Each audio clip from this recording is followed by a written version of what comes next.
ReZero, Starting Life in Another World by Tapi Nagatsuki, casted six-tale novel.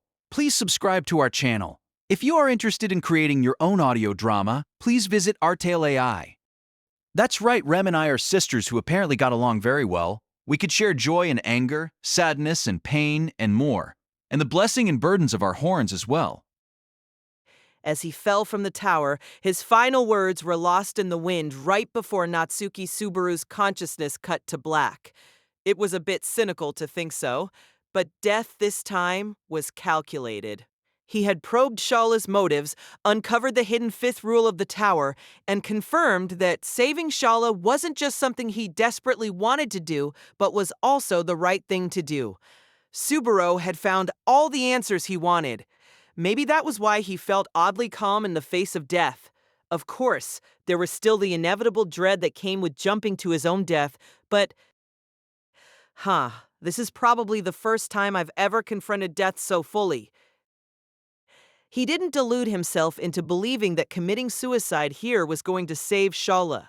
She'd begged for the order to kill herself rather than to watch him die, and instead he had jumped to his death right before her very eyes.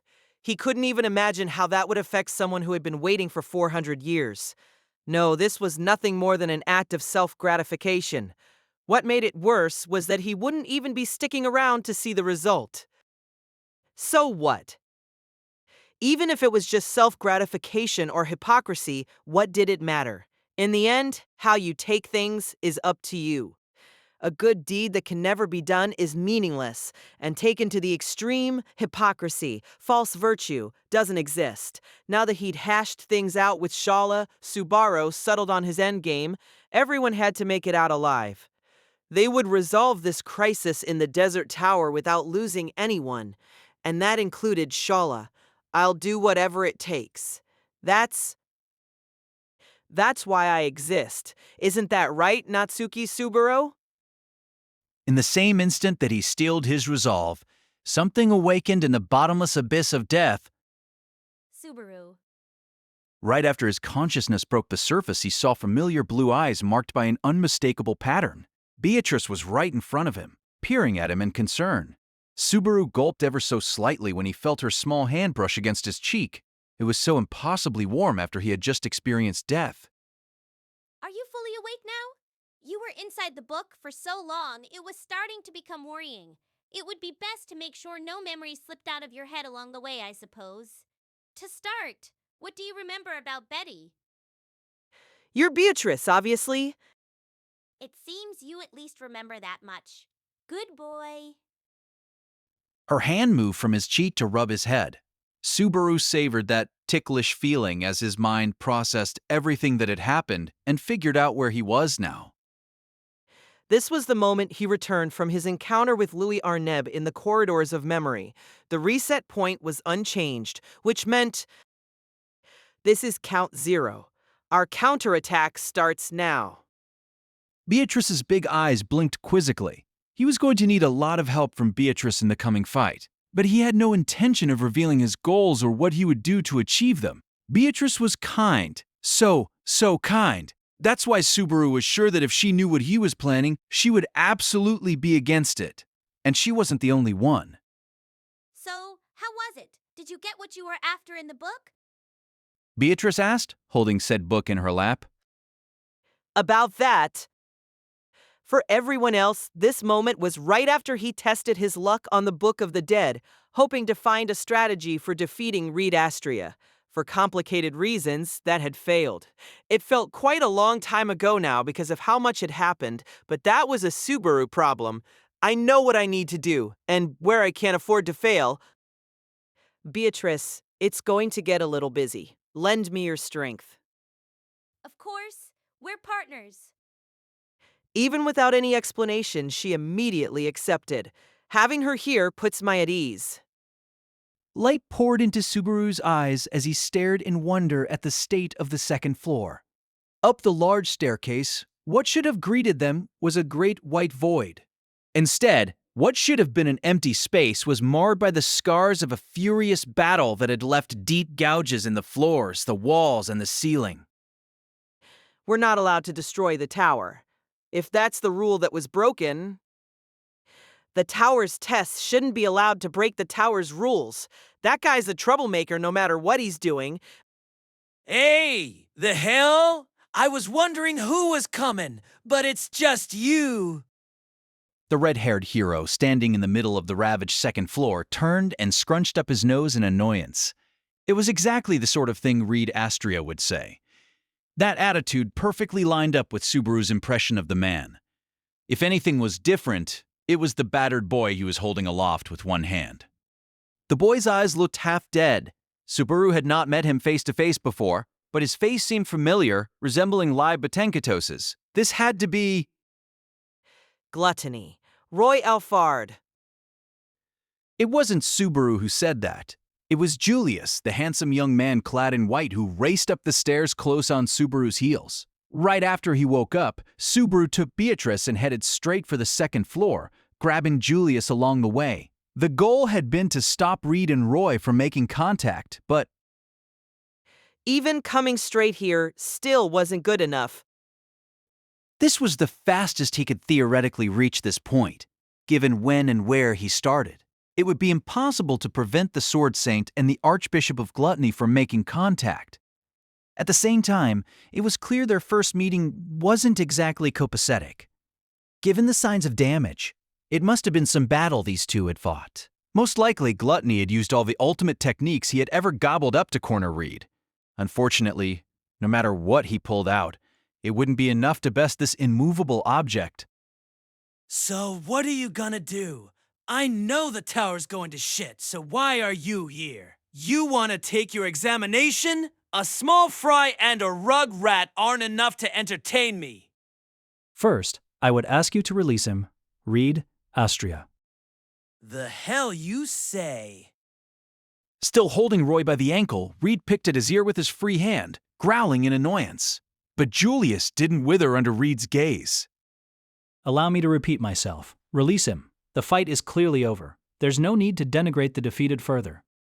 I don't feel like it. And who do you think you're ordering around? He a friend of yours or something? He a friend of yours or something? No. I can say with quite some confidence he is not. The Archbishop of Gluttony is in fact a bitter enemy I would gladly fight to the death. Then why so pissy? Mad I got to him first. Because you are sullying the pride of a swordsman. After coming face to face with the man named the Sword Saint, a title only meant for those who stood at the very peak of sword skill, and the first man to ever receive the title, Julius declared him lacking. In response to a statement that could only be interpreted as contempt, Reed exhaled deeply. The pride of a swordsman, huh? Subaru could feel that whisper scorch the very air. Even though it was quiet and sounded almost indifferent, it was a sign that the first Sword Saint Reed Astria was about to erupt. Hey, how long are you gonna nap? Get up already. Gug. There was a terrible groan as he clenched his fist around Roy's ankle so tightly. It seemed like he might crush it entirely. The boy cried out in pain as Reed looked down at the drooling, upside-down Archbishop. What you said before about eating me up and gobbling me up and all that, I'll let you do it. Some jihi. Ka. What? What's this all of a sudden? You beat us and pummeled us and battered us because you didn't want to do that. Changed my mind. Ah, right. Reed grinned like a shark and held up his free hand. He had no problem catching the tip of the whip aimed at his neck, completely thwarting Subaru's surprise attack. Unfortunately, since he had forgotten how to actually use the whip, Subaru had simply mimicked what he had seen before. No hesitation. I can respect that. Limper than a wet noodle, though. After offering that bit of feedback, Reed yanked the whip. Subaru tried to hold on, but that just meant he was pulled off his feet. Woo! Subaru! Beatrice grabbed onto Subaru and went along for the ride. They flew in an arc and looked like they were due for a bad landing, but Beatrice managed to control their fall with her magic. Subaru. Lady Beatrice, Heads up, dumbass! Reed noticed Julius's lapse in attention and promptly kicked the knight aside. Julius managed to raise his sword to block, but he couldn't lessen the impact and found himself hurtling through the vast white space. And before any of them could do anything else, Give it your best shot. Can you wolf me down? Will you live or will you die? Yeah. Got it. We got it. We get it. We understand. All is understood. That's why. Gluttony. Gluttony. still hanging upside down, Roy howled with glee in Reed's face. Then the Archbishop of Gluttony reached out, putting his hand over the eye patch covering Reed's left eye, and then his mouth cracked wide open. Reed Astria. That was all Roy said before he started furiously slurping to devour something invisible to the naked eye. This was Gluttony's meal, and the exact moment he desecrated a being's very existence to sate his voracious hunger. The change was sudden and swift. Reed disappeared like he was a figment of the imagination. His tall, imposing figure had simply vanished, and Roy, who had been held by the ankle, fell to the floor. Roy landed lightly, licking his lips in rapture. Incredible. We imagined so many different flavors, wondering what it might taste like. But it's so much better than we imagined. Damn, it's too late. You saw, right? We ate. We ate it. What a rich flavor. We would eat anything, but after tasting that, even we can see a bit of lies. Oh. Roy arched over backward, cheeks red as he ranted about how Reed tasted. It was the worst sort of food review imaginable, but he was cut short. For Subaru, who knew what happened next, the reaction was already expected. What's happening now? Wait, he. This is weird. You're weird, you bastard. Holding Beatrice's hand, Subaru gritted his teeth. Roy's expression changed. A twisted smile suddenly appeared on his face, a familiar shark-like grin. Nothing weird about it. Eat or be eaten. That's life.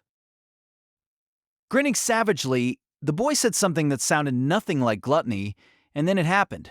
Even though they didn't so much as blink, none of them caught the crucial turning point. That was just how natural the shift was. A real, live body is just different. I can feel the blood pumping through my veins. In the blink of an eye, there had been a substitution, and just like that, the ferocious Reed Astria stole the Archbishop of Gluttony's body and returned to the world of the living. Reed Astria appeared in the Archbishop's place. More precisely, he took advantage of Gluttony's authority to recreate someone they've eaten and then overwrote his consciousness, right?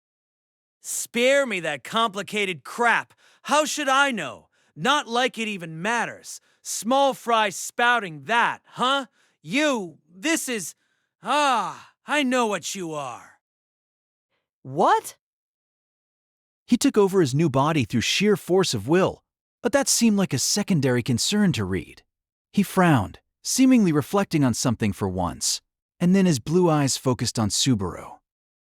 You're disgusting. The next instant, he launched a chopstick at Subaru's face.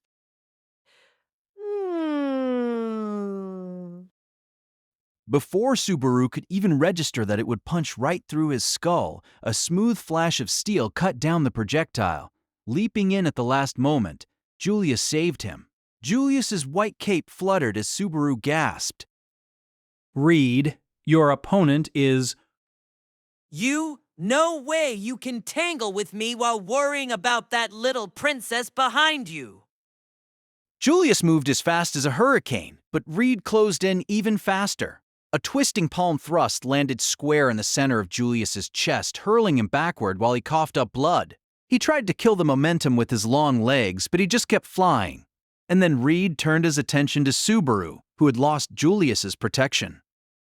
You've lost your pathetic prince now, princess.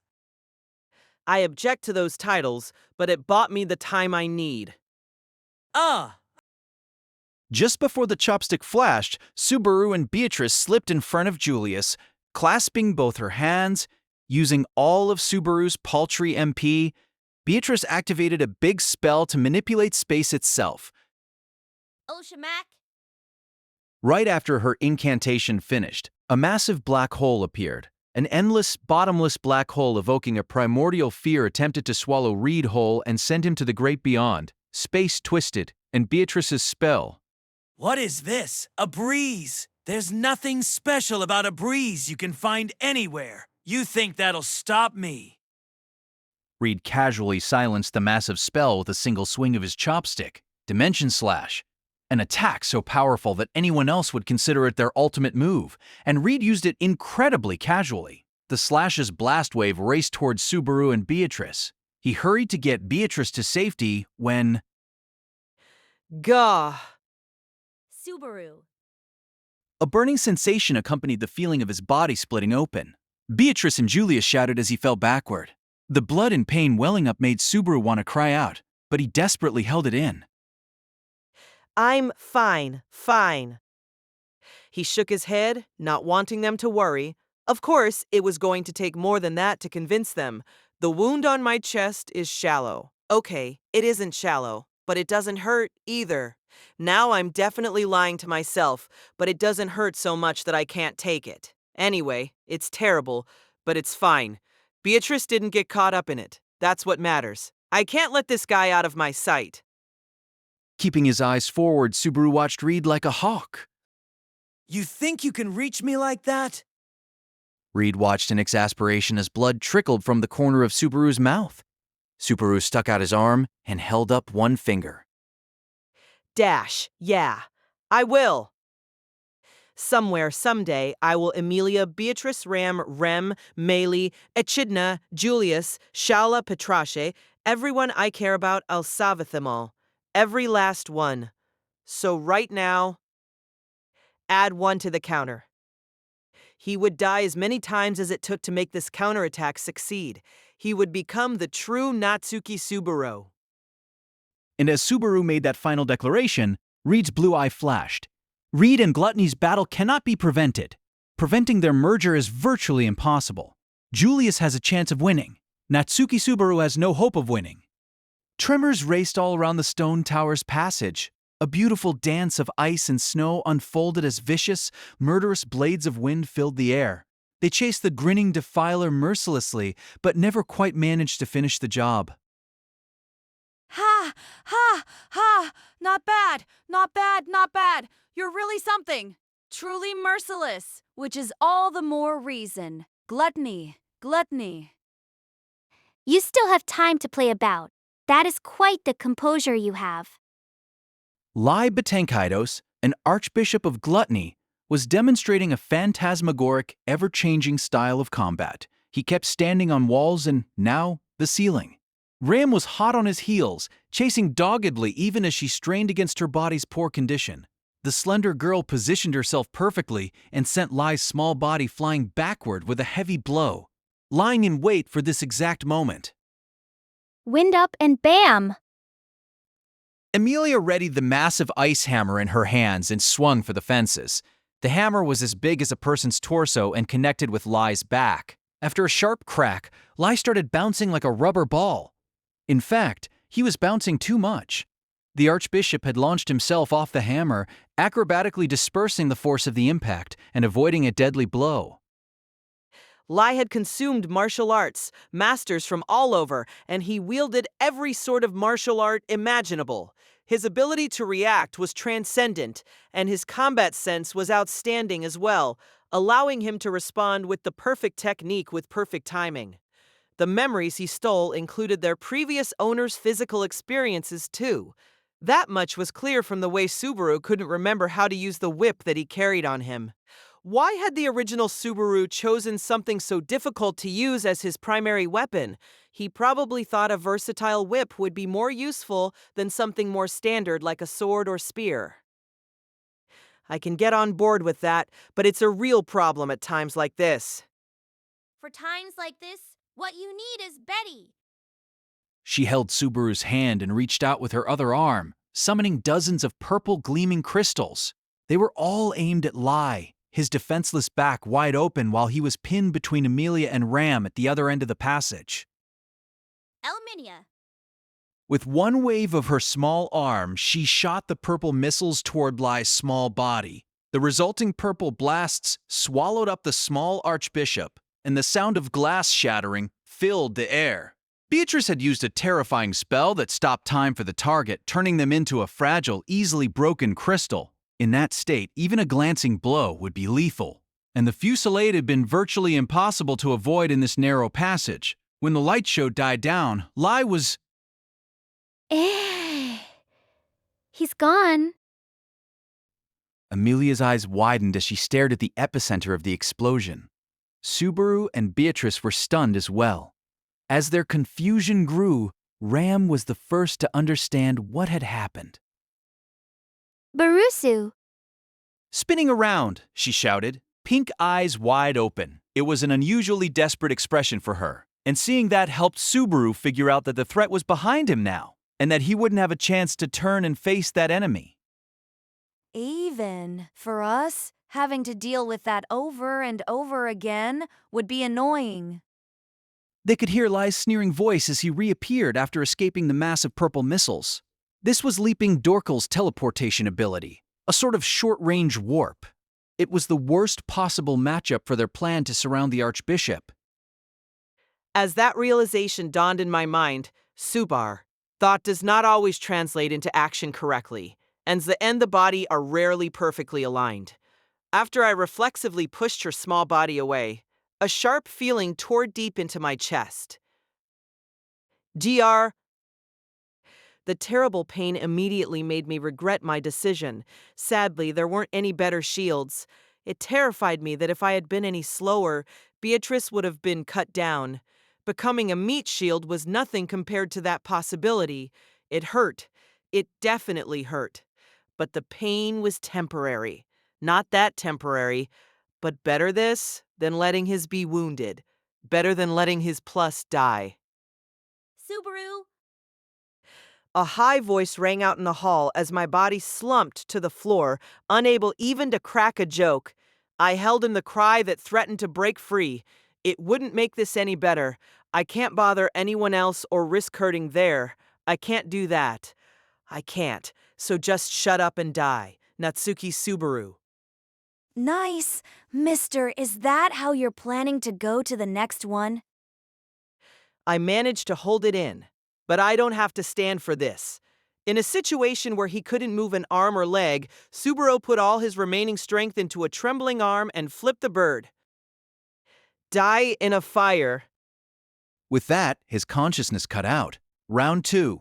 The attempt to help Amelia and Ram finish Lai Betenketo's quickly has failed. Subaru's support is unhelpful against Lai's martial arts mastery. Beatrice's surprise attacks don't work well against gluttony. Furious clouds of sand threatened to choke out everything. Shaken by the violent tremors, Subaru was holding on for dear life, desperate not to get thrown off. Right in front of his eyes, braided hair swung left and right. Keep it up, my cute sandworm. Showing her true nature as a demon beast, Tamer Meili ordered the slithering beast forward to confront the stampede. On her orders, the massive sandworm that was dozens of feet tall charged the approaching horde of monsters. The monsters were momentarily forced back, but were undeterred, trampling corpses as they continued their relentless pursuit. The stampede was unending. Hugh, you're such a cruel taskmaster, mister. She grumbled to Subaru, who had asked her to deal with the battle that showed no signs of stopping. Meili's eyes were bloodshot as she wiped the sweat from her brow. With Subaru's Corleonis active, he could track the status of all his allies by the intensity of their light. He could see Meili was getting exhausted. Her blessing allowed her to control demon beasts, but it couldn't be used indefinitely, and she would hit her limit eventually. After he read her book and experienced her life through his eyes, Subaru knew what it cost her. That only made it painfully obvious that Meili was doing everything she could to clear the tower with them. Mister, if you don't hold on tight, you'll die. Yeah, I know, but I never expected to go for a demon beast ride myself. They were riding on the back of a giant sandworm, desperately clinging to protrusions on its back to avoid getting thrown off. Subaru was still deeply amazed by the bold strategy of fighting a swarm of demon beasts while riding one themselves. The sight of the frenzied monsters made Meili sigh as she watched them get crushed by the sandworm. The beasties really do love you, mister. I can't say the feelings Mewtwo. Gah. My eyes narrowed as I studied the swarm all around them. I didn't understand why, but one thing was clear.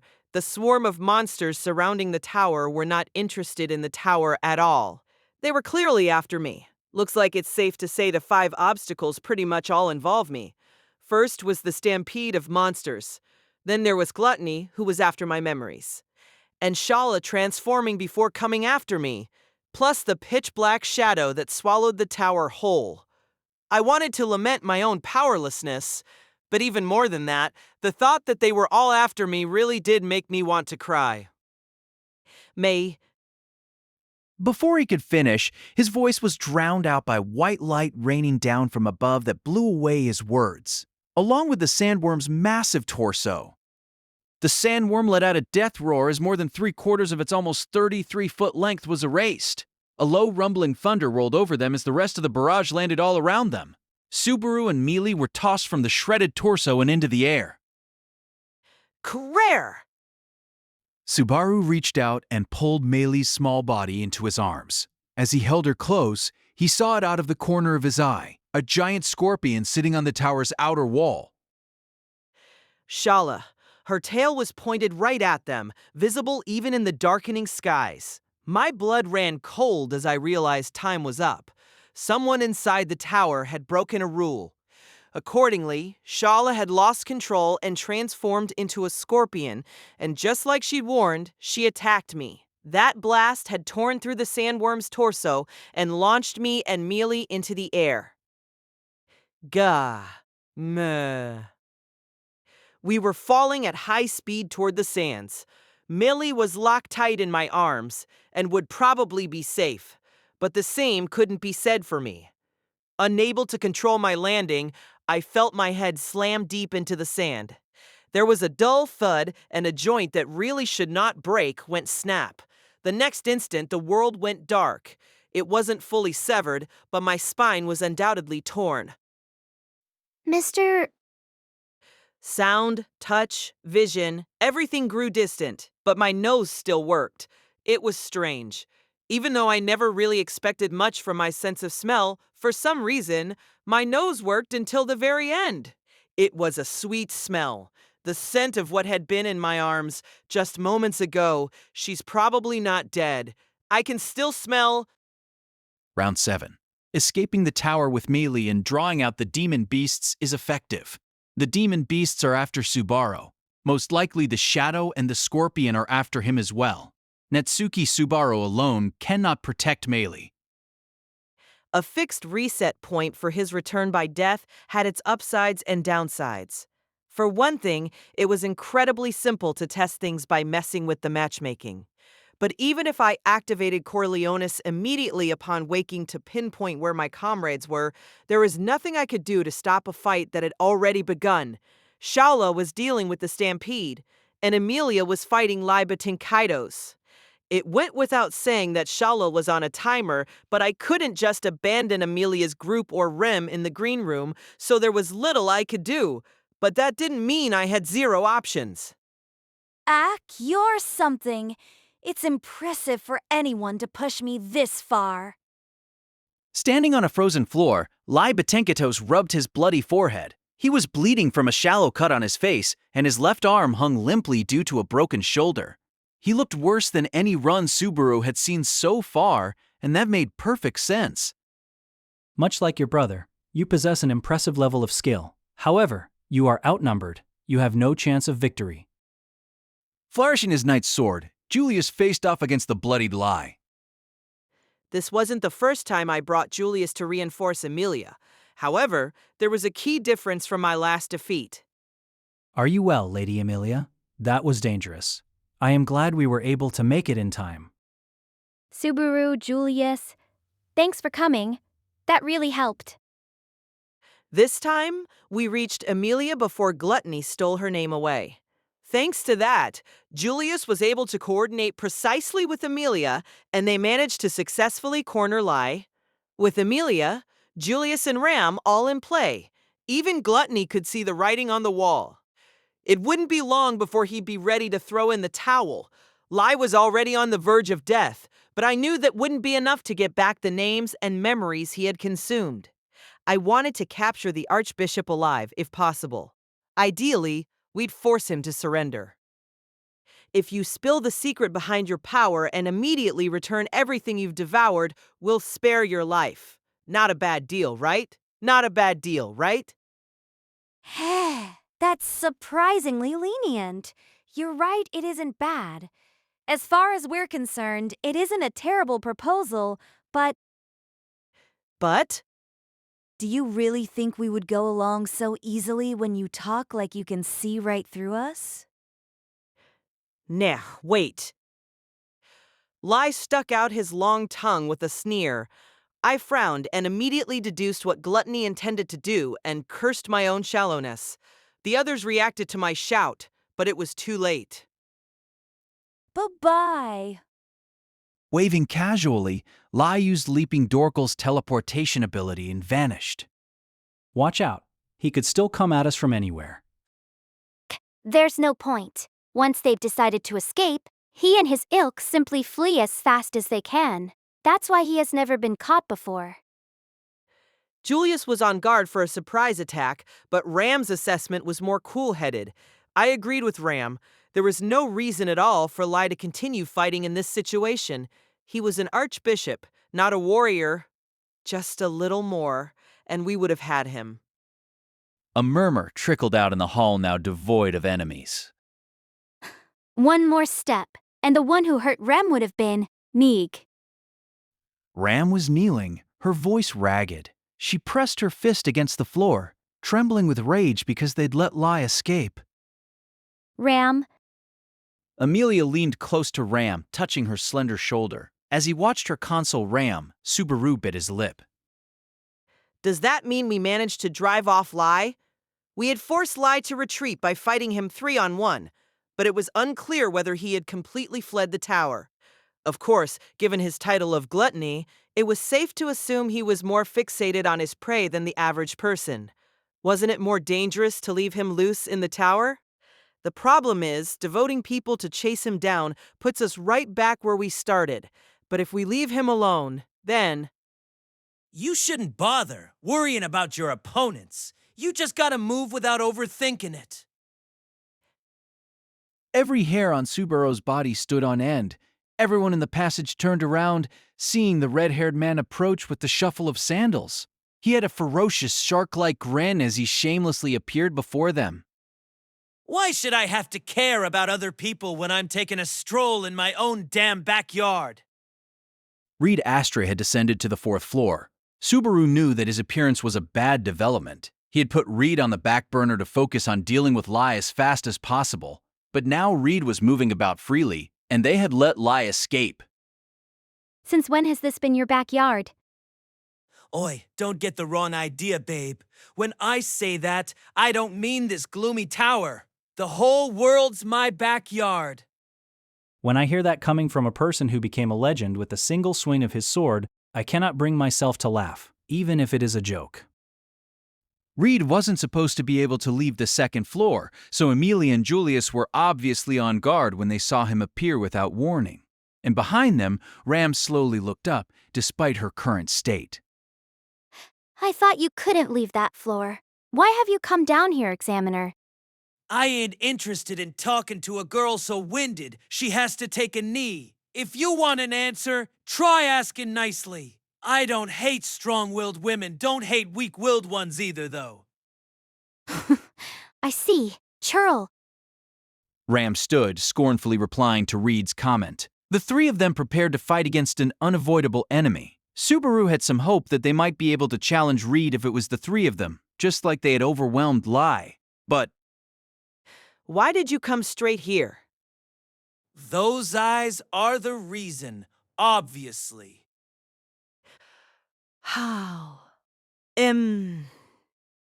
Also, partly to spend time with that hottie, but your eyes are disgusting. I'm going to erase them. Reed's blue eyes looked past the three standing around him, piercing Subaru. The hostility he directed at Subaru now was identical to how he'd acted moments after fusing with Roy in other loops. The cause had to be the knowledge he'd gained from merging with Gluttony, and his will was far more unyielding than the Archbishop of Gluttony's. There would be no changing his mind. I won't let you. Oh, Beatrice stood in front of Subaru, lips pursed. hey, brat, you don't have to go rushing to your death. Sorry, but I suppose I'm not interested in living like I'm dead anymore. Hey, you don't say. Guess that's how it's gotta be. No great and worthy hero would raise a hand against a little girl, but the light in Reed's eye was unwavering, putting to rest any naive thoughts like that. It didn't matter who stood before him, child or not. Emilia, Julius, Ram, and Beatrice. If they included Subaru and his cunning, then they had 5 people. 5 against Reed. Despite those odds, the terror-filling Subaru refused to go away. Cloying sweat trickled down his back. The others surely felt it, too. Their faces were tense as they steeled themselves for the impending fight. Then, UI Minia. countless purple missiles filled the passage, completely blocking Reed's escape. Beatrice clearly had no intention of holding back. This spell was fatal if it so much as grazed its target, and even though Reed undoubtedly realized that in an instant, he simply grinned fearlessly. Beatrice. Natsuki Subaru's great spirit. Not bad. I'm Reed Astria, the stick swinger. The tension in the air was palpable as they announced themselves. For a brief moment, all was still. Then purple bolts flew, signaling the start of a battle of utter devastation. Emilia and the others boldly leaped into the fray, without hesitation.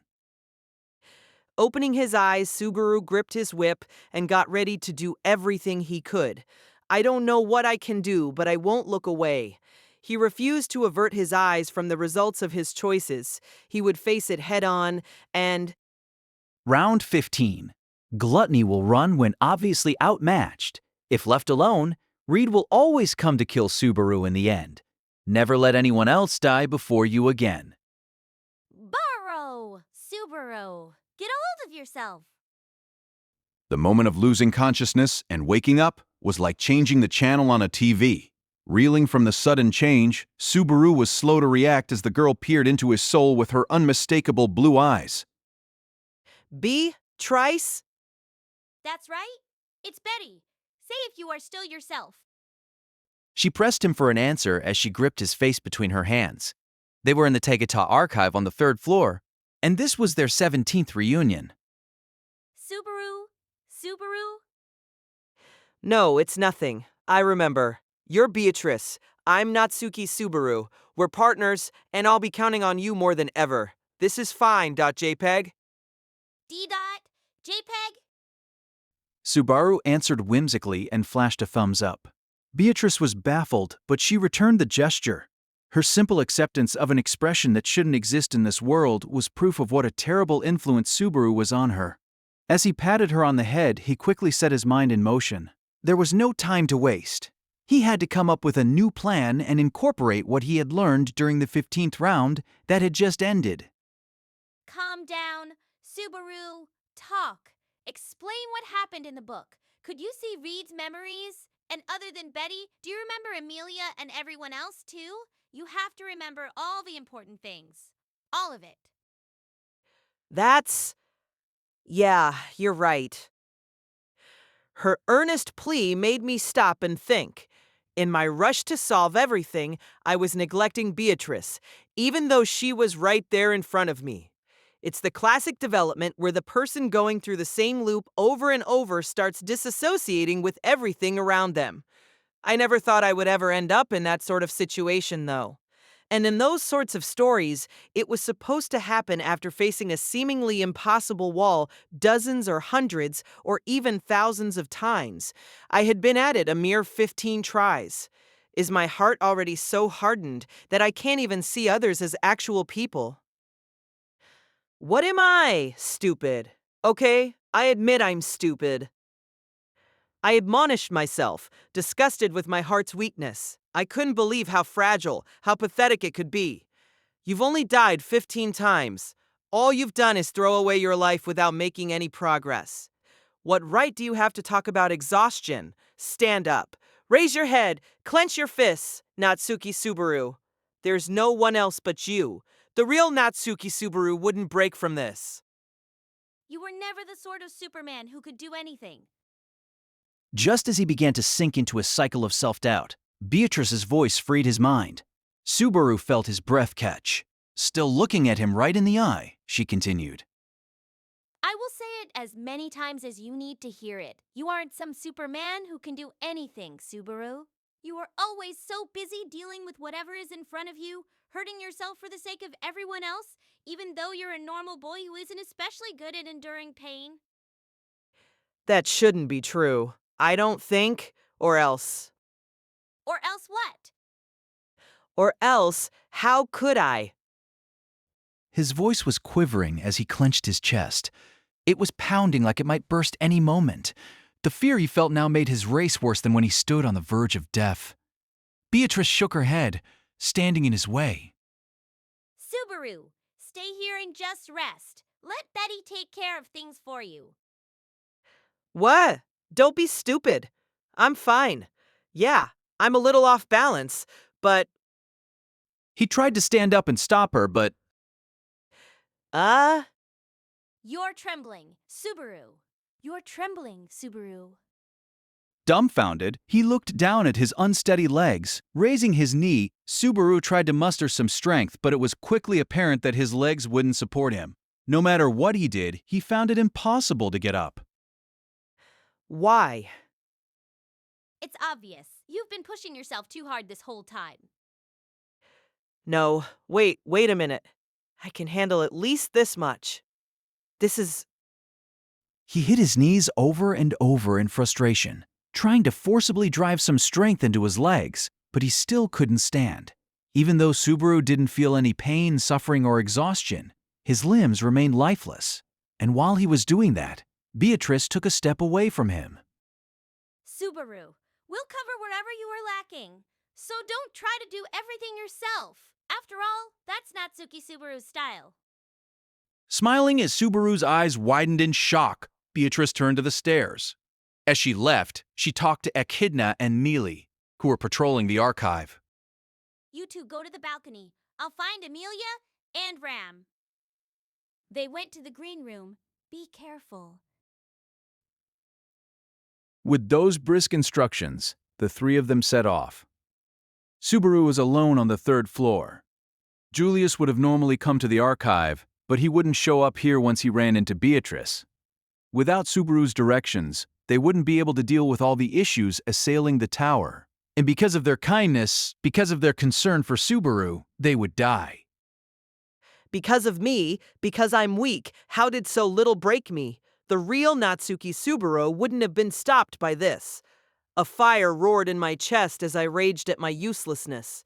But at the same time, I remembered the Natsuki Subaru Beatrice had just described. That was unacceptable. I refused to believe it. If what she said was true, then Natsuki Subaru was just a normal person. There must have been something that changed you, Natsuki Subaru. Was there an absurd encounter? Did you receive an unbelievable power? Have an experience I can't even begin to imagine? You must have had something that let you escape from being pathetic old Natsuki Subaru and helped you gain the trust of all these people in this new world, in this new life. Natsuki Subaru was here. That was the phrase that had made me doubt this world's Natsuki Subaru. It had been carved into my own arm, scrawled like a curse all over a room. The message from a being who should not have been there. It almost felt like a hex from someone who had been robbed of their place and role. If you really are somewhere inside me, then show yourself. Grabbing my arm, clenching hard enough, make my bones creak, I pleaded with myself, with the Natsuki Subaru who wasn't there. I demanded the reborn Natsuki Subaru come out. I wanted to see the Natsuki Subaru who could achieve what I couldn't. It's not enough. It won't work with me. We need you, Natsuki Subaru. Swinging my arm down, I punched the floor. It was made of some unknown material. The hard surface hurt my fist, but it was nothing compared to the feeling of powerlessness eating away at my heart. I want to save them. I want to save everyone. None of them are evil. I don't want to hurt any of them, and they don't want to hurt me. I know that. I don't have to doubt who to save or who it's okay to care about.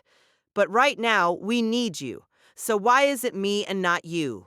If it's just my cowardly self, then everyone will. Why? As of this very moment, I can't even move my legs. And because of that, Beatrice, Echidna, Meili, Emily, Ram, Julius, and Shala, they're all rushing to their deaths. All because I was powerless to save them from their fates. Corleones, I murmured weakly as I activated my authority. I wanted to hurt myself. The new power dwelling inside me showed where my comrades were in the tower. And it would also show me their final moments, as well as the demise of the tower itself. Everyone is doing their best, no matter where they are. They're all following Beatrice's instructions perfectly, I'm sure. And as information flowed into me, this loop pointlessly. Static interrupted that pessimistic stream of thought. Subaru slowly looked up. Turning around, he turned his eyes to a shelf filled with countless books of the dead. A strange feeling struck me. This wasn't my first time activating Corleones in the archive. I had done it every time I came back to track down my comrades. I had ground my life down to a nub, chasing after any and every possible combination that would change the situation they were trapped in. And yet I couldn't understand how this was the first time I had picked up on this. This reaction has to be... It was faint, barely even perceptible, but I could feel it. Compared to the feeling of his comrades, who he could sense clearly even at a distance, this signal was terribly weak, but it was unmistakable. Forcing his trembling legs to move, he slowly crawled over. Once he reached the shelf, he forcibly lifted his upper body by leaning against it. Somehow, he managed to get to his feet. Then he reached toward that faint, fading light and grabbed it. What his hand found was a single tome book of the dead. When he pulled it out, he stopped breathing. The black cover featured nothing but a title. It was a simple, dull book, but it also held enormous meaning for Subaru, because Natsuki Subaru. Dashed there was a book of the dead that should not have been there. His black eyes widened in disbelief as he felt his throat tighten. He had discovered a deadly poison clearly meant for him that was harmless to everyone else. Natsuki Subaru's book of the dead. This was a serious discovery. Why? Why was there a book of the dead that should not exist? The Taijeta archive in the Pleiades Watchtower was supposed to hold the books of people who were already dead. It made no sense to find the book of someone who was still alive, and I couldn't pretend it belonged to someone who miraculously had the same name. It's written in Japanese. The title engraved on the black cover was unmistakably Kayuti's Aum. As far as I had seen, the writing in this world was like nothing I knew. If Emilia or the others saw this book, it would look like meaningless characters to them. This book was a poison for me and me alone, but the opposite was also true. It contained a possibility only I could see. But a possibility for what and provided by whom? The reason I found this book was because of Corleones' faint reaction and because I had searched based on that. Without it, I would never have noticed. It was a chance thing that was virtually impossible, barring the whims of a god. And if not a god, then someone was behind this. I was sure of that. The question was whether it was real. And if it was real, what would be recorded? Whose life would I experience? Was Natsuki Subaru considered dead the moment he lost his memories? Does that make it a recording of all the times I died before? According to what Louis said, the corridors of memory extracted recollections and experiences from the souls of the dead before recycling the souls. If those memories were what filled the books of the dead, then it wasn't hard to imagine how my deaths might be reflected in some form or another. But in that case, returning by death is... What am I, stupid? Of course I'm stupid. And a coward? I berated myself as I felt my thoughts scramble in a completely unexpected direction. If I was being honest with myself, I knew I was scared. What would happen if I read the Taiyuel On book? I was terrified of that strange and unknown possibility. I was trying to put off testing my baseless hypothesis, to put off turning the pages. It wasn't like he particularly believed the 5-minute hypothesis, but discovering that hypothesis and Bisquist was almost a relief. It was essentially proof that he had not, in fact, just popped into existence. But at the same time, it also confirmed that another Natsuki Subaru really had lived in this world, and that he was wiping away the traces of that Subaru, overwriting him. Where does this Natsuki Subaru's book even start, and where does it end? With Meili, it had begun with her earliest moments, when she first gained a mind and started forming proper memories. From there, it continued through her life up to her death. But how would it go with me? It would probably start similarly, with the seeds of consciousness like with Meili. But where would it end? The current Natsuki Subaru who had lost his memories was obviously not dead. So if the Subaru inside the Side Mikayu On book was considered dead, then the natural conclusion was that the contents would show everything right up until the moment he lost his memories. The other possibility was that it would include the moments after he woke up in this tower, missing his memories. In that case, which death would be the endpoint? Or was it blank, like Reed's, after his book was used to recreate him as an examiner for the tower? What in the world would the Kayu Tiam book show? So, what do you want to do, chicken? Do you want to see it, or don't you? Dismayed by the fact that I couldn't easily answer my own question, I denounced my weak heart and sighed. After coming this far, there was no way I could bear not to look. Even if it had occurred to me, I couldn't imagine actually making that choice. Then, itch. He took a deep breath, then opened the book, The Path of Tsayu Sam, that began, who knows where, and ended somewhere. This is seriously bad. Face against a hard floor, the burning from my stomach seared my brain. I couldn't muster any strength. I couldn't feel my arms and legs. There was only the heat filling my whole body. My mind desperately tried to understand what had happened, desperately pleading to do something. It all twisted and blended and merged with a cry of pain. But the thought that I had to do something was pointless. Hot, hot, hot, hot, hot. With a cough, the source of life spilled from my mouth. Bubbles of blood formed at the edge of my mouth. The world was fading, and the ground was turning a bright red. Wait, is this all my blood? It felt like all the blood in my body had spilled out as I reached out a trembling hand, searching for the source of the heat searing my body. When my fingers reached the tear in my stomach, there was a moment of comprehension. Of course it felt hot. I had mistaken pain for heat. A sharp cut tore through my torso so deeply that there was barely anything left to hold my body together. Meaning I'm staring down one of those dead ends in life. The moment I understood that, everything suddenly grew very distant. In front of his eyes, a pair of black boots stepped onto a carpet of blood laid out on the floor, causing a ripple. Someone was there, and it was probably his killer. But he didn't really try to look at their face. That didn't matter. He only prayed that she would be safe. He thought he heard a silvery voice. Just being able to hear that voice was more gratifying than anything. So... There was a short groan, and the red carpet welcomed someone else. The body fell right beside him, and his lifeless, outstretched arm appeared as well. The limp white hand and his blood-stained hand brushed against each other. As their fingers touched, He thought he felt something squeeze his hand weakly. Wait. I wrestled with my fading consciousness, forcing myself to hold on and buy just a little more time. I swear I will save you.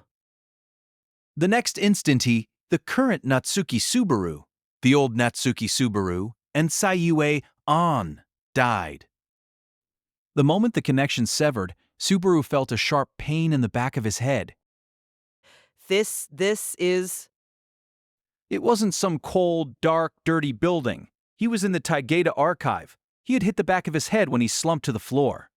Realizing that was the source of his pain, Subaru slowly sat up and then checked his stomach in a panic. There was a life-threatening injury, or at least there should have been. It's gone. There's nothing. There's no cut. I checked my stomach over and over, confirming that the source of the searing heat was no longer there. There were no traces of the incredibly vivid scene I'd just lived through. The overwhelming pain that I had mistaken for burning. That feeling was a memory. My stomach split open and I died. A sharp blade had bitten deep, and my final moments had been steeped in powerlessness and blood. It would still have been forgivable if I had at least died alone, but that wasn't the case. Satella. That was the name, the fake name, of the girl I had been unable to save. In those memories, the familiar silver-haired girl had interacted with me under someone else's name. Why? It wasn't out of malice. That much was clear. And as I watched the other Natsuki Subaru run around and work so hard right after being summoned to this world, something dawned on me. That went beyond dying in vain. Calling it a dog's death would be an insult to dogs, but this is definitely the one and true Natsuki Subaru's Book of the Dead. A pathetic, foolish, weak, hopeless Natsuki Subaru. There was no mistaking it. That stupid self-consciousness and total lack of consideration for his parents was unmistakable. And on top of it all, when he found himself in another world, he used it as an excuse to escape reality, deceiving himself and the people around him with a hollow sense of positivity. That foolishness had resulted in tragedy. What a hopeless idiot, but his stupidity had been fatal, but it had also revealed certain truths. This may have come naturally to the other Natsuki Subaru, but it was something the current Natsuki Subaru had not known. For example, how had he gained the power of return by death? If this was a classic Isekai story, then there should have been a god or some other supernatural being that summoned him. But if the old Natsuki Subaru didn't have any memories of meeting a supernatural being, then it made sense why he didn't remember receiving the power or being aware it existed. In his final moments, the other Natsuki Subaru had been convinced that he died for real, or at least that's how it felt to me. And as I had that thought, I suddenly realized something. I can't objectively differentiate between myself and the other Natsuki Subaru in any meaningful way. I'm even more mixed up than when I read Meili's book. When I dived into her Book of the Dead and gone through the moments of her life, I had experienced something like an intense gravitational pull that dragged me into her mind. Part of my personality had merged with hers and created a Meili that took up residence in my head, saying whatever she wanted and generally driving me crazy. On some level, I knew that it was a figment of my imagination and had nothing to do with the real Meili. Even then, there were obvious differences between my experience with Meili and what I was going through now. The primary reason was probably because the subject this time was myself. A version of me that wasn't actually me. This was an impossible situation that was pushing me into an unexpected battle with myself. A battle with myself, it was a hackneyed turn of phrase, but it perfectly described the situation I found myself in. Honestly, it wasn't looking good. My consciousness was being inextricably drawn into the other Natsuki Subaru. Emilia.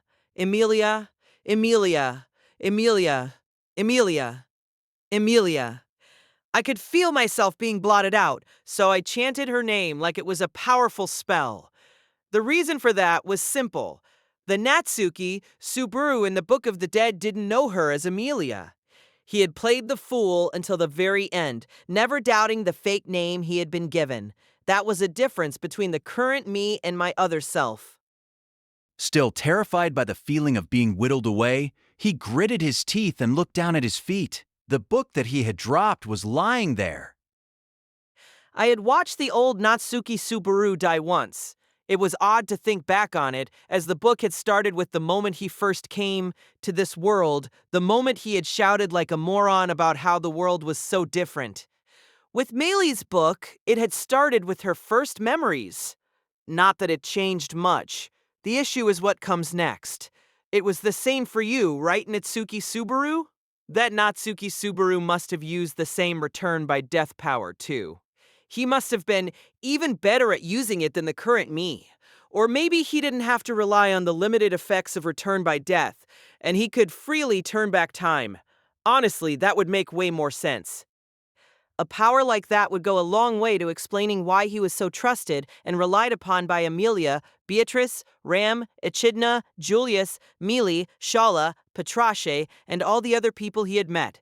In which case, the answer is somewhere past this moment. The current Natsuki Subaru and the other Natsuki Subaru looked exactly the same from the outside, but there had to be some decisive moment that changed the other Natsuki Subaru and made him and no one else. In search of that moment, Subaru picked up the book again. Closing his eyes, he took a deep breath. With the book in hand, he counted 1-2 beats of his heart, and when it had calmed down, he slowly started walking.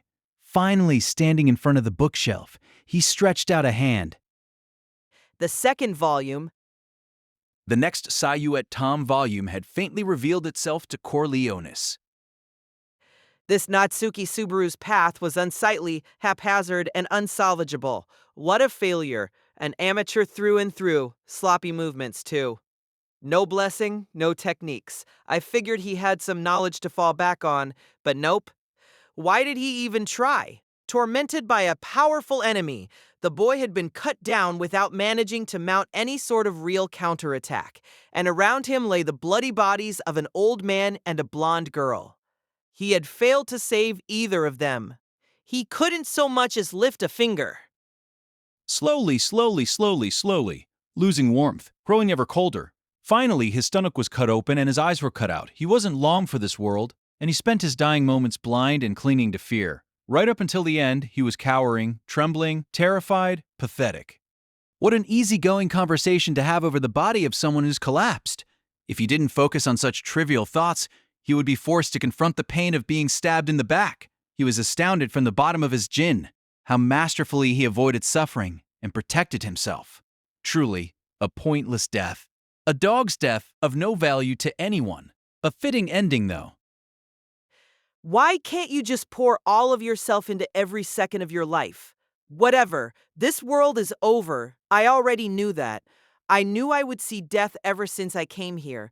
So if there isn't anything decisive here, then this world is over. This one's done. Just move on to the next one. Move along. Next. Next. Next. Next. Next. If you don't, the pain, the pain, the pain, the pain, the unbearable pain. There has to be something to carry into the next one. Dying in your sleep. Such a simple end, but there was a venomous cruelty to it. A death that you didn't even notice might seem easier than the deaths that were all tied up in pain and suffering. But that would be wrong. Why did he die? Did he even actually die? There were probably a lot of people afraid of death who wanted to die in their sleep. But after experiencing it himself, Subaru wouldn't recommend it. Because dying meant dying. The end of a life, the final curtain needed to be a clear endpoint.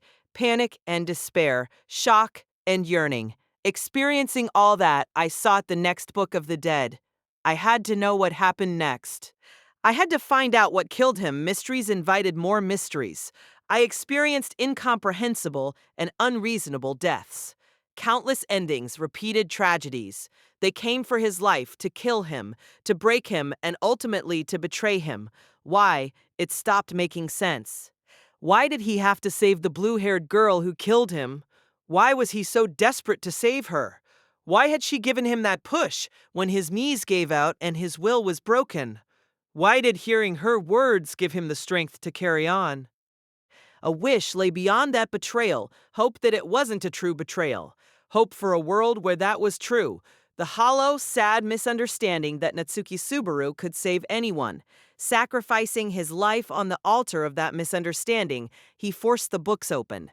Meeting Amelia, meeting Puck, meeting Felt, meeting Old Man Rum, meeting Reinhard, meeting Reinhard, meeting Elsa, meeting Beatrice, meeting Ram, meeting Ram, meeting Ren Rosewall, meeting Petra, meeting the people of Earlham Village, and desperately denying the muddy torrent edging ever closer. Ugh, bah. Holding his mouth after facing another onslaught of death, Subaru knelt on the floor in the Taigeta archives. Unable to stay upright, he slumped forward onto the ground.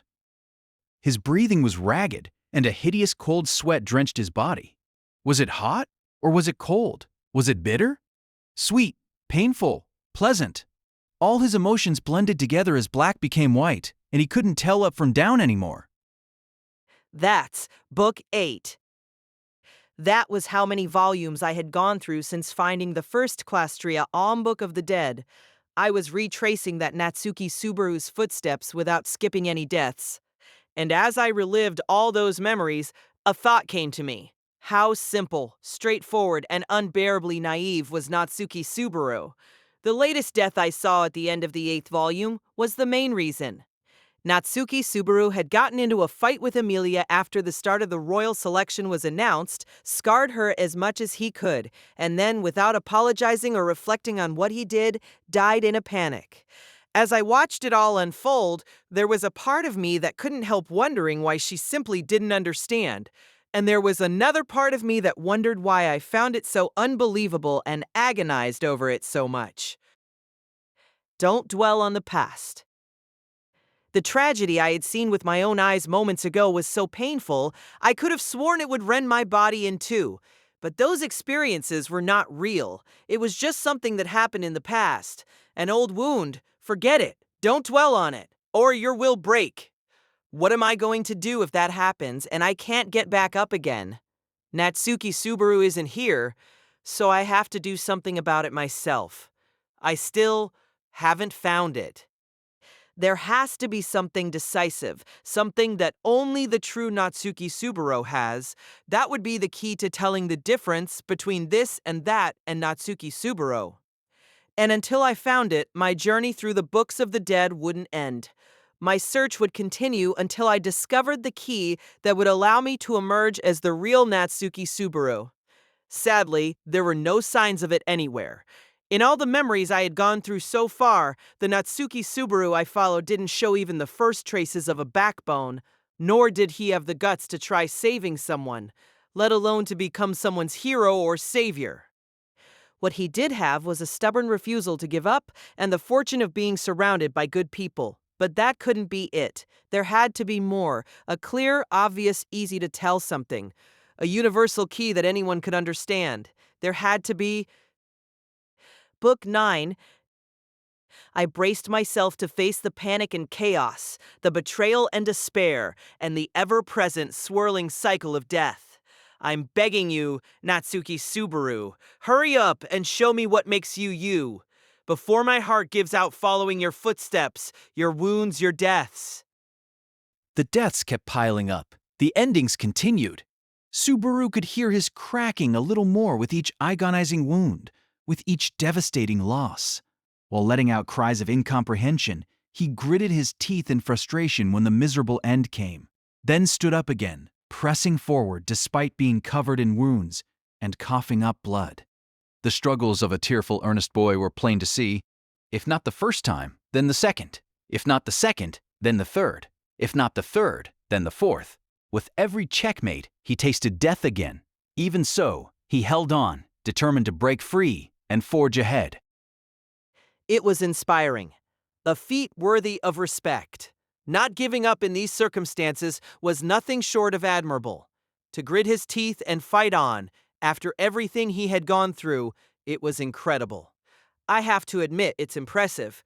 I'm definitely seeing you in a new light. But this couldn't be it. There had to be something else. There just had to be. Something. anything. It just doesn't make sense otherwise. He still hadn't found what transformed the powerless, irredeemable Natsuki Subaru into the Natsuki Subaru who could save Emilia and everyone else. That was why he was still searching so desperately, so frantically. Every time he opened a book of the dead, he was at the mercy of every abrupt transition, experiencing every bit of shock and terror the other Natsuki Subaru had felt. Braving the excruciating agony of death, he searched with increasing desperation, but he couldn't find a single clue. Ooh! He slammed his head against the floor. It had been fine while he was watching it, but the moment he came back, shame gripped his heart. Dad, Mom. There was a Natsuki Subaru who spoke to his parents and apologized to them. That Natsuki Subaru said his farewells to them without a care. He said he loved them for his own satisfaction, despite knowing how much his disappearance would hurt them.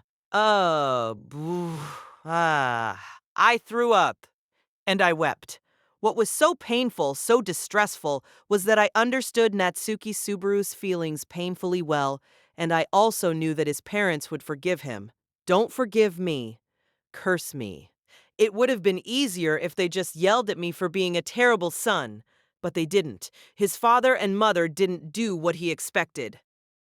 For his own sake, he wanted them to treat him like a failure of a son, but they would never do such a thing. Subaru's father, Kenichi, and his mother, Nahoko, were the best parents. A part of me was unbelievably happy. A part of me completely agreed with Natsuki Subaru's decision, and there was a part of me who wanted to be saved, even though he had no right. It was tying my heart into knots. Is this it? Is this the crux of it all? Is this how you became the best Natsuki Subaru could be? No, it can't be. No, this isn't right. Scratching my head, I slammed my fist into my aching forehead and buried it myself. Psychological relief wasn't what I'd been looking for. It had to be something clearer, something with some real power. A special key, an ability, some great power that only Natsuki Subaru knew about. Something that Natsuki Subaru alone had awakened, like how I developed my Coriolanus ability. There had to be a special something, and I had to find it. That was why Natsuki Subaru confronted death again. Tell me, Natsuki Subaru, what makes you special? How can you be the only special one? There has to be a reason. Something that changed you. Something that made you different. That made you not some useless dumbass. Change me. I don't want to be this useless, pathetic, weak, shitty little person anymore. I'm tired of it. I don't want to see everyone suffer anymore. There must be something, right? It doesn't make any sense. There has to be. You're different from me, because if you're not, then there isn't anything to do but give up. If you're just as weak and lousy as me and don't have any power. After he'd been pushed to the brink so many times, someone was always there to give him a push. He wanted to return the favor, to repay the people who were so good to him. I'm begging you, Natsuki Subaru, please. Please, stop this. It would have been so much simpler if you were a Superman. Dash, if you only looked like me, but were totally different on the inside and had nothing in common with my weak body and heart. That would have made it so much easier to understand why you can do things I never could. But He tore books off the shelves and rushed headfirst into more deaths, wearing down his heart with each one. His dogged determination was undeniable, but he was burning at both ends. Even so, he pushed on, refusing to give up hope on finding what he was searching for. Subaru opened the next book. He braced himself. It might scramble his brain, or crush his heart, or defile his soul. But he couldn't stop now. Losing that last thread of hope would be worse than any amount of suffering. you understand, don't you, Natsuki Subaru? He spoke to someone who wasn't there, looking for agreement. His voice sounded lifeless, but that was to be expected. The person he addressed didn't merit excitement. The guy wasn't all that. With the forlorn hope that none of that was true and that he would finally be able to put an end to this, he pulled out yet another book of the dead. Then, Yeah, I get exactly what you mean. it was a bright, white space. A quick glance confirmed Subaru wasn't in the archive, nor was he a bodiless entity slipping into more memories. No, This was a different place, but one that he recognized. This is.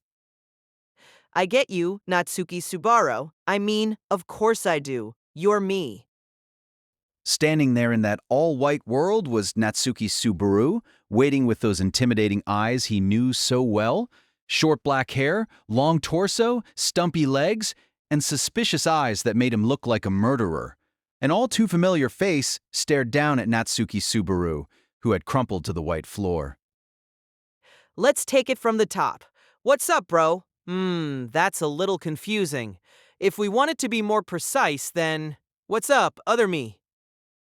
In a daze, he looked up and stared at his face, the person raising his hand and greeting him so casually. No, that made it sound like someone totally different was there, even though they had the exact same face. Natsuki Subaru. Am I detecting a weird kind of emphasis in there? Also, referring to yourself by your own full name is kinda weird. I guess it's common enough in manga and stuff. Anyway, it is a bit of a question what we should call each other. Natsuki Subaru. Getting angry at the Subaru who was standing there so carefree, Subaru stood up, and glaring at the thoughtless person right in front of him, he gnashed his teeth. Why are you here and where is this place? Why am I here? Still staring at the nonchalant Subaru, he gestured to the white space all around them.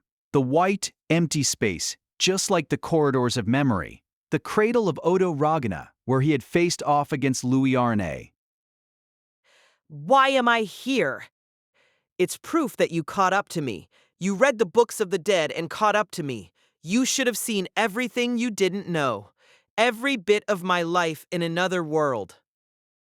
Subaru answered his hoarse shout calmly. Everything from his calm demeanor to his composed attitude to his seemingly insightful way of talking, it all bothered him. First of all, what is he saying with that nasty face? I caught up to you. That's right, there isn't anything else about me that you don't know. So, bullshit. I caught up to you? You think this is a game? Don't lie to me, there's still more. I still don't know the most important, the most crucial thing. Growling with a furious look in his eyes, Subaru grabbed Subaru by the chest. Subaru didn't resist. He let himself be pulled close until they were close enough to feel each other's breath as the other Subaru's wild black eyes stared him down. Perfect. If you're here, then just tell me. Why are you the way you are? I didn't see anything. I couldn't find anything. Tell me the reason I'm me. Tell me the reason I'm me. That's right. There must have been something, some spark that made you different. I want to. You should have seen it already, though. So close their eyes reflected in each other's, Subaru calmly looked at Subaru without resisting. That lack of resistance made Subaru feel like he was being told he wasn't even worth talking to, like he was being looked down upon from some high-up vantage point. Don't look at me like that. Gah. Subaru slammed his fist into the face he couldn't bear to look at anymore. There was a hard impact and the other Subaru got knocked back, and nothing happened to the Subaru who had thrown the punch. The pain the other Subaru felt was his own. He was clearly his own being, separate from Natsuki Subaru. The way you keep talking like you know everything, I see, I get it. Subaru studied the Subaru who was kneeling after taking that punch, and he finally understood something. If this was the corridors of memory, then there was only one possible person behind this unnatural situation. So you're Louis, the Archbishop of Gluttony. Again? When I had met her in this white realm the last time, she had used every trick in the book to separate me from the identity of Natsuki Subaru, to devour my being completely. I had just barely escaped her evil clutches, but there was no archbishop who would give up so easily. Petalgoose, Sirius, Capella, they were all the worst possible broken people. Lai, Roy, and Louis were no different. It wouldn't be a surprise for her to lie in wait here for me as I passed bullheadedly through all those books of the dead. That's what this really is, isn't it, Louis Arneberg? You can change what you look like, so you're just trying to mess with my head. You want to devour me? To hijack me for real this time? I already dumped your ass last time. Don't you know when to give up? Do you really want to die and come back that bad? Snap out of it already. You think this is some amazing power? It's just dying and getting another shot.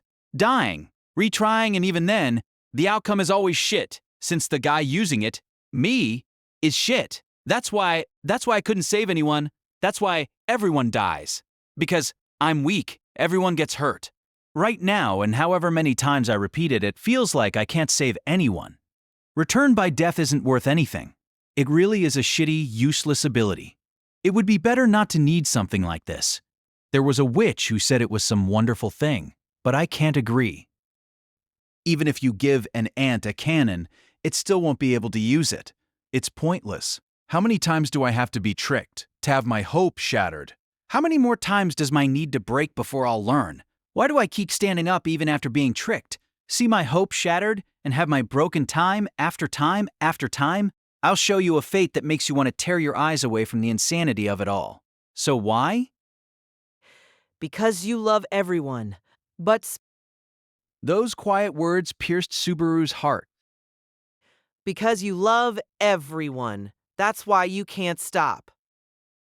Rubbing the red spot on his cheek where he was punched, Subaru said it again. The boy who had the same clothes, the same face, the same name, and yet somehow seemed decisively different, looked directly into Natsuki Subaru's eyes as he continued.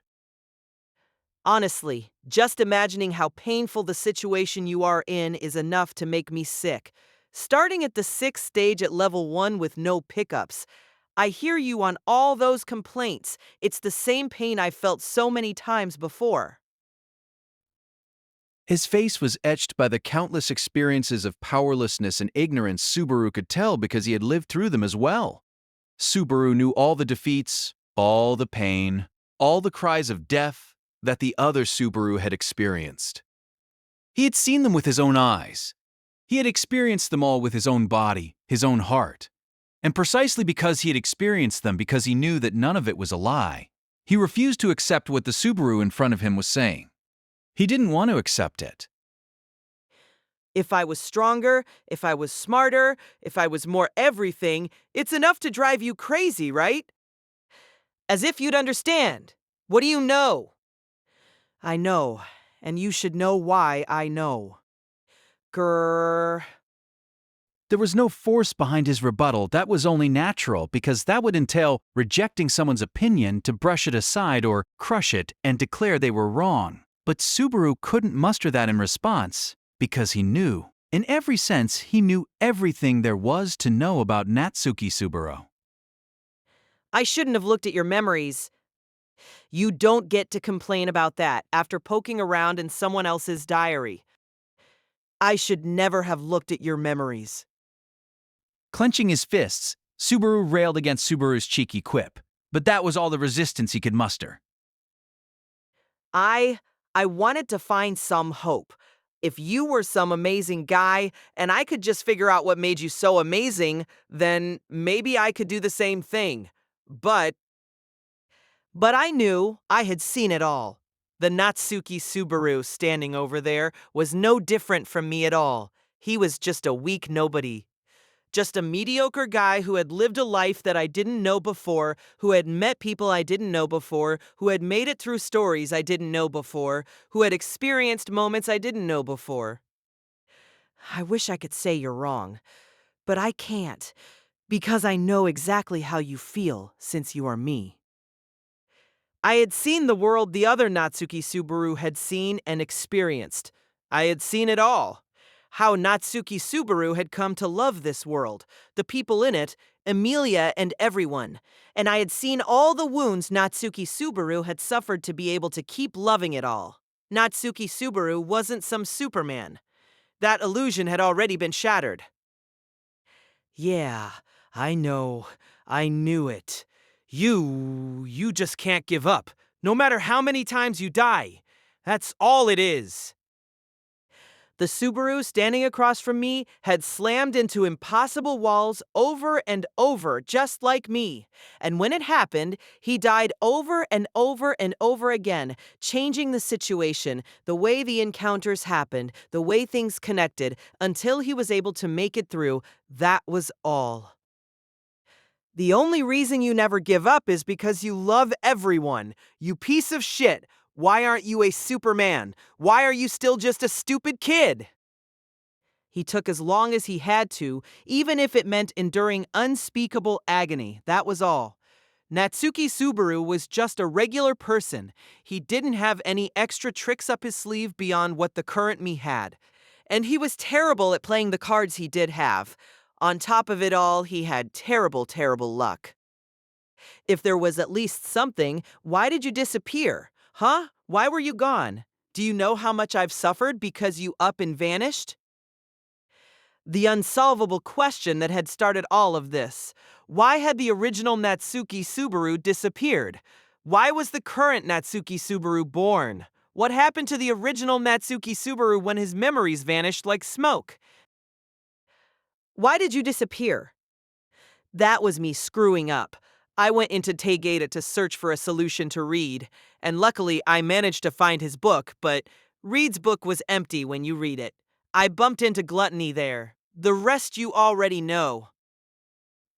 Subaru scratched his head as he recalled his embarrassing mistake. Running into Louis in the corridors of time, the original Natsuki Subaru had his memory stolen. And forgetting all his adventures in this new world up to that point, the current Natsuki Subaru, who couldn't understand his own feelings, let alone those of the people around him, was born. Zero, Starting Life in Another World by Teppei Nagatsuki, casted six-tale novel. Please subscribe to our channel. If you are interested in creating your own audio drama, please visit Artale AI. Don't beat yourself up too hard is what I'd like to say, but I know that won't help you feel much better, since you are me. Natsuki Subaru is a weak nobody and an unsalvageable dumbass. Got that right. But The other Subaru started to laugh as he agreed, but that last word made him raise his eyebrows. Subaru gave his other self a good long look before he finally finished his thought. you're an amazing guy, Natsuki Subaru. That was how he honestly felt after witnessing more than 20 cycles of returning by death. As he stared at the person standing right in front of him, his eyes slowly narrowed. He was tired of looking at that familiar face because it was his own ugly face staring back at him. It was him, but it wasn't him. It was him, even if it didn't feel like him. When he finally got a reaction out of him, it felt good. This was the first time something had actually gotten through. The most familiar stranger, huh?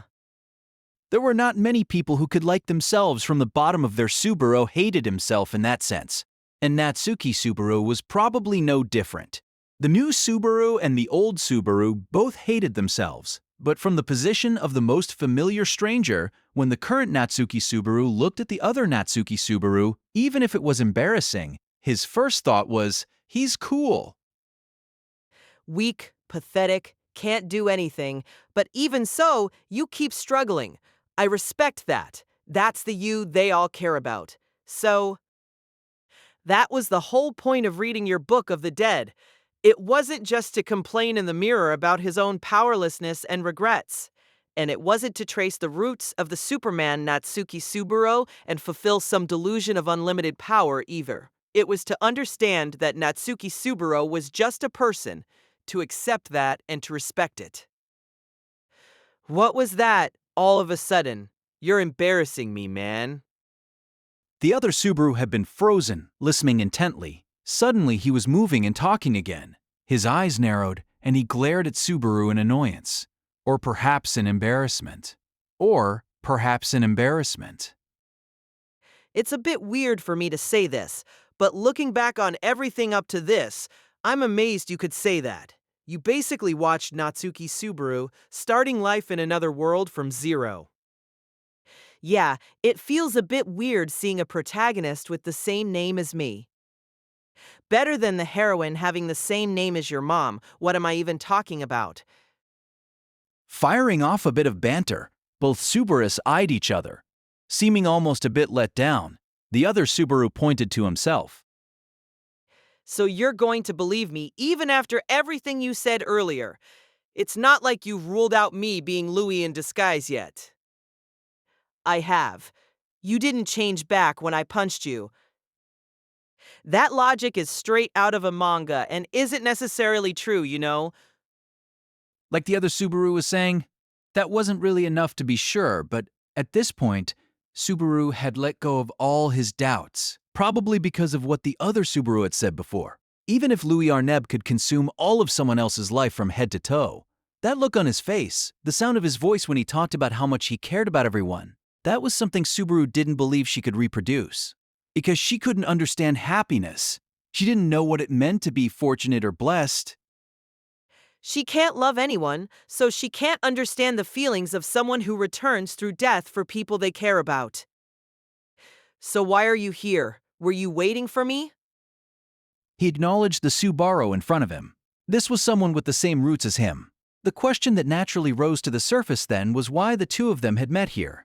Stepping forward on the pure white floor, the other Subaru answered, The reason we met here is because this is the one and only connection we have. Our connection. Inside the tower, the only place you and me can meet is in the Book of the Dead that recorded the death where I had my memories eaten. That's the only way for a Subaru with memories and a Subaru without them to come face to face. That just brings me back to the first question. Why are you here? He couldn't accept that it was just the Book of the Dead with Sayu Aong written on it, bringing the two of them together. For that matter, it didn't make a ton of sense for there to be a pile of books for every single death. If Natsuki Subaru's death wasn't observed and recorded from some point beyond this world, it shouldn't even be possible. Had the Odo Ragan itself acted as an observer? In that case, it doesn't make sense why Louis got so excited in the corridors of memory when she confirmed I was returning through death, if it could be confirmed from the outside. She's just sitting in here. She isn't the ruler or anything. The ruler is probably someone even more nasty.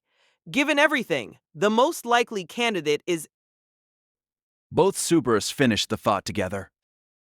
Sage Flugel. Sage Flugel. That was the most likely and nastiest possibility.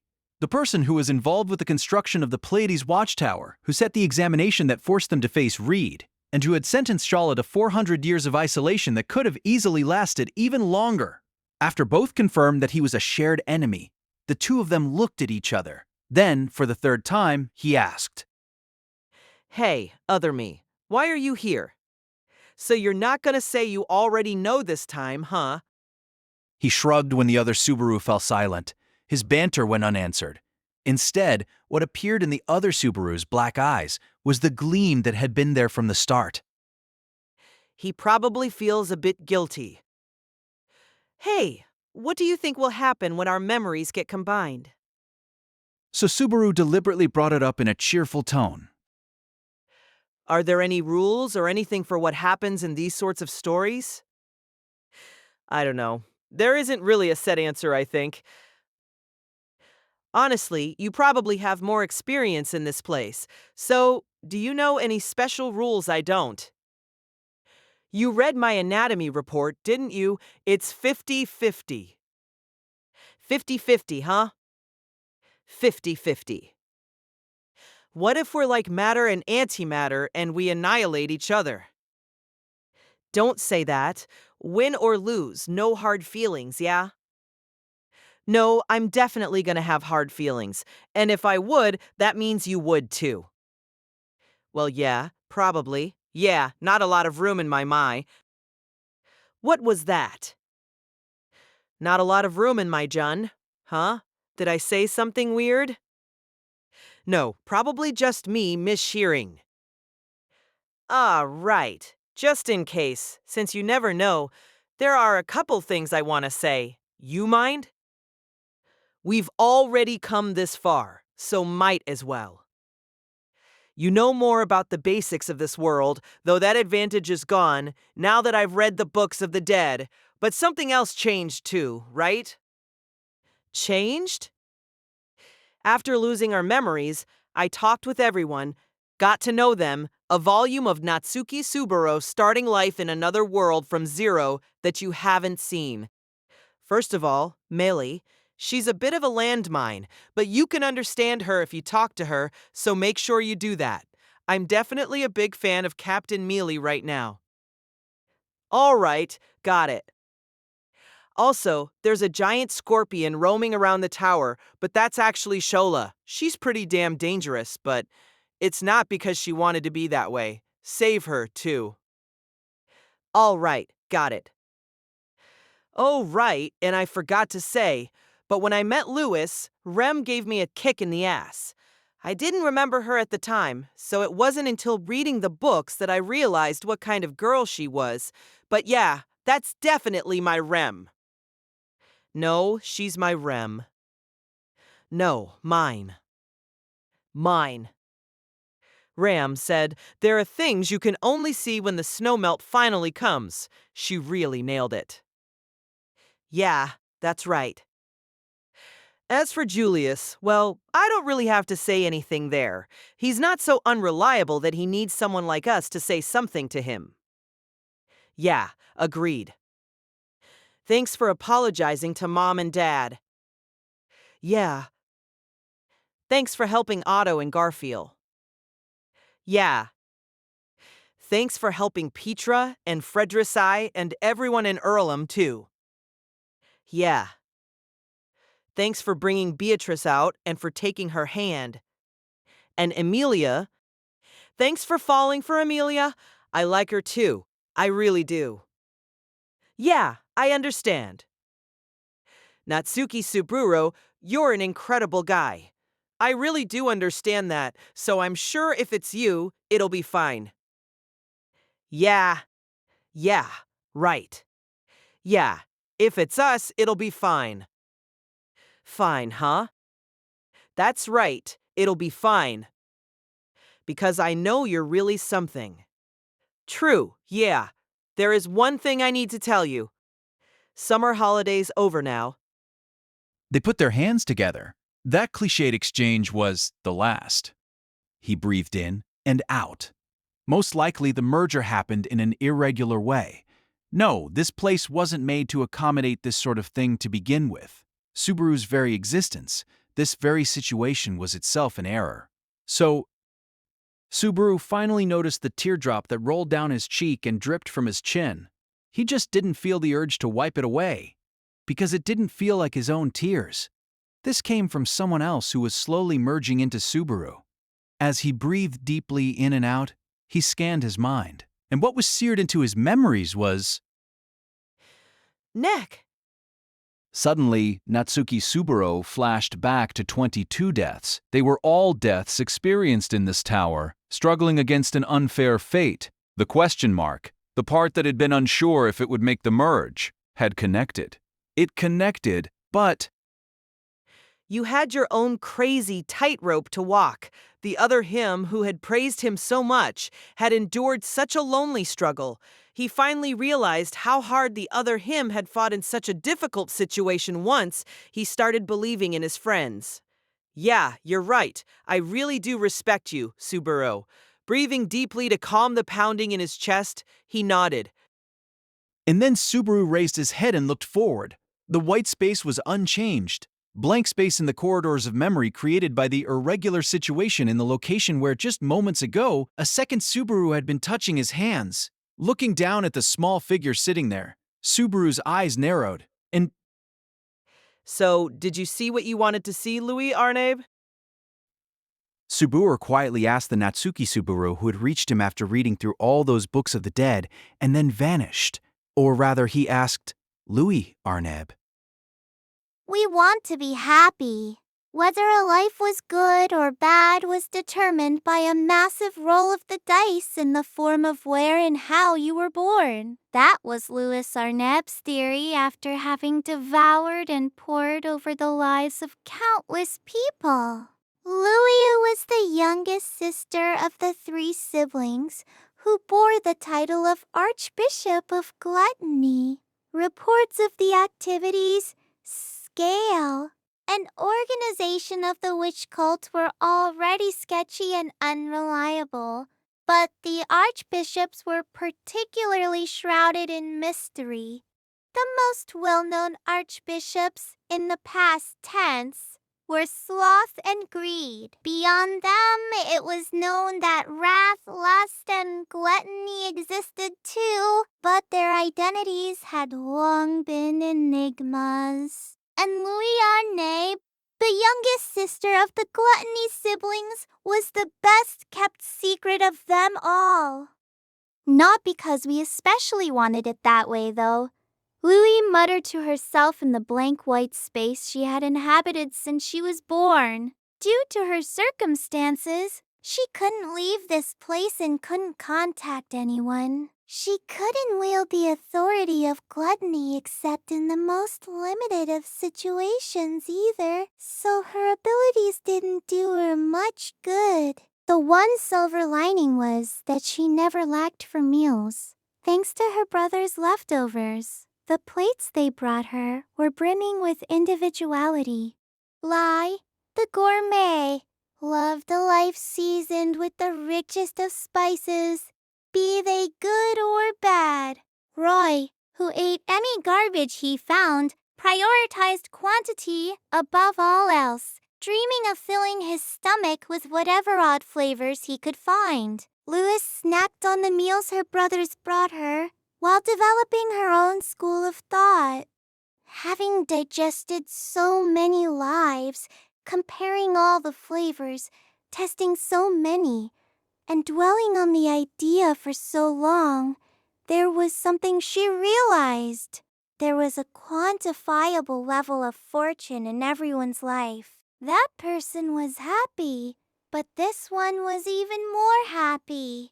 And there are lots and lots of unhappy people. How can they all live so haphazardly and lazily?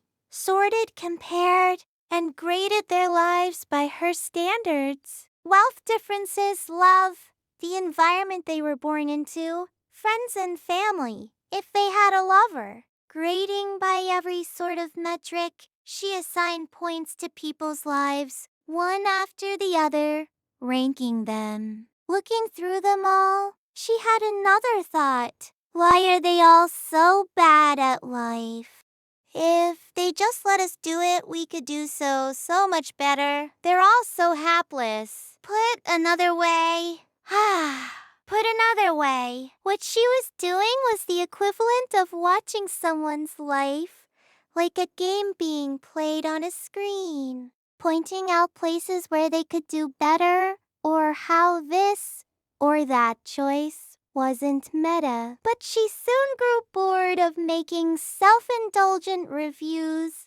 Obviously, all she could do was evaluate memories. There was no way for her to correct the play of someone else's game in progress.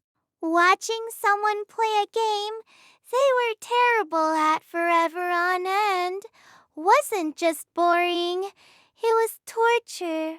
Even though they had the chance to walk on their own two legs in life, even though they had arms that could brush aside hardship, even though they had a head to envision a future, everyone, even her brothers, were all scrubs.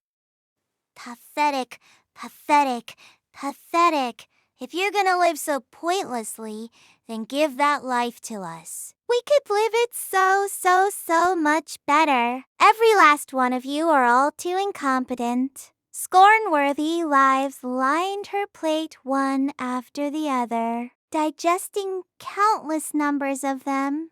She grew sick from the rage and frustration. Ah, you look like you are eating with such gusto, dear brother. Ah, you look so pleased eating, brother dearest. Meanwhile, we just want to vomit. That was the reason Louis Arnabeb was called the Gorger, a ravenous hunger that couldn't be satisfied no matter how much she ate, because it wasn't her body, but her that was starving. We want to be happy. Dash!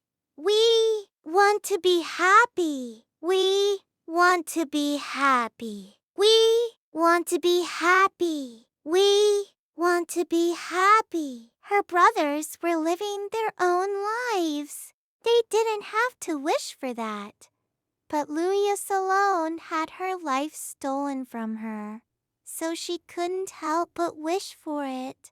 We want to be happy.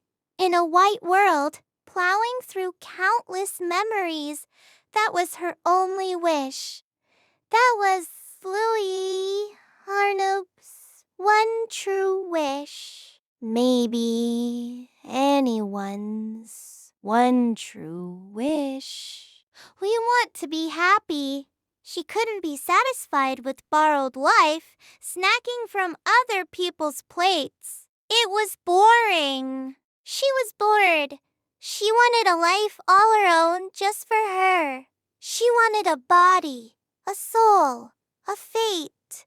We want to be happy. Louis was unhappiness. This sort of Louis's unhappiness was that she didn't have her own life to live. We want to be happy.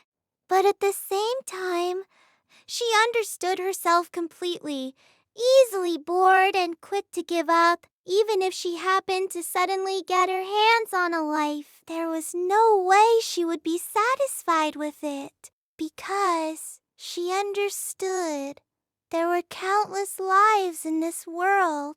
But there was an unbridgeable difference in the absolute amount of fortune, and that was decided by the completely random gamble of birth.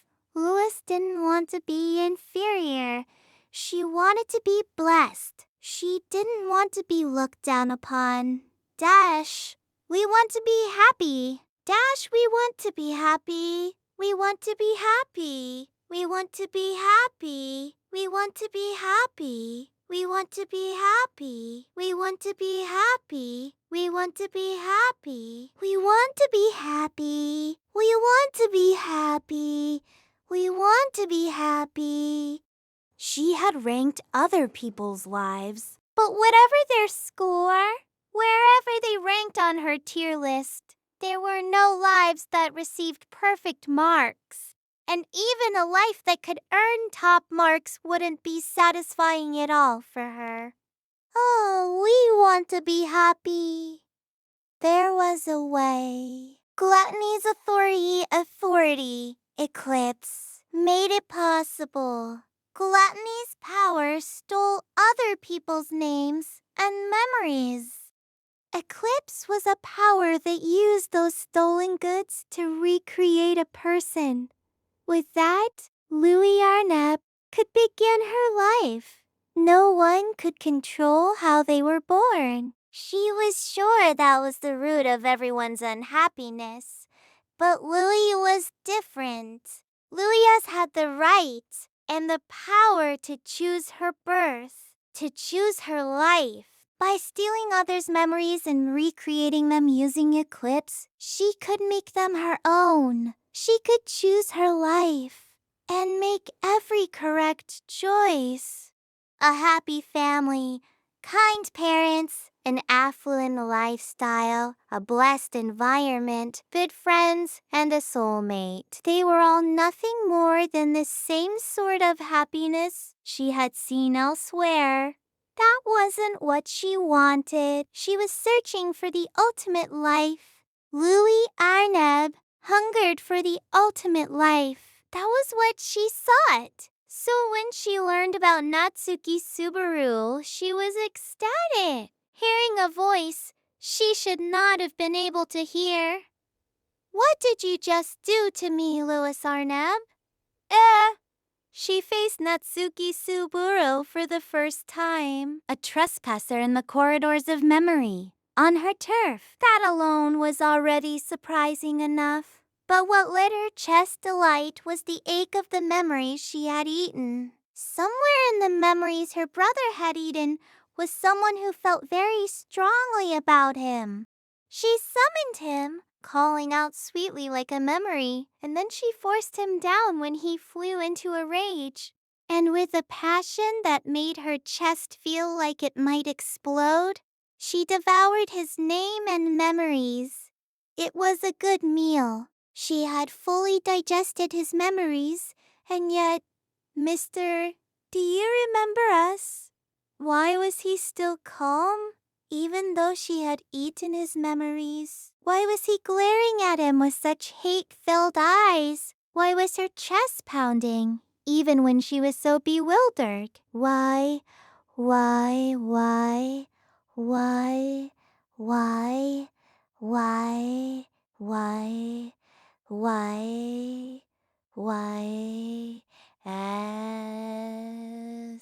Seeking an answer for what had happened, she sank into the memory she had just gained. How to begin to describe the scale of the shock Louis felt in that moment? It was... Why do you have memories of dying? Wait, it's not just that, mister. It's weird enough you have memories of dying. More than weird. But it doesn't make any sense, since we don't remember ever killing you, even though you have a memory of being killed in one of the memories we've eaten. It was strange. A paradox that shouldn't be possible. Was it the influence of Natsuki Subaru's memories? Her repertoire was expanding, including a vocabulary she should not possibly have known. It was a paradox. An emergency caused by a paradox. Schrodinger's Maxwell's Einstein was Nikola Tesla.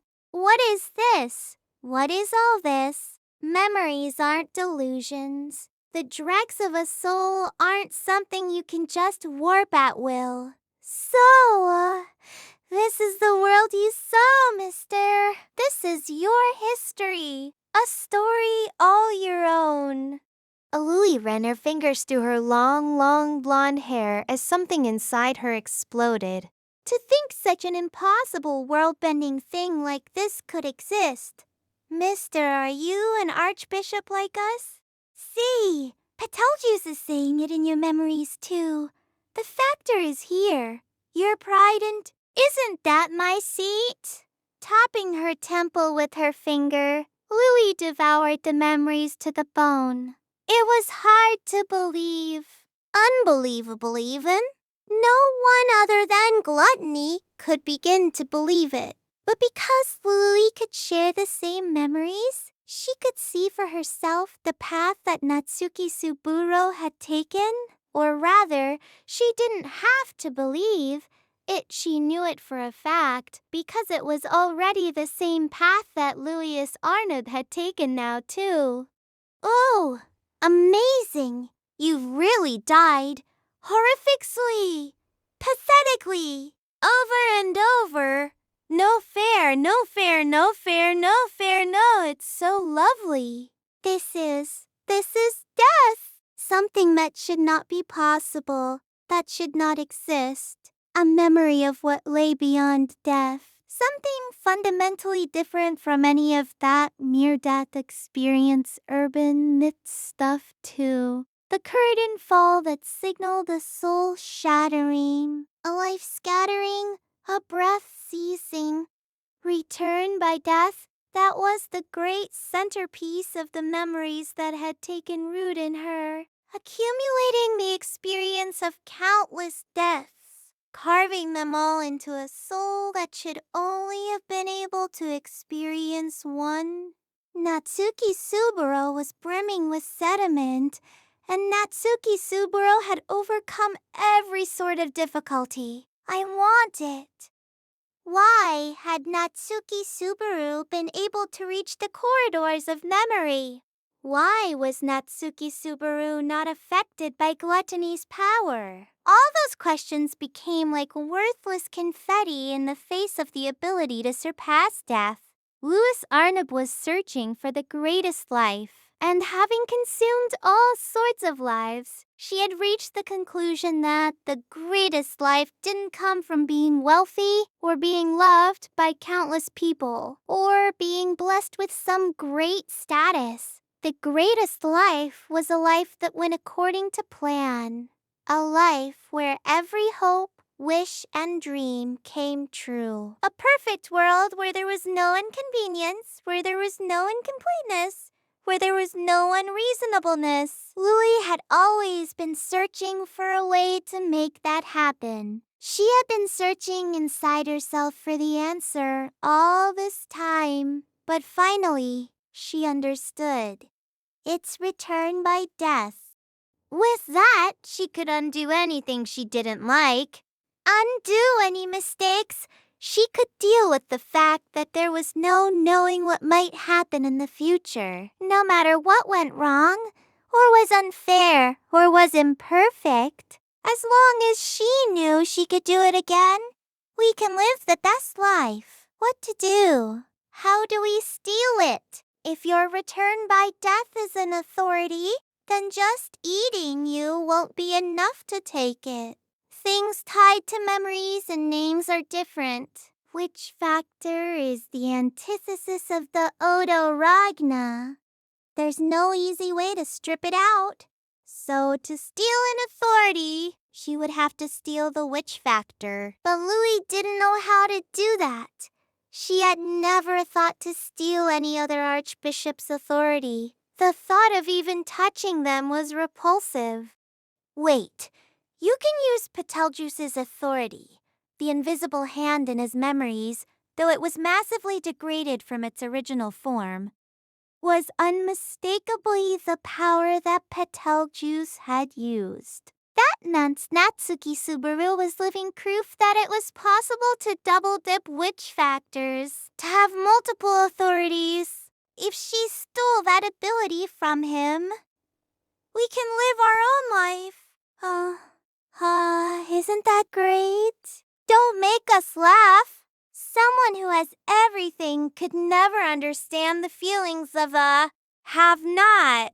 A happy person can't comprehend the full measure of another person's unhappiness. She was sick and tired of annoying arguments forced on her by others. No matter what pretty arguments Subaru might make, the truth was, he had used his return by death to get here. There was no reason for her to tolerate any double standards. What she needed was to figure out how to steal his authority. No, that's not it.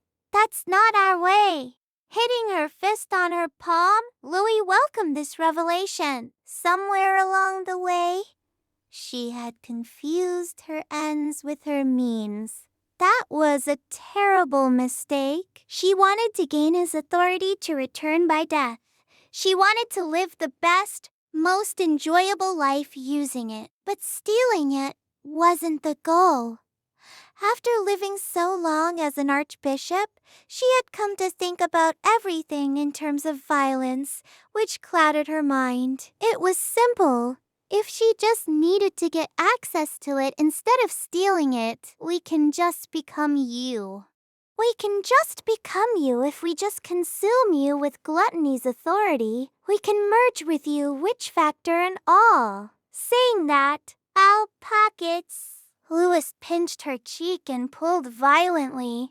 It wasn't to be cute, but to injure. Why? To rend her flesh and spill her blood, splitting off a part of herself. The three great demon beasts. Those monsters were made the previous owner of our witch factor long, long ago. We can do something similar. We just never did is all, since there wasn't much reason to. But if we put our mind to it, we can do anything. It was a monster of possibility. The infinite possibility of a creature before it was born. A creature fated to live the ultimate life before long. That is our existence. Louis slowly spun words overlapped.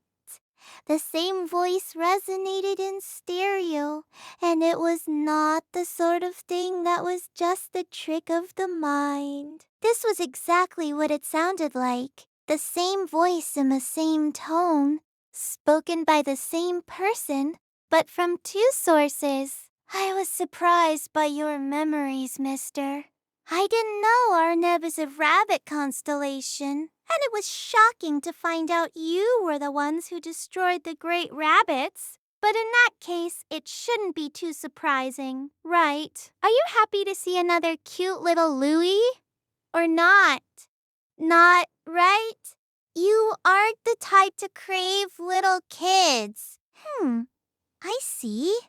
Seeing him open his eyes in shock, Louie wrapped her arms around someone with the exact same face as her. Around Louie, because this was the corridors of memory, a place removed from reality.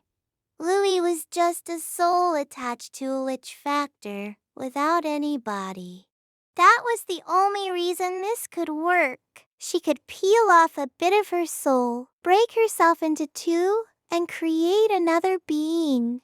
It was probably not something that Lai or Roy could do, since they lost themselves when using solar eclipse. Making a copy of herself was the sort of wild feat that only Louie, with her weak sense of self, could pull off. And Louie, who alone could manage that, was the only one capable of reaching out to claim the ability of return by death.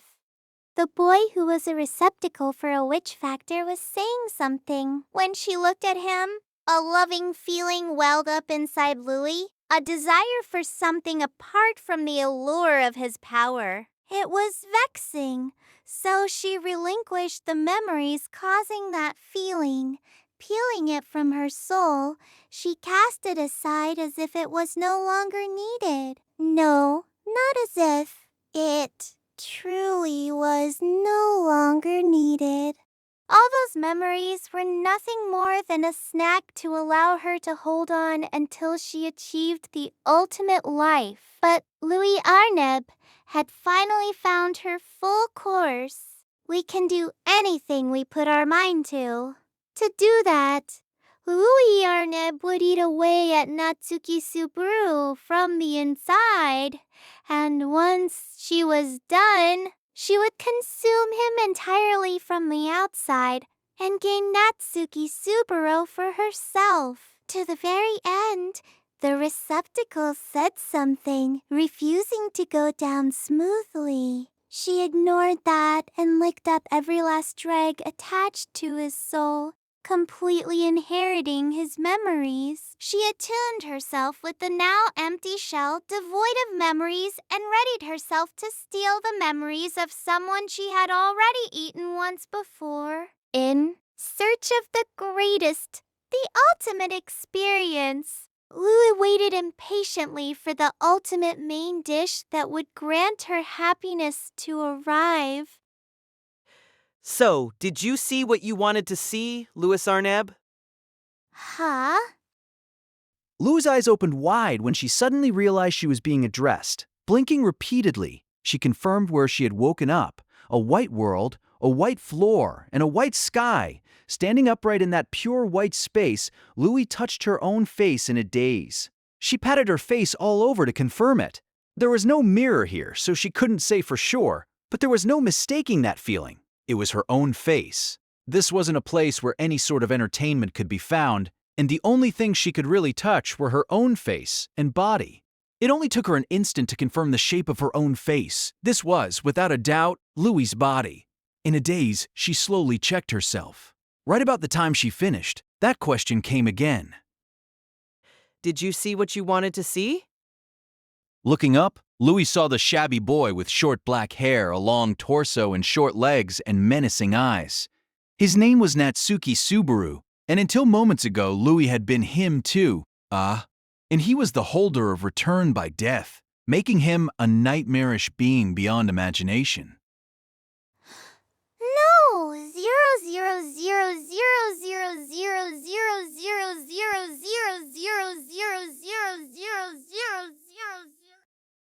She screamed. She screamed with all her might, raising her voice with all her being. If she didn't do that, she would be crushed by it. The fear, the dread, the despair. She was trapped in the madness of the constant deaths repeating over and over and over. No, we don't want to die. No, no, no, no, no, no, no, no, no, no. Clutching her head, she fell to the ground and pleaded desperately. Once she transformed into that being, Louis had experienced death at last. She had savored its taste by allowing herself to be taken into a soul that could come back from death. She was able to experience an ability that could even go against the flow of time. The fresh, new stimulation that she so desired, she had wanted to know what sort of flavor death had. Even if it wasn't as great as she expected, using the authority to return by death, the right to live a life with redos was more than enough as a consolation prize. That was what she had thought, until she experienced death herself. That's unbearable. That's suffering, that loss. There's no way we can bear it. It's impossible. We don't wanna. No human could endure that. Monster. You're a monster. You're a monster. No one could. It was impossible. Louis had gorged on countless lives, violating every sort of soul in search of a life for herself. Because she believed that she had the right, the unique privilege to do so. So she had also indulged herself with Natsuki Subaru's soul. And as a result, her naive shattered.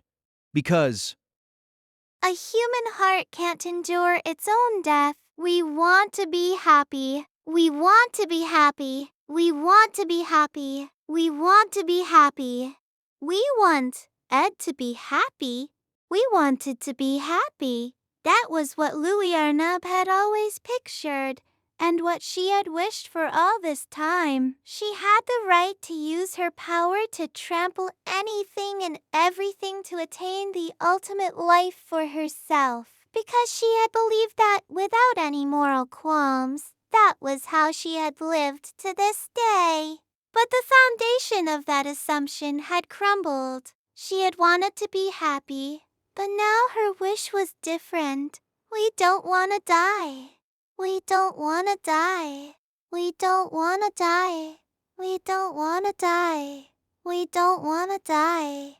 We don't want to die. We don't want to die. We don't want to die. We don't want to die. We don't want to die. I told you when you tried to eat me. slumping over and holding her head, Louis desperately tried to protect herself. Someone stood over her, and the same voice from before reached her ears. She didn't want to hear it. She was scared to hear it, but it was horrifying to think what might befall her if she didn't listen. So, terrified of dying, Louis had to listen as the voice continued. Like I warned you, you'll definitely regret it. Standing in front of the girl weeping in terror from experiencing his return by death, Natsuki Subaru looked at the palm of his hand. Not because being called a monster hurt him. He understood why someone might want to call him crazy, saying no normal person could bear it. He was aware himself that experiencing this much death wasn't ordinary. He was just gritting his teeth and bearing it for the people most precious to him. Yeah, I really am incredible, Natsuki Subaru. Clenching his hand, Subaru complimented himself from the bottom of his heart. There had been times when he praised himself in a flippant way that didn't really match up with reality, and he had done it before as a sort of consolation or to pump himself up. But the praises he sang this time were different. The memories of a certain Natsuki Subaru felt terribly distant, but having observed them objectively, Subaru complimented himself on the path he had walked to this day. It's weird. Turns out I'm really something. And he could say the same for Natsuki Subaru, who lost his memories and had reverted to the original state he was in when he first arrived in this new world, only to come all this way by reading the books of the dead.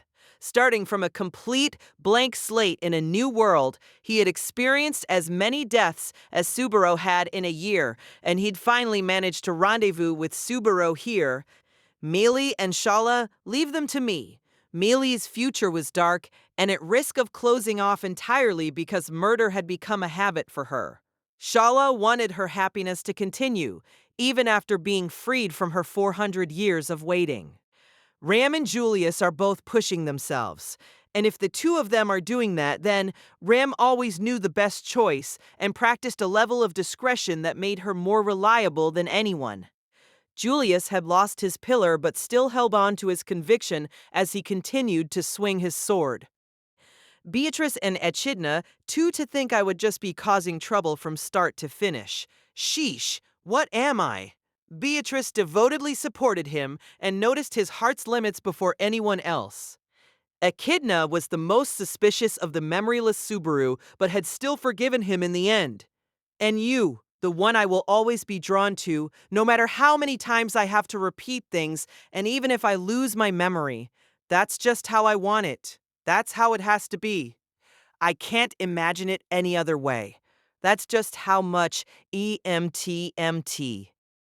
With an expression of love and serenity on his lips, Subaru raised his head. He glanced over at Lewis, who was still cradling her head and trembling. Hey, Heep. get a grip already. Subaru scratched his cheek, watching her shudder so dramatically at a single sound. The girl looked young enough to be a little child. Seeing a girl like that tremble in terror, desperately trying to reject the world around her, did make something swell in his heart. The way she naturally stirred people's protective instincts was as effective as it was sinister. It might even have been a pure and natural distillation of that emotion that she was forced to develop, since Louis Arneb, knowing so little of the world, was like a newborn child, in a sense. However, This is your loss, Louis Arneb. Natsuki Subaru wouldn't forgive Louis Arneb, even when she wept like a baby. Louis's eyes widened quietly at his merciless declaration. He watched the terror fill her eyes like ink spilled across a white page, but his heart was still like a calm sea. This wasn't a problem that could be excused just because she didn't know the ways of the world. Louis and her brothers had committed countless inhuman demonic sins that could never be forgiven. It wasn't as if she had no chance to understand either. She experienced every sort of emotion through others' memories, so she had plenty of opportunity to develop a sense of right and wrong. But what she'd internalized was just the unsightly drive to sate her darkest urges. Maybe she'd had bad teachers. Her older brothers were bad role models, for sure, but it was her choice to never take the opportunity to walk a better path in life. If you've experienced a piece of me, then you probably know.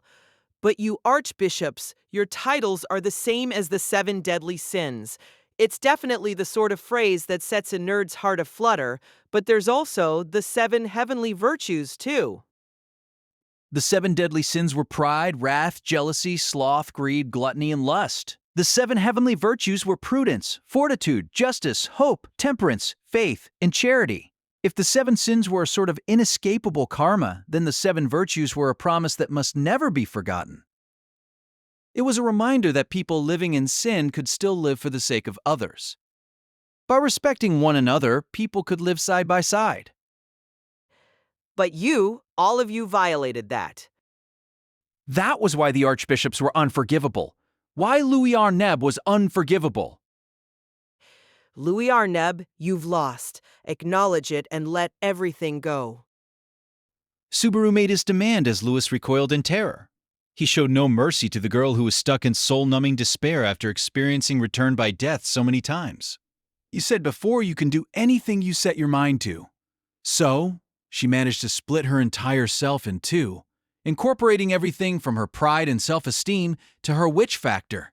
If she could do that, then there was no way that erasing the effects of her power should be impossible. If she could manage that, if she could at least do that much, then the people whose memories and names were stolen could be brought back. Rem could be brought back. Release everyone you've ever consumed. If you do... If we do, then what? Slumped down on the white floor, Louis was holding her knees. With her long blonde hair spread out around her on the floor, she peered out at Subaru from behind her hair. Her eyes were filled entirely with unmistakable dread. Free everyone you've eaten. Even if they're dead, returning their names will give them back some dignity. And anyone still alive can reunite with their families. If you do that, I'll... Let us go. There's no way. Of course not. What? There's no way you would let us go. You annihilate your enemies. Totally and completely. You pitch the perfect game all the way to the end. Because you can. That's why there's no way you wouldn't. There's no reason not to. Louis erupted with overflowing emotion, saying what sounded almost like a joke. Give back what we've eaten, never. That's our lifeline. Without that, you can kill us. You've got it flipped. To not die We can never give it back. We can't. Lewis's outburst was a true paroxysm. Her face was a mess, and it was impossible to tell if she was laughing, raging, or grieving, and it was all tinged with terror. Everything flowing from her lips was tied directly to her fear. Whether she tried to introduce joy or anger or sadness was irrelevant. If the result would always be terror, what was there to be happy or angry or sad about? Subaru well understood Lewis's deep-rooted rejection. She cursed the whole world, battered by a swirl of doubt and suspicion until it felt like it was impossible to move. That was a hell Natsuki Subaru had also experienced. What freed him from that hell was having someone to hold his hand, because that warmth didn't let Subaru escape. It was the silver-haired girl who had saved his life and his heart when he first came to this different world. It was the blue-haired girl who'd kindly heard him as he tried to abandon everything. They were the reasons Natsuki Subaru had not remained trapped in that hell. But Louis Arneb, drowning in terror before his eyes, didn't have any support like that. It was a hackneyed expression, but no one can live alone. So to save the girl trapped by terror, someone would have to reach out a hand, just like someone had reached out a hand to Subaru before. However, I'm not going to save you. that someone wouldn't be Subaru. The Archbishop had committed an unforgivable sin. That was Natsuki Subaru's judgment. I won't save you, and I won't feel bad about it either. Wee. Eep. There was nothing but fear for Subaru in her wide eyes. Subaru was the only one here who could understand her terror, but he was also the source of it, so there was no escape for her. When her fear reached its limit, she rejected Subaru with every fiber of her being. It's too much. This is slowly. Subaru's vision started to warp, and a change appeared in the corridors of time, as if the world detected the presence of a foreign object and was twisting in order to eliminate it. As a result, Subaru's body began to sway.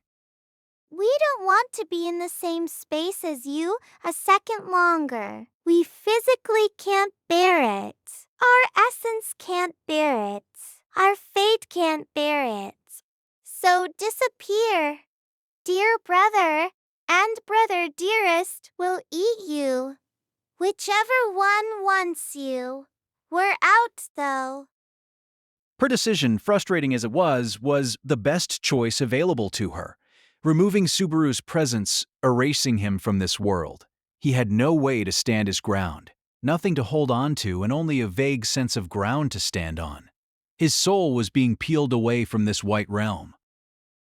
If you don't like me, you can just settle it yourself? We won't take the bait. You can't get us to try to kill you. You just want to come back through death and take it out on us. We won't let you. Our brothers will devour you. That's how we'll win. Louis glared at Subaru with her teeth bared while he simply tried to hold on. Understanding that he could no longer hold out, he took a deep breath. His black eyes pierced her. Eep. If your brothers are your last resort, then fine. I'll crush that hope and then make you pay. Prepare yourself, Louis Arneb. All the things you don't like, all the painful stuff, you're going to carry that yourself. Don't run away from your memories. Shame and regret were crucial ingredients in the memories that shaped people. They were nourishment for the person that was Natsuki Subaru, and they were building blocks in the Natsuki Subaru who had come here after enduring so many deaths. If Natsuki Subaru was incredible, then it was because his shame and regret made him that way. That said, I don't want to go through that shame again. His vision started going white, and his thoughts grew distant. The corridors of memory unwound. Now that the terrifying being was gone at last from the corridors of memory, Louis Arneb let out a long, trembling breath and confirmed she was still alive. How? How could he be okay? She couldn't understand it. Her understanding of Natsuki Subaru before and after experiencing death herself was completely different. She couldn't understand him. She couldn't understand him. It was impossible. She couldn't steal everything from that terrifying monster. Why, for example, had she not been able to steal his memories from before he was isekai summoned or whatever he called it. Gluttony's power should have consumed all of the target's memories from the moment they were born, and yet she could only steal a little over a year's worth of memories from that thing. It was as if the Odo Ragna loathed the memories before that point, or else, hey, this isn't what we talked about. Suddenly, a voice rang out in the corridors of memory where she should have been all alone. Louise spun around in shock, but her surprise quickly dissipated. Standing before her was Us is. Right, us. We drew the short end of the stick. We've been waiting this whole time with nothing to show for it. Did you set up the ultimate life environment with Mr. Like we planned? a mirror image. Louis grinned back at her, another her in the truest sense, created by splitting a soul that should have been one to create the same but also different being. And that other Louis had not experienced what she had. This sneering Louis felt almost alien. What is it, us? Why that look? Where is Mr. Us being here? Means he entered the book of the dead again, right? Hey, you did your job, right? We didn't get him here, but you performed your role, didn't you? Wow, you slipped in neatly. That silly head didn't even notice us inside him. Dancing and clapping, the other Louis reminisced on that forbidden rendezvous. Of course, the original Louis knew about it too, and didn't need to be told. That was when Subaru connected to the corridors of memory from Reed Astria's Book of the Dead, trying to search for a way to deal with that tyrannical swordsman. That was where the splinter Louis made contact with the monster that had forgotten everything and tried her luck by consuming it, including Louis, who was hidden as a witch factor. That plan failed, due to the resistance of memories that were supposed to have been consumed. However, if they had not gotten in the way then, Louis would have become one with that thing by now. When Louis thought about merging with that thing, Hey, what is it? Talk more. Tell us. You saw it, right? You heard it, right? Smelled it, right? Tasted it, right? Natsuki Subaru's authority. Don't say its name. speaking excitedly, the splinter Louis reached out her hand, but the moment it touched Louis's shoulder, she erupted, brushing away her other half's arm. Huh? Of course, her other half didn't understand why she was being rejected, and her expression clouded. But Louis didn't have the composure to notice Splinter Louis's reaction. Louis clutched the shoulder that a stranger tried to touch and shook her head wildly as she fell back. No, don't touch us. Don't get any closer. She was terrified. Terrified of the Splinter Louis, of the person with the same face, the person who had experienced the same things as she had. The being that was the other half of her soul felt like a complete stranger. And there was no telling what a stranger might do. A stranger wouldn't protect Louis. A stranger could kill her, and she didn't want to die. Stay away. Stay away, stay away, stay away, stay away. Don't get any closer. Don't touch us. She hugged her body, unable to do anything more than she had when she faced that thing. Splinter Louis's eyes widened in confusion at seeing Louis push her away. Huh? What's that about? Splinter Louis clenched her hand that had been brushed away, and with a terribly strained voice, she looked down at Louis and gnashed her teeth. What's this? What's going on? By what right and whose permission? Beep. This isn't what we planned. What is this? What's this reaction? This attitude? Answer us? Flying into a rage at being rejected, the Splinter advanced on the cowering original. Crouching down in front of the frozen Louis, she grabbed her trembling other half by the hair and hauled her up. Two identical faces were now eye to eye, close enough to feel each other's breath. Strange, isn't it? It's strange. It's strange. It's strange. It's too strange. We're saying it's too strange. What about the plan? It went like we planned, didn't it? You slipped into that empty, Mr. and set our nasty plan in motion, didn't you? Good job. He was scared. He believed he was just the closest stranger to Natsuki Subaru. Louis said nothing as Splinter Louis reviewed their plan. It was true that their plan had proceeded smoothly. Louis had experienced the return by death inside Subaru. And using her tricks, she had convinced Subaru to see Natsuki Subaru as a different person. All the while, Splinter Lewis had remained in the corridors of memory, ready to eat Subaru when he became a separate entity from Natsuki Subaru to take his authority for herself. They had been one step away. Even if it didn't work, we could have done it again. Tens, hundreds of times even. The plan was to keep going until we stole his authority, wasn't it? It was just a small blunder. We can just steal his memories again and keep trying as many times as we want. We can even trade positions, trying over and over and over again. Any mistakes can just be fixed. The plan was to trade roles and keep going over and over without end until they perfectly usurped and stole his power. And yet you're rejecting us. No! Lewis shrieked in pain and fear as the hand gripping her hair pulled, and then she pushed Splinter Lewis' chest, sending her other half to the ground, where she landed with a painful groan. They stared at each other in disbelief as an unbearable silence filled the space, and with Lewis unable to say anything, Splinter Lewis's eyes flared. Were you planning to keep the authority for yourself? No. Astonished, frozen, the Splinter Louis stumbled upon a disgusting suspicion, even as the original Louis shouted in response. That wasn't it at all. She didn't have any desire to keep something like this to herself. If she could throw it away, she would. But she couldn't do that, because they were none other than Louis Arneb's own memories. She couldn't erase her own memories. She couldn't steal them. She couldn't lock them away. All the things you don't like. All the painful stuff you're going to carry that yourself. Don't run away from your memories. At that very moment, what that thing said earlier crossed her mind. She couldn't forget what she had experienced. She couldn't erase the path she had walked. That was the history of Louis Arneb that had been born inside her. This isn't funny. You think we'll let you. She had wanted to be happy. She had wanted to attain a blessed life, all her own.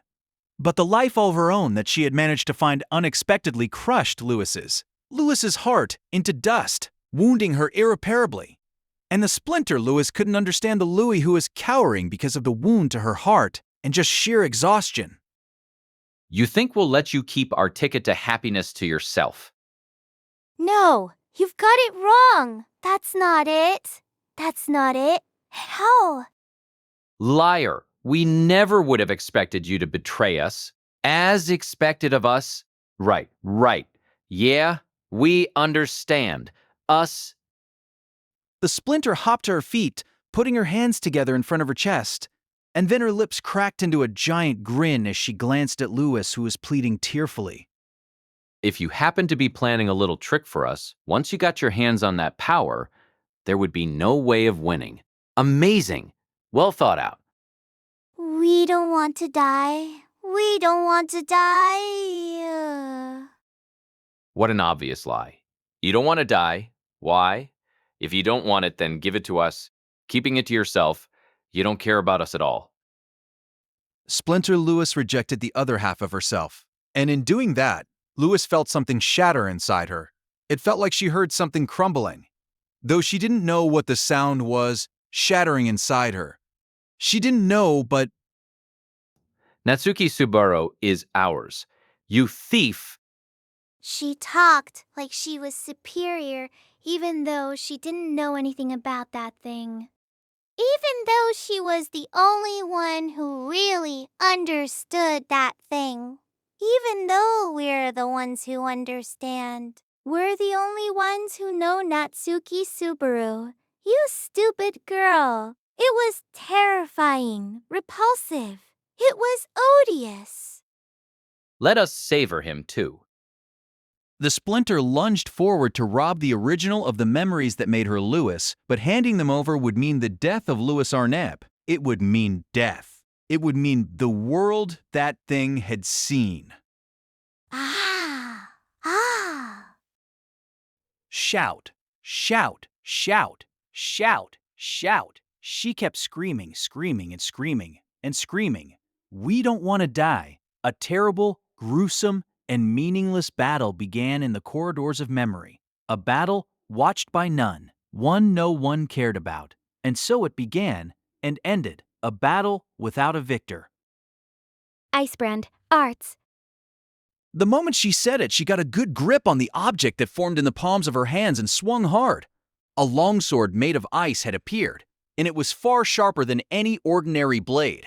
Emilia had only just begun training with it, but moving her body was her forte. Swinging the blade as an extension of herself, she blocked off her opponent's escape and tried to land a lethal blow. However, Ha ha ha! Not bad, but that's not enough. Not even close enough to reach us. Guerrero. her earnest attack was evaded by her opponent, who slid along the ground as his long hair fluttered. The one staring at her with bared canes was the Archbishop of Gluttony, who called himself Libatankidos. Hearing the title Archbishop, Emilia felt a hazy dislike swell in her chest. That was because she had clashed with a bunch of archbishops in Pristella. Some of those fights had been settled for good while some were just beginning. Put simply, there was a lot of serious stuff involved. So many sad and painful things had happened there. They still had not resolved everything that started in Pristella, which was why everyone was working so hard. Why are you like that? Why? Why, indeed? Why do you say? Why is it? Why is it? Why? The words he was saying had no trace of seriousness. He wasn't someone who intended to give a proper answer. Sensing that, Emilia hardened her expression. It would be best if he could be reasoned with. But if he wasn't interested in talking, then there was no need to hesitate anymore. Icicle line. Whoa! In time with her incantation, there was a sound of the air crackling behind her, readied ice blade. It was the sound of dozens of ice stakes, with sharp points forming, and a signal that they were ready to be unleashed. Lai still looked untroubled, but Emilia paid him no mind. She simply trusted in her icy resolve and unleashed her attack. In an instant, almost 100 ice stakes were unleashed. The stone passageway was filled with shards of ice from the ceiling to the floor, as if the air itself was joining her attack. But Sorry, miss. We're tired of seeing that is maybe overstating it, but we've seen this one already. We're a genius, you see, so once we've seen an attack, it won't ever hit us. swinging the short swords fastened to both his arms, Lai endured the terrific ice barrage with a sneer. Emilia gasped at his skill and at the fact that he really did manage to endure it without a scratch. But if he withstood it once, then she would do it a second time, and a third, and even more, if that wasn't enough. You think you will win if you do it 100 times? Even 1,000 wouldn't be enough. Then I'll do it 10,000 times. I won't let you reach the others. Ah ha ha ha ha! That's a crazy proposition. Talk about outrageous. Lai put a hand to his forehead, a gesture that was equal parts annoyance and exasperation. Watching him, she quietly inhaled and prepared to make good on her word. She had said it in the heat of the moment, but she just had to do it. 100, 1,000, 10,000. She just had to do what the others couldn't. So she prepared to embark on that task. Libatankidos. Behind her, a voice that was neither hers nor Lai's rang out, stopping Emilia in her tracks. Drawn by the voice, she spun around, seeing him turn the corner down the hall. A boy with black hair and a bit of a mean look in his eyes had appeared. He was rushing onto the battlefield with a valiant look on his face after spotting her and Lai battling there in the hall. Aw. Immediately she thought, oh no, she had to say something, but for a brief moment her mind went blank. Too many emotions welled up in her when she saw him, but before any confusion could appear in his eyes, she quickly said what had to be said. It's dangerous, so wait. Well, you probably don't know me, but that guy's the enemy. Leave this place to me. Even though you probably don't remember me. Leave this place to me. And please don't think about me too much. For right now, in this moment, if she thought about anything other than fighting, she might cry. She didn't want to cause anyone more trouble by letting that weakness show. And yet, It's okay, Emilia Tan. The boy racing toward her called her name. That was all it took to blow away the unease and sadness that she had just barely managed to keep bottled up inside. Because I'm your knight, Natsuki Subaru. something set Amelia's chest aflame. Spurred on by powerful emotions, running with all his might, Subaru caught sight of a certain person. When their slender and graceful figure came into view, his heart almost exploded. Overflowing love punched him in the chest, but he somehow managed to contain it. This wasn't the time to die from the cuteness. And he also thought, I'm glad I was the one who got here first.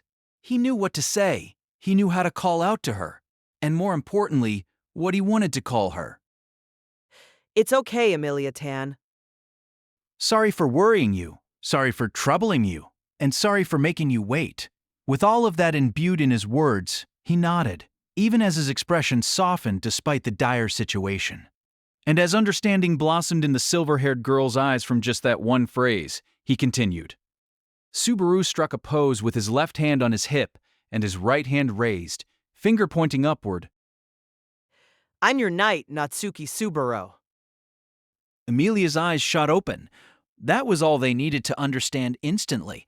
Even with Gluttony's authority menacing them, they were going to be fine. And as Amelia stopped moving with her attention on Subaru, Ha ha!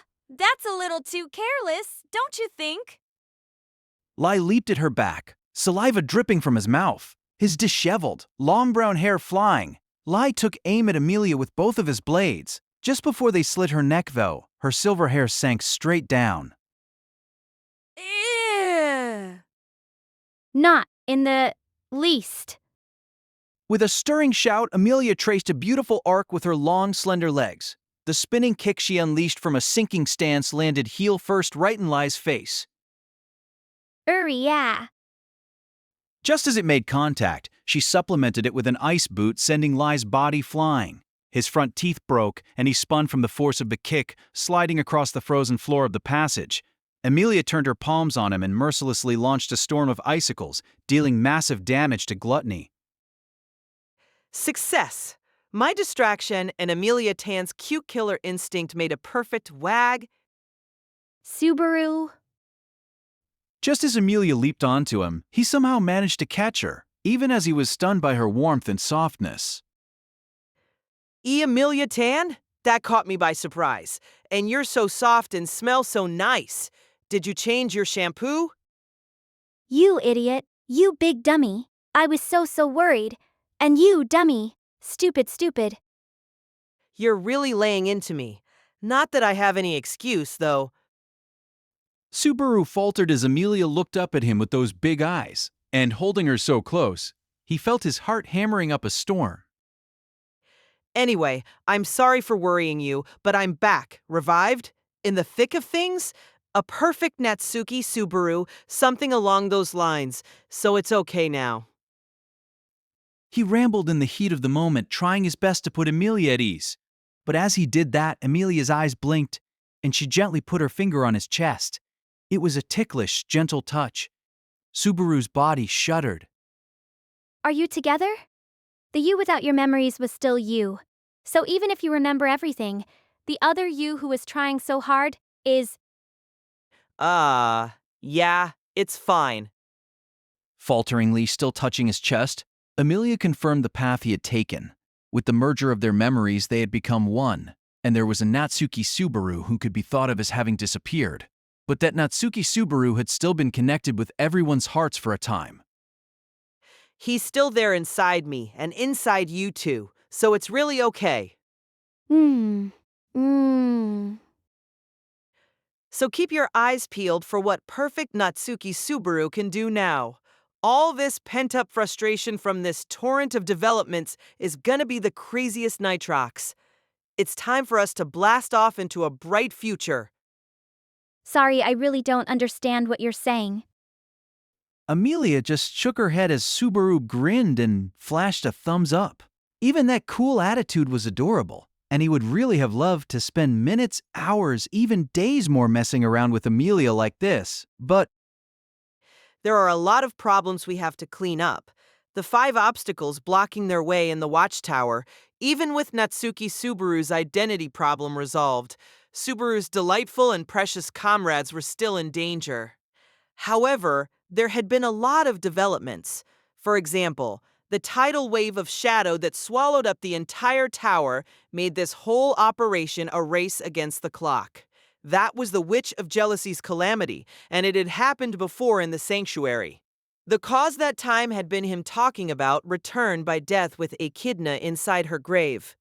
Assuming it was the same reason now, then the shadow would ruin everything again if his secret got out. In other words, Louis Arneb, finding out about return by death and taking up residence inside him, was the prime culprit. Now that Louis had been removed from Subaru, it was maybe 50-50 whether the shadow would swallow up the Pleiades Watchtower now. That wasn't much reason to start getting optimistic about things, but... Amelia Tan, I have an idea. Got it. Then let's do it. I didn't say anything yet. It's fine. If it's your idea, then you must have come up with it after thinking about it really hard. I'd rather put my faith in that instead of trying to think of everything myself right now and making a snap judgment. Arg, damn it. You know just what to say to make me smile. Subaru was stunned by her ready acceptance, but Amelia answered with a full-throated show of faith in him. He scratched his cheek, feeling like he had to live up to that trust before pointing down the hall filled with shards of ice. First of all, just to be sure, give him another blast. It would be nice if that unflinching blast was a finisher, but the odds were slim. In fact, peering intently at the point of impact, Amelia gasped. Subaru, the Archbishop is gone. 10. Stock, resilient little asshole, but you definitely landed a clean blow earlier. That cockroach-like hardiness was frustrating, but running away the moment he judged the situation to be disadvantageous set him apart from Petalgoose, who was so diligent and straightforward, or from Regulus, who didn't have the word humility in his vocabulary. But there was no way that Lai had left the tower entirely yet. Amelia Tan, for now, we need to meet up with everyone. We have to adjust our deployment. If everyone doesn't do their best, we won't be able to get through this. Okay, but is it okay to just let him go? Honestly, if we could have finished that bastard, then that would have been great, but... It wouldn't be easy to pin a tail on Lai after he had gotten away, and if they were going to waste time searching for him, it would be better to prioritize meeting up with everyone, so Lai could live for now. You don't need to worry. He won't leave the tower. Louis, his sister, should be begging for help, and considering how bad his sister complex is, that guy won't run away. Sister complex? As in he's obsessed with his little sister. Not exactly a healthy relationship in their case. At the very least, he had not sensed any sort of familial love for her brothers and Louis. Those guys were either pathetic victims devoting themselves to Louis without realizing the truth, or else they were dedicated role-playing fanatics. Either way, the archbishops were reliably twisted people. I guess if they were more flexible and could change up on the fly, they wouldn't have become archbishops. After having had so many unwanted interactions with them, that was his conclusion. They never considered that they might be wrong. They were obsessively devoted to their own ideas and forced them on everyone around them. Because of that, they didn't admit defeat and couldn't retreat. To destroy them. Amelia Tan, we need to get everyone else. Got it. But where are they? Leave that to Subanavi, your Subaru's onboard navigation system. Activating Subanavi, Greed's authority, he searched for the responses from their comrades around the tower. That was just a fun way for Subaru to refer to Corleonis, the power that allowed him to perceive the manifestation of his precious bonds. It was an ability that let him sense the presence of his comrades, and it was the most valuable power Subaru currently possessed. He couldn't comprehend how Regulus could be so isolated despite having this power. It was almost a sort of genius. A pathetic, pitiful virtuoso who could only become an archbishop. This isn't the time to be pitying him, though. Found them. Once he found the faint lights he could sense using that power, Subaru raised his head. First priority was linking up with the people who Amelia had made sure escaped. Meaning... First things first, time to retrieve my adorable little partner. Coriolanus allowed Subaru to grasp the general gist of what was happening inside the Pleiades Watchtower. This was possible because he could gauge the general condition of his comrades and a vague sense of how far they were from him. And on top of that, Subaru felt something odd smoldering in his chest. He was using the power that he had, without thinking, called Coriolanus, or Subanavi, like he'd joked earlier, to find his friends. But he had a feeling that wasn't where its true strength lay. Coriolanus, lion's heart in Latin. It referred to Regulus, a first magnitude star in the constellation Leo. And Regulus was also Latin, meaning Subaru. As they turned the corner in the passage, Amelia shouted to Subaru once she spotted what lay ahead. Thanks to the lion's heart, Subaru already knew the reason for her shout. Following the faint light and warmth, he saw his friends who had set out on their own mission. Biko. Beatrice. And Subaru and some unknown girl. Beatrice was taken aback when she saw the two of them running toward her, but Subaru and Amelia ignored her confusion, and they both leaped at Beatrice, lifting her in a hug even as she cried out, Floor. Ho! Biko. Biko. You're so light, so adorable, and such an intelligent-looking face. Look, Beatrice. Subaru remembered everything. Ah, but you probably don't remember me. But Subaru remembering me at least made me really happy. Wait, one moment. Wait! My head is a mess. Like a birthday she knew and one she didn't all coming together. Beatrice was bewildered and rattled by their combined onslaught, but she soon held out her hands, silencing Amelia first.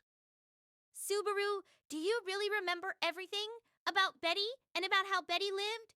All of it? Yeah, I do. Don't look so worried. I remember everything, and I can sprinkle a few hoaxes in for good measure, too. A historia all our own. There's no need to make up things that didn't happen, I suppose. Held up in the air, Beatrice squeezed Subaru's face between her hands. Smushing his cheeks, seeing his lips pucker, Beatrice let out a deep sigh. You are always tormenting Betty. I thought part of our contract was to never let you get bored. Besides, you told me I wasn't a Superman, but when you look at it objectively, I kinda am superhuman, aren't I? With a wink, he smiled at Beatrice. For a moment, Beatrice's eyes widened, but the next moment her cheeks swelled indignantly. Don't get ahead of yourself. Let me have a little fun. I'm the kind of guy who does his best work when he gets a little carried away. And As he glanced to the side, he saw a girl standing there indignantly. Ram! Her pink eyes were narrowed, shooting him through, drilling straight into him. The thaw came awfully quickly, so it was all just your typical Barisu-esque fuss over nothing. effectively, it only took about a day or so, I guess. When she put it that way, Subaru couldn't really offer much more than a wry smile. In actuality, Subaru had experienced more than 20 deaths, and thinking of the mental load it had taken to accept that as reality, he found it hard to laugh it off as just one day. But because it was such a difficult thing, he insisted on laughing it off. That was what Natsuki Subaru was supposed to do. It's my long-awaited return. Man of the spring snowmelt, Natsuki Subaru at your service. Ha! All right then, say it all you like. But even if I ram in my infinite mercy let it slide. Let it slide. What is this, a water park? Okay, you are? Cocking his head at Ram's seemingly meaningful pause, all of a sudden he was hit with a ground dragon's air-splitting tail, sending him and Beatrice flying. Subaru was caught by something soft, and looking up, he saw that Amelia had moved to catch him. Petrasti seems really happy you're back, too. Hey, don't lay into me just because you're embarrassed. No, I guess I'm sorry for making you worry, too. Supported by Amelia, Subaru righted himself and faced Petrache's sharp gaze. Thinking back to his trusty dragon's unfaltering devotion, even when he had lost his memory. You're really always saving me. I love you. Not going to knock me upside the head this time? This ground dragon understands when you are joking and when you are serious. Apparently, they had started getting along at some point, because Beatrice was translating for Pratrash. With the birth of Beatrice the translator, Otto was about to be relieved of duty. Rem was riding Pratrash's back, held in place by the reins. Of course, Subaru couldn't hear a joyous reunion from the sleeping girl's lips. Just seeing her face there made the fiery, roiling emotions in his breast swell. Were it not for that voice, kicking him in the spine and forcing him to stand tall, he would have been taken in by Lewis's sweet nothings in that white space, caught in Gluttony's sinister trick. She wouldn't let him run away, even if he forgot himself, which is why he made it back again, through 40 deaths. But I'll save the wallowing in sentiment for later. Long story short, I've got my memory back. I appreciate everyone wanting to celebrate, but let's settle everything else first. That's quite the high evaluation of yourself. I have quibbles regarding that, but there's something else I want to know. Ah, you mean me? Snorting at Subaru, Ram looked instead at Amelia. In her eyes was the usual insolence and an equal measure of discomfort. It was clear from Beatrice's reaction, too, but Gluttony had inflicted the same injury on Amelia as Julius had suffered. If it turned into a festering open wound that made her shrink back, Right, I'm Amelia. Just Amelia. There's a lot I want to say, but I'm family and heading the same way as you and Beatrice. If you can understand that much, then I'm fine for now. Now that I know Subaru remembers me, I'm in really good spirits. Amelia flexed her almost pearlescent arms and smiled bravely. In her case, it didn't seem to be a front either. She really wasn't the least bit worried. It wasn't just Subaru who thought that. Even Beatrice was taken aback by that bold display. Surprisingly, Ram's eyes widened a bit as well. Huh? Did I say something strange? Nah, not really strange so much as awesomely cool. Subaru scratched his cheek, and a beat slower. Ram also responded. Indeed. Amelia, you said. It is a strange thing. Looking at you, there is an uneasy feeling in the corner of my mind. The same thing happened with Rem. I assume that's because filling the gap left when you disappeared from my mind is just that difficult. It is hard to imagine there being another person like that for me, other than Rem, though. When he saw Ram's eyes narrow, Subaru felt an emotion that was a little out of step with the moment. Despite what Ram said, it was clear to Subaru just how much she had cared about Amelia, having watched the two of them this past year. But after all that they had built together had been robbed, it was natural for Ram to be suspicious. The unease I feel in my head looking at you is the answer to how we are related. So don't worry, I don't like letting debts linger. I'm the same. I will absolutely pay it back. Indeed, 1,000,000,000 times over. 1,000,000,000? It was reassuring to see Amelia and Ram share a fearless smile. When her name was stolen, she should have been isolated after losing all her connections. But she didn't give in to that isolation, holding on tight to the core of her heart. And thanks to that, what should have destroyed her bonds with Subaru and Ram and the others had been neutralized. And on top of that, Barusu, share your plan. Don't think you can undo you blunders just by picking up something you left lying around. I know without you telling me, but what a way to put it. they didn't need any persuading. He appreciated her willingness to cooperate, since their current predicament was too urgent for them to build up trust, reform their bonds, and explain the situation in detail for each and every problem they faced. So, We're going to tear down the big buffet that terrible trio started. Yeah. Of course. Subaru nodded deeply at the three different responses, and We got a little scattered along the way, but it's finally starting to feel like a real homecoming. Listen up. This tower is in a bad place. If you want to know exactly how bad, imagine losing all four corners of the board in Othello. That's fairly bad. Ram's expression clouded as she listened to Subaru's exposition. She wasn't the only one to sink into a grave mood. Emilia and Beatrice had the same reaction upon hearing that. Othello, also called Reversi in lots of places, Use pieces that were white on one side and black on the other on an 8x8 board, 64 spaces where the players stole others' pieces back and forth. Subaru had introduced the game to Rosewall Manor quite a while back and inadvertently started a movement. Amelia was a particularly big fan. In other words, that explanation was enough to instantly convey just how grave the situation was. That is outrageous. Even for a handicap, that's too much. With that much of a handicap, even I'd have a chance of winning despite being busy as a beaver these days. Now there's a phrase you don't hear too often anymore. Subaru, say that again. Later. I will later. Amelia instantly latched onto Subaru's standard retort and was understandably disappointed to have her request denied. Feeling a bit guilty, Subaru made a note to say it a lot more later. Getting out of this situation is top priority. To do that, The two gluttonies and the demon beast stampede. And Shola attacking us makes 4, I suppose. Amelia and Ram fell silent with a complicated look on their faces. It wasn't unreasonable. The Watchtower was being hit by an unprecedented and terrible set of problems. And then Shalala joined the list.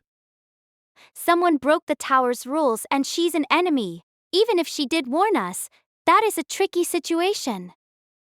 But it's Shala, right? Is there not any way we can talk to her and explain things? She is really attached to Subaru, so if he tried hard to explain things...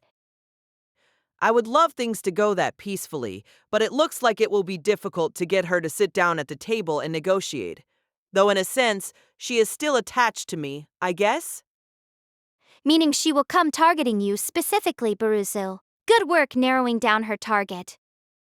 It could also be interpreted as aiming for their weakest link, but either way, Subaru agreed with Ram. Having her stubbornly target Subaru was easier to plan around than her slinking around hidden in the tower. The silver lining is that, thanks to Baiko's deployments, we're addressing 2 of the corners already. While Subaru was facing Louis in the corridors of memory, the smart and adorable Beatrice had given directions to the others, working hard to deal with the enemies attacking from the outside. Thanks to that, Melee was dealing with the stampede, and they had safely gotten Rim out of the green room. Of course, somewhere along the way, they had run into Lai, and Amelia got her name stolen while holding him off so they could escape. No, it's fine. You remember, so I'm fine. Even though you always forget your promises, you still remembered me. What was that little knife in the back all of a sudden? It seems your habits have caught up to you. It appears she understands you well, Subaru, even if not so well as your Betty. Ladies, please. For just a moment, Subaru got to bask in the feeling of being loved. Barusu, you said 2 corners were dealt with. Mealy is holding back the swarm of demon beasts. But what about the second? Julius, he's in the middle of fighting the enemy on the 2nd floor right now. Subaru grabbed his chest and focused on the lion's heart. What Corleonis relayed was a light giving off an intense heat on the 2nd floor. It had already started. Julius and Reed's rematch. In the end, there's no choice but to settle that once and for all. This time, Beatrice had been the one who gave everyone their instructions. But even so, she had reached the same conclusion as Subaru. Julius had to be the one to face Reed Astria. From his experience, there was something he understood. It's aggravating, but turns out there is such a thing as fate, a steadfast reality that refused to change no matter what path he took. If that could be called fate, then Subaru, who had repeated the same moments time and time again, had no choice but to believe in its existence. But while fate might exist, it also embodied a sort of hope. If there was no way to avoid pitting Julius against Reed, then that Reed is an insane product of him taking over gluttony, but we can leave him to Julius. Everything else is going to be dedicated to dealing with the last 3. And that'll be enough, Barusu? What is? Subaru cocked his head pretty seriously when Ram said that, but seeing that reaction... Right. I can accept that Barusu is Barusu. I must have lost my touch if I'm relying on your proposals. I don't really get it, but it's safe to assume you're insulting me? No. Not at all. It's a compliment. Ram is really relying on you, Subaru. We'll have to do our best. We are going to have a talk after this, Amelia, and... Okay. Amelia answered a little happily. Despite the situation, Amelia was probably enjoying Ram being informal with her. With their bond of lady and maid lost, Rams treated Amelia more like a friend or a troublesome little sister. The main reason Subaru had noticed this was because of how unnaturally positive Amelia was being. Anyway, that's the situation in the tower. Next is deploying the right people to the right place. That division of forces is Natsuki Subaru's big chance to shine. That's a little too plain. It's plain, but it's an important job. This is the key to a retained, masterful performance. This is a job only I can do, something only I can do. This is my bat. Ow! Get on with it already. Because he was taking too long, Ram slapped him upside the head, taking a bit of damage from that. Subaru looked to the three people, and Rivero, Starting Life in Another World by Tapi Nagatsuki, cast its six-tale novel. Please subscribe to our channel. If you are interested in creating your own audio drama, please visit Artale AI. Ready? Starting now, it was going to be an all-out fight in the truest sense. The difference between a person and ground dragon was minimal, and Beatrice was usually more help than Subaru anyway. And adding the newly reformed Super Subaru to the mix, the possibilities were limitless. We're going to win without losing anyone, since we Came to this tower to get things back, not lose anything more. Exactly. First of all is gluttony, Kaitos. I want to leave him to you, Ram. Of course. Vengeance for Rem. I'll destroy him. Ram put her hands together and answered Subaru's deployment, but even as she nodded, Wait. Lai is the boy from before, right? It would be dangerous for Ram alone, since she's... A Hornless has her own way of fighting. I'm not going to face him without a plan. Really? Then how? By adapting on the fly while maintaining a high degree of flexibility. That's exactly what someone without a plan would say. Don't worry, I have a proper idea too. whether that was Ram's actual plan or not, Subaru wasn't going to send her out empty-handed. As the other three turned to look at him, he closed his eyes and... Corleones. He called upon the lion's heart again. It was the odd twinge she had felt while trying to meet up with Beatrice and them. And while he was racing toward Amelia too, reaching his hand out toward a closed door, Corleones meant lion's heart in Latin, and Regulus meant little king. In that moment, a new power awakened in the authority that originated in the witch factor of greed. There was a warm pulse as he selected Ram right next to him. And then he reached his consciousness out toward the faint, warm light gleaming inside her. Using a power that should have been impossible, he vowed to support Ram in her fight. And then something changed. Barusu. Now that their meeting was over, they were all headed to their designated locations, or at least that's what Subaru was doing until someone grabbed him by the collar. Fortunately, there wasn't too much force involved, so he only got strangled just a little. Wow, that's unusual. Big sis, you held back to make sure you didn't break me. What's up? It's hard work not to use too much strength when observing an insect in the palm of your hand.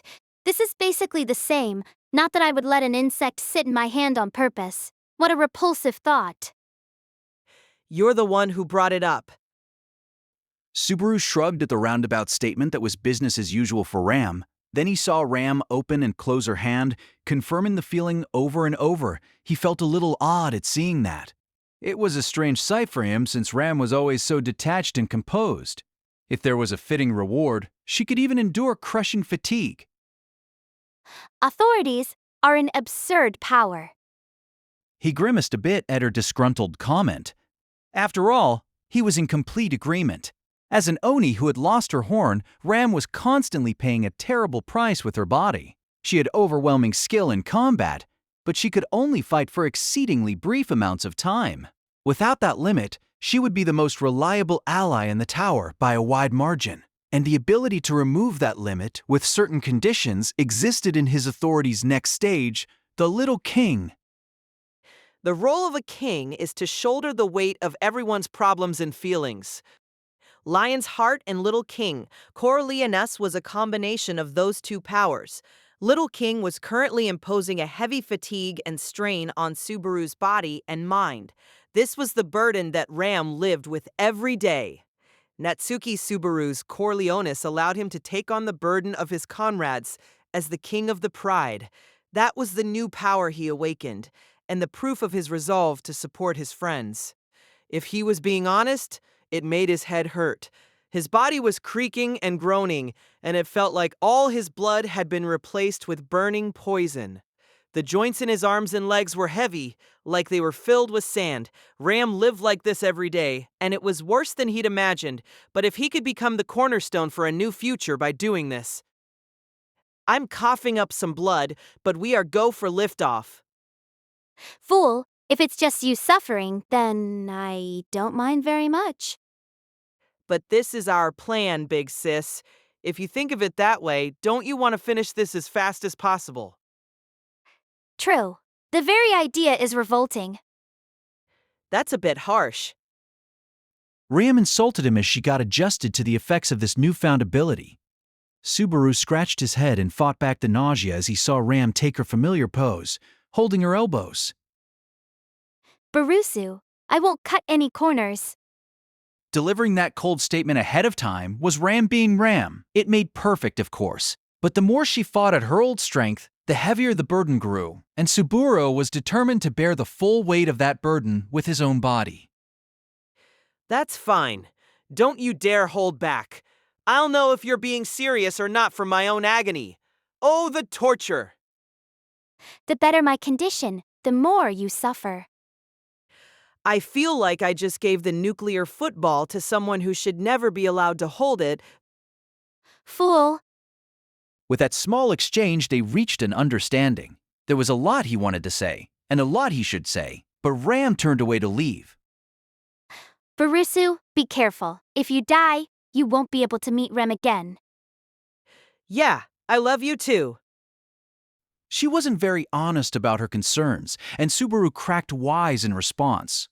Watching Ram run off, Subaru stood with Emilia and the others who were waiting in the passage. I'm worried about you too, but do you think Ram will be okay? Probably. I'm sure Ram will be fine. If I had said something too stupid, there's no way she wouldn't have said something. You really trust Ram, I suppose. I trust you too, and I love you even more. So don't pout. Betty isn't pouting. Beatrice shouted as her cheeks puffed out. Subaru held her outstretched hand, and Emilia, standing beside them, giggled a little. Emilia Tan? No, it's nothing. Just, I felt really reassured. What a coincidence. I was just feeling the same. There was no basis for what Emilia was saying, but it felt like the ultimate boost to Subaru. The anticipation was greater than the unease. It was more reassuring to be entrusted than to simply be left something. Faith was better than dependence. Faith was better than dependence. None of their problems had been resolved yet, but it's natural to trust your comrades, and when you believe in them, you can believe in yourself. Ever since coming to this sandy tower, this is the brightest things have looked. I suppose that face is my favorite version of Subaru. And Emilia's lovely smile deepened as well. Noticing that reaction, Beatrice asked, What is it? You don't remember, I guess? But I was just thinking the same thing. The massive creature had been caught by the back leg and was mercilessly slammed into the wall. Brute force made possible by a monstrous strength beyond human comprehension caused the large creature to let out a hideous cry. The massive, hideous demon beast was knocked away, but the half-human, half-horse Gaboo, the ravenous horse lord of the desert, immediately leaped to its feet on the tower's balcony, flames erupting from its mane. The next instant, a white flash pierced the torso of the raging Gaboo, causing it to swell from the inside. The white light transformed into a torrent of blades, shredding it to pieces. No matter how monstrous a creature's vitality, it couldn't avoid death when every last one of its internal organs was destroyed at the same time. That ravenous horse beast was no exception, and it fell gruesomely before the light. And the woman who did it, Shala, didn't stop there. Shala's battle with the demon beasts was playing out on the 4th floor of the Pleiades Watchtower. The balcony on the outer wall was several hundred yards up in the air, but some of the monsters had wings, and there were many that could easily climb the walls. As the invaders scaling the wall were swatted down one after the other, the balcony transformed into a sea of blood. Despite the scale of the slaughter, Shala wasn't even out of breath. The thought of trying to count the number of monsters storming the tower was enough to drive anyone crazy, but the fact that they were not barreling into the tower already was due to her overwhelming strength. But the dangerous equilibrium that Shala was maintaining... Shala.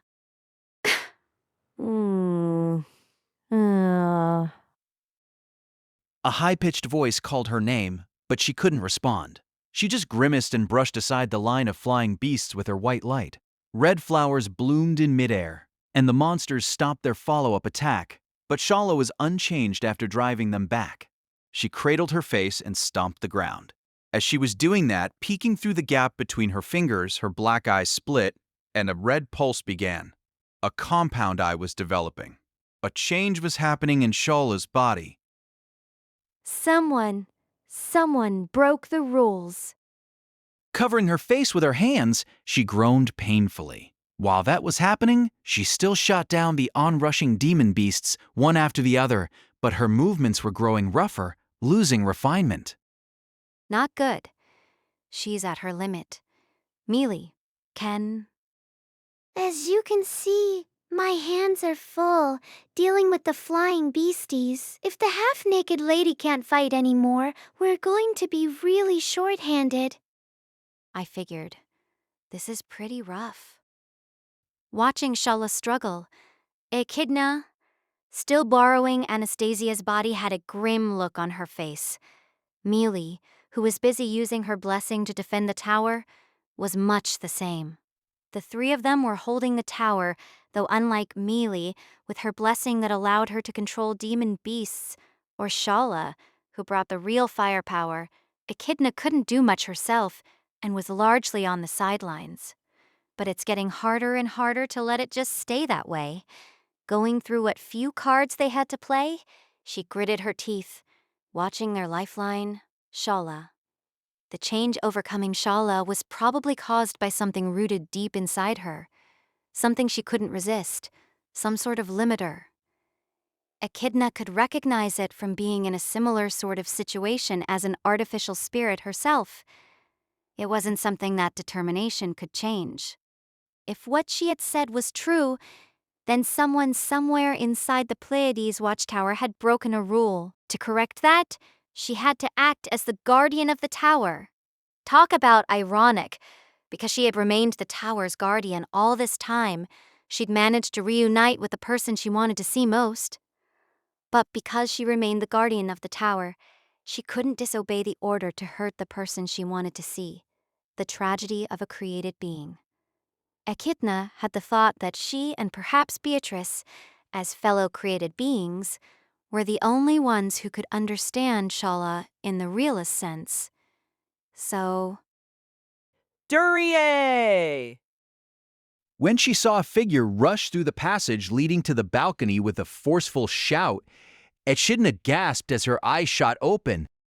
The moment he burst onto the balcony, he was stunned by how different it looked, but at the same time, he understood just how intense the fighting here must have been. There were dozens of monster corpses, and the balcony was awash in blood. The reason this vantage point above the sea of sand was stained with blood was because the stampede had not stopped its quixotic charge against the tower. If left alone, they would pour inside, heightening the chaos, and the one who had done the most to prevent that terrible possibility was... Shala. Master? When Shala heard his voice, she spun around with wide-open eyes that had split apart, 3 on each side, for a total of 6 compound eyes. It was a transformation Subaru had seen once before. It meant one of the rules of the tower had been broken, and she was switching over to perform her role as guardian of the tower. As a result, She was turning into a giant scorpion against her will and would soon move to eliminate those challenging the tower. In other words, Subaru and his friends. Before that, Master, give me the order. Someone broke the rules. At this rate, I'll. Before that, if you don't, I'll. Master! Shala clawed at her body as she pleaded with Subaru. She had somehow lost the ability to kill herself. What she was asking for was the final push she needed to do it, an order from Subaru. Subaru looked into her compound eyes and nodded vigorously.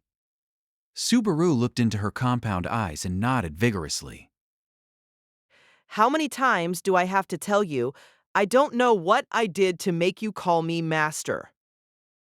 Despair filled Shala's compound eyes. Rejected by the person she had waited 400 long years for, and her final plea kicked aside, Shala cowered like a child. Watching her through that, Subaru inhaled and exhaled. But we can save whether you get to call me that for a later date. Huh? I'm not going to tell you to kill yourself. I'm not going to leave you crying there. And this isn't how I'm going to end your 400-year wait. When he gathered up all the memories he'd lost, Subaru realized something. The people in this world were all too patient. No one should wait faithfully for 400 years. Someone had to grab them by the scruff of their necks and drag them out. And I'll do it too. I'm not going to be someone else's puppet. Bring it on, fate! Shala was speechless. Inside her, something exploded, and she knew she wouldn't be able to hold it back any longer. But in that instant, what was most important for her wasn't the tower's rules or the impulses swelling up inside her. Master, I love you. It was the irrepressible love she felt for the person she had waited 400 years to meet again. After she said that, her transformation began in earnest. Her pale, slender hands swelled into pincers, her voluptuous body burst, and then, like a tape rewinding, the flesh and blood returned, forming a new body. A black shell came into being, and red compound eyes glared out at the world. Multiple legs thrust into the ground as the tower's manager became complete. There was a screech from the scorpion, warning of death to all who infringed on the tower's rules. Her eyes gleamed monstrously, and her tail's stinger flashed white, pointed at the black-haired boy she had been so devoted to. Hiya? A heavy kick right in the side sent the scorpion flying. The force was so great, it plowed into various monsters on the balcony before flying over the edge and down into the sea of sand. Murak! To top it off, mana with imbued directionality warped the natural laws of the world, stealing the mass of the several hundred-pound giant scorpion, leaving it to blow in the breeze like a leaf. Murak was a type of shadow magic that manipulated the mass of its target. Having lost its natural weight, thanks to that, the scorpion fell without any means of coming back. As a final bit of resistance, it turned its stinger on the balcony, taking aim at them. But Winged molesies. Go. the girl's high-pitched order summoned several winged monsters that immediately barreled down on the scorpion. Grotesque mole-like monsters with bird wings and most of their heads transformed into horns. They charged into the scorpion's shell one after the other, sending the newly lightweight scorpion down to the ground all at once from the impact. Falling several hundred yards, that obviously wouldn't be enough to defeat it, but it was enough to buy some time. And using that time, Mili, Echidna. Natsuki, you're up, no? Did you manage to get your memory back? You're quick on the uptake, but how could you tell? It's easy enough with Beatrice there next to you, looking so proud. Echidna jerked her chin toward Beatrice, who was looking smug while holding his hand. True, it's definitely easy to tell something good happened from that smug look. It really is lovely. And that girl I can't recall who kicked Shala off is... You can thank Gluttony's authority. The same thing happened to Julius, forgotten by everyone else, but she remembers herself. Her name is Amelia, my tough and cute princess. Thanks for the quick update. You mind if I ask what the plan is now? Yeah, I just so happen to have an answer to that question. Echidna, your role is inside. Go meet up with Julius, fighting on the second floor. I already talked with Amelia about what to do after that. Echidna thought for just a moment. I don't mind going with her. But what about the rest of you? Betty's and Subaru's roles are already set. We will face that giant scorpion here. We have to hold back enough not to exterminate it, though. This is going to be a pain. She talks a big game, don't she? That's my Biko. Bleh. Spurring herself and her contractor on with that bold declaration, Beatrice stuck out her tongue. Eyes widening at their exchange, Echidna sighed and shifted gears. That pragmatic, adaptive ability was just what he would expect from Anastasia's partner. No point doubting your plan now. I guess I'll go with it. I'm honored. It's such a shame you had to have the name Echidna. I've already accepted your wholehearted grudge against my maker. Any messages for Julius? After a bit of banter, Echidna started to turn, but not before asking one final question. Julius was at this moment fighting on the upper floor. When he thought about it, Subaru realized that Julius was the last comrade he had not met up with and explained that his memory was back, but No, nothing special.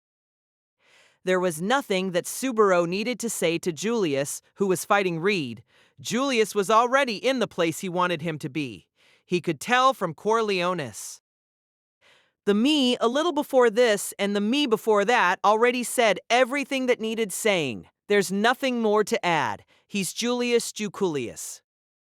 there was a steadfast fate in this world, and there was no avoiding a decisive clash between Julius and Reed. But something being unavoidable didn't make it insurmountable. If it was fate that Reed would stand in Julius's way, then there was just one answer. Julius Juculius would be the one to cut down Reed Astria. Got it. I'll tell him just the way you said it. There is one thing, actually. Tell him people are fighting all around the tower, so finish up quick and come help the others. With a wave, Subaru got a little laugh out of Echidna as she started moving. Seeing her off, Subaru looked to Emilia, who slashed 2 demon beasts with an ice sword. Emilia Tan, just like we planned. I'm counting on you. Leave it to me. Don't die, Subaru. He raised his fist with a bit more actual feeling than usual at her natural warning. He didn't want to die. That fundamental principle was unchanged, but there was even more meaning in it too. Dying and returning in this situation would be unimaginably dangerous. If the restart point was unchanged, then he would go back to before he had peeled Louis out of himself. It was impossible to guess what sort of problems might happen then. Would the Louis inside him be gone or not? The corridors of memory was sort of a lawless gray zone. But how would it interact with return by death? There was no obvious answer. In other words, let's settle it this time. On his cue, Emilia followed Echidna off the balcony, them to their battlefield, and us to ours. So, that was a bunch of gibberish instead of an explanation. Do you plan on giving me a real one eventually, or what? Maylie had restrained herself and not interrupted, but she ran over as Emilia and Echidna left. Subaru flashed her a thumbs up. Sorry, but roll with me, Mealy. You, me, and Biako are going to take care of 2 corners. The demon beast stampede and the giant scorpion. That isn't an explanation at all. It's coming. Millie's hair swayed and she pouted, but there was no time to give her a more detailed explanation. The next moment, as if responding to Beatrice's voice, something massive leaped onto the balcony from the tower's wall. A creature sporting a black shell, lethal pincers, and red compound eyes. A 400-year shut-in. His breath rising a bit, Subaru lifted Beatrice in his arms, and standing next to Maylie, he faced off at the giant scorpion. It's a battle of the shut-ins. In that corner is a person with 400 years experience, and in our corner are 2 people with 401 years experience. Don't you mean 3 people with 402 years experience? In other words, we're the winners. Beyond the word winner, I have to wonder what you are talking about. Slightly more relaxed after that bit of banter, Subaru stared at the scorpion and exhaled. With this, all the matchups are perfect. All that's left is... I'm begging you here, Amelia Tan. You're the key to everything. The battle of the four corners enveloping the entire Pleiades Watchtower was beginning in earnest. The giant scorpion was the one to fire the first shot of the chaotic struggle. Its red compound eyes blazed, and a white flash erupted from its tail that swung upward the next moment. Subaru had a lot of bad memories involving that deadly flash. Without putting too fine a point on it, he remembered that around half of the 15 repeated attempts he had gone through in the tower had ended because of it. But after getting killed that many times, he had learned a couple things. For one, The sign of an attack and its velocity. the compound eyes and the tail, their light increased just slightly the moment the scorpion attacked. It was so minute as to seem like imagination, but Subaru had staked his life several times and had painstakingly won that knowledge and that slenderest of lifelines through trial and error. Sorry I couldn't live up to your expectations. He apologized to the other him who wanted an all-powerful Natsuki Subaru when all he could manage was this crude style of fighting. But in his arms, Beatrice, who was facing the same deadly challenge with him, snorted. What are you saying?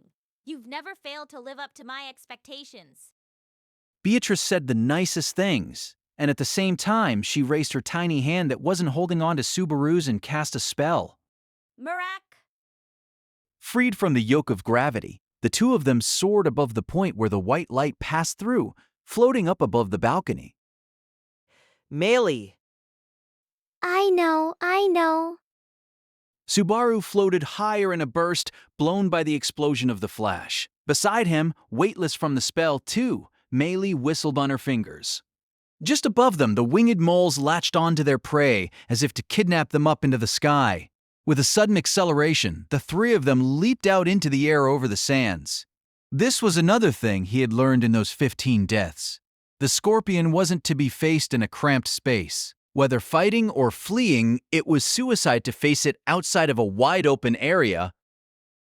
But even so, this is a pretty suicidal move, too. Ending beneath demon beasts, they descended more than 100 yards in one fell swoop. Battered by the intense sandy wind, they heard a loud, rushing sound in their ears as they descended at full speed toward the desert. If Subaru had been afraid of heights, just the attempt alone might well have killed him. Mr. What gaw? Just barely catching Melee's voice in the torrent of wind, he felt an impact. Looking up, he saw that something had pierced the winged mole's body.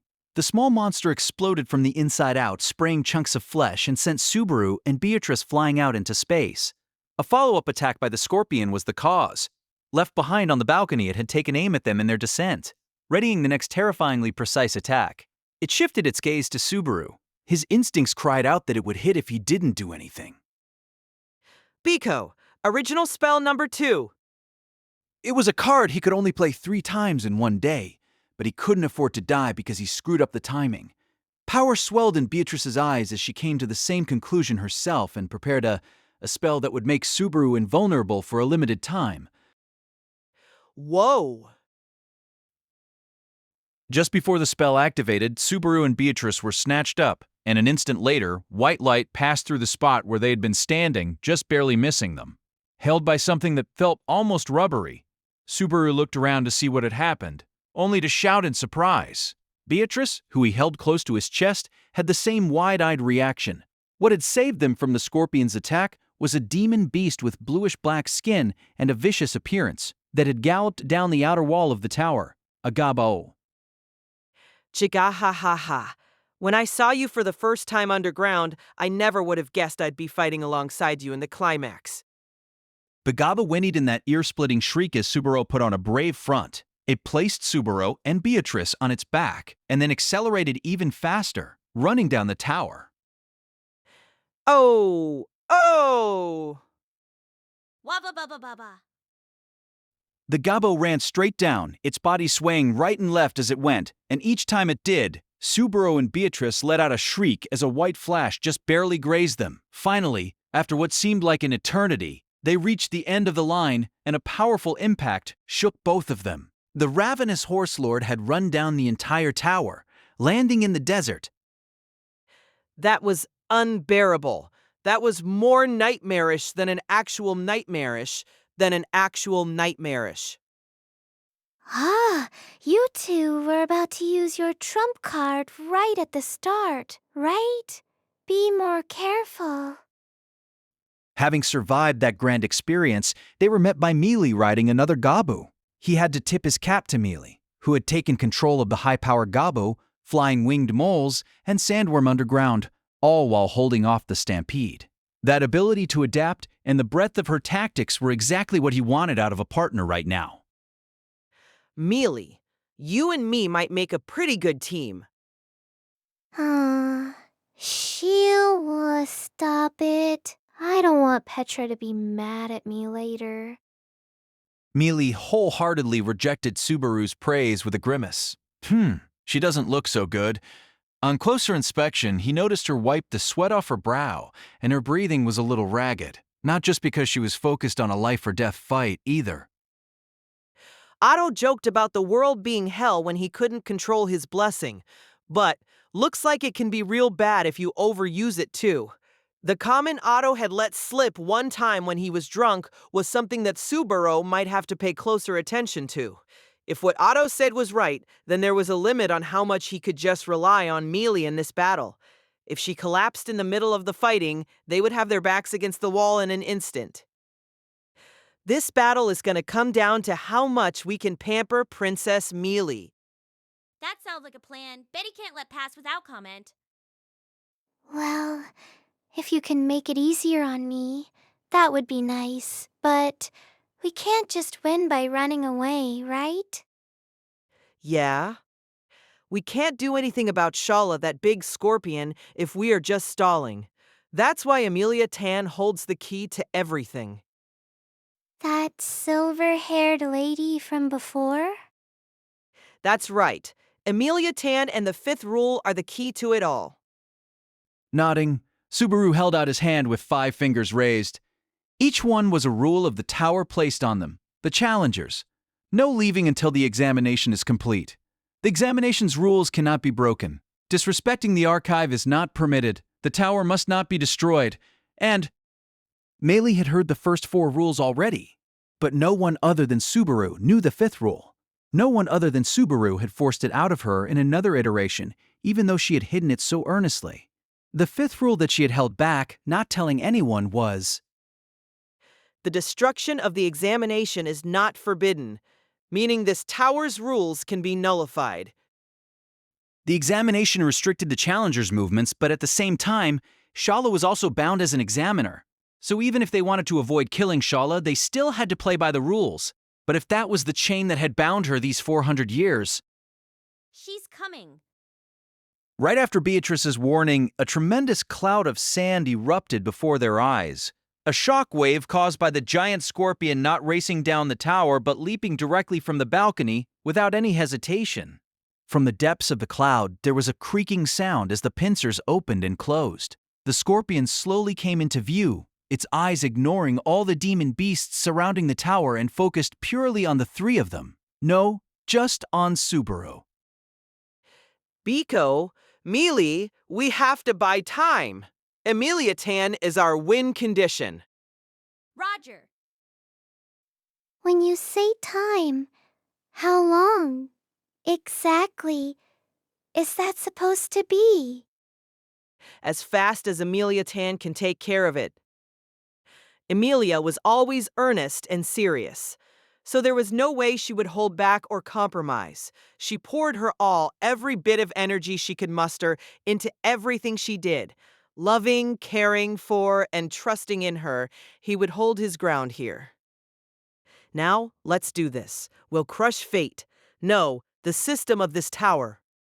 I see. So that's why you... Yes, that's right. That's what Subaru said. If I go to the very top of the tower, I'm sure to find something that can turn this around. Briskly answering, Amelia accelerated while carrying Echidna. At first, they had run alongside each other, but Amelia started getting impatient and picked her up at some point.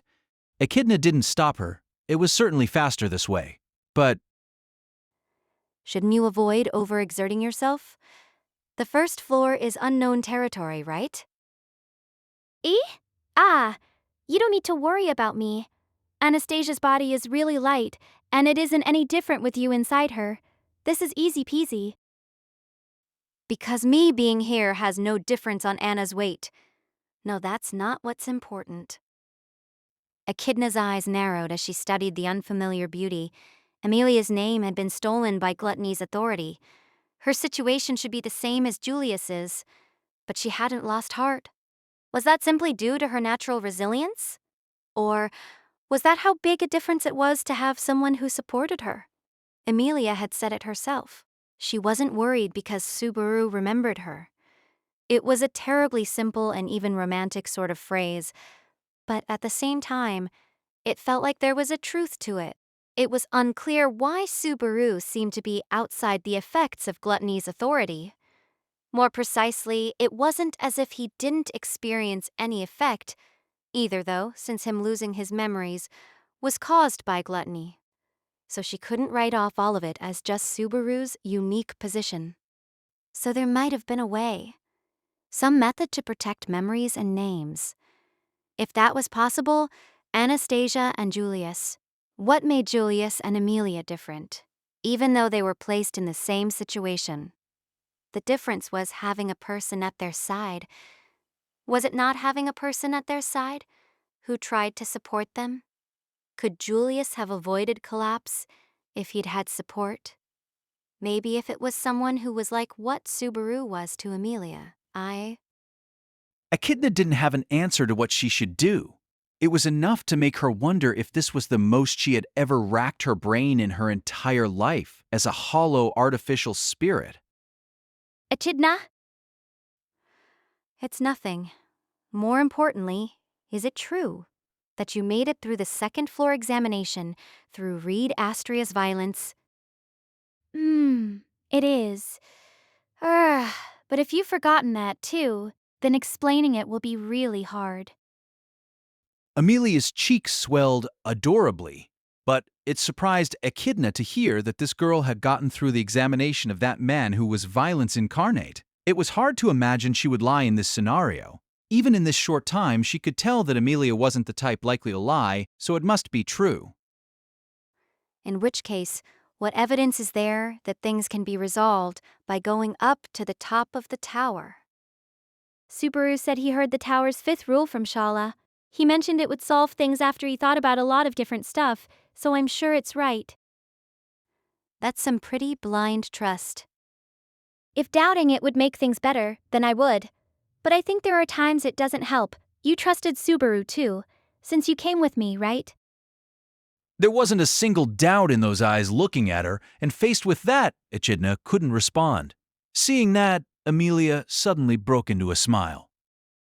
See, my knight is a really hard worker. Amelia was proud that his efforts were being acknowledged, and Echidna also felt a bit of an out-of-place emotion, clutching Anastasia's chest and exhaling. She told herself that that emotion was dangerous. It was incredibly illogical and out of place. At the very least, it wasn't something to be feeling in this moment right now. If possible, she would prefer to forget it forever. But even if she couldn't, then at least right now, Dash and that Subaru is counting on me. she was jealous of the girl who could believe so wholeheartedly in herself and in the person who stayed so close to her. She should forget this moment and focus on resolving this situation. Amelia's long legs spun gracefully as they raced up the stairs to the second floor by leaps and bounds. And after she made it through that staircase that should have been so long, there was a tremendous silver flash and sparks flying. Before them, covering their entire field of vision, unfolding left, right, and all around, was a knight with light purple hair fluttering in a white uniform stained by blood, Julius Juculius, and facing him, Orar! You think that's enough to do anything? Don't look down on me. Did you come here to play? If you want to play, then put on some makeup. Do that, and I'll bully you as much as you want. With a vulgar mouth, Reed Astria, the manifestation of violence unleashing nightmarish attacks with the two sticks in his hands, was performing a dance of death all across the stage of the second floor. It was a struggle beyond normal human comprehension. But sadly, even to an amateur, it was clear at a glance that Julius was in the worst position. That's enough. What interrupted the two swordsmen was a clear, mellifluous voice. But in contrast to the voice, the way she burst into the fight was stirring and heroic. Echidna was speechless at that incredible scene. Huh? Reed looked overhead with a dubious sneer, and Julius's eyes widened in silence. The object that unfolded over their heads was a massive icicle large enough to cover the whole ceiling. That massive destruction that could splinter even a dragon cart in an instant crashed down at the two of them. In an instant, Reed and Julius had completely opposite reactions. Julius leaped aside to avoid the oncoming hunk of ice, and Reed just grinned. Ha! With a feral grin, he thrust a single chopstick at the falling hunk of ice. It stalled for just an instant, the chopstick bent, and just before it broke, Reed stepped down firmly against the floor. Transmitting the force of that through the chopstick into the ice, both the chopstick and the ice shattered. You've done it now!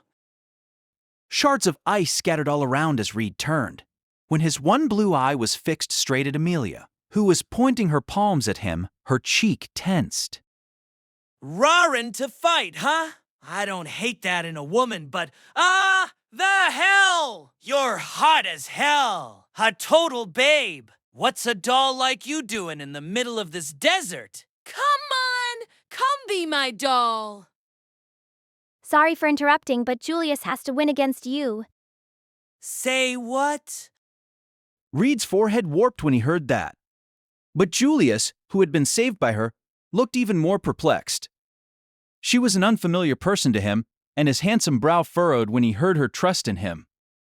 I can see that you're here to help, but Echidna, who is she? It's a bit hard for me to explain too, but in short, she's someone in the same position as you. What? Julius looked fixedly at Amelia again, upon hearing that, and then he realized that not being able to remember such an absurdly distinctive person was all he needed to know. Silver-haired, purple-eyed elf, are you? Yes, I really get how you feel right now, Julius. Then it is. As one of two people whose names had been stolen by gluttony, he immediately understood the situation. Standing with Amelia and Echidna behind him, he turned his knight's sword on Reed again. If you are in the same position, then that is enough to acknowledge you as an ally. I am grateful for your aid earlier. However, I do not understand your words. You said I must defeat him. I think Reed knows the answer to that. Julius's eyes narrowed at Amelia's confident response. However, before he could probe further, there was a frustrated voice. Reed cocked his head, tapping the patch over his right eye wildly. Oi! Oi! Oi! What are you, babe? Why can't I stop you? It's not like I suddenly fell head over heels. So, did you already clear the damn examination? Yes, that's right. You touched my chest with a chopstick and lost. Ka! Talk about a satisfying way to lose. Shame I can't remember it. That all he could do was gnash his teeth a bit was proof that the shackles that bound him no longer restrained Amelia. In other words, there was nothing on the second floor stopping Amelia. Julius, Go, beautiful lady, who is just like me, whose name I do not know. Unsure of what to say, Amelia faltered a moment, but Julius interrupted her, pointing his knight's blade toward the stairs. Julius smiled gallantly at her quiet, stunned face. You have your own role, and it is not to aid me. This is enough. Be well. You too? With Julius's encouragement, Amelia nodded and started running. Reed couldn't stop her sprint. She raced to the innermost area of the floor where the stairs leading up continued. Stopping in front of them, she turned around. My name is Amelia. Just Amelia. Let's meet again after all this. Leaving her name with them, Amelia raced gallantly up the stairs. Watching her leave, Echidna let out a long, deep breath. Amelia's job was to continue upward, and Echidna's role was... You will remain to watch my battle? If you'll allow it. No, that's not it. I'm staying because I've decided that I should. Not because I can do anything, but because this is what Anna would do if she were here. My place in this tower is untenable, so I at least want to stand behind you, of my own volition. Since You're Anastasia Hoshin's knight. Isn't that right? it took an incredible amount of courage to believe something that didn't feel real. Compared to believing in something with a physical presence, she had no idea how much strength was enough to feel confident believing in something that couldn't be confirmed. However, believing in that indefinite thing, Echidna kept her eyes right on his back.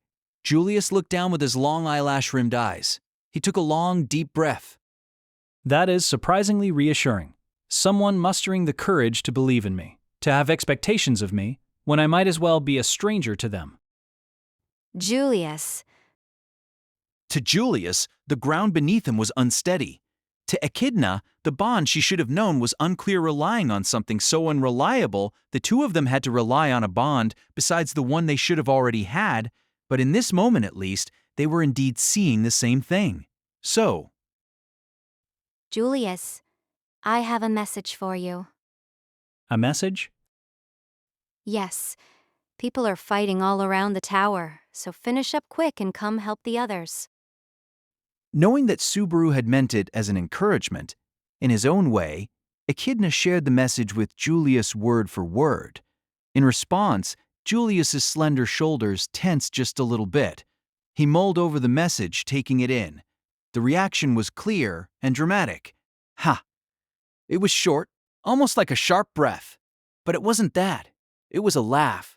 A single laugh from the depths of his stomach. And if there had been anyone who knew Julius there, they would have been stunned. Julius Juculius laughing in the middle of a battle was unthinkable. If he has broken from his shell, then I cannot allow myself to lose, either. It was quiet, but there was an intense emotion dwelling in that resolution. Raising his knight's sword in front of himself, Julius faced his enemy. Reed had been looking bored for a while, but suddenly he grinned like a shark. You ready to do this? How rude. I am at all times serious in the face of battle. That ain't what I mean. You get it even if I don't spell it, don't ya?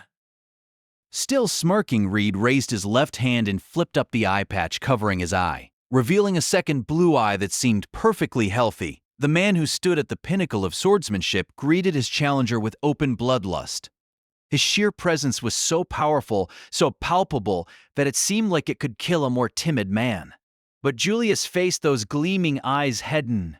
Behind him, Echidna endured it as well, even as her body went stiff. When he confirmed that Julius had stood his ground, Reed bared his fangs. Stick Swinker Reed. Remember that name as you die. In battle, to exchange names before crossing swords was evidence that a warrior had been acknowledged as an equal.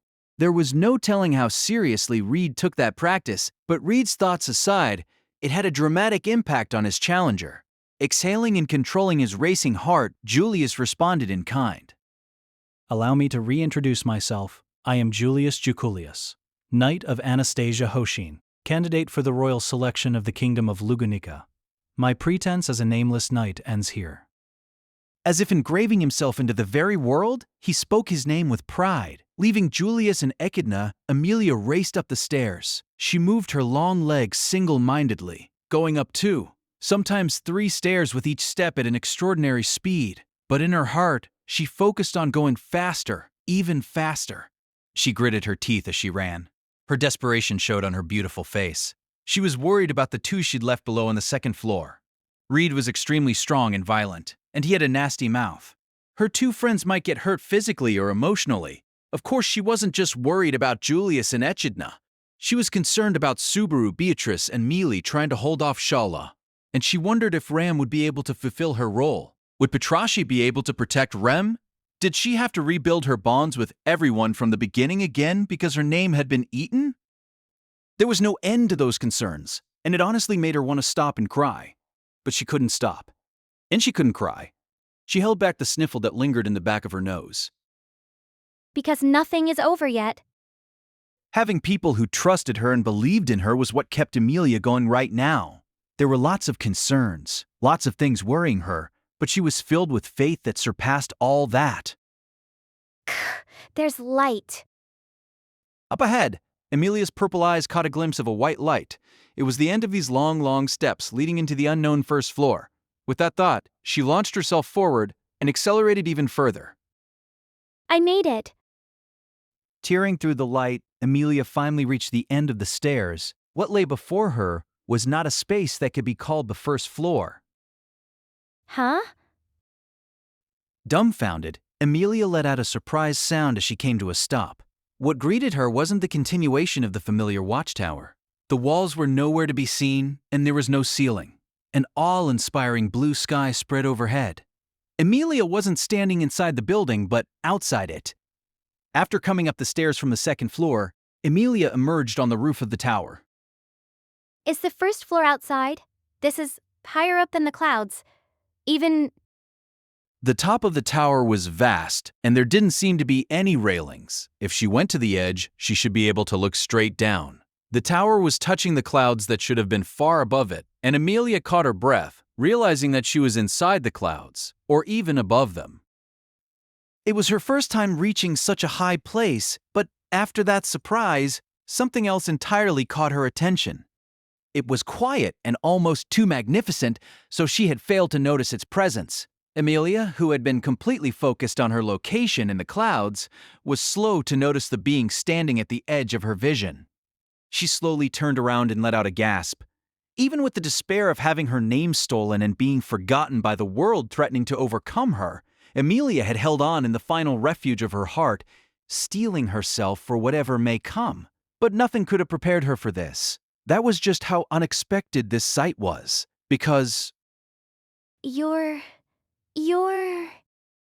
So, who hath reached the tower's peak?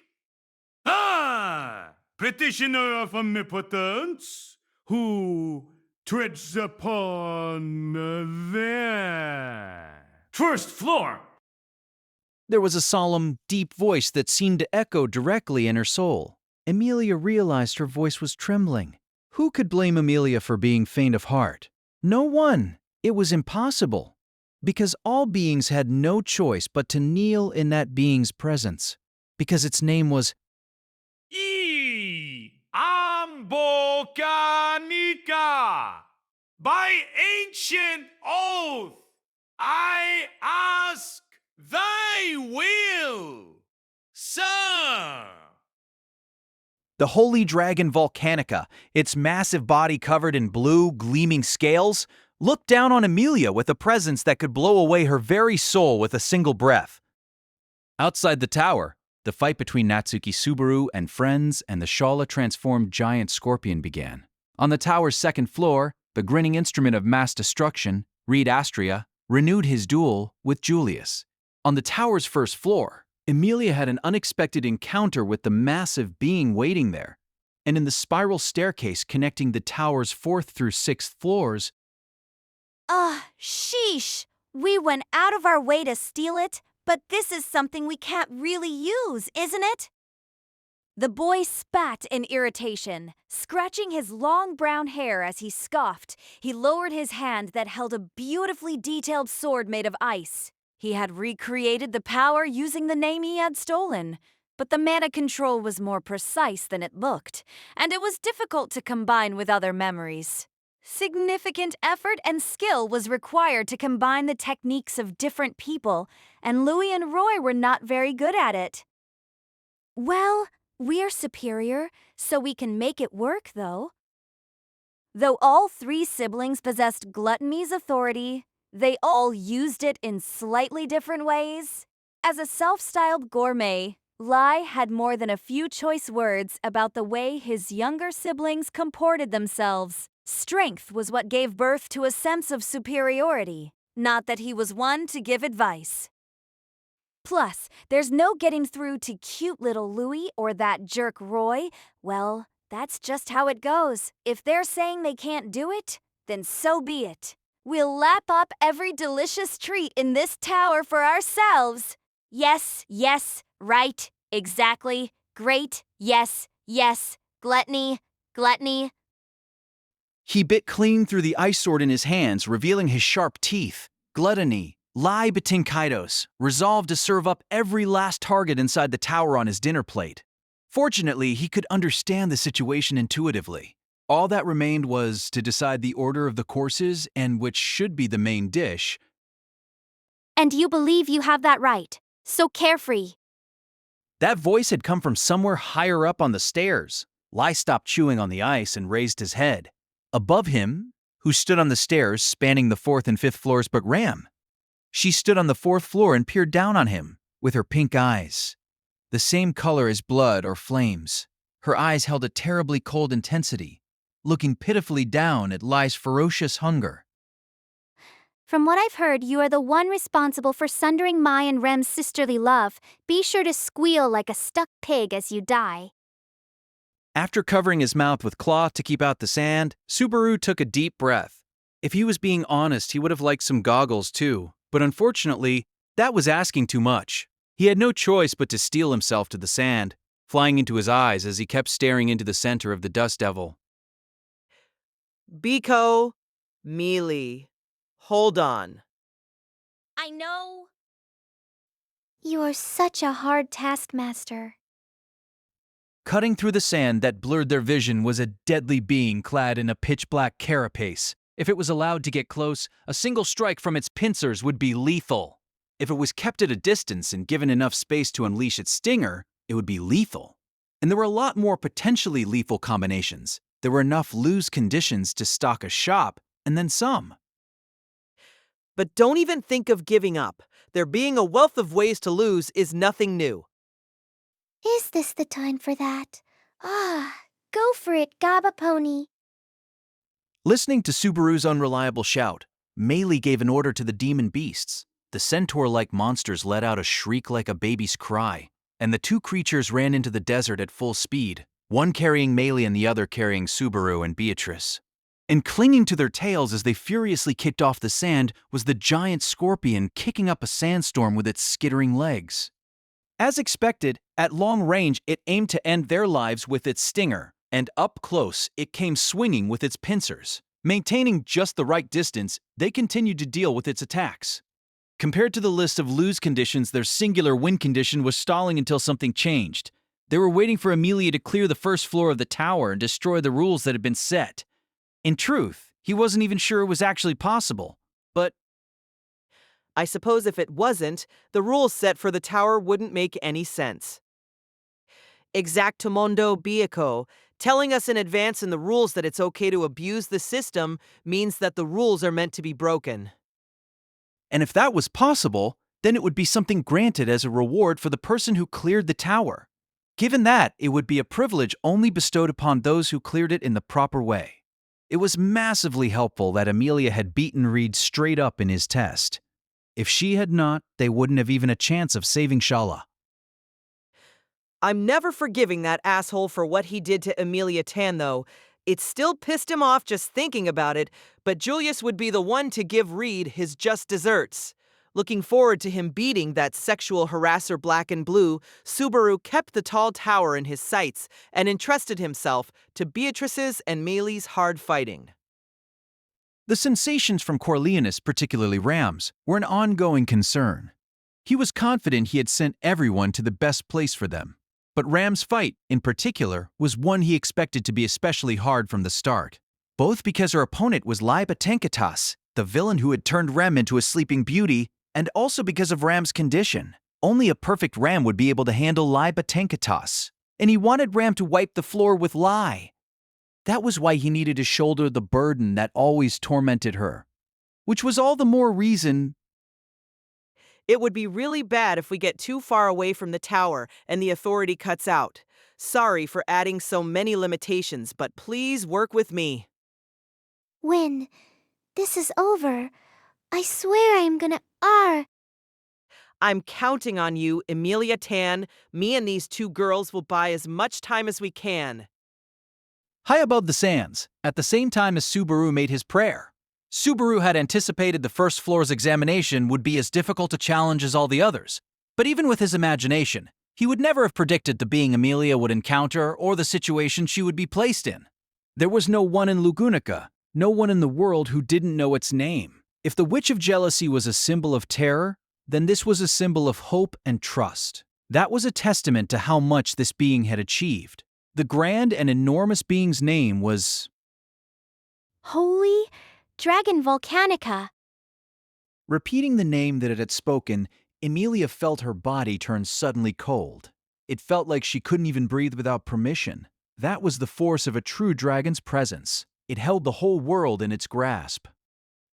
Inhaling, Emilia looked up at Volcanica's body again. The scales bathed in a deep blue color gleamed like jewels, and each seemed as sharp as a masterwork sword. Its thick front and back legs had black, boulder-like claws, and its face, which resembled a ground dragon's, gave the impression of an ancient being. It had golden eyes that had seen an unbelievable length of time. Its head had two large, thick horns that sharply pierced the heavens. The holy dragon's body was maybe 50 feet or so long. It was hard to say for sure, because it was hunched over, with its wings and tail furled. However, being that big without standing up, it couldn't be contained inside the building, which made perfect sense. The first floor must have been constructed outside specifically for Volcanica. Volcanica. I came to take the examination. The first floor's examination. I'm here to challenge it. I don't know how difficult it will be, but I am in a really big hurry, so please, if I don't do my best, it will be a problem for Subaru and the others. So whatever it is, bring it on. Slapping her cheeks with both hands, Emilia stopped herself from cowering. I'm used to people grading me. There are people who hate me for being a half-elf, and people like Echidna, who can be a little mean, but there are also people who put their faith in me too, like Subaru and Ram and Beatrice and the others. Emilia touched the magic stone at her breast as she spoke. Emilia's precious family, that was still slumbering there, had been the first people to affirm Emilia, who had a habit of always seeing things through rose-tinted glasses. And in addition to that family, there were all her friends and comrade here in the tower who had acknowledged her. So, I don't mind what anyone else thinks. Emilia spoke sharply, even if she was talking to the Holy Dragon, who had almost overwhelmed her initially. Her soul had been on the verge of being crushed by the overwhelming difference in presence, and her limbs trembled so much it felt like they might shrivel away. But even after she had come face to face with a being who had bore witness to vast eons of time, Emilia absolutely wouldn't lose to it. As she clenched her fists, her purple eyes gleamed assertively. Volcanica slowly blinked, and then it opened its majestic jaw. Thou who hath reached the tower's peak, petitioner of omnipotence, who treads upon the first floor.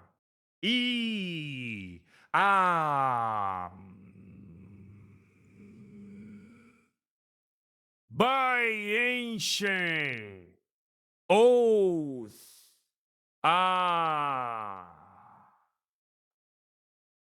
Huh? Emilia held her breath, prepared for whatever challenge Volcanica might give her, but hearing the heavy words that escaped with the dragon's breath, she cocked her head. It was a familiar line. That's what you said before, right? I'm the person who came to the first floor, and you're Volcanica, that's it, right? Ah, is it because I didn't introduce myself? Sorry, I'm Emilia. Just Emilia, there are a lot of people who don't really remember me at the moment, as it happens, so it would be a little hard if you asked me to prove it. But I'm Emilia. Is that not it? She thought perhaps that skipping her introduction had maybe upset the dragon, so she took a moment to introduce herself, but Volcanica's response didn't inspire much hope. Maybe. Emilia gingerly stepped forward, staring into its golden eyes. With one, then two steps forward in this place so close to the sky, Emilia moved closer to Holy Dragon Volcanica. She boldly approached the being whose every breath felt solemn. Then she reached out her hand, touching a scale on its front leg. It's cold. The scale was like ice or frozen steel. How long would it have to stay still to lose enough heat to end up like that? Wouldn't that mean death for most living things? Long periods of stagnation robbed a body of more than just its vitality. Few who hath reached the tower's peak, petitioner of omnipotence, who treads upon the first floor. Iam volcanica, by ancient oath, I ask thy will. Looking down at Amelia touching its front leg, Volcanica repeated itself once more. A third greeting. That wasn't just rebuking Amelia for forgetting her manners. She was reflected in Volcanica's deep eyes as they looked at her, but they also seemed not to reflect anything. The reason was clear. Did you become such an old dragon that you forgot about the examination? A mental death, rather than a physical one, had taken the long-lived dragon. For Amelia, who had to overcome the first floor's examination, this was an even more difficult challenge than the actual examination. The examination for Maya, the first floor of Great Pleiades Library. Time as long as her allies can stay alive. Attempts unknown. Challengers 1. Examination contents unknown. Examination start. Holy Dragon Volcanica, left alone for so many long years, had died in spirit. More practically speaking, after being isolated for so long, it had forgotten its role. But it's a problem if you're like Puck. Hey, Volcanica! Amelia shouted and hit the dragon's front leg. Thou who hath reached the tower's peak, petitioner of omnipotence, who treads upon the first floor. It's no good. But all she got in return was the feeling of tough scales and the wall of dementia that seemed even tougher to break than those scales. The second floor's examination had been troublesome, but this made Reed's test almost seem cute. Though the idea of that violent man seeming cute felt like a terrible joke. Ugh, what do I do? What do I do? It's not like it's the same as Reed, where I have to beat up Volcanica. Either they were both challenging, but the examinations for the second and third floors were completely different. The challenge put to them on Taigeta was one. They had to use their heads to solve. Fortunately, they had solved it, thanks to Subaru's knowledge from beyond the Great Waterfalls, but it would have been terrible without it. And Electra's challenge was, of course, the obstacle of Reed Astria. With a lot of hard work, Amelia had somehow managed to smack him upside the head and win, but it had also only worked because it was her first attempt. Either way, both the challenges had been difficult, and they had just barely scraped by, so even facing it normally should have been difficult enough, and yet, not even telling me the challenge. Iam volcanica, by ancient oath, I ask thy will. Ancient oath, I. I get it already. Tell me the next line already, please. There was a faint hope that if she waited even a bit, she might hear the next part, but she didn't have the time to waste testing it. She resisted the urge to stamp her foot in frustration as she looked around her. The third floor's examination had been given by a black stone slab that Subaru and Julius had had fun calling a monolith. Maybe there was something like that hidden around the first floor. With Volcanica not being any help, the best bet was to search for the challenge herself.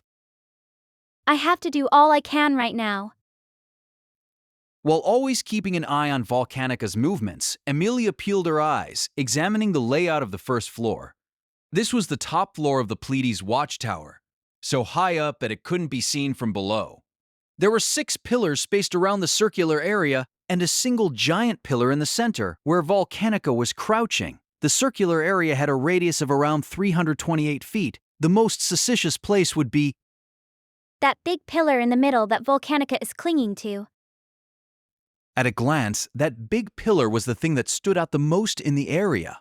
Unlike the other 6 pillars, it was the only one that seemed to extend farther up beyond the first floor, as if there were something like another floor up there. A level 0. Thou who hath reached the tower's peak, petitioner omnipotence, who treads upon the terra. First floor. Volcanica's response was unchanged. For Amelia, more than feeling despair or disappointment, she felt relieved. If Volcanica's response was unchanged, then it was disinterested, like when she had touched its front leg. Amelia put her faith in that initial finding and moved around behind Volcanica to examine the thick pillar. The moment she touched it, she heard the sound of wind. Before she could check what it was, she instinctively created an ice barrier over her head. The next instant, the impact hit her through the ice wall, knocking her slender body back. The impact struck her from chest to back, and she crumpled to the floor with a cough. Putting her hands on the floor to stop herself, she managed to get control of her body again. Wondering just what had happened, Amelia slowly looked up and noticed. The tail of the holy dragon clinging to the pillar gradually sank back to the ground. I got swatted by its tail. Put that way, it was actually a very simple attack. She had seen a different dragon use her tail to express her emotions more than once while watching Subaru interact with Beatrice. Whenever Subaru was playing around a little too much, Ram or Beatrice would both try to smack him like it was a race. But the blow from Volcanica's tail was incomparable to the love taps that Beatrice gave Subaru. It was only because of her instant defense that she had gotten off this easily. If she was a little slower, her neck might have been snapped or her head knocked clean off. With that realization, she felt a cold sweat trickle down the back of her neck. But at the same time, it highlighted a possibility. There must be something with that pillar. You're here for an examination. Even if you've forgotten that, you still haven't lost it. That's why you keep repeating the same thing. Volcanica seemed like it had forgotten what it was supposed to do. But even so, the holy dragon still sitting here was proof of just how unyielding its resolve was to keep the promise it made before its mental death. The sage, the sword saint, and the holy dragon testing their knowledge, strength, and will. In which case, half-hearted commitment isn't enough. I'm going to be serious too. Accepting that Volcanica would block her way, Amelia let it know that she was going to use force. The air around her cracked, and the world slowly began to freeze over. Warriors of ice began to form, like attendants to a queen. The newest possibility that Amelia had developed through her ice-brand arts. She had not been able to test it inside the narrow confines of the tower, but in a space like this, with an opponent like this, there was no need to hold back. She had not told Subaru about this one, so he had not given it a name, meaning Amelia was the one to do it. Mr. Soldiers and Icebrand Arts. She created 7 warriors of ice, humanoid in form but each with their own weapons, brave companions who would accompany Amelia in her dangerous battle. I'm coming, sleepyhead. If you can wake up, then hurry up and do it. Amelia raised her own ice weapon and closed in on Volcanica together with her soldiers of ice. With an unreadable gaze, Volcanica opened its mouth. Volcanica, thy ancient oath, I ask thy will. Its consciousness was still buried in the great beyond. Ram gradually increased the heat of her body, removing the limiters and stages. Her blood boiled, and the muscles in her slender body undulated. It was a girl's body that may have felt soft, fragile, and unreliable to the touch, but the blood that flowed inside her veins and the flesh and bones that made her were those of one of the strongest races in the world. The return of the Oni god, the warrior hailed as greatest masterpiece of all. That's our big sister. Ah, how wonderful. So radiant. The sister Rem could never hope to match, no matter how she tried. Don't drool. It is uncouth. And do not compare me to anyone. Ha! Why is that? It should be obvious. I don't need anything more than the title of Ren's big sister. Ram kicked off the stairs, descending in a flash with a preemptive attack, but Lai evaded with a big leap backward. She unleashed a series of ferocious attacks using her arms and legs, any of which would shred skin, break bones, and liquefy internal organs. It wasn't a martial art that relied on just simple physical abilities or techniques. If it was just pure finesse, then Lai would have been able to handle it by recreating some of the countless techniques he had access to from the memories of those he had consumed. However, there was a clear difference between what Ram was doing and something simple like that. She surged forward, freely controlling the acceleration of each and every knee and elbow she threw at the Archbishop, cladding herself in her specialty wind magic. She was subtly weaving deception into the middle of her combat. She was manipulating Lai's perceptions by accelerating or decelerating attacks with wind. And to top it off, she was using the wind to spread her presence in all directions, slipping her attacks into his dead angles with swift motions, unleashing with multiple deadly blows. Ha! Can't get enough of this. Just barely dodging her attacks, Lai cheered happily. He was bleeding from his right cheek, and his long, disheveled brown hair danced wildly, but Gluttony was apparently enjoying the comparison of skills. Grudges are a spice we can't get enough of. The bitterness of those shrewd tricks. You are the perfect dish for a gourmet like us, sister. Lai grinned condescendingly as they descended the spiral stairs, constantly changing places. Saliva dripping from his open mouth, he hit Ram's wand with the two swords in his hands and opened some space between them. Yes, nice, great, delicious, delectable, more. Gluttony, gluttony. The scent of that rage is divine. Someone who hates us specifically this much. What sort of flavor will you have? Clapping his hands, he shuddered in anticipation of an incomprehensible pleasure. Watching that, Ram exhaled a deep breath and confirmed her body's condition. It is still a far cry from my original form, but she would never let it show. But Ram was genuinely struck with wonder. I know myself better than anyone was a pat phrase used by a certain type of person who didn't actually understand themselves. But unlike those fools, Ram really did have a complete grasp of her own self. Ever since she lost her horn, she always felt overwhelmed by a terrible burden. Because of that, she had consciously placed certain limiters on herself.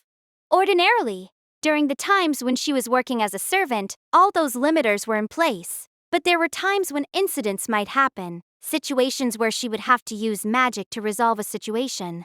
In those moments, she would release one of the limiters, allowing herself to use the bare minimum amount of magic.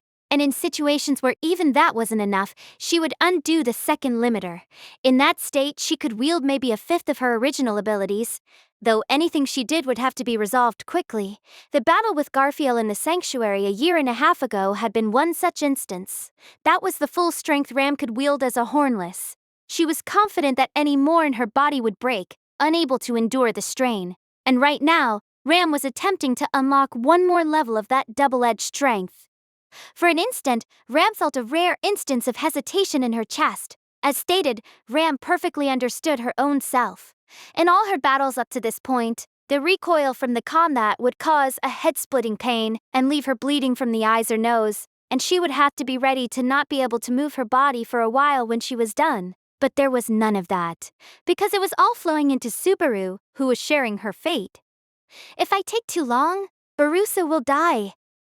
If things were going according to plan, Subaru would be running around, trying to deal with the rampaging Shala and the onrushing horde of demon beasts. He would have Beatrice and likely Mealy with him. Amelia, who made her memories ache, would be heading to the top floor of the tower and fighting on her own there. Mysteriously, she couldn't help concerning herself with the actions of that earnest silver-haired girl. She was surely someone who had given her plenty of trouble before her name was stolen. Everyone was so unreliable without Ram around. Hold on like your life depends on it, Barusu. Don't make Rem cry. With that, Ram released her third limiter for the first time in 10 years. That instant, Corleonis hit Natsuki Subaru with a new level of suffering. One of the faint lights he could sense in the tower suddenly swelled, and an instant later, his body felt the intense blowback. Subaru! Beatrice, who he was cradling in his arms, supported him as he coughed up blood and almost slumped over. Unfortunately, he and Beatrice were not currently riding Petrache, who he was more used to. Instead, they were astride a ravenous horse lord, a monster that it was hard to imagine letting any living creature ride it. With hardly any experience riding a creature and no blessing to part the wind and without a saddle to sit on or stirrups to brace against, he knew that a moment's distraction would send him straight to the ground. The reason it had not happened yet is because he had wrapped his guilty whip around the creature's upper body to use as reins, and because Beatrice was controlling their mass with finely tuned magic. Subaru couldn't let himself ruin that persistent effort. I suppose that was recoil from Ram? Good guess. Gah, sorry, I'll hold on somehow. Gah. Subaru adjusted his grip for a tighter hold on the whip. There was a distinctly metallic taste that accompanied the nausea welling up inside him, and he had no clue where in his body the burden was coming from, but it was proof that Ram had gotten serious. If Ram can deal with that gluttony brother, then he wouldn't say that things would get a lot easier, because he couldn't be confident that defeating gluttony would mean the return of the names and memories that had been stolen. But it would definitely decrease the burden Subaru was carrying. And if that happens, I can focus on just carrying Mealy's burden. Clinging to the gobbo's upper body, Mealy was earnestly giving the demon beasts directions. Mealy's grave struggle was crucial to deal with the giant scorpion furiously wielding its pincers and stinger to take out Subaru. Right now, Emilia's, Ram's, and Julius's strengths were necessary to break through the 4 obstacles threatening the Pleiades Watchtower, but the person who was the cornerstone allowing them to all continue their fighting was none other than Mealy Portrout. Because of that, Subaru had been shifting a bit of the feedback from Mealy's blessing onto himself. Winged moles, flower bear, together. With a broad view of the battlefield, Mealy raised her voice and sent the demon beasts into a field of death. The ache in Subaru's mind and the swollen feeling he was having were signs that she was fighting with her blessing's power fully unleashed. I really do have a double standard. On one hand, he really didn't want to rely on authorities or blessings if he could help it, but on the other, he wouldn't hesitate to use them for all they were worth if push came to shove. It was true that weak people didn't have many options, but he didn't want to become corrupted either. He was being forced to take an immoral path, but he didn't want to forget that fact and just accept it as normal either. Mister, are you paying attention? If you and Beatrice go down, this is all over, you know? I know. Hey, Mealy, do you want to be my girl when this is all over?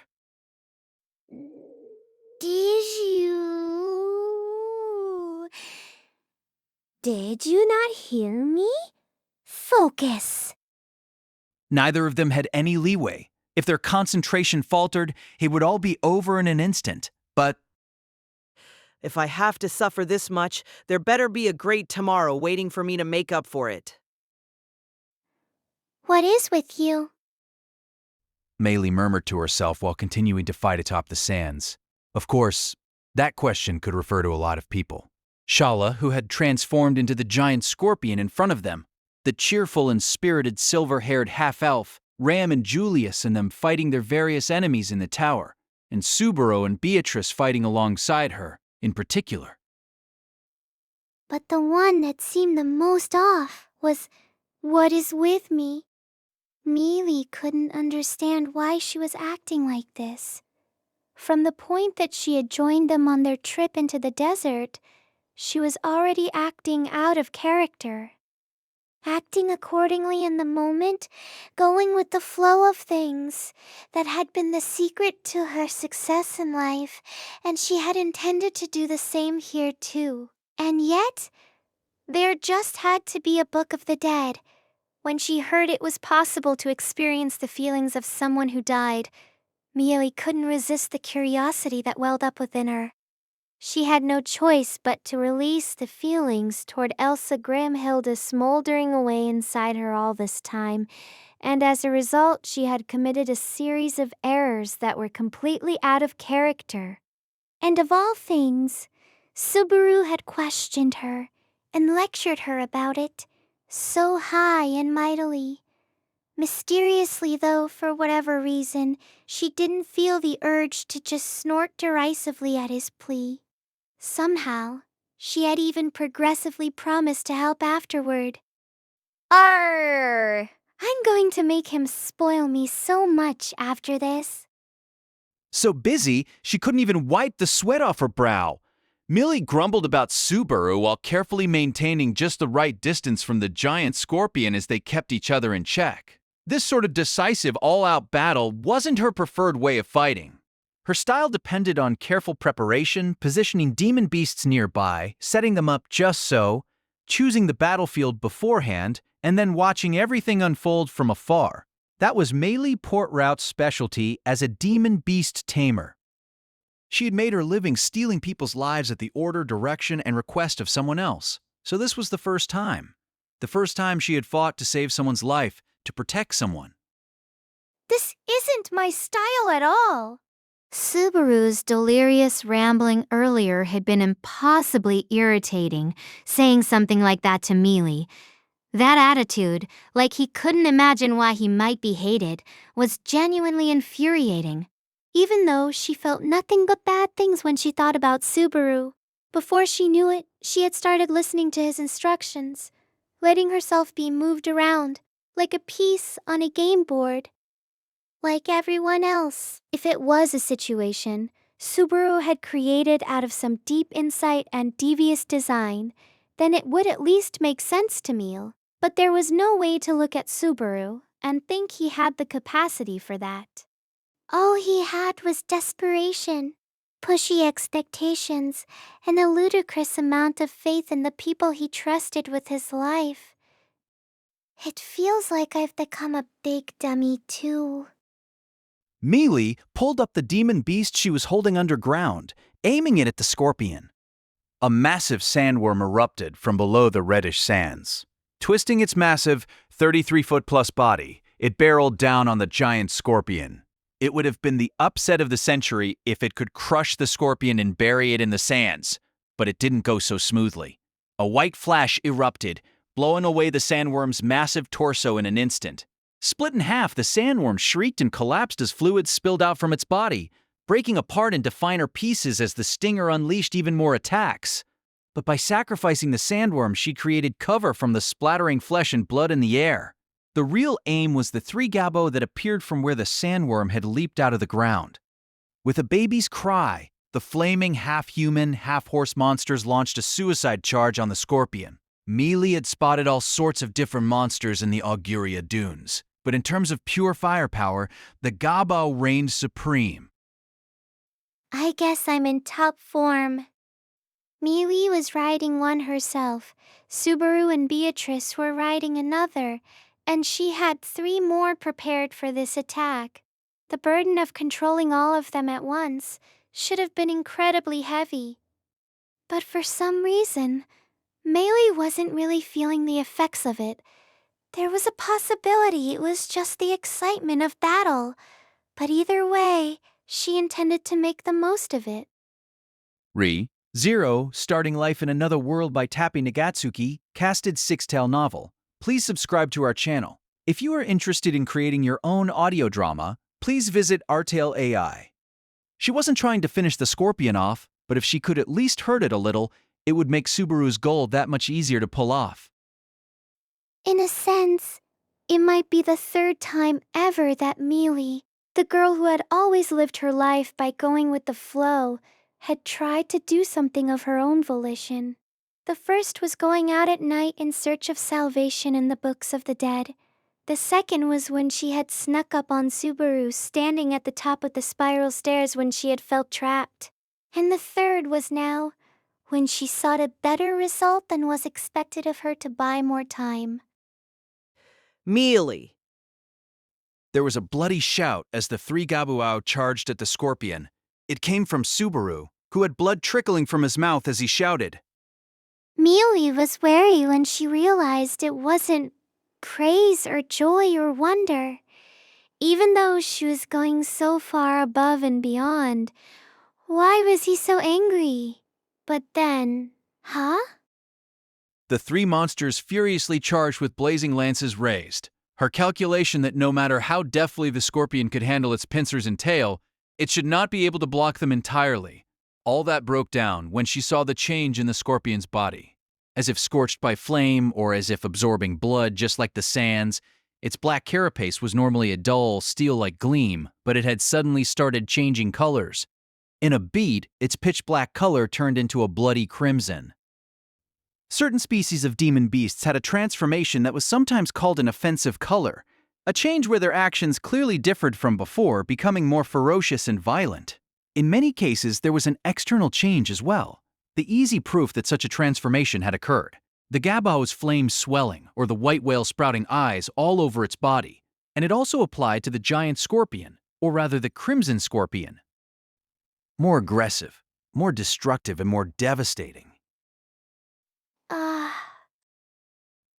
Unleashing a white light in all directions, it annihilated the three gabao, charging down on it. And at the same time, the aftermath of the wild flashes flew across the sands. Swallowed up in a torrent of light, Mealy's small body flew through the air with a spray of blood. From a young age, Ram had hated the feeling of her blood boiling and the overflowing exaltation. The feeling of omnipotence that made her feel like she could rule over everything in this world. If she allowed herself to remain drunk on that illusion, even with as stout a mind as she had been blessed with, there would surely come a day when she took the wrong path. She was aware of her excellence, but it wasn't something worth putting too much stock in. She could make mistakes. She did have the determination to be careful not to make mistakes, and she was committed to correcting any mistake she did make. And the reason she was able to adopt that posture was because she had not become intoxicated by apparent omnipotence, not mistaking herself as something wonderful, as did those around her who lionized her. She didn't become a puppet of those beings who held to ancient mysticism and withered old customs. And what was the reason she had managed to avoid being crushed by those external things? She knew that it was surely thanks to something that she couldn't remember. Because I'm not just cute, I'm also wise. Singing her own praises, Ram stepped down, breaking the step of the staircase. The next instant, the peach-haired Oni clad in the wind swung her arm, cleanly breaking the arm of her opponent who tried to stop it. Wrist, elbow, shoulder, all twisted in the blink of an eye, snapping loudly. Gah! His reaction was too late. As he started to cry out, her fist slammed into the side of his face, and Ram's pale fingers became a barrage. Pummeled all over by countless blows, Lai went flying backward with a cough of blood. Chasing after him, Ram rode the wind she created beneath her feet, leaping high into the air. Hee hee! Lai swung both legs upward as if to catch Ram. The next moment, a distortion in space touched Ram's shoulder, leaving a shallow cut on her clothes and skin. An invisible blade in mid-air, an impudent trap born of wind magic left behind for her. Something like this. You think you can blow it away with a gust of wind? Nope, nope, nope. That's fixed in space right there. Even you can't brush it aside, sister. Too bad. Reading her intent, Lai kicked off the air with a bloody grin on his face. He wasn't actually kicking space, but using the blade that had cut Ram's shoulder to walk through the air, a foothold whose position only he knew. Using them, he freely leaped all around the spiral staircase that covered so much of the tower.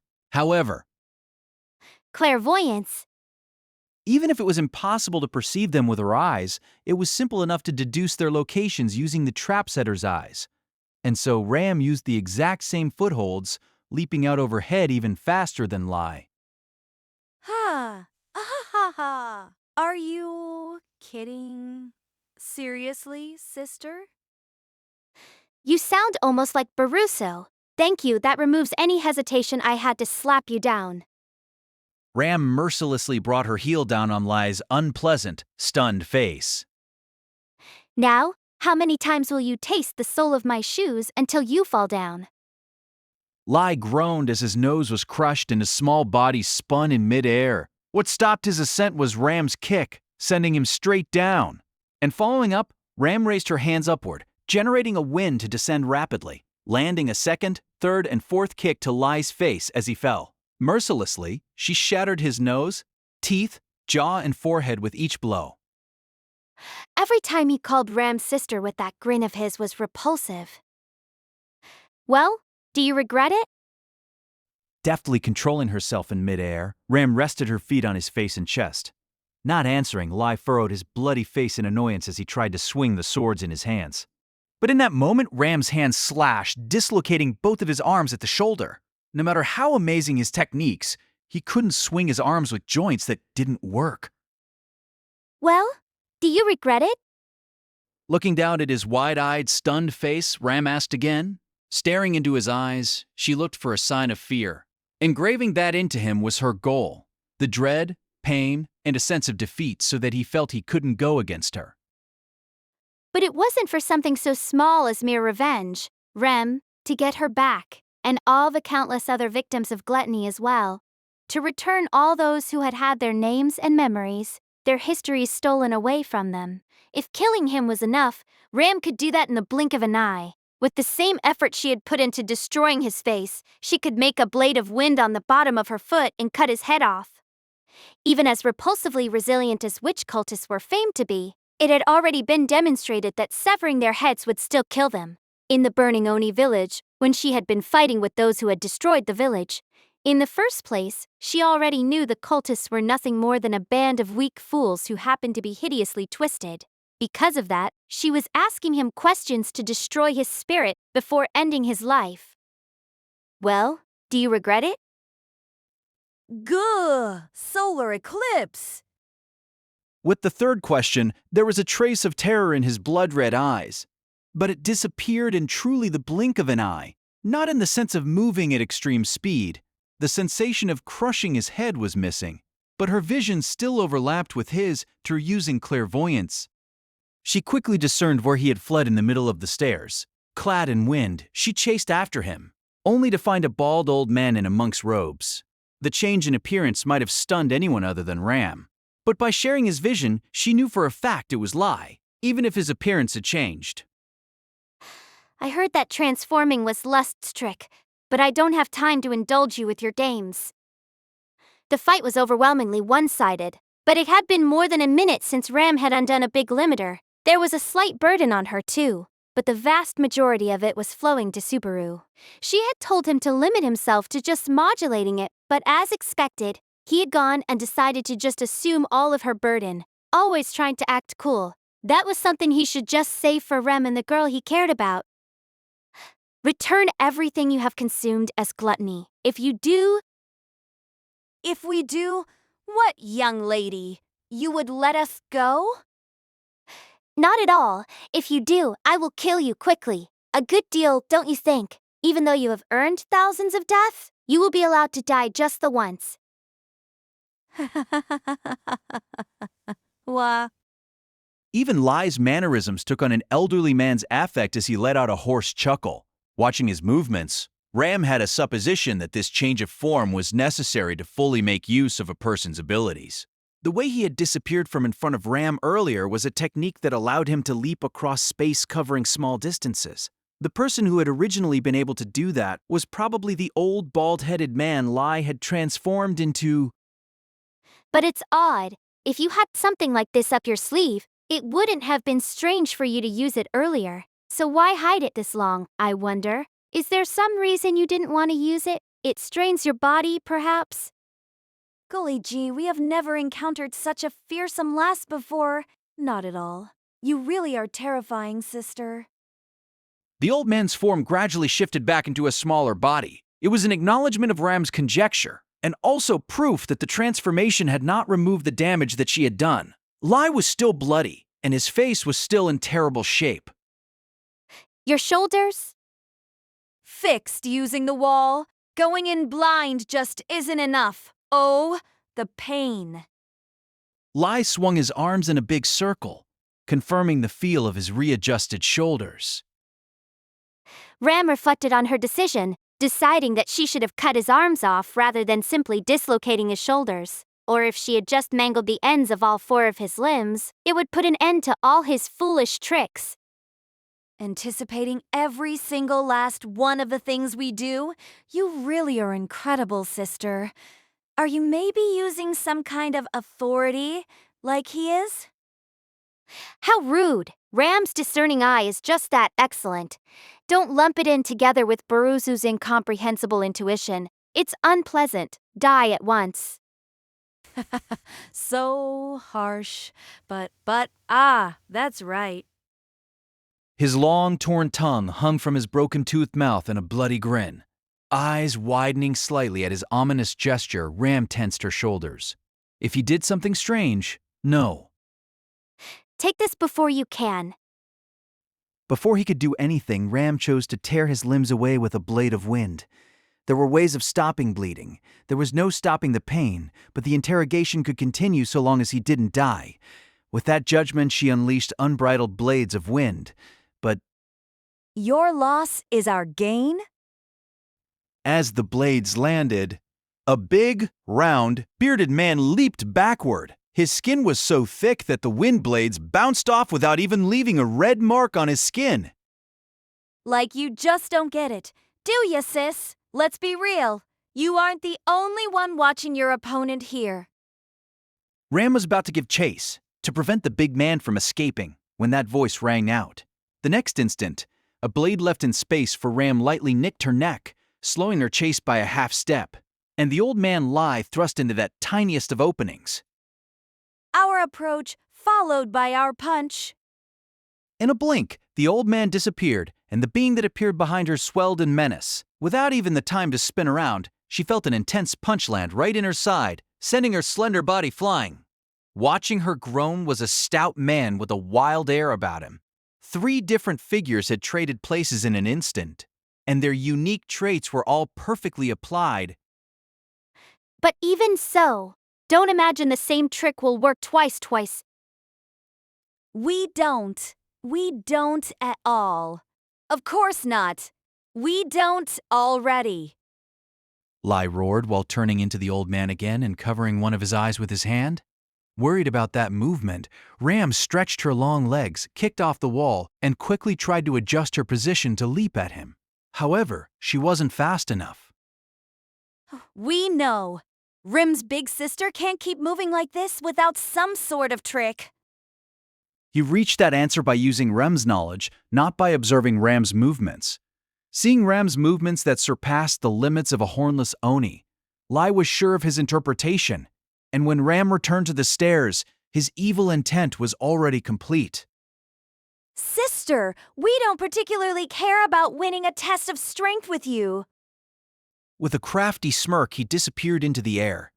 Teleportation by distorting space across short distances, by continually doing that, it was easy to flee a battlefield.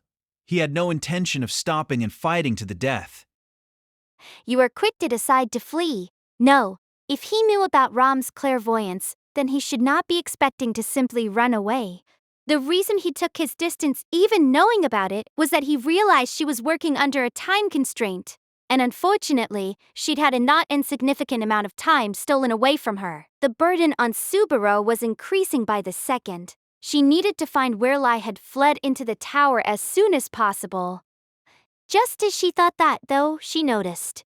The archbishop that was a pure ball of malice wasn't just running into the tower to get away. He was thinking carefully about how best to torment Ram to the greatest extent. That was...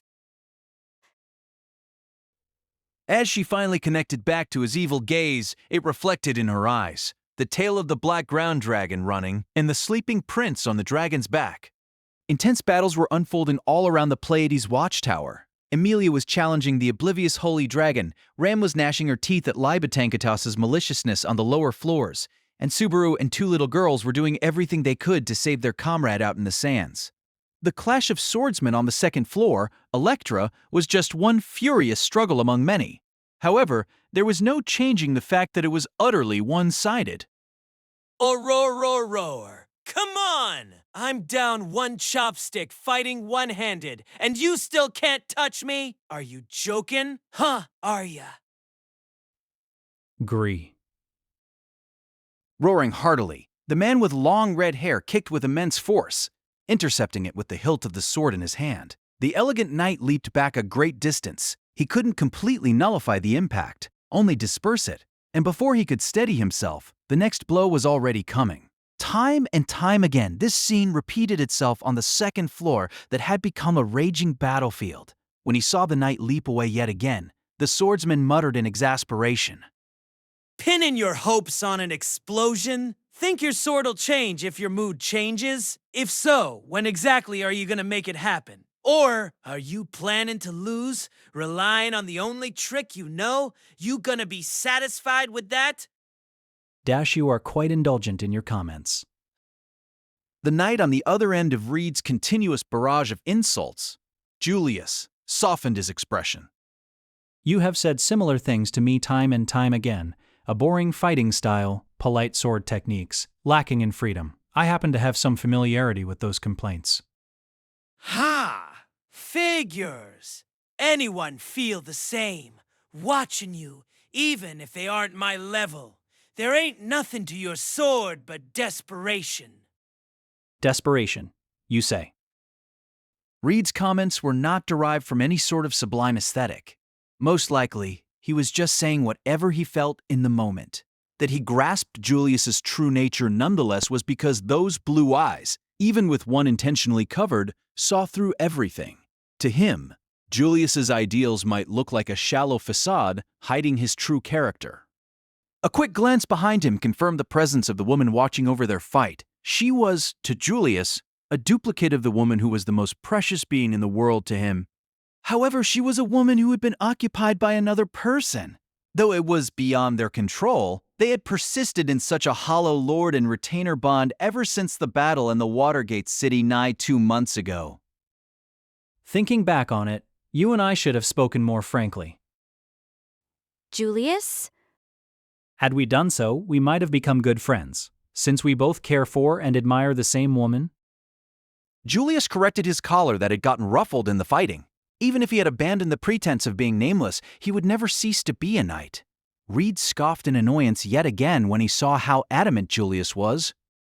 You know, I was hoping that you would change. When that other babe and the broad behind you showed up, maybe you'd finally come at me ready to win, no matter what it took or how it looked. That's what I wanted to see. You don't understand yourself, do you? You act all nice and proper like a knight, but that ain't the real you. Deep down, you're a stick swinger just like me. All this stuck-up, formal shit just gets in the way. Pointing his chopstick at Julius, Reed wore a bitter look on his face. In response, Julius closed his eyes. After a moment's silence, he finally murmured, I see. I feel like I finally understand. Understand what? Why you are so relentless with me. As annoyed as he was, Reed never stopped talking to Julius. His methods were violent, and he most likely had no conscious intent to do so, but it seemed he was trying to teach Julius, a progenitor guiding those who followed in their footsteps. Julius finally understood why Reed went to such lengths to lead him about by the nose. You saw in me what also exists inside you. The reason he had sneeringly berated Julius's boring fighting style and polite swordsmanship was because he believed there was a slumbering lion underneath. Julius personally believed it was a gross overestimation, but Spare me complex crap like that, you scrawny beansprout. I just do what I want, how I want. And my instincts are telling me that you'd be more interesting without that mask. That's why I'm trying to peel it off. You get it too, right? Stay like that, and you'll never reach me. Stay like that, and you won't be able to look cool for the broad behind you. Julius smiled bitterly at seeing Reed jerk his chin, gesturing toward Echidna. Reed's eyes really were remarkable. He saw things so clearly. He understood well that Julius Juculius was a simple man who cared a great deal how others saw him. all the more reason I cannot bend my very being. Say what? You are undoubtedly correct. Much of what you say rings true. It is a forgotten history in this world where everyone has forgotten me. But I am not the legitimate child of the Juculius house. Julius began, loud enough to reach Echidna, who was stout-heartedly facing forward. This was the history of the Julius Juculius forgotten by all save Natsuki Subaru. I was born to a mother who was a commoner and a father who abandoned his noble birth to be with her. So I am in origin a commoner. When my mother and father passed away, my uncle became my adoptive father and took me in. It was he who introduced me to the culture and education of nobility. Thus, my way of life is a manufactured one. A botched sham, more like it. It may very well be. At heart, I may simply be the same child running through the fields in commoner's clothes and laughing with friends, a rustic child who knows nothing of grander ideals. Clueless as to what proper decorum was, and without any lofty ideals to maintain, just living his days to the fullest. That was the kind of future he could have expected. But then that future disappeared, carried away in the same flash flood that took his parents away from him. Which is why I pretend myself a knight. I occupy myself with these pretensions, sealing away what some would call my true self. Ignorant and unknowing, I encountered an ideal. I dreamed of becoming a knight. I wanted to become a gallant and upstanding figure. That aspiration is what brought me here. There was a renewed strength in Julius's yellow gaze as he adjusted his cape. Reed had been annoyed, but now his expression showed suspicion. It was surprising that he stayed quiet, even though he was being contradicted. The most outrageous, inconsiderate man was engrossed by Julius's words. Julius continued in a loud voice. I am an artless man. The superficial is often my first concern. I have come this far, believing that if I hold a splendid blade, wear impressive clothes, and speak with courtesy, I can become the man I want to be. And so I will continue holding on to that stubborn pride and pageantry. He knew there were people who despised such pretension. Natsuki Subaru was a perfect example. But Julius saw things differently. Good posture, upholding appearances, striving to embody the kind of person you wish to be seen as. Those are a measure of one's determination to endure. That is the facade I have dedicated myself to, and will never betray. There are those who dismiss the value of appearances. However, I believe there are just as many who are dazzled by them. The same way I am so enthralled with knighthood. He couldn't remember who first sowed the seeds of his admiration for knights. But in time, Julius became known as the finest of knights. The reason for that wasn't his polished swordsmanship, nor his refined spirit magic. Nor was it the fundamental strength that underpinned both of those. It was because those around Julius Juculius believed that the way he lived and the way of a knight were one and the same. Because his pomp and circumstance was so dazzling that it was the finest example they had of what a knight should aspire to be. With that, Julius's expression softened as he turned toward Echidna. He shook his head as he regarded the woman who was borrowing the form of his beloved master, the woman who regretted from the bottom of her heart that she couldn't remember Julius. He wanted to let her know that she shouldn't feel guilty for it. There is no need to fear, regret, or bemoan what is forgotten. Because the place where you can find me will always be the chivalrous code that everyone knows, and the ideal who all aspire to follow. And he could say the same thing to they who had remained here for him. Sorry for everything, my sprouts. Clinging to our lost bond, unable to let go, I have troubled you all this time. I shall free you from that yoke now. Drawn by his voice, 6 vivid glimmering lights came into view. 6 spirits, one of each attribute, Julius Juculius's 6 quasi-spirits. The beings who he couldn't bring himself to let go, who had been by Julius Juculius's side before he ever became a knight. They, too, had forgotten Julius when his name was stolen by Gluttony's authority. However, the bond of spirit and contractor remained, and drawn by Julius's innate blessing of spirit attraction, they had remained near and yet distant. Believing that he could repair the bond he had with them if he recovered his name, he had not attempted to let them go. It was an act of utter foolishness. With everything around him so horribly changed, he had not wanted to lose what little remained. However, you did well to stay with me so long, my sprouts. I indulged myself in your affection, and in lingering attachment I refused to let you slip away out of a forlorn hope that I might return to those bygone days, as if nothing had happened. Today, I shall relinquish that weak, pathetic, and cowardly self. As if in confusion, the quasi-spirits swayed while spinning around him. Julius gently extended his arm to them. Seeing his hand outstretched like a perch, they obliged him by gathering there. Julius smiled at the faint lights resting upon his arm. I was afraid of change. However, there are things that cannot be gained without the resolve to lose something first, such as the seed of love sprouting into full bloom. Perhaps even a future where I might see just what sort of flowers you sprouts might become after spending so much time at my side. They didn't respond. However, it seemed as if they anticipated what would happen next, and Julius did not want to keep them any longer. My sprouts, I shall free you. Forgive me for clinging so long to a broken bond. With his words, the quasi-spirits flew away from his arm.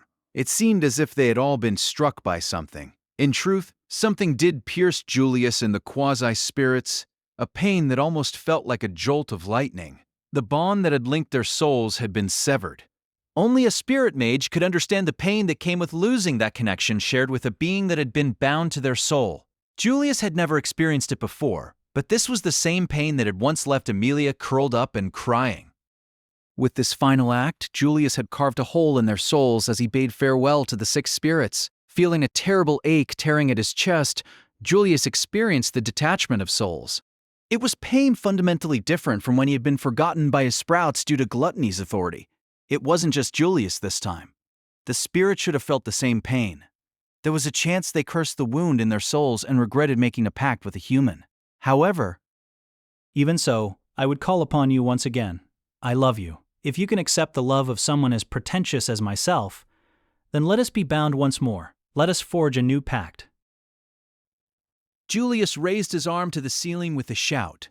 Hearing his call, the spirits that had scattered flickered quietly for a brief moment. Their hesitation and indecision lasted an instant. A soft light enveloped Julius Juculius's entire body. A gentle warmth soothed the wound in his soul left by their severed pact. There was joy, anger, sadness, love, regret. This swell of emotions encompassed the more than 10 years they had spent together. Clearing the slate, they spun a new future together. He didn't know if that was the correct choice, but he wanted to believe it was. He might make many more mistakes. He wouldn't be able to always pick the correct path, and he would err. But when that happened, he would mold himself. Even if he faltered, he wouldn't be alone, not anymore. So long as he continued forward, there was an ideal for him that had been built up by his wonderful predecessors. When it seemed his legs might fail him, he would be sustained by the warmth of his sprouts, who continued to watch over him. And when he looked back, he saw his lady, the woman he had vowed to serve with the ideals upon which he had forged himself. What could the future hold that Julius Juculius need fear? That's right, my beautiful blossoms. 6 sprouts, or rather, 6 maidens in full bloom, answered. There was a light. I shall continue along this path, even as we hurt each other, gently and deeply. The pain of the severed pact was soothed by a new bond. As the 6 lights shone with a stronger glow than ever before, Julius Juculius looked forward. Standing there was the man who represented the pinnacle of all those who lived by the sword. However, he was not the object of Julius Juculius's envy. He felt little compunction about cutting down his idol with a streak of rainbow light. I have kept you waiting, Sword St. Reed Astria. It is an honor to make your acquaintance. Swinging his knight's sword, Julius grabbed the edge of his cloak and performed an elegant bow. Raising his face, transforming himself completely into one of the most admired symbols in this world, he introduced himself. I am the finest of knights, Julius Juculius. I am the sword of the kingdom that shall cut you down. The finest of knights. It had taken courage for him to call himself that. Knight was a title that reflected one's honor. It took excellence, effort, and constant refinement to be worthy of that name. To be called the finest of all their number demanded that much more diligence and dedication. Had he really put in the work to truly earn that title? Had he given his all and surpassed his limits? Was he at all times polished to perfection? Did others always inspire him to devote himself to his ideals with ever greater conviction? Yes, he could say without a doubt in his mind that Julius Juculius had done just that. I am the finest of knights, Julius Juculius. I am the sword of the kingdom that shall cut you down. Julius grasped the hem of his cape and bowed as the sword saint before him fell silent. Closing his uncovered eye, Reed didn't look at Julius, but as he quietly crossed his thick, burly arms, something seemed to be on his mind. He pondered on this and... You would have been stronger if you broke out of your shell. Reed's lips curled as he looked at the colorful, gleaming spirits around Julius. Julius raised his eyebrow and then shook his head. If you say so, then perhaps it was a possibility.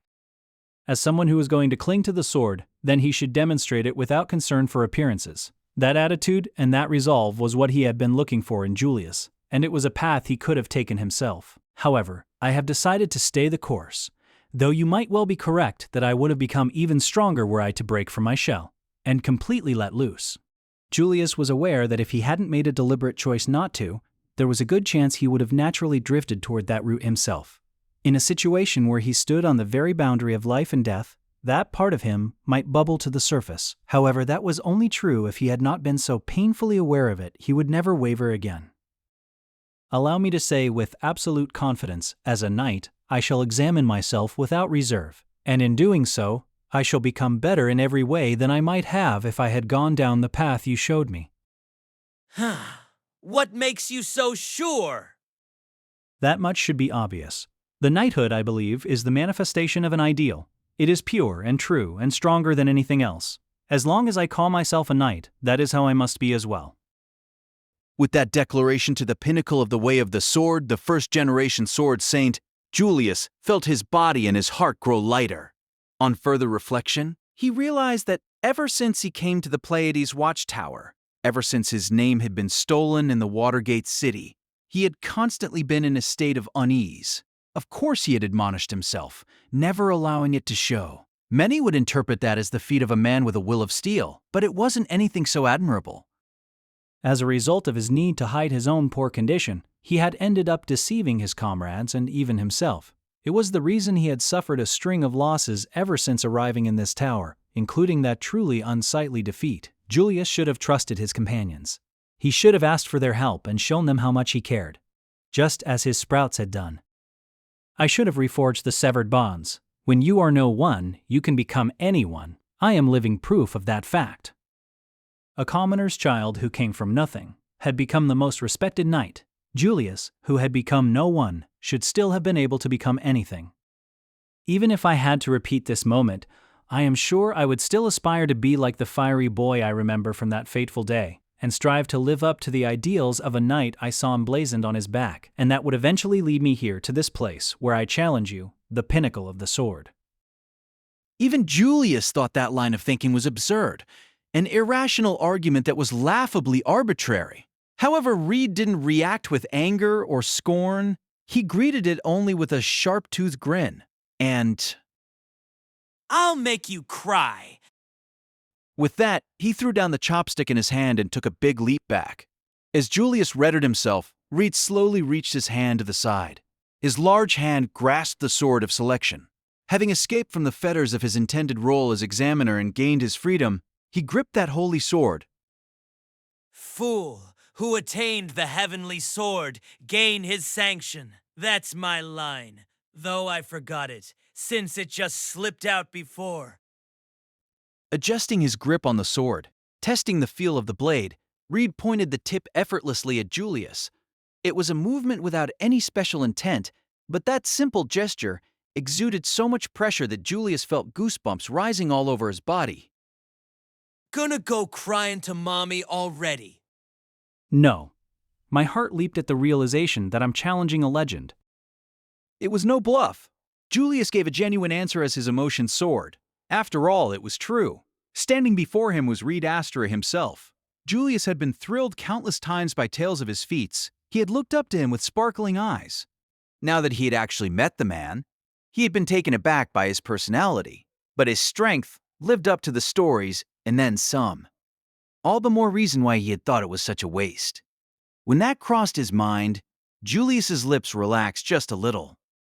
What are you smiling at? Nothing.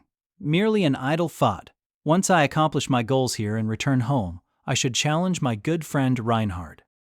Julius shared the musing he'd just had that went beyond matters of the blade.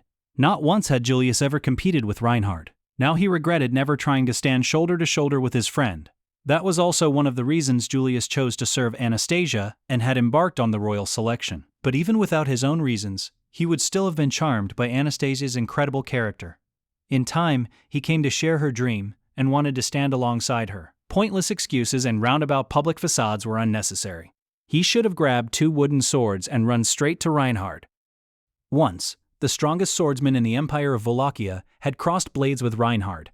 On that day, when everyone in the training yard was driven wild by their sheer spirit, Julius had felt his chest on fire as well. That was the answer. So, What'd you say your name was?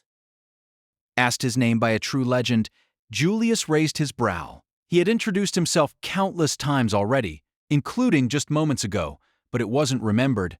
But whether it had been remembered or not was irrelevant. Julius Juculius. It is a forgettable name, so please do remember it.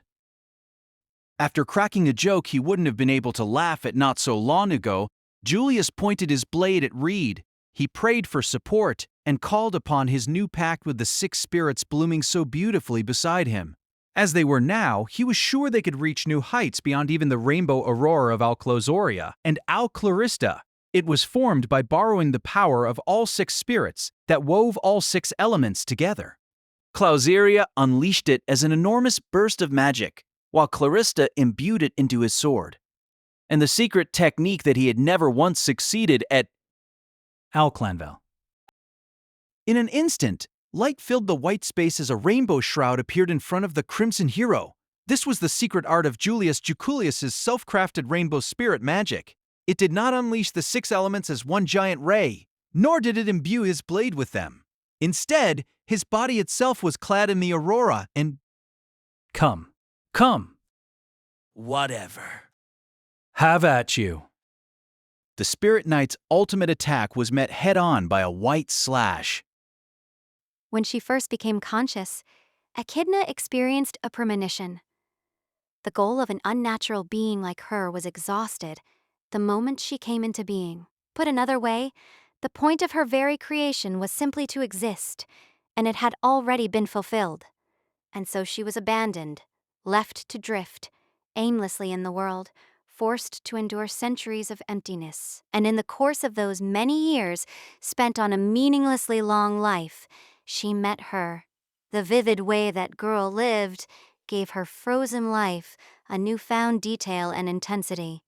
She wanted to see what would become of that girl who spouted such bold things despite her small body, and to see if there was anything she couldn't be. At some point, her curiosity and interest became irrelevant. I don't want to lose you or the people you care about so much. The passage of time was both a kindness and a cruelty. Time healed wounds, but it also wore down emotions. Having lived for such a very long time, for the first time she thought, I don't want this time to pass. The knight cloaked in a rainbow leaped straight into the white light while Julius unleashed his ultimate technique. Reed's reaction was terribly simple. He brought down the sword that he had raised high. This was the single most repeated motion in this world, and it split the world diagonally, erasing everything in the light's path. It wasn't some grand magic or special technique. With a simple slash of his sword, the world was seared by light. It made absolutely no sense. Was Reed Astria just that monstrous, or were all sword saints like that? What was clear was Julius. She wanted to do all she could so that the aurora wouldn't be overwhelmed by that white light. However, there was nothing she could do. If there was anyone who could do something for Julius Juculius, it had to be. Touching her breast, she focused on the being sleeping inside her, the original owner of this body. The reason Echidna had come out to this tower in the desert to find why she remained in such a deep slumber. But that was a lie. Echidna already knew why she wasn't waking up. The girl who boasted of her own greed, who talked boldly about wanting to possess absolutely everything. Once she had gotten her hands on something, she was loath to let it go. She hated the idea of losing anything. So, of course, there was only one explanation.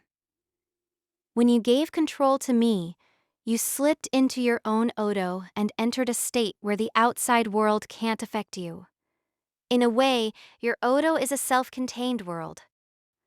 And she had closed herself off in that place. The reason was obvious. If she came outside, she might be affected.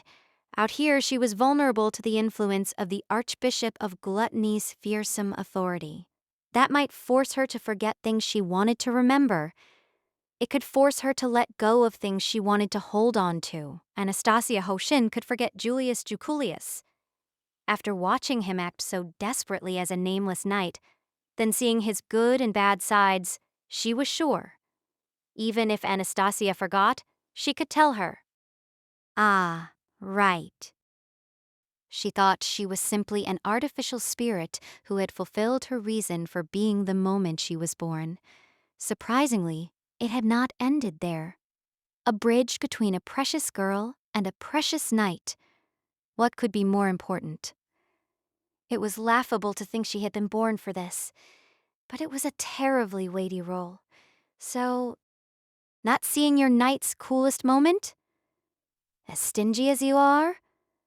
There's no way you would miss something like that, right?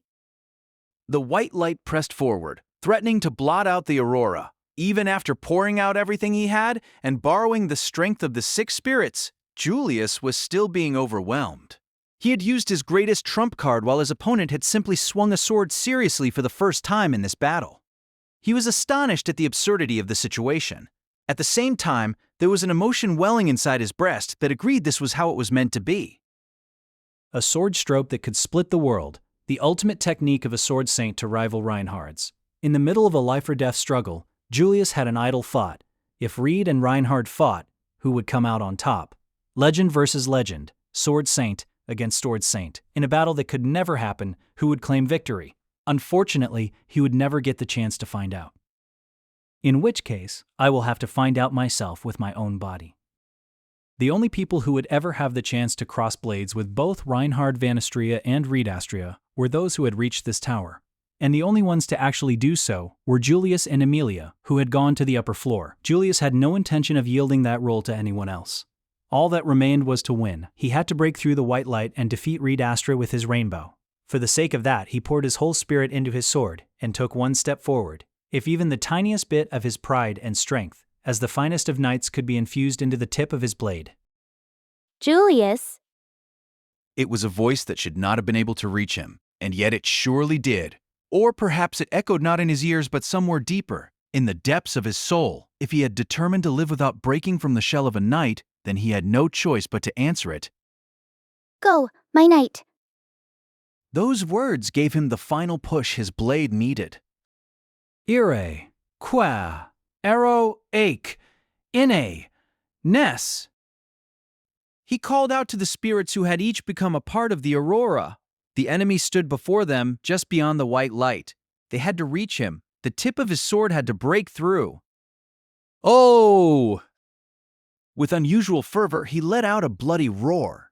Prepared for death, he chose not to prioritize poise, but he reassured himself that this was not the same as abandoning his core tenets wholesale. Julius advanced with absolute confidence in his guiding principles. Reed cut through space, severing sound and color alike. Whether it was the sword of selection or a chopstick, it became a manifestation of the very concept of a sword as long as he was holding it. A sword was an object that was meant to cut things. Swordsmanship was the technique of cutting things with a sword. That meant a slash that could cut through everything in this world was both the greatest achievement and the ultimate desire of the sword and swordsmanship itself. Anything cut by this all-powerful slash would never be able to forget that fact for all of eternity. That was why the scar beneath Julius Juculius's left eye would never fade. It was the price of challenging the Sword Saint's sword head-on. The pressure of the white light increased, and the unwavering gleam of the rainbow aurora only grew in intensity. Two powerful lights crashed violently against each other. That struggle seemed like it might never end, until it suddenly reached an unexpected conclusion. The eye patch covering the Sword Saint's left eye fluttered down to the white floor. Julius was dumbfounded as a feeble sound escaped his lips. A curtain had come down on their all-out clash. However, unable to stop his momentum, he thrust his aurora-clad sword forward, piercing his opponent's vitals. Damn it! What a lame way to end this! Julius was shocked even though he was the one who had done the stabbing. Ironically, Reed was utterly calm. Despite the sword buried in his chest, he showed no sign of pain on his face. He didn't so much as wince. Was it due to his unwavering mental fortitude, or was there a different explanation inside his heroic body? His burly chest sported another wound in addition to the one made by Julius's sword. They were cracks, and more were appearing. They reached his arms, legs, neck, and cheeks. Wounds that looked like cracked glass spread across his whole body. Julius understood on an instinctive level what it meant. An impossible distortion that should never have existed was being corrected. That was what he was seeing. Well, there it is. There ain't nothing in the world that can contain a guy like me except my own body. Reed said as he looked at his disintegrating hand. It was plain to see that he was right. After Gluttony's authority pulled him in, Reed Astra took over the Archbishop's body and returned to this world. But that didn't change the fact that the body was fundamentally the same one that belonged to the Archbishop of Gluttony, Roy Elfard. In other words, the container Roy Elfard couldn't possibly hold Reed Astria's soul. The battle with Julius had pushed it to the limit. Then maybe you should have been the one to… Ka. Things never go the way you want 'em to. If you're a weakling, that is. What, you gonna cry about it? Casting down his sword, Reed donned a nasty grin. How could he act like that? He was doomed to disappear from the world once more. Perhaps, if he had defeated Julius, he might have been able to live a new life. That possibility had slipped away. Dumbass! What was I gonna do if I came back to life? Maybe play around with that babe who passed through before, or the broad over there might have been fine too. Or that sexy babe. D, do you really have no regrets? Nope. Doing what I want when I want is my style. It would be a lot easier for you if you did the same. I am grateful for your advice. However, I believe that path to be much thornier. Julius had chosen to keep his shell. He would wear it with his head held high.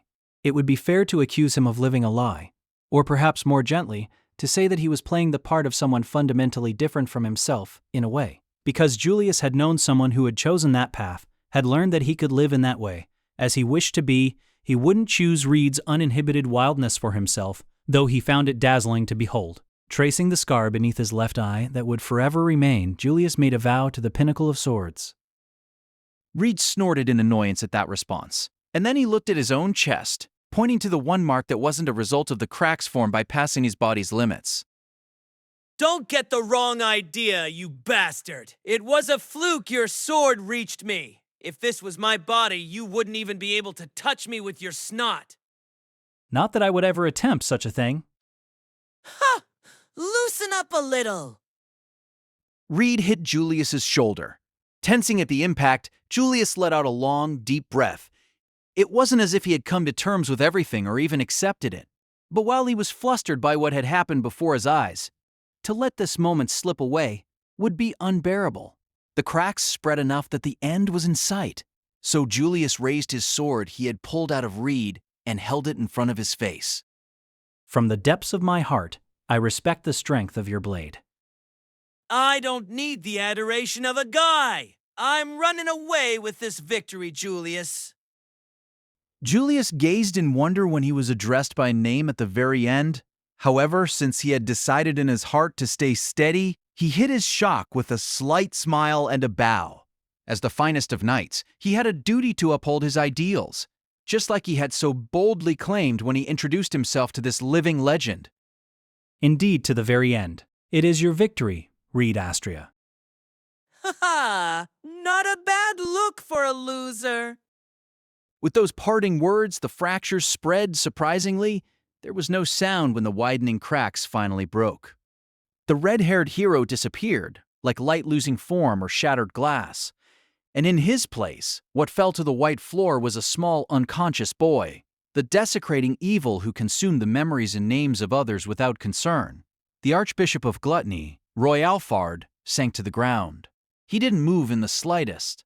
It was hard to tell whether he was alive or dead, but the deep wound on his left chest matched Reed's and was unmistakably a life-threatening blow. Assuring himself of that much, Julius lowered the blade he had raised in respect, slipped it back into its sheath, and turned around. The aurora faded, and the 6 bright spirits gathered around him. They had grown from sprouts into maidens in full bloom. Without their strength, it undoubtedly would have been Julius lying on the white floor. He needed to convey his gratitude and appreciation for their efforts. However, with his apologies, he would have to postpone that happy moment. Slowly, Julius walked forward. He moved toward the dainty woman whose pale blue-green eyes were watching him. Long, wavy, light purple hair and a pristine white outfit that was wholly at odds with their desert surroundings. At her feet was a white fox whose black eyes wavered uncertainly. She had been hiding as a scarf all this time, but now she stood on her own. That could only mean Julius closed his eyes, and It is an honor to make your acquaintance. he introduced himself, just as he had earlier when challenging the Sword Saint. This time, the feeling in his breast was not the exaltation of a warrior going into battle, but there was one aspect that was unchanged, the boyish spirit of adventure. It felt very much like turning the page on a new chapter in a grand epic. I'm. As Julius knelt there, she spoke first. Julius waited for her to finish. He would wait as long as it took. There was comfort in that because he had faith she would say the right words. I'm Anastasia Hoshin. I want everything in this world. So, handsome mister, what is your name? Even though he was still looking down on bended knee, he knew exactly how she would smile and how she would cock her head. It was as familiar as the back of his hand. Milady, I am Julius Juculius, your knight. You may have forgotten. However, I have sworn my blade to you. I will devote all my strength to support your ambition. Placing his sword on the floor, he performed a final bow. Then, at long last, he raised his head. No matter how his master's eyes looked, he would have no regrets. Getting flustered, appearing stunned, or letting his head hang were not how a knight should act. His dream was to always put on airs and be uncompromising about appearances. As she peered down at that Julius, her round eyes narrowed. Really? I can't say I recall, but the first thing I thought when I saw you was I gotta have this guy for myself. There was a fiery gleam in her eyes. This was the determination to not let go of anything that was unique to his master, the one he had longed for so much. Like a lord and a knight in a fairy tale, it was a sublime scene. The broken bonds of lord and trainer were renewed on the second floor. Electra. This was the removal of one of the 4 obstacles that Natsuki Subaru had laid out. And so the curtain fell on the second floor examination of the Grand Pleiades library. She remembered being enveloped in a bright red blaze that consumed everything. The tranquil, stagnant days of degeneration suddenly came to an end. Pitted against that violence, the title of the strongest demi-human race, the role of the most feared village chief, and the universal affection of a parent protecting their children, it all became meaningless. To make a short story of it, peace and tranquility had rotted the clan's spirit. The Oni were once considered the strongest race of demi-humans, and it was widely acknowledged that, had they participated in the demi-human war, things might have gone very differently for the kingdom of Lugunica. Then again, even if that had happened, the Oni would surely not have achieved any great success. In the first surprise attack, half the village fell, and in the second attack, half again were defeated. By that point, the battle was over. Ram, escape the encirclement so long as you live. The elder's 2 enormous horns grew longer as the muscles all over his body swelled. Then he flew out of the house, carrying the longsword that was his weapon as Ram tore into the common soldiers with her wind. The elder told Ram to live, not out of concern for her, but because he was the one who believed most earnestly of all that Ram carried the hope of a bright future for the Oni tribe. The second coming of the Oni god, the glory of the Oni who left a mark on history in the era of the witch, that was the heartfelt plea of the last elder of the Oni who had forgotten how to fight. She would have liked to laugh it off. It was absurd. The glory of the Oni, how pointless. The fact that the purest Oni blood flowed through her veins was repulsive. It was true that if Ram had grown healthily, she might have been able to answer the elder's prayers. However, that was not what Ram wanted. She cared little for a future where she played God in such a small little world. What she wanted was a future worth far more than being worshipped as the second coming of the Oni god and living her life as a symbol of the tribe's long-past glory. Living as Focusing on her forehead, she drew the blazing mana in her white horn and channeled it throughout her body. Once her small body was enveloped by wind, Ram ran through the village like a gale. The of the one person she adored more than anything was on her lips and filled her mind. It wasn't because she was heartless. Her focus had simply changed. Ram's parents had been lost in the first attack and were already beyond saving. She hadn't hated her parents, but for better and for worse, the two of them were born in this village, raised in this village, and had chosen to die in this village, and Ram felt that they had unconsciously accepted a quiet end. Because of that, for them to lose their lives on this night was natural, in a way. However, it's meaningless without retribution. Black shadows stood in her way, enemies whose bodies were wrapped in robes. Ram unleashed an unrestrained wind on the beings swinging cross-shaped swords. Either they had misjudged her because she was a child, or they were simply no match for her. Either way, the black shadows stood no chance against her blades of wind and fell one after the other, creating a pitiful pile of corpses. It didn't stop there as Ram continued her annihilation, dancing among the flames, clad in wind. Under different circumstances, it probably would have made for a very beautiful performance. Here, however, each of Ram's swings spilled more blood, and with each foe that fell, a dark thrill filled her. Something inside urged her to kill more, to spill more blood, rend more flesh, break more bones, steal more life. This night wasn't the first time she had felt that urge. It had always been there, from the moment she was born, tempting her at every opportunity. That desire constantly told her to give herself over to the urges she felt. It wanted to awaken, and so it pleaded with her to kill and destroy. Ram couldn't understand. What about it was so wonderful? The elder and her parents didn't understand, either. But she never felt like sharing it with those who asked Ram for anything beyond simply being herself. It was like being controlled by her horn. Without a resolute sense of self, it would have been easy for her young personality to be consumed. Then she truly would have been the second coming of the Oni god those around her so wished her to be. But that didn't happen.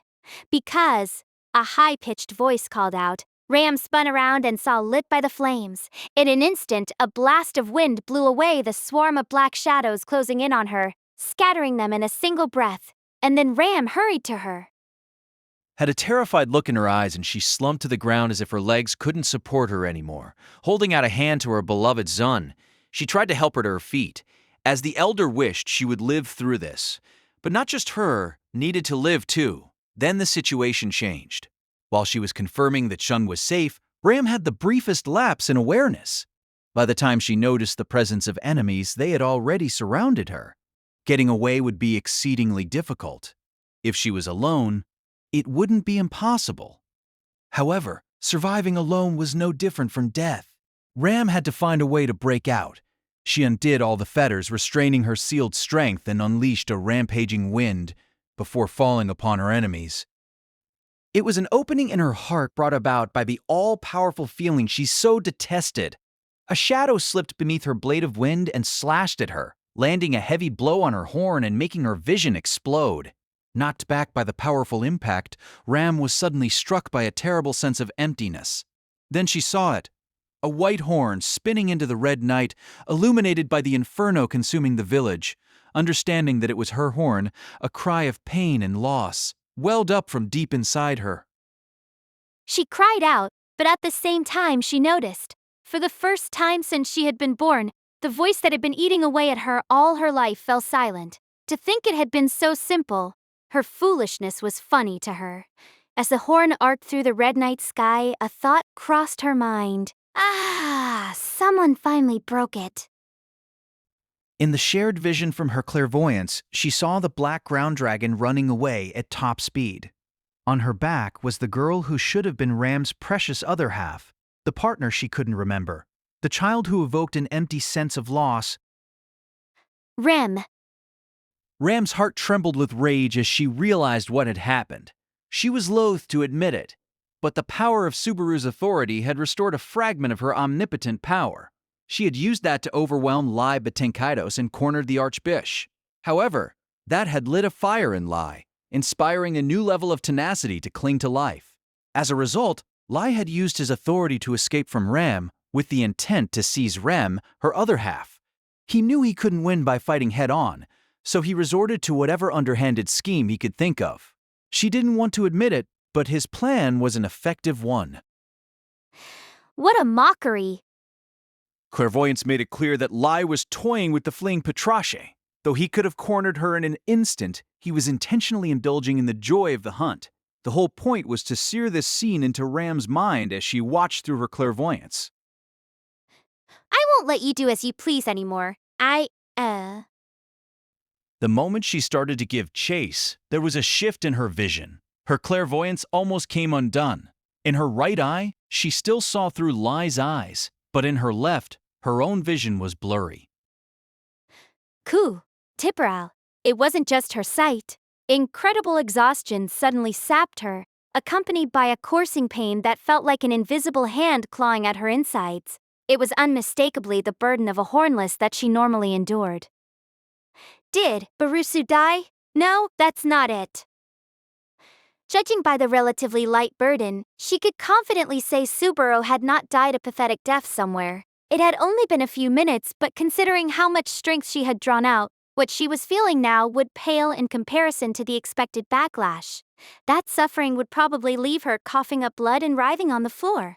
I assume Barusu's power hasn't completely given out. He must have taken on an excessive burden from someone else unexpectedly. Lady Beatrice or Melee. Those were the most likely possibilities. There was little point in dwelling on the cause. The important takeaway was that, right now, it would be difficult for her to wield the level of power that had overwhelmed Lai earlier. She could only undo the first limiter. She wouldn't last even 2 seconds if she tried it with the second one. Could she defeat Lai Batenkatas like that? What are you getting cold feet for? Just devise a new plan. The longer she hesitated, the worse their odds of victory became. Steadying herself, Ram rushed up the stairs she had almost slipped on earlier. As she did, she couldn't shake the feeling that she had done this somewhere before, gasping for air as she rushed to her sister, who was in danger. But where there should have been a memory, there was only a void. The black ground dragon raced through the corridor, bleeding where the throne's short sword had cut into its scales. The sensible dragon activated its wind-parting blessing and sprinted at full speed to escape the sinister gluttony, careful not to let the blue-haired girl on her back fall. That was the key to victory here. It was a commendable effort. You're a good ground dragon, a hard worker and so faithful to your master. If you were a person, you would surely have been a dish worthy of a gourmand such as ourselves. But, how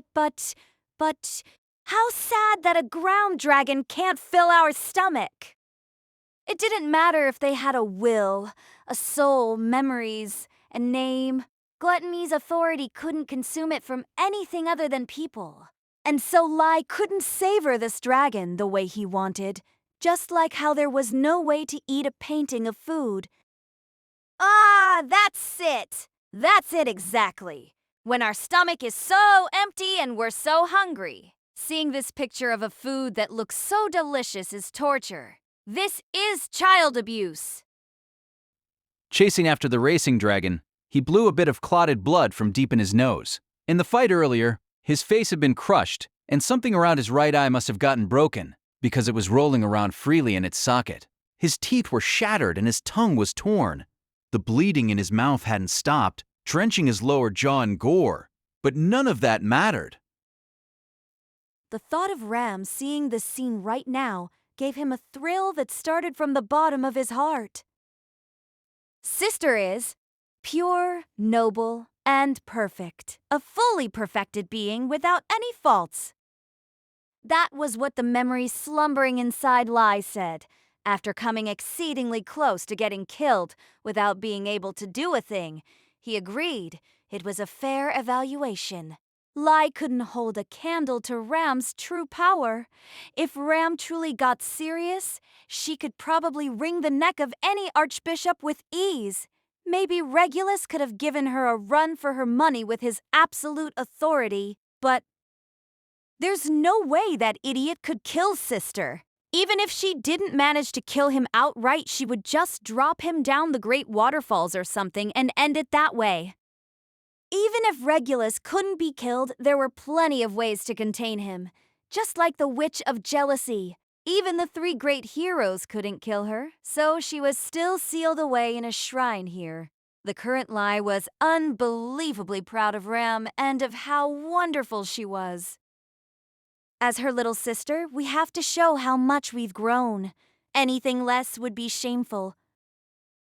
With a swelling sense of purpose, Lai drew more memories out. One aspect of gluttony's authority was eclipse. In essence, the ability was split between solar eclipse and lunar eclipse, and it was extremely difficult to use. Lunar eclipse was a phenomenon that could be seen when the moon disappeared. Put another way, it was something performed by pulling out a memory that he had eaten and recreating it using his own body. Ordinarily, Lai was perusing memories of all sorts, combining them into the ultimate mixed martial arts. This could be considered the lunar eclipse's true domain.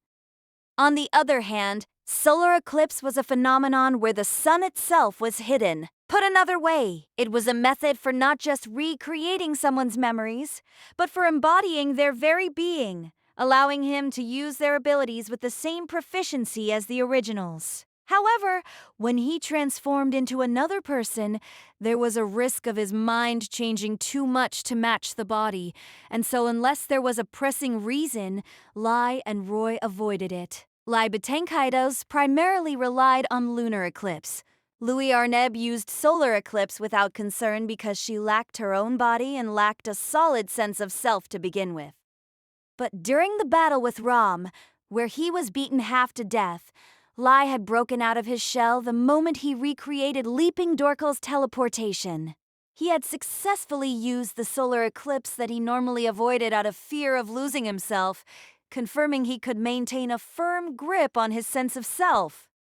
Now he could more perfectly savor someone's life without any waste. Growing in the middle of combat should not be something a withered old husk like us can do. Haha, this is perfection. Isn't that right, sister? Thanks to establishing such a stout consciousness, Lai was feeling better than ever. He wanted his wonderful sister to see how much he had grown. To do that, he had to pick a method that would provoke her hatred even more. For example, the person on that ground dragon's back? Come to think of it, that's something new. Killing yourself as yourself. Maybe this'll lead to something interesting. In a wink, the world changed as he leaped through space. The ground dragon whinnied loudly in shock as Lai suddenly appeared in front when he should have been behind. She tried to race past him without stopping. Now, don't struggle. You've earned your participation trophy already. As it passed, he struck like the Fist King, slamming the dragon into the wall.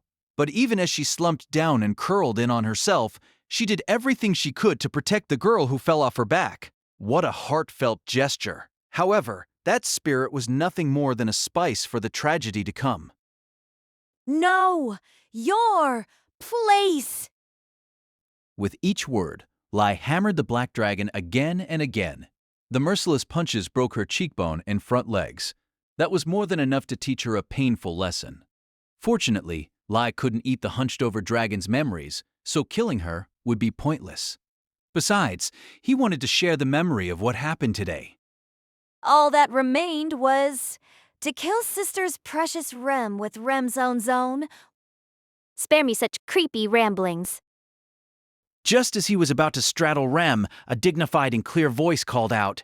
He raised his head only to be greeted by two shoe soles landing directly on his face. The impact sent Lai sliding across the floor on his back.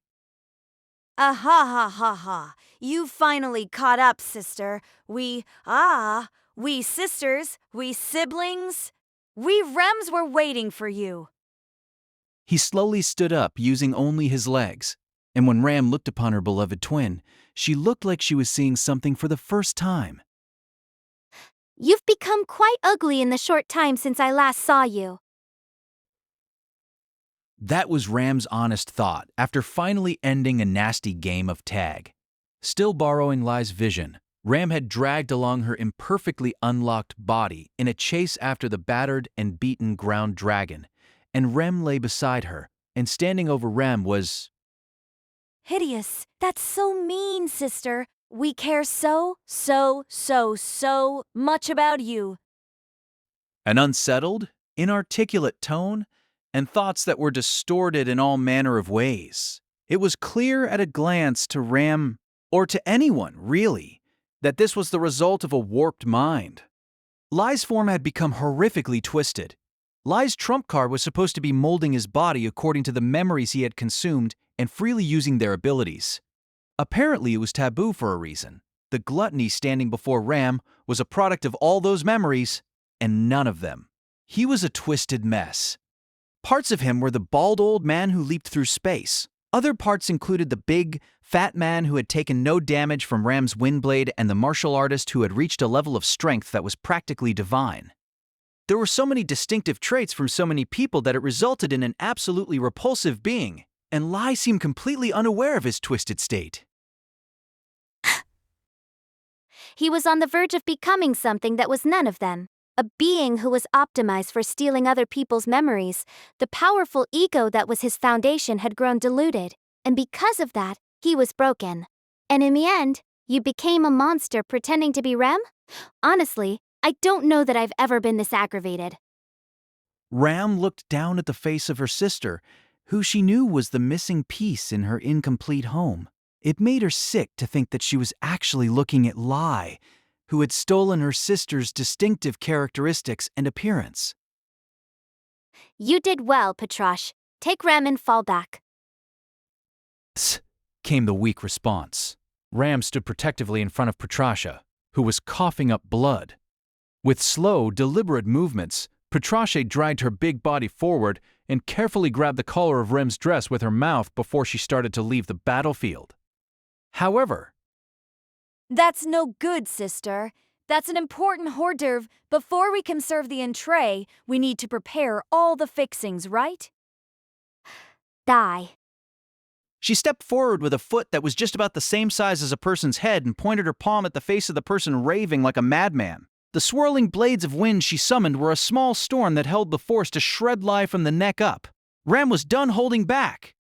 Her plan to interrogate him instead of killing him, to find a way to retrieve consumed memories, had put Rem in danger and gotten Beatrice badly wounded. To boot, given that deranged statement she just heard, Ram concluded the odds of getting a straight answer from Lai were low. On every level, this was the correct choice. Defeat Lai and relieve Subaru of the burden he was currently carrying for her. Then she would return Beatrice and Rem to the green room before going to aid someone else. That was obviously what she should do.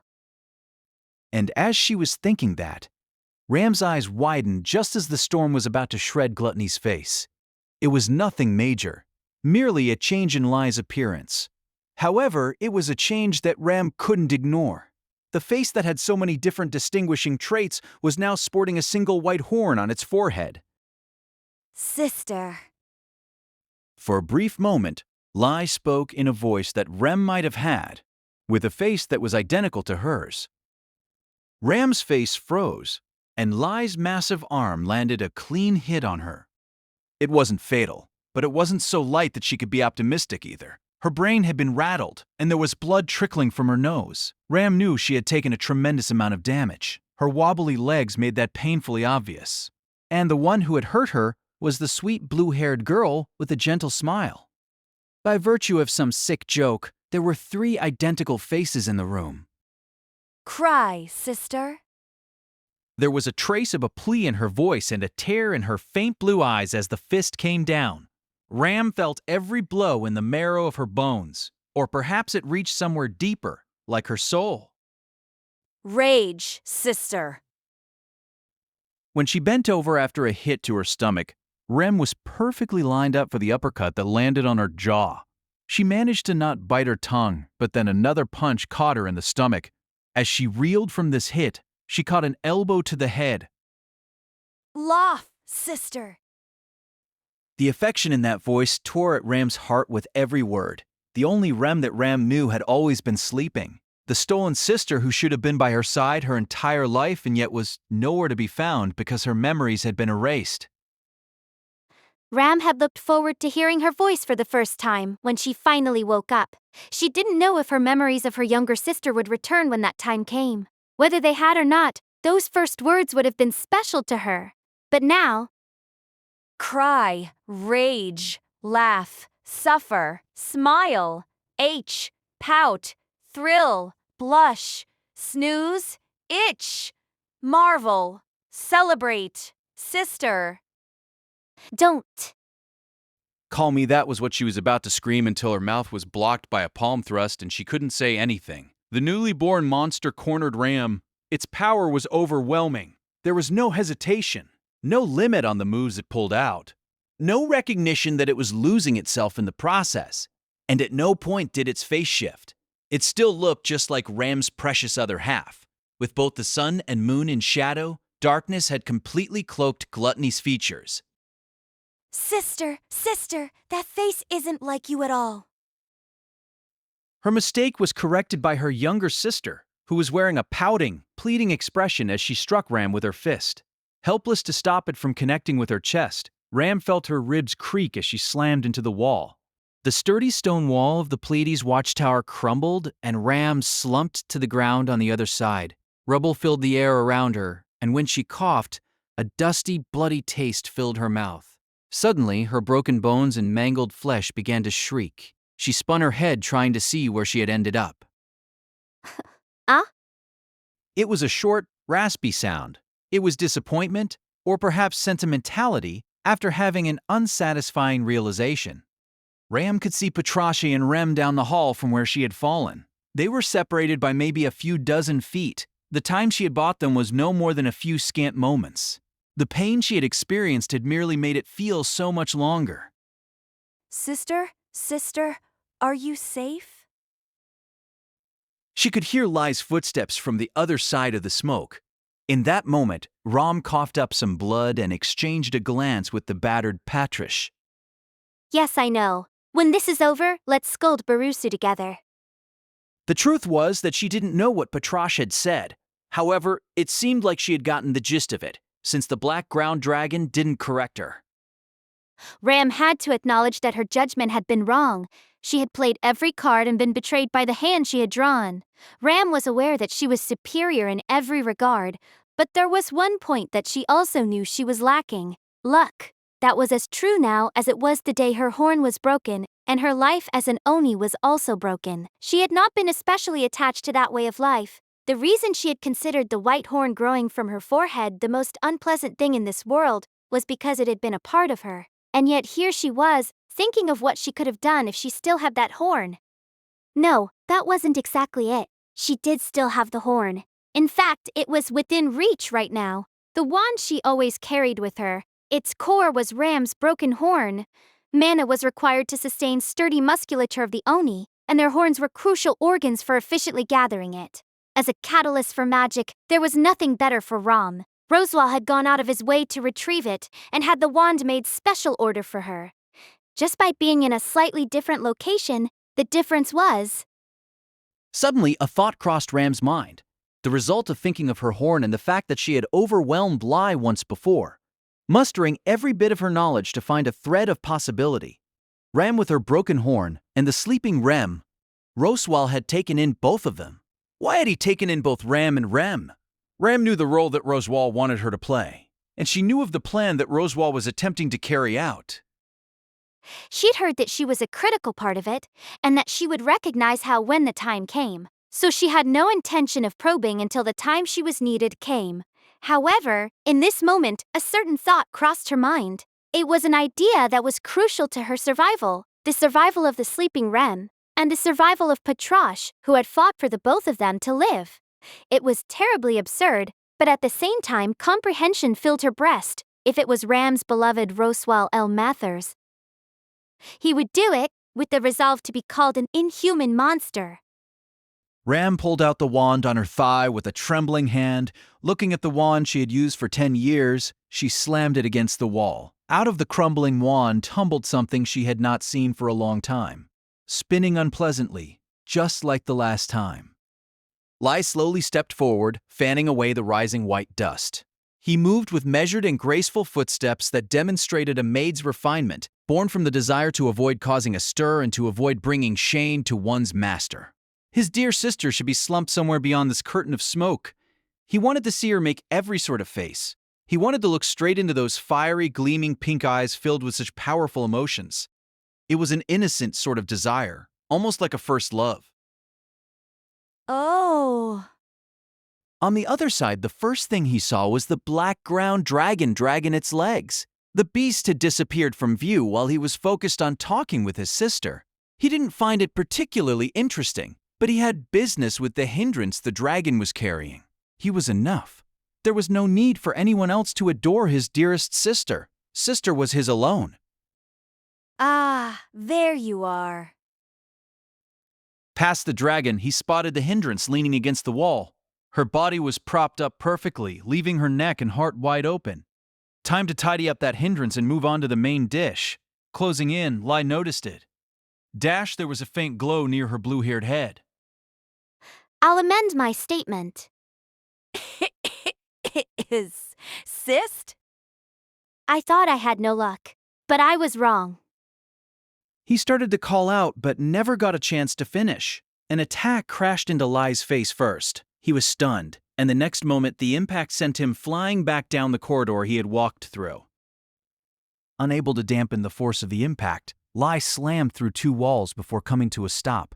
The surprise he felt outpaced the pain, and he stood up just once before slumping to his knees again. What had happened? Lai's sweet face filled with shock. It seems even the heavens are driven mad by how cute Rim and I are. As Lai peered through the dust filling the hole in the wall made by his body, the next moment, a palm grabbed his face with a speed that outstripped sound. Sister. Unfortunately for you, my sister is sleeping inside. I know this for a fact because of our shared consciousness. That's right. Rim and I are sisters, who apparently got along very well. We could share joy and anger, sadness and pain and more, and the blessing and burdens of our horns as well. He wasn't following, but what Lai saw with his own eyes confirmed what she was saying. Before he had been blown away, he had seen a white horn on the sleeping princess's forehead, the one and only way that Oni girl was more gifted than her older sister. So what if she had that? So what if it was shining and connected?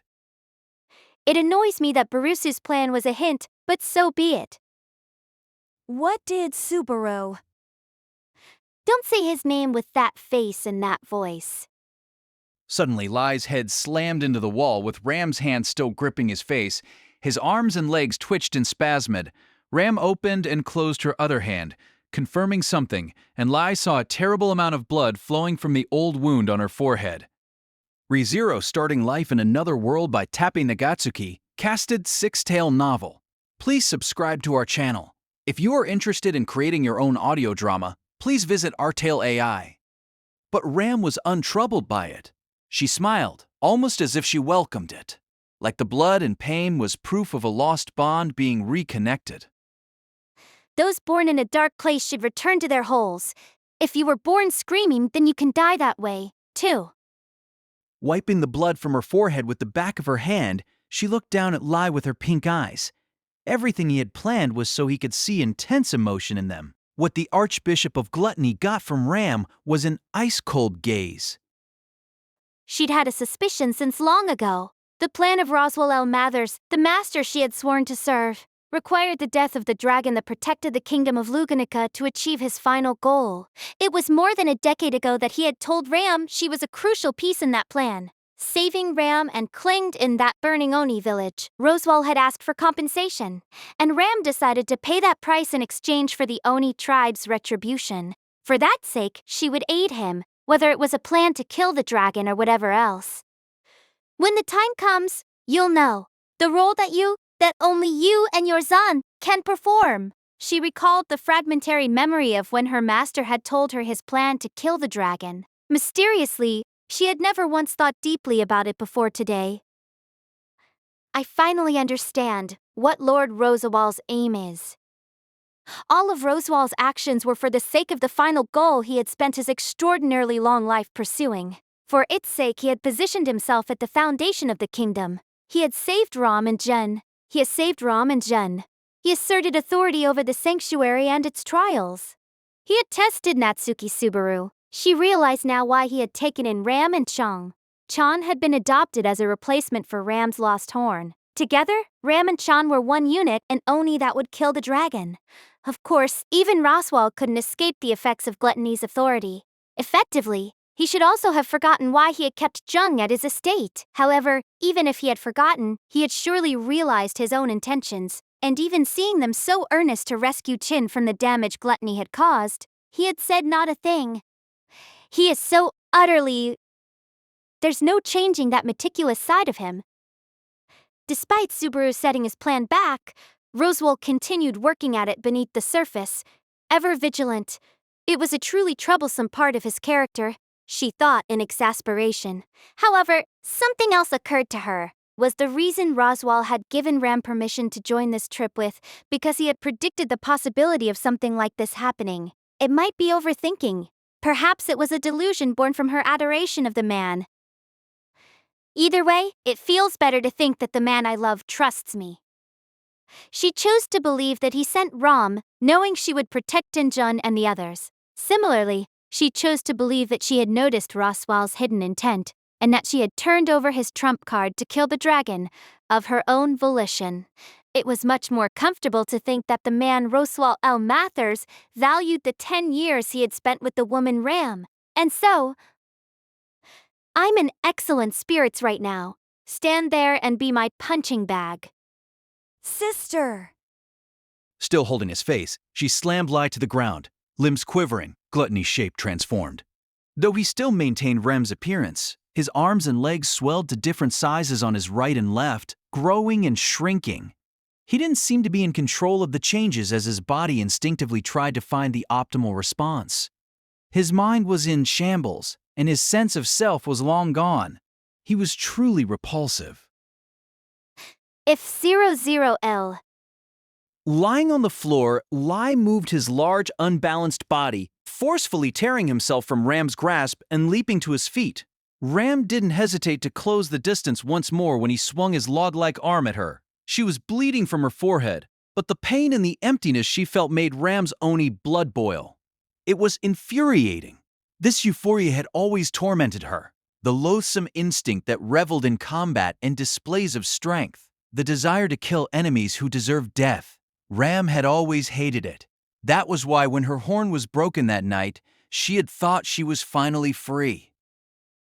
It's ironic. Ram grabbed the log-like arm and threw Lai over her shoulder. Once he slammed into the ground, she kicked his head, sending him farther down the hall. She wouldn't let him get any closer to the wounded ground dragon or to the girl leaning against the wall behind her. There was a faint glow from the white horn on the sleeping girl's forehead. Ordinarily, so long as she was unconsciously sleeping, even if she was an Oni, she should not have been able to activate her horn. It had been forcibly awakened by the connection of shared consciousness, a bond between two beings so closely related by blood that could not be denied even if Ram lost her memory. The reason she had believed her connection to Ram without being able to speak to her this past year was because of that. So it was merely chance that she had noticed how to take advantage of their shared consciousness here. Annoyingly, it had been thanks to Subaru's idea, because he had helped carry a portion of Ram's burden with his odd ability, giving her the strength to fight. That had given her the idea to try something similar. Two beings bound by a shared consciousness also shared powerful emotions, and at times even wounds and pain. She didn't understand how it worked exactly, but there was a theory in a book that Beatrice had read in the Forbidden Archive once. Shared consciousness was a product of two individuals being linked by Odo. Odo was the fundamental source of all power that existed deep within people. Some would call it a soul. It could also be used to cast magic in place of mana, but fundamentally, Odo was the essence of what made a person who they were. It was a domain where none could trespass, but as two beings born of the same womb, their Odo had become interlinked, naturally creating a shared consciousness. That was the theory, at least. In the end, Beatrice had brushed it off as a folk explanation, but Ram personally liked it. Being connected to someone else like that made for a wonderful story. And if that connection with someone really did exist, I would surely love that child from birth.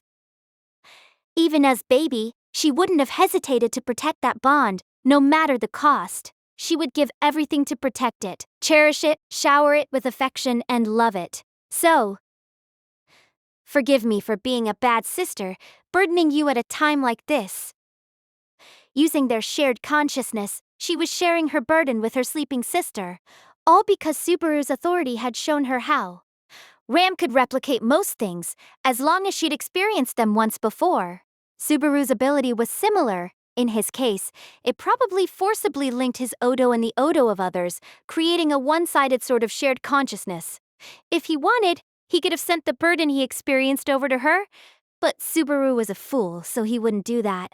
Instead, he one-sidedly took everything upon himself to decrease the burden on his allies. Fool? It was the same thing she had just said to Lai. However, the meaning behind that word could not have been more different.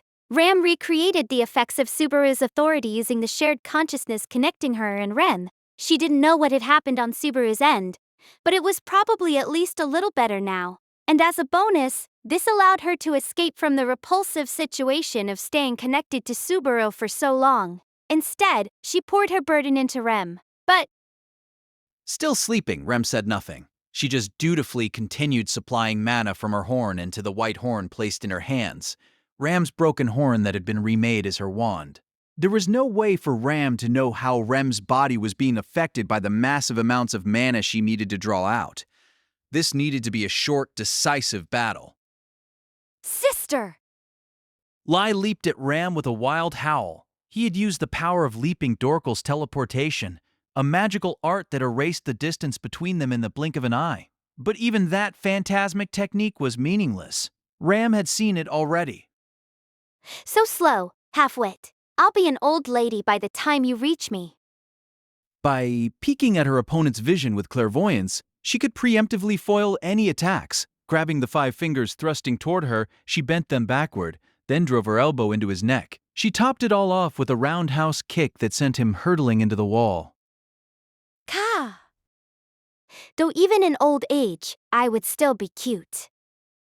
She grabbed him by the collar and heaved him up, only to bash his head into the ground. And then she slammed her heel down on his face, smashing his nose. Cleanly evading his outstretched arms, she hammered him with a barrage of wind blades from a distance. Gia! Such a hideous cry for such a pretty face. As blood spurted from the cuts running up and down his body, Lai backed away. His body kept shifting without settling on any one form, but from start to finish, from the neck up, he wore a familiar face. The sight made Ram want to vomit. That wouldn't be very elegant, though, so she refrained from actually doing it. Bleeding terribly, Lai charged without any particular skill or technique.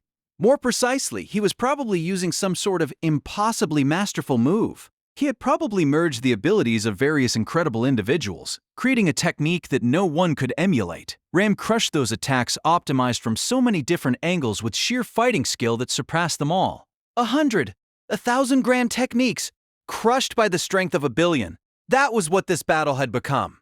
Unlike with Subaru, Ram's connection with Rem was familiar and comfortable. She removed another 2 limiters.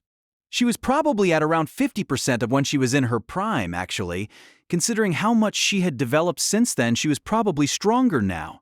And not succumbing to that power was Ram's strength. Breaking my horn turned out to be for the best. Were it not for that night, she might have given in to the lure of her horn someday. She would have liked to say it was impossible, but she couldn't answer that with any certainty. So Ram held her head high, proud of the path she had walked, choosing to believe it was right. Thanks to losing her horn, she managed not to become the Oni that she so despised. Besides, if that night never happened, I would never have been able to meet Lord Roswal.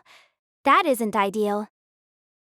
After coming to the conclusion that there was nothing better than the route she had taken, Ram thrust her palm forward. Lai appeared from space right in front of where she thrust her hand.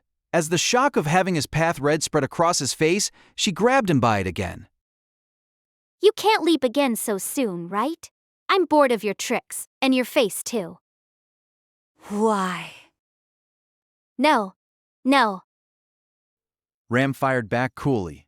Still holding his face, she generated blades of wind from her palm. In an instant, they tore through his eyes, nose, lips, ears everywhere on his face. Arg! Ar! Ar! With a bloody scream, crying tears of blood, Lai writhed on the floor. Looking down at him, Ram showed no sign of mercy, bearing down on the groaning archbishop. Hearing her footsteps approach, Lai changed his shape. His new form was tall and burly. He batted down the oncoming fist, but Ram broke his knee.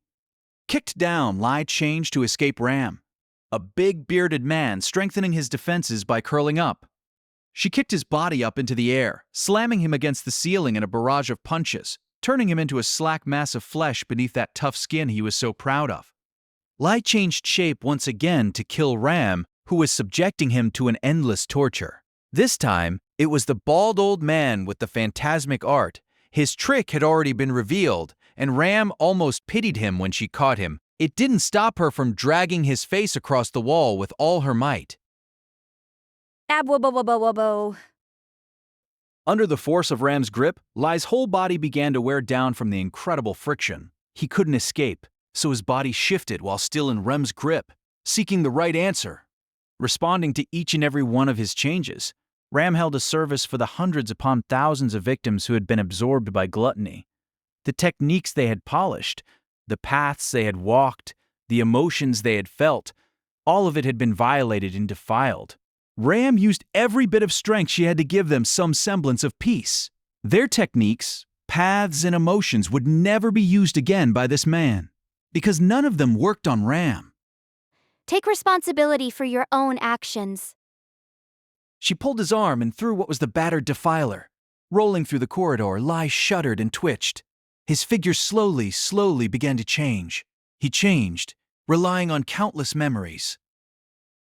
Oh, it's been a while. I wanted to see that face. The third from the top of the list, though. Ah, gaha! Wiping the blood from her forehead, her lips softening. She was looking upon Lai's true face. This was him in the truest sense. Not the short-sighted being who had borrowed the faces and tricks of others, but Lai's original body and face. No matter who he became, no matter who he relied on or clung to, he couldn't escape from himself. Just as Ram couldn't change the fact that she was an Oni, even if her horn was broken. Just as there was no changing the fact that Ram was Rem's sister, even if she lost her memories. Did you want to struggle with your own strength in the end? That reminds me, you said something curious on the stairs. You have a brother and sister. Why not stand tall for your siblings? As Lai slumped over, his painfully ragged breathing suddenly stopped. It wasn't that he had died. Ram's words had elicited this reaction. Brother and sister. When he heard that, his breathing calmed down ever so slightly. Slowly, Lai raised his body. Our sister. Don't lay a hand on her. Do you really think you're in a position to say that? Have you ever helped someone who pleaded with you for mercy? Even so? Twisting his bloodied face, Lai pleaded with a tearful voice. Ram's eyes narrowed slightly at hearing that pained request. And then, exhaling, she closed her eyes and said, I'll... You're too kind, sister. The moment he escaped her eyes, Lai disappeared, leaving only those words behind. Using Leaping Dorkal's teleportation ability, he disappeared without a trace. Dash the man had fled. Ha-ha! Aha! Ha-ha! Ha-ha! Ha-ha! With Leaping Dorkal's ability at his fingertips, Lai fled from Ram. The reckless thought of trying to eat Ram had completely left his mind. He chose to run without concern for appearances. It was impossible. He couldn't win. He couldn't win against that. That was a being that wouldn't grace a gourmet's plate or a dumpster's plate. Sorry, Lewis and Roy, but gourmet food requires the proper preparation. Putting pressure on the wounds covering his entire body, Lai sneered at his siblings who were after the same prey. Louis had left the battlefield early, and Roy was rampaging somewhere else at the moment. If that Oni could go after the two of them, he would be free to run away without being hounded. Roy, with his willingness to eat anything, didn't know when to pull back, so he might finally die here, but there was no helping that. If anything, he was fed up with Roy's appetite. He devastated their hunting grounds as much as he wanted, and had probably stolen some of the delectable bits that should have been Lai's to enjoy. No, could anything his brother ate at this point truly be considered gourmet? Useless, every last one of them. Ah, damn it! Damn it! Damn it, something like that existed! It would be better if we had never known. It wasn't the emotion evoked by a younger sister who adored her elder sister. It was a feeling of yearning for an immeasurable absolute being, a powerful emotion that took form inside Lai, a desire born from the truest depths of his heart. He wanted to consume every bit of her. He wanted to savor her body and soul. As the standard bearer of true gourmands, he had intended to consume only the finest ingredients and sample every sort of emotion. But now that he knew what true gourmet cuisine was, everything else in the world seemed bland in comparison. Everything that Lai Batenkaidos, Archbishop of Gluttony, had gathered in the belief of its value crumbled away, turning to dust. The dinner table that had once seemed so vibrant and glimmering had devolved into a sandbox filled with mud balls. We want that! He would cast aside anything and everything for a chance to taste that flavor. He would give up all the things he had built up and not feel any regret. He didn't want to taste anything else. He didn't want to satisfy himself with anything else. Vomit leaked from the corner of his mouth as he ran. It wasn't due to the pain he was suffering. The cause was far more unbearable. Things he had believed to be the finest were not.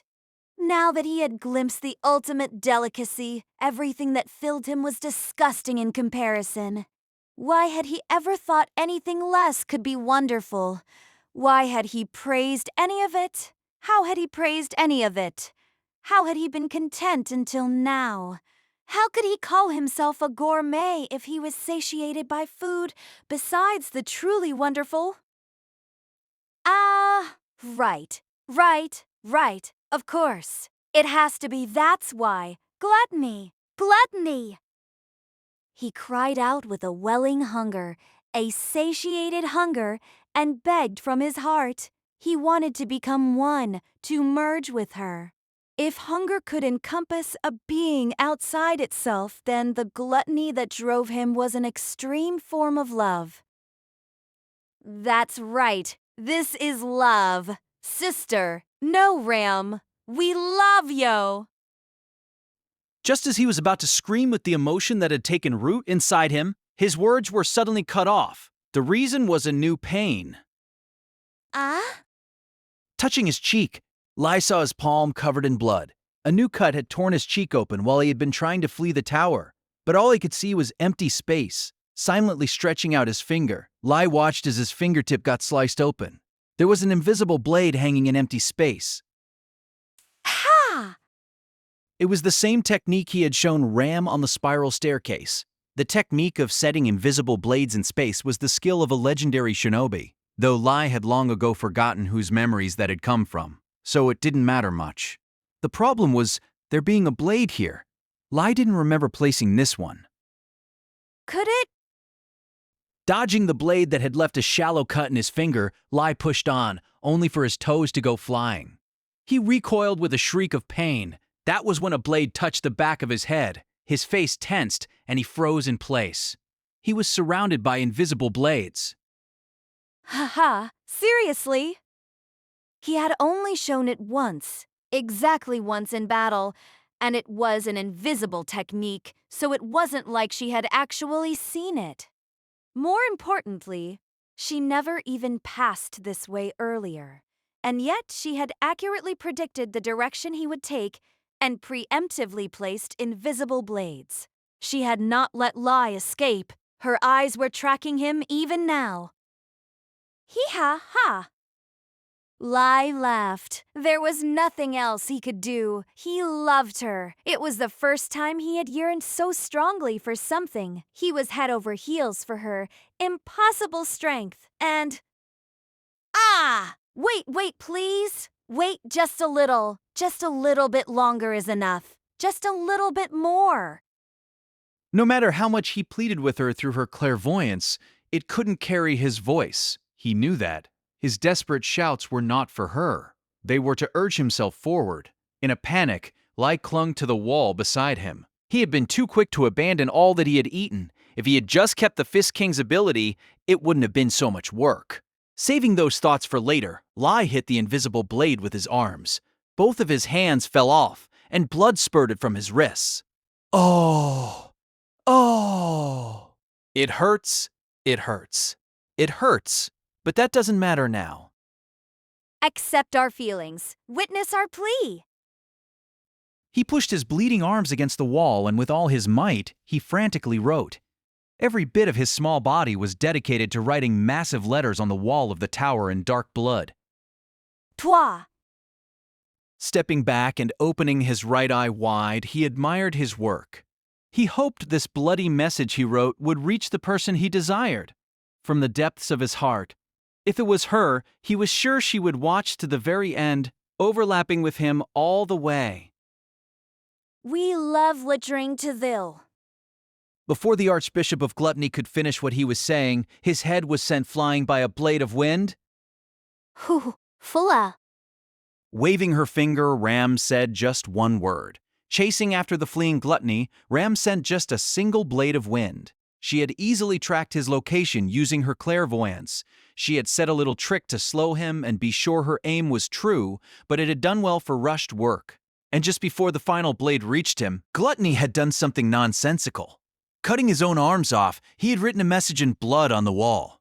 It was a malicious harassment, repulsive, one-sided, and not worth even looking at, but after watching him scrawl that bloody message until the moment his life was extinguished, Ram finally allowed herself to close her eyes. She had watched because she couldn't rest until she was sure he was dead.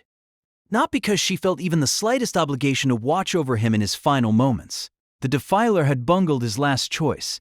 If he'd been concerned about the lives of his siblings, Ram might have considered showing him a bit of mercy.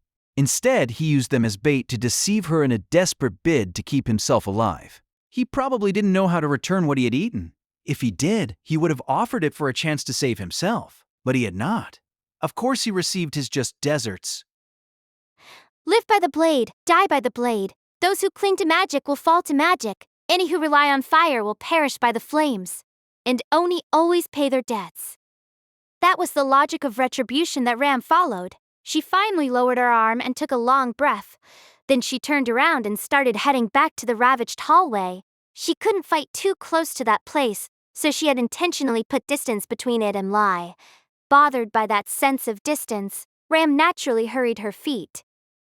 When she emerged from the broken wall, Ram was greeted by a ground dragon's high-pitched whinny. The pitch-black dragon was deftly hiding Ram behind her body. She clearly intended to be a shield in the worst case, if Ram had not been the one to return.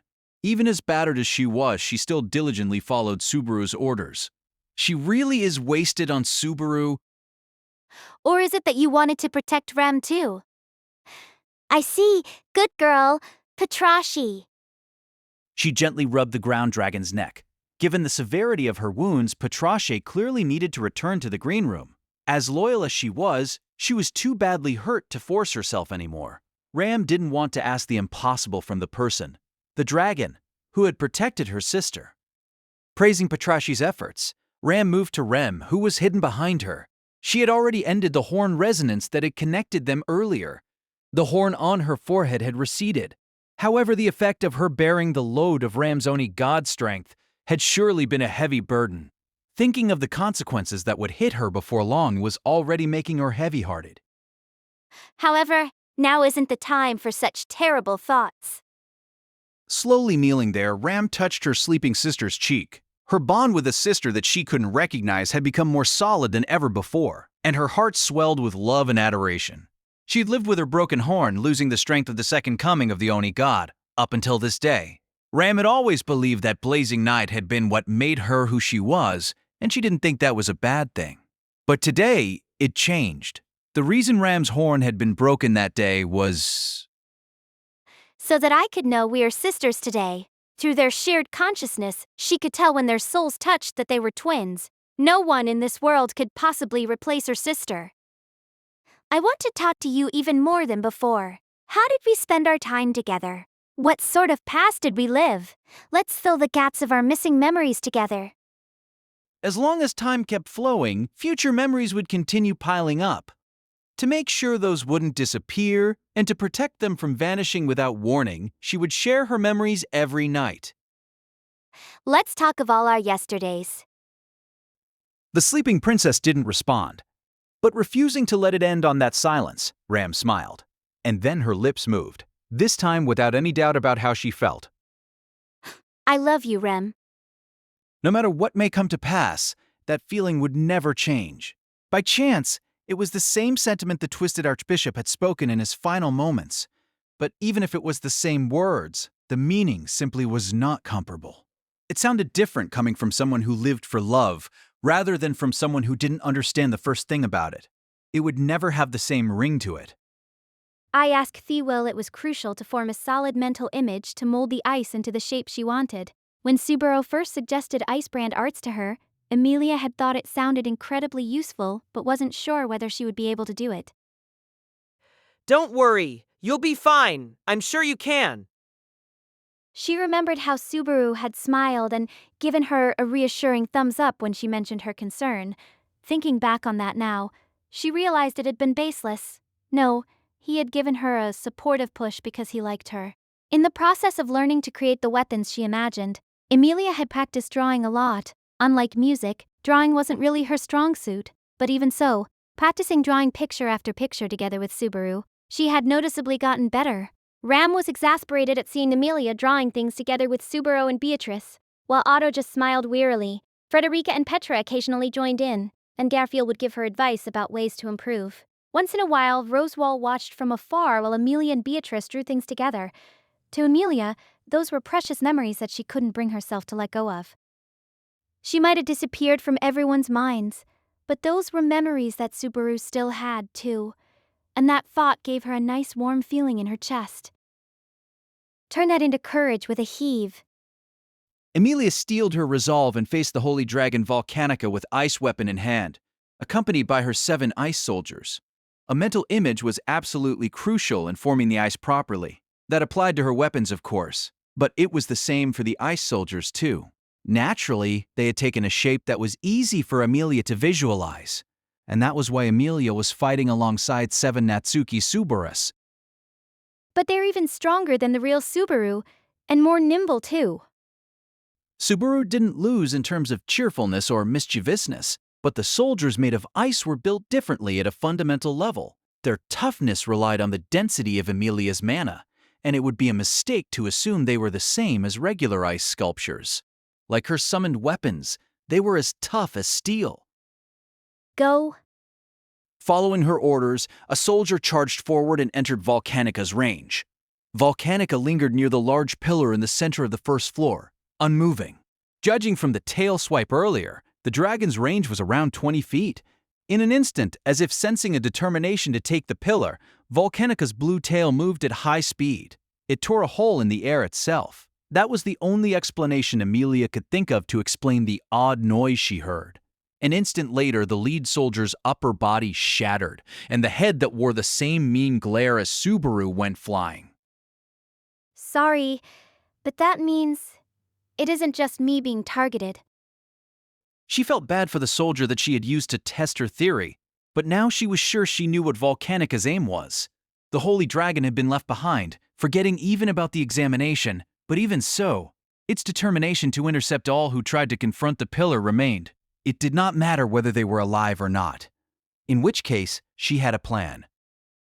Please, soldiers. Thou, who hath reached the tower's peak, Patishinur of omnipotence who treads upon the first floor. Sensing the approaching soldiers, the holy dragon spoke again, but those words had become a meaningless string of noises. Emilia felt a terrible loneliness at seeing the figure before her who had become a deaf puppet. Volcanica had been trying to protect something so much that it had ended up in this terrible state.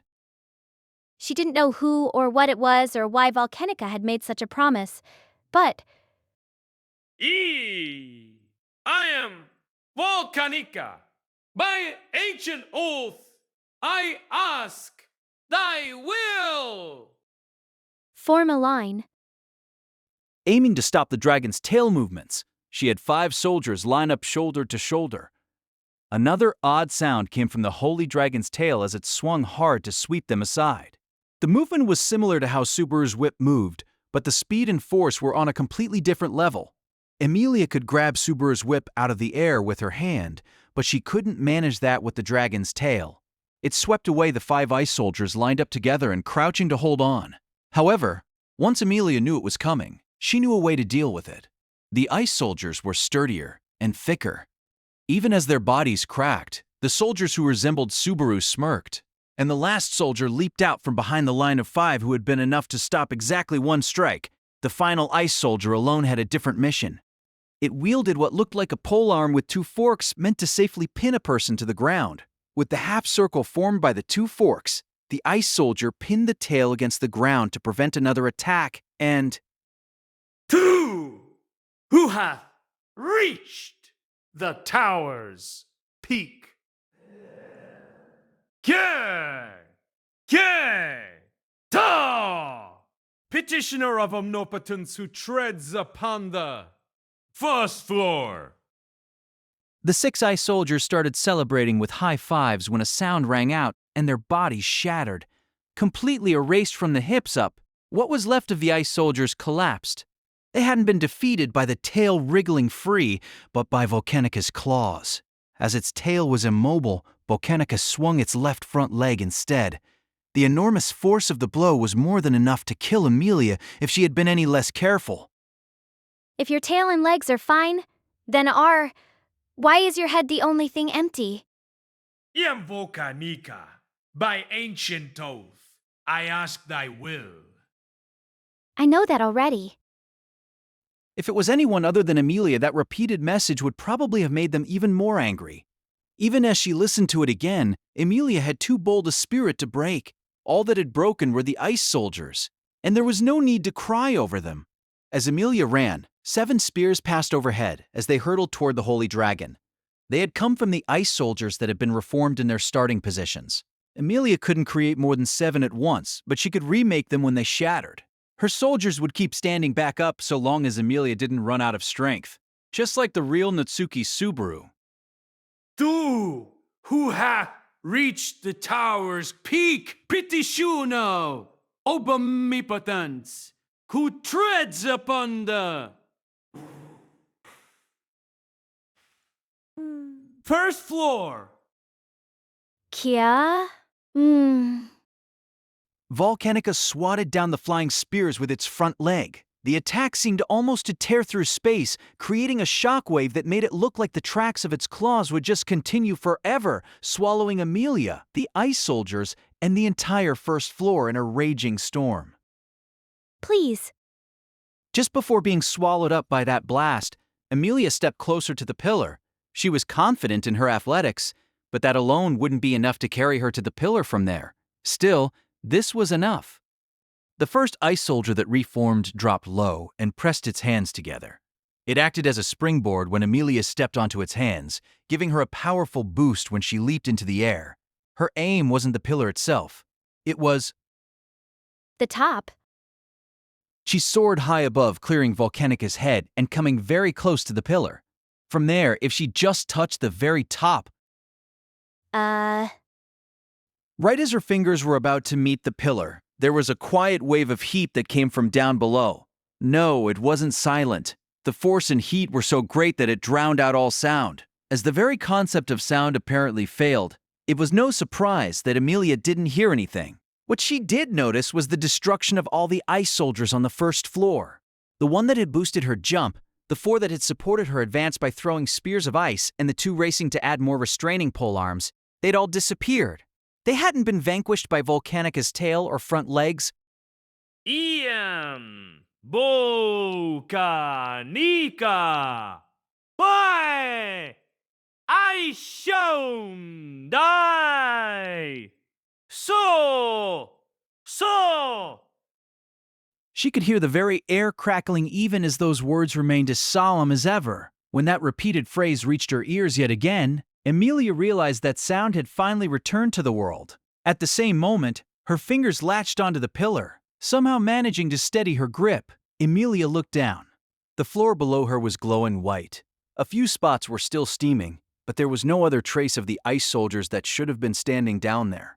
That showed how intense the heat must have been. Never mind the force and destructive power Holy Dragon Volcanica's breath had incinerated everything. and Volcanica by ancient oath. Aya. Amelia's eyes shot open as she watched Volcanica spread its blue wings and rise. Not good. Realizing the danger after seeing what had happened below, Amelia frantically reached out for the top of the pillar. While she was doing that, Volcanica rose, freeing its tail from the restraining polearms and slowly opened its wings with very deliberate movements. The holy dragon intended to take flight. Volcanica could obviously fly, but Amelia had never seen a flying dragon, so she couldn't really picture it in her head. Could something that big even stay in the air? I've never seen anything other than Puck or Rosewall flying. It seemed natural to Amelia that Puck could fly, since he was a spirit, and that Rosewall could fly, because he was an eccentric mage. Of course, she had heard once that in the Valachian Empire to the south, there were flying dragons in addition to the familiar ground dragons and water dragons, but was Volcanica the same sort of flying dragon? Or was it a fundamental mistake to group them together? Heave! Ho! Heave! Ho! Heave! Ho! Amelia pulled herself up the pillar as fast as she could. Anyone watching from a distance would have been blown away by her sheer speed. But even with her unexpected strength and a head start, Amelia didn't get far enough. Two who have reached the tower's peak, Piticino of omnipotence, who treads upon the touch first floor. It wasn't her imagination that voice sounded much closer than before. It wasn't coming from far down below, but from about the same height. The massive holy dragon was somehow flying in the air with its blue wings. Volcanica rose grandly in the sky above the desert and showed no sign of decline or deficiency. Everything from the pressure it gave off to its piercing gaze, and not to mention the tail, claws, and breath, were proof that this was the ultimate dragon spoken of in legends. The only thing that betrayed that image was and trying to go higher than the first floor. I might not be your enemy. Volcanica. By ancient oath, I ask thy will. Speaking over her, like it wanted to show it had no interest in listening, Volcanica loomed menacingly over Amelia as she clung to the pillar. Then it swung its tail, threatening to crush Amelia and the pillar along with her. She quickly pulled her body up and escaped a direct hit. Unfortunately, the blow to the pillar made her lose her grip, and a weightless feeling quickly enveloped her body. She fell, wasting all the effort she had put into climbing so high, until she stopped. Kaya! Amelia should have dropped tens of yards given how far she had climbed. However, her bottom landed on something much sooner than she expected. Reaching down, her hand felt something rugged and hard. Did Two who hath reached the tower's peak. Petitioner of no buttons, who treads upon desert at first floor. Amelia heard the voice from extremely close as the high-altitude breeze whipped at her face, and she felt the surface she was sitting on. Amelia finally realized what had happened. She had fallen onto Holy Dragon Volcanica's back. Gah, this isn't the time to doze off. If I'm here, then She could use Volcanica as a launch pad to grab back onto the pillar. That idea quickly came to Amelia, but just as quickly, she realized that would be easier said than done. Volcanica flapped its wings and began to ascend while simultaneously twisting its body to shake her off. Enduring the powerful wind buffeting her, Amelia desperately clung to the dragon's back. It was a gale unlike any she had experienced before. She was clinging to scales that were each large and sturdy like boulders, but she couldn't hold on long. if I fall, I won't be able to see Subaru and the others again. If she wasn't careful opening her mouth, the rushing wind threatened to tear at her lungs. She put her head down, gritted her teeth, and, behind closed eyes, Amelia thought of all the people who were precious to her. It was almost like she was preparing mentally to face death, but that wasn't it. When people were on the verge of crumbling under the pressure of fear or unease, they often closed their eyes, but when she did that, the people Amelia saw internally all faced forward, even, and especially, in moments like this. In moments like this, they didn't shut themselves off from the world. She had to open her eyes, to reach, to take someone's hand, and... that weirdo. Up, down, left, right. Everything everywhere was blue. The reason for that was partly because she was high up in the sky, above the clouds, but also because the holy dragon she was clinging to had dazzling blue scales. Everything else was moving past so fast that even with Amelia's high visual acuity that could see the seams on a thrown ball, she couldn't track the world passing by her. And so what Amelia's consciousness latched onto wasn't the blue world outside. Iam volcanica! By ancient oath I ask, thy will. It was Volcanica, twisting and turning its body as it flew. It seemed that the spot Amelia was clinging to was near the base of one of Volcanica's wings. Strangely, the dragon wasn't moving its wings that much. Birds and insects flapped their wings so much to fly, but the way a dragon flew was apparently very different. It was probably closer to the way that Puck or Roswal flew, in which case... Roswal uses magic, and Puck has some kind of mysterious power. Unfortunately, she had never tested it with Roswal, and had never thought to test it before either. But Amelia had spent a long time with the being that she had thought of as her one and only family. She had been so sad so many times this year, away from his side. She had wanted to cry many nights, but her memories of him had comforted her. And calling upon those memories, even in this moment, Amelia saw a glimmer of hope. That was... Do you not like having your neck tickled? Forcing her purple eyes open, she saw the holy dragon's long neck. And beneath the grand dragon's chin, amid so many blue scales lined up so neatly, there was a single white scale. She thought back to the day she had spent playing with Puck. Don't do that, Leah. If you tickle me, it'll mess up my focus. Right, Puck? Amelia focused. With the wind buffeting her, Amelia had no way of directly reaching that white scale. But she had a way of reaching out even where her own hands couldn't reach. Mr. Soldiers. Focusing her consciousness, she manifested more ice soldiers around the white scale. Growing half out of the dragon's body, their upper bodies all supported one another, and the one who formed in the center of them slowly reached out to touch that white scale. Chi! Chi! Chi!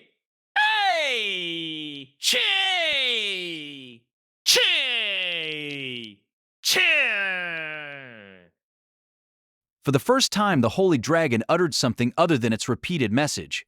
There is a word, Nilin. In ancient Chinese folklore, on the neck of the mystical legendary being was a single inverted scale that wasn't to be touched, called the Nilin.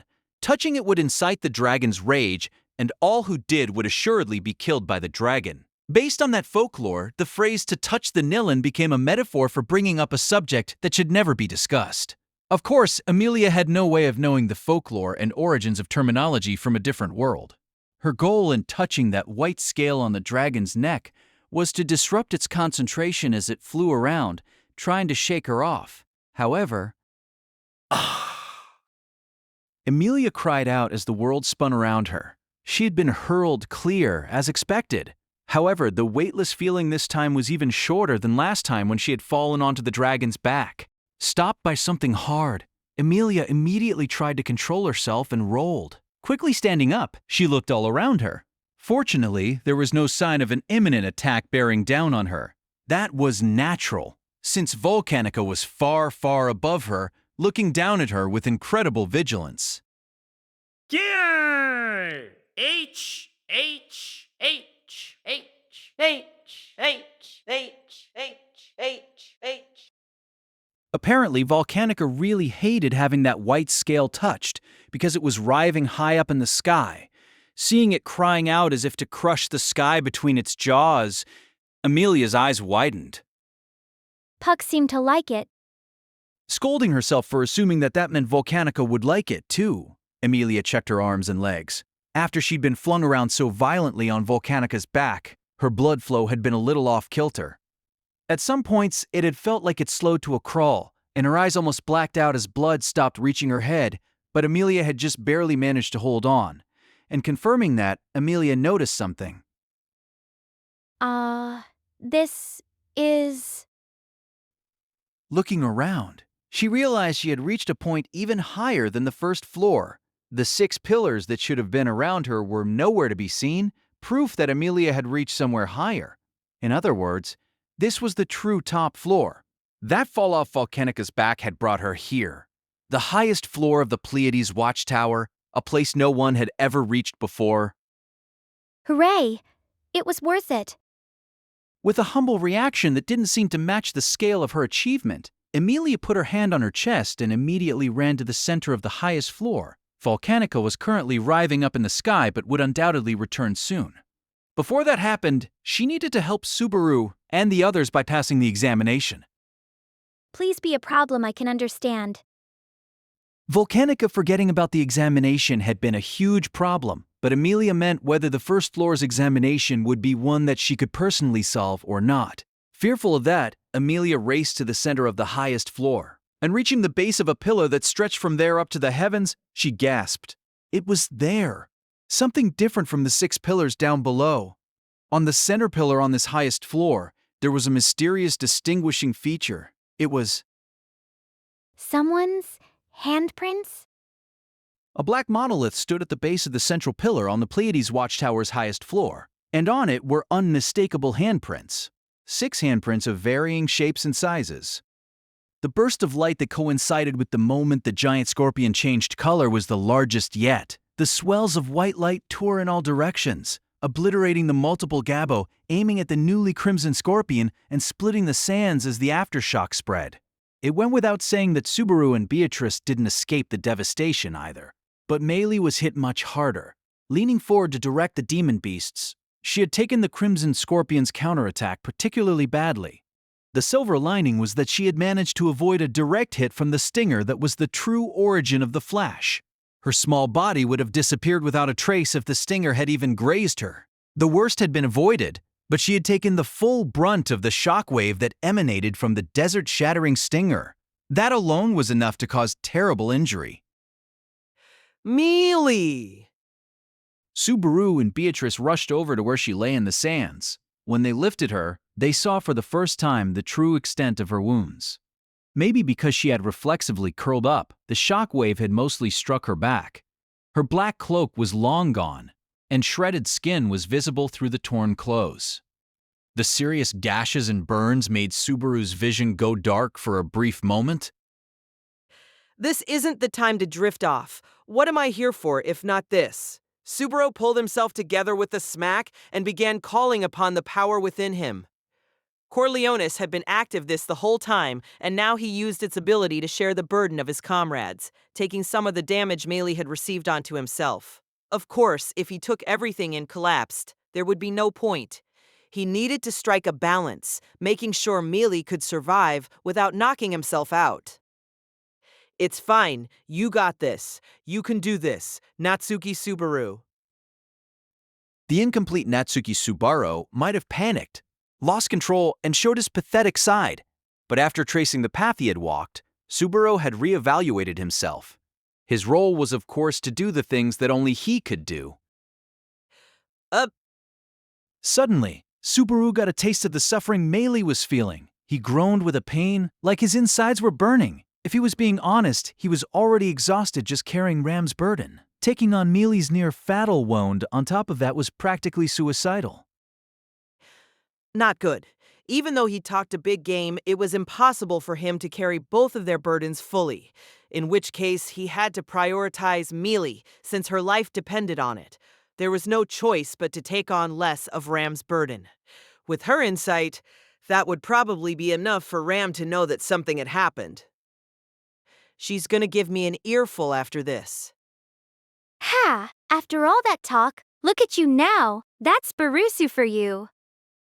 Imagining an uncannily realistic reaction, Subaru swallowed that bitter thought, along with the taste of blood.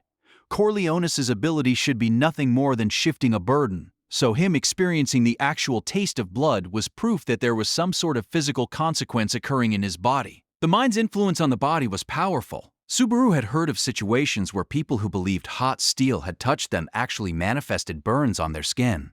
As he drew damage from Meili's back and internal organs, Subaru's own body was reacting as if it had happened to him. If he wasn't careful, this would lead to 2 fatalities from the exact same cause.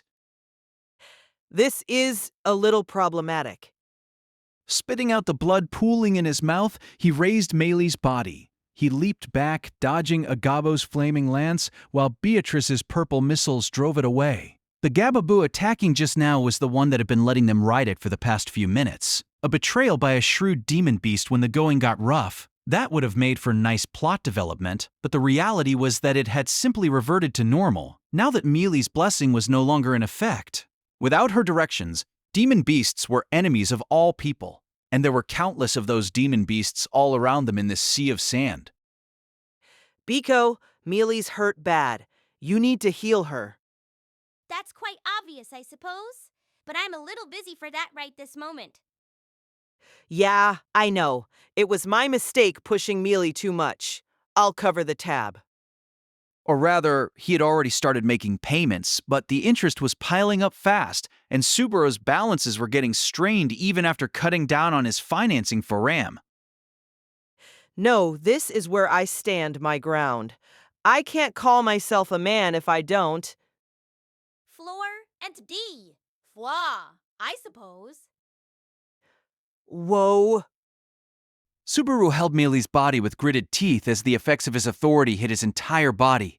Then Beatrice suddenly leaped onto his back. Suddenly, having her on his back was a shock to Subaru. Of course, she was as light as cotton candy, so it didn't slow his flight, but... Stop trying to bear everything alone, Subaru. We're partners, and Meili is one of our comrades too. You aren't the only one who promised to help.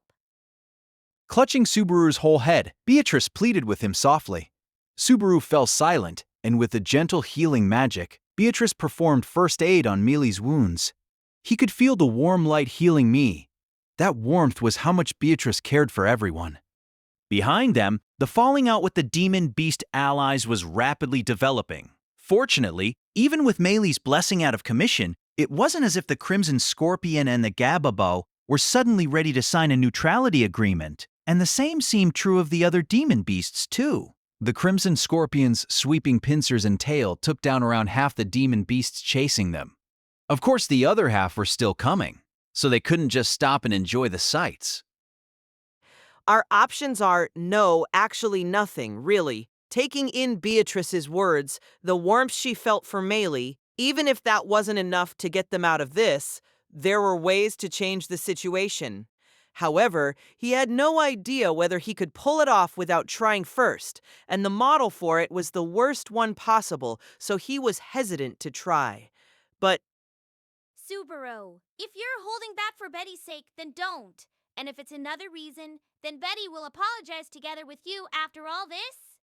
I want to share the joy and the pain with you, so don't leave Betty behind. That's the condition of our pact. Seeing the look on Subaru's face, Beatrice angrily shouted at him. He couldn't see her face because she was right behind his head, but looking adorable even as she was furious was one of Subaru's wonderful partner's characteristics. Taking courage from her words, Subaru gave in. There was no time to worry about it. And there was no need to worry either, since his own partner had told him not to. I'll always love you, Biko. Ko. Betty loves you more. Betty loves you more. With that exchange, Subaru looked down at Meili, who was on the verge of death in his arms, and resolving himself not to let her slip away, Corleones, second gear. He shifted to a higher level inside himself. That effectively spread the effect of the little king authority. He had been scolded before for choosing the path of a lonely king, bearing the weight of everyone's thoughts, but he wouldn't allow himself to become like the shameless, rapacious greed, who shifted all of his own burdens onto others. What Subaru wanted from this authority was the ability to share burdens between friends who were willing to carry some of the load, who wanted to support one another. In other words, second gear the division of burden, taking the burden of his comrades that Subaru should have been bearing alone and sharing it among those who wished to help shoulder the load. And for the time being, that meant, Subaru, yeah, this is really, really rough. yeah, it really, really is. The second stage of Corleones allowed Subaru to share the burden he was carrying. Not 50-50, just about a quarter. But even so, it was enough to make Subaru's load feel quite a bit lighter, and it was enough to make Beatrice look positively ashen. She yelled to cover how painful it was, and Subaru shouted back. It hurt. It was painful. It was nigh unbearable. Screw being a king who carries everyone's burdens. The little king who couldn't stand alone was able to stand with the support of those who cared for him. Incidentally, is there any chance I could ask you to share a little? While Beatrice, on his shoulders, was healing Meili, Subaru turned his attention to the Crimson Scorpion. It was Shala, and he could still feel his connection with her through Corleones. There was a big faint light there, but unfortunately, for whatever reason, he couldn't split out some of the load he and Beatrice were carrying with it. Probably because she had no will of her own to accept anything from him now. Only those who wished to support the little king could be asked to do so. It was a rigid but easy-to-grasp ability. That was how he could avoid becoming haughty. Subaru would never allow himself to forget that he was being supported by others. Guess not. Too bad. Biko, do something different with your head and body. Dash, Nosh, that's a difficult ask. Asking her to continue healing Meili with her body, he needed her to think of a way out of this situation with him, because the Crimson Scorpion's glowing tail was being aimed right at them. As they played their first trump card of perfectly conjured defense magic, the shockwave of the attack swallowed the three of them up. Someone's handprints? Emilia murmured this as she stood in front of the central pillar. Her purple eyes widened as she looked at the 6 handprints pressed into the surface of the monolith. They were all different sizes. She didn't know whose they were. But if they intentionally left their handprints together like that, then they must have been friends and connected with this tower somehow. Wait, this is... As she thought that, Emilia felt something off about one of the handprints. The one closest to the edge, and the one next to it that was a similar size. Those two were clearly smaller than the others. She guessed they were women's hands. And the one that caught her attention was... This is, my handprint? Furrowing her brow, she looked down at her own right hand. It didn't make sense, but she couldn't shake the feeling. One of the handprints on the monolith looked like hers. Inhaling, Emilia faced the monolith. And to answer the question in her head, she reached out her right hand. To who ha reached the tower peak. Petitioner of omnipotence who treads at dawn. See! First floor! Wah? It's back. Just before she could touch the monolith, a stern voice fell down on Emilia from above. Looking up, she could see Volcanica's wings were flapping as the dragon descended to the highest floor. Turning away from the monolith, Emilia faced the holy dragon again. It had been rough climbing up the pillar, but if things continued here, it would be difficult. The top floor was smaller than the first floor, and it would be hard to move around. And it would be really bad if the monolith was broken. The handprint felt familiar, but it also seemed likely to be related to the examination. Emilia readied herself to protect it to the last. And looking down at her, Volcanica's golden eyes narrowed, its mouth opened to unleash a breath that would leave everything in cinders. Why art thou here? Why art thou here? However, what fell upon her wasn't a fiery breath, but a question. It was so unexpected that Emilia was taken by surprise, because it wasn't the same thing Volcanica had been repeating ever since she'd reached the first floor. It was a question brought forth from the Holy Dragon's own mind. Have you come to your senses? Then can you talk about other things? There's a lot I want to talk about, like the examination, or how to change the rules. Hey, please, let's have a proper. Hopping around so wildly, what would ye do shouldst thou fall? Were the worst to happen, it is I who would be scolded, since none can match thee. Volcanica? Worried about everyone in the tower, Emilia pleaded desperately with Volcanica, who again said something other than its repeated message. However, it didn't sound like a response to what she had said either, and her bewilderment deepened. But there was a distinctly peaceful tinge to Volcanica's golden eyes looking down at her. That warmth was wholly unlike the vague distance earlier. It was gentle and peaceful, affectionate, even.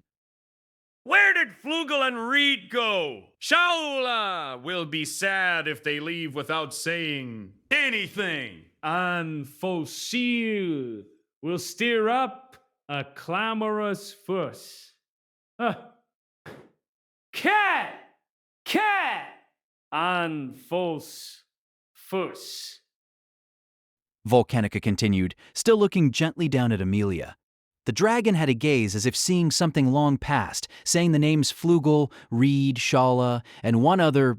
Emilia couldn't say for sure who it was without asking their family name, but it sounded familiar, if her memory wasn't playing tricks on her. Fulsil, as in Folsalugunica? The king from 400 years ago? That was a name she had encountered many times in her studies for the royal selection. Folsilugunica, the 35th ruler of the kingdom of Lugunica, who ruled the country 400 years ago during the Age of the Witch. The last Lion King who formed the covenant with Holy Dragon Volcanica and led Lugunica into its golden age. Emilia glanced at the monolith behind her, the 6 handprints. If they had anything to do with what Volcanica was saying, then would 4 of them be Flugel, Reed, Shala, and Falsil? The other 2 were unclear, but one of them was presumably the one whose handprint matched Emilia's. Did I forget something else besides my forest family? That was the first suspect since Emilia had sealed away her own memories once before. Had she maybe somehow wandered here and left her handprint, and then forgotten all about it? No, that can't be it. If only Puck were here, he would know whether I'd been here before or not. Dash! What does trouble you? Ah! I'm fine. Thank you for your concern, though. Thanks, but. In the end, it was questionable whether she could really talk with Volcanica, and so she was a bit troubled, thinking about what she should do. Please speak if thou art troubled. Allow us to remove thy anguish. Atella. She caught her breath at being called that. It wasn't the first time she had been called that. A half-elf with silver hair and purple eyes. Many people in this world who saw Emilia associated her with the same person. However, it was odd hearing Volcanica speak the name Satella with affection in its voice. Because Volcanica, Reed, and Flugel, who pushed credit for all his achievements onto Shala, were the very ones who had sealed away Satella, the Witch of Jealousy. Why are you speaking so kindly to the Witch of Jealousy? It was a question spoken in wonder. It would have been a rough ask to demand Emilia realize it in that moment, but at the very least, looking objectively, that phrase was what set things off. The Witch of Jealousy! That phrase caused a change in Volcanica's distant gaze. There was a dramatic transformation in those golden eyes. Raised in the woods, Emilia had experience in the wild. She had seen many animals and demon beasts who underwent a similar sort of change, and so she instinctively lowered her head. The next instant, the air right where her head had been exploded. Space itself had been compressed, then after it swelled back up, everything exploded. If she had been even a split second slower to duck, she would have died. Whether it was the tail swipe earlier, this spatial distortion, or climbing the tower, Emilia had been through many brushes with death, but this was perhaps the most dangerous one yet. But everything managing to work out means I might be really lucky right now. Emilia interpreted the situation in a positive light as she slipped away from the dragon with a swift movement. If she didn't stay positive, she might have collapsed because of all the changes going on around her. Because... Sata! Volcanica spread its wings again, facing her with unmistakable hostility. Just when it had seemed like it had come to its senses, the holy dragon had changed back. Not just back. It looked even more ready to fight than before. Icicle line. That meant there was no need for Amelia to hold back. She unleashed her magic power with renewed determination. The air cracked from the cold, and a white fog began to form. Even if this was the top floor high above the clouds, she still froze the world white around her. With a crack, an ice weapon slowly formed out of the ground. Drawing that spear, Amelia spun it around and thrust it forward. But, looking straight into her opponent's golden eyes, she wanted to believe that Volcanica's response was a misunderstanding and a case of mistaken identity, since Volcanica's eyes were filled with such grief-stricken sorrow. Satea, Roit Satela. We must stop thou who wert reduced to the witch of Heusy. Were you friends? Had we not hesitated that day? Had we not hesitated? No one! It didn't answer her question, but Volcanica's trembling voice sounded like an answer nonetheless. The dragon inhaled deeply, preparing another breath that would scorch the world. Amelia stepped in, to hit that white scale before it came. If she couldn't do that, there would be no saving her or anyone else. Subaru, Beatrice, Ram, Melly, Patrashi, Echidna, Julius, Anastasia Shola. She thought of everyone who was going through such a difficult time in the tower. Everyone she had to help, everyone who raised their heads with the same goal as she had. Doing that, a swell of power that she didn't know welled up inside her breast. Witch of jealousy. Sata! No, you're wrong. I'm Amelia, the freezing witch of the Great Ilar Forest. Amelia poured the new strength all through her body and answered the holy dragon, who was apparently mistaking her for someone who looked similar. The enemy was the holy dragon, but what of it? She had everyone with her. So, If nothing else, please remember that name. the final phase of the battle enveloping the Pleiades Watchtower began with an explosion of light above and below the clouds. A white flash lit up the clouds from above and below at about the same moment. If there was anything capable of simultaneously observing those two battlefields separated by a thick layer of clouds, among many other things, it could only be an observer outside the world. The battles that had developed in the efforts to clear the Pleiades Watchtower were finally reaching their climax. The situation was... Whoa! Subaru shouted as the sandy ground where it landed exploded, sending a cloud of dust into the air and a shockwave rampaging through the surroundings. The destructive force assaulting them was enough to obliterate Subaru's body in an instant. The only reason it had not happened was... If it can state. one of the three original magics that Subaru and Beatrice had developed together. In a vague sense, it stopped the flow of time for Subaru's and Beatrice's bodies, preventing them from being influenced by anything external to themselves. A sort of perfect defense magic. Yeah. In Subaru's arms, Meili groaned weakly, her eyes still closed. It was a pained expression, but painful as it was also proof of life. The damage flowing into Subaru from her seemed to be gradually easing as Beatrice's healing magic took effect. It was probably still within the margin of error, but it should be a turn for the better. Probably. It's difficult using healing magic and EMM at the same time, I suppose. If it weren't for Betty, the three of us would have long since kicked the bucket. I demand hugs as a reward after this. I'll give you thousands of them. Just... Grateful for Beatrice, Subaru probed inside himself. In terms of damage, there was nothing to do but grit his teeth and bear it. The problem was his mana reserves. Despite not being any use except as an MP canister, Subaru's tank could only hold the same amount as an average person. A little bit below average, even. The multiple uses of EMM were draining those reserves, like water pouring out of a hole in a bucket. At this rate, they would have to stop either the healing or the EMM. But not healing Meili isn't an option. Then it's up to you to decide when we stop using EMM and how to handle what comes next. Leave it to me. I'm counting on you to heal Mealy while being a handy spirit, ready to do whatever I ask the moment I say it. That's a bad way to put it. Exchanging glances, they severed EMM without any discord and leaped away to escape. Behind them, the Crimson Scorpion and the swarm of demon beasts fought among each other while all chasing after Subaru. Still not allowed to get too far from the tower. The most dangerous thing was that the Crimson Scorpion was aggressively targeting Subaru. E-M-T. The light around its tail and in its compound eyes increased, and he could already sense a future where a white flash annihilated his head. Shouting as he visualized that imminent death, they activated their second original magic. EMT solved EMM's weakness of not being able to move. It was a counterspell that erased any type of magic head-on in theory. There was nothing lathered with mana that EMT couldn't negate. However, We had to use another trump card 5 seconds after canceling EMM.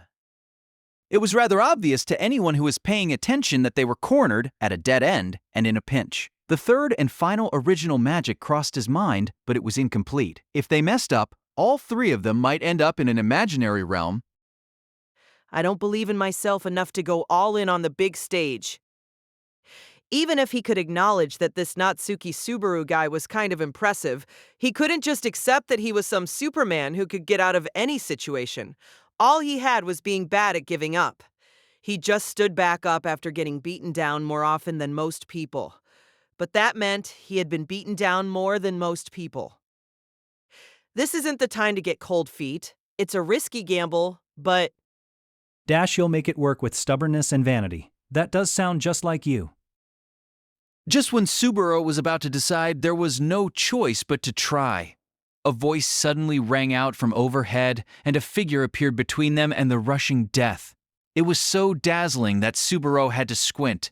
It was dazzling in every sense of the word. The newcomer was gleaming with a rainbow aura. Al-Closeria. The next instant, a light erupted to blast away the furious flash charging down on them. A destructive shockwave, blazing flames, and a thrust with all of his life imbued into it. Driven back by a dark light, swallowed up by a swelling wave, deflected by a swirling desert wind. It was as if nature itself was being manipulated, and the source of it was the dignified figure who landed atop the sand and swung his long, slender knight's sword. I hurried as fast as my legs would carry me. Things were looking dangerous here. Joining the fight in the desert was, of course, Julius Juculius, in response to that grand appearance. Julius, my message was for you to help in the other dangerous places once you finished up. Indeed, I received your message. That's why I came.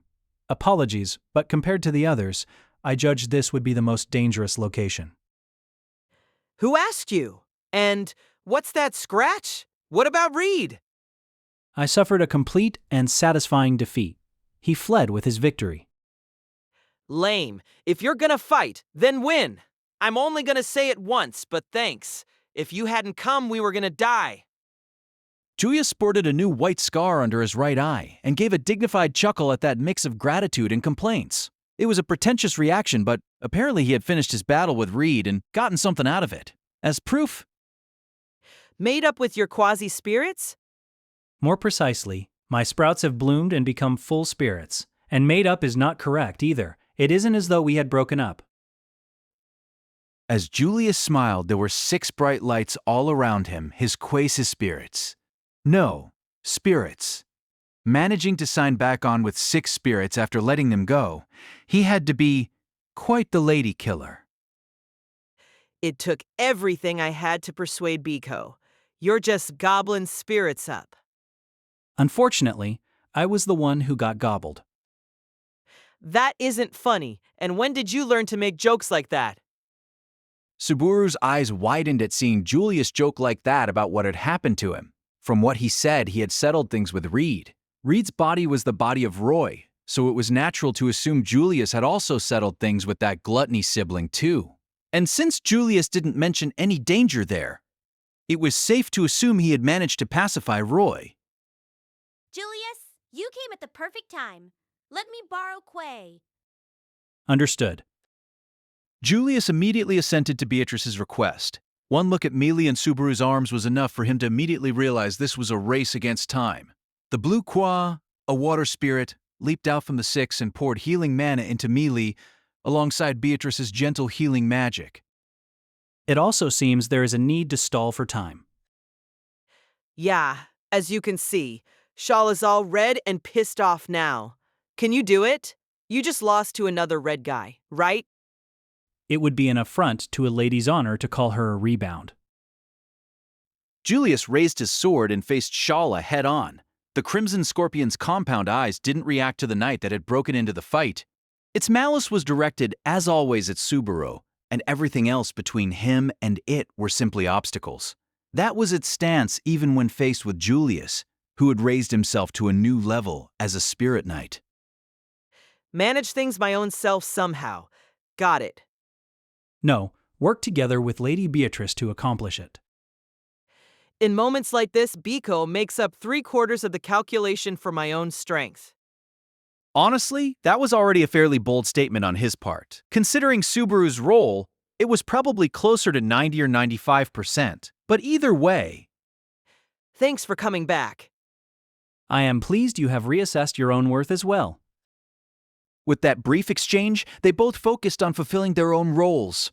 Julius advanced so that the demon beast's attacks couldn't reach the three of them, decreasing the damage they could receive by putting himself into the line of fire. Meanwhile, Subaru focused on getting Melee as far from danger from demon beasts as he could while buying time for their win condition. Or so he thought. A shocking sensation made Subaru's head jerk up. The reason was a sudden change inside the Pleiades Watchtower. It was... Ram? Volcanica's breath became a blue light that rained down on the highest floor. For an instant, the thought of hiding behind the monolith crossed Amelia's mind. It was sturdy and might not budge from a dragon's breath. But in the worst case, if something did happen to it, she had a feeling that would ruin the examination. And unrelated to the issue of the examination, she had a feeling... If it got destroyed, that would be really sad. The monolith with an oddly familiar handprint. She didn't know how it was related to her. Maybe she was just overthinking things. But she wanted to confirm what that unidentifiable feeling was. So she couldn't lose it. That meant she gathered all the reactive mana that she had channeled into her icicle line and concentrated it into a single point. Amelia possessed a level of mana that surprised even her, but she couldn't just control that massive amount of mana all at once. No matter how much mana she stored up, the limit for how much could be released at the same time was her gate. Amelia boasted an output more than 10 times that of an average magic caster, but the strength of her long experience as a spirit mage increased her possibilities even further. A mage interacted with the world using mana stored up inside themselves by manipulating their gate. A spirit mage borrowed the strength of spirits, using the mana in the air around them to interact with the world. So there was a certain option available to Amelia, who had a firm grounding in both those traditions. There was a limit on how much water could come out of a faucet, but by storing it in a barrel, it was possible to use even more water. Amelia manifested that concept using her own body in the world around her. Storing the mana overflowing from her outside herself, she could react with a massive amount of magic that ignored the limits of her gate. Absolute zero. That was what Subaru had called it. It was a theory, an idea that they had decided would be difficult to actually perform. Ironically, at the same time that Subaru was shouting about not being able to trust himself in a one-shot match on the highest stage, Amelia was testing her luck with something she had never once succeeded at either. Dash. And she would have to make it succeed. If Amelia's natural magic power was at a level 1, then the force of the magic that she was manifesting with her overflowing power now was at a level 10 or maybe even a level 100. In an instant, the sweeping white sky overlooking the world froze, not just as a metaphor but with a force that almost seemed to freeze the unstoppable passage of time. Even the inescapable death that should have been the dragon's breath was no exception. The blue light and absolute zero crashed into each other, giving rise to an emptiness that filled the world. In an instant, those two extreme powers negated each other without even a struggle. It was truly astounding, a negation without sound or impact. And what set the frozen time back in motion was Amelia leaping forward, ice spear in hand. Ah! Raising her voice, she charged at Volcanica. So much strength had left her body, leaving her feeling terribly heavy. Even though the mana she had used had come from outside of her body, it was a massive effort for her to control it. But I can't just stop now. Jatuya! Volcanica roared at its breath, having been stopped, and swung its front leg and tail. An impact from beyond her perception, Emilia protected herself by relying on the feel of the ice crystals all around her. The 7 ice soldiers she had created splintered even as they supported her charge. Leaping to the side to evade the attack swinging down from above, stopping the following swipe with the ice soldiers' bodies, Emilia stepped on their shoulders and leaped high into the air. The tail swipe aimed at her in midair was slowed by 2 soldiers carried piggyback, sacrificing themselves. And in that opening, she slipped in close to the dragon. That white scale? Emilia looked up to see if she could touch it, if she could land a blow, and her eyes widened. It was shock. That white scale wasn't the holy dragon's weak point. It was a large white scar that looked like a scale. An old wound. The wound had long since closed, and there was no reason it should hurt if it was touched. But the holy dragon had reacted so strongly to a simple touch, had writhed that much. Realizing it was connected to the old memories that Volcanica couldn't forget, Emilia gasped. And in that moment's hesitation, Volcanica flapped its wings. Ah! Its massive body ascended in an instant, leaving Emilia's outstretched hand behind. No. As she put her hand on the ground, ice swelled beneath her feet. The on-the-spot ice footing reached into the sky, and Emilia desperately stretched out her hand toward the flying holy dragon. As fast as she rose, though, she couldn't reach. Everyone, please. Responding to her shout, the ice soldiers rushed up the footholds she had made. Running up, first one leaped from the top, then another leaped off the first, and on this one until Emilia leaped off the back of the last one. Sorry. The ice soldiers' backs crumpled as she firmly planted a foot on them, but all 7 of them smiled and gave a thumbs up as they fell. With their support, Emilia reached her hand toward Volcanica's tail. Foolish! The tail was withdrawn, leaving Emilia's fingers grasping air, and as her eyes widened, the withdrawn tail returned at high speed. There was no escape in the middle of the air, even if she tried to make a shield of ice. The force of the impact even through that would still be enough to kill her immediately. Thoughts of failure and concern about what to do all swirled in Emilia's mind. Feeling time seemed to slow around her, she desperately searched for a way out, using every bit of her mind and body to discover something.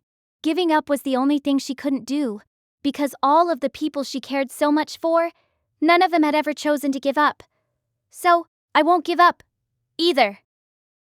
But there was no salvation in just finding new resolve, and as if intending to point out her inadequacy, the ancient holy dragon's tail hurtled toward Emilia.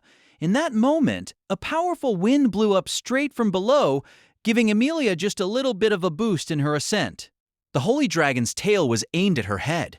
Because she had accelerated, the tail's target was shifted from her head to her torso. Understanding that at an instinctive level, Emilia raised her knees. She made herself as small as possible to evade the attack.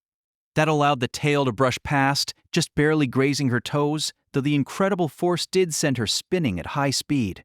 Emilia's body flew upward, still holding her knees.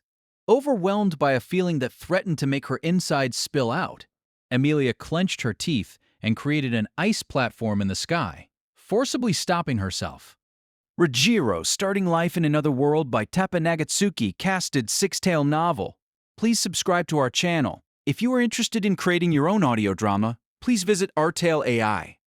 There was a loud thud, and Emilia looked down with watery eyes. She felt that impact with her entire body. She used the ceiling of ice in the sky as a foothold and as a vantage point to scan the upside-down world. Emilia saw Volcanica's head and also a figure that had emerged from the stairs onto the first floor far down below. Or rather, not a figure. A person and a ground dragon. Ramand? Ram's outstretched hand was what had summoned the gust of wind that had aided Emilia's ascent. Even at this distance, she was obviously exhausted and battered. Emilia couldn't hide her amazement that she came running in her condition, but thanks to her help, Emilia had avoided dying from a tail to the head. Emilia poured her strength into her legs once again. She would use the ice sealant to charge at Volcanica again in one fell swoop. But in response, Volcanica behaved strangely. Its tail still in the follow-through from its swing. Volcanica was looking not at Amelia but down below. The ancient holy dragon was looking at Ram. No, not at her, but... Patrashi? Amelia screamed, firing off through the sky. A split second later, Volcanica looked up, smashing the ceiling of ice overhead, but it was too late. Amelia was no longer there. Leaping with all her might, she was closing in on the dragon's throat. Shaya? With a beautiful kick like a shooting star, Amelia dodged the swipe and approached Volcanica's white scar. She got closer and closer, until she finally reached it. K! H-H! H-H! H-H! H-H! H-H! H-H! H-H! Volcanica let out another cry as Amelia's white shoe landed on its throat. Amelia shouted and covered her ears as a sky-splitting sound resounded, falling in the rebound from the kick. Falling and... Kia? Wah. Thank you. As she fell, the ice soldiers that had served as her footholds caught her. Saved by a soft landing, Amelia stood up. And then she confirmed she had landed on the highest floor, while Volcanica was still writhing in the sky above. She ran to the monolith at the center of the pillar and searched for a familiar handprint. It is. Reaching out, she pressed her hand against the monolith this time before anything could stop her. The monolith shuddered from the force of the impact, but Amelia's hand fit perfectly in the mystifying handprint. She didn't know how many people there were in the world with perfectly matching hands, but at the very least, the person who left this handprint in the monolith matched her. And... Two! Who hath reached the tower's peak? Ah! Two! Patitional omnipotence! Who treads upon the... First floor! The holy dragon descended when Amelia put her hand on the monolith. Still flying in the sky, Volcanica, who had seemingly returned to its senses at least a bit, repeated that same line. But the words felt different from before, when it sounded like it had forgotten everything. It felt like Volcanica was actually asking a question this time. Volcanica! Bah! Ancient oath, I ask thy will. They were the same words she had heard so many times. Ask the will of thou who hath reached the peak. In other words, it wanted to know the thoughts of the person who had made it to the top. What was their wish, their hope? Why had they come here? Amelia had a lot of answers to that question. What she wanted to do, what she hoped, what she came here for, there were a lot of things. However, in this moment, in a huge rush, what Amelia wanted was... Ask thy will. Hearing the repeated question, Amelia opened her eyes and in a loud voice, she said, I want everyone to get along. Floor,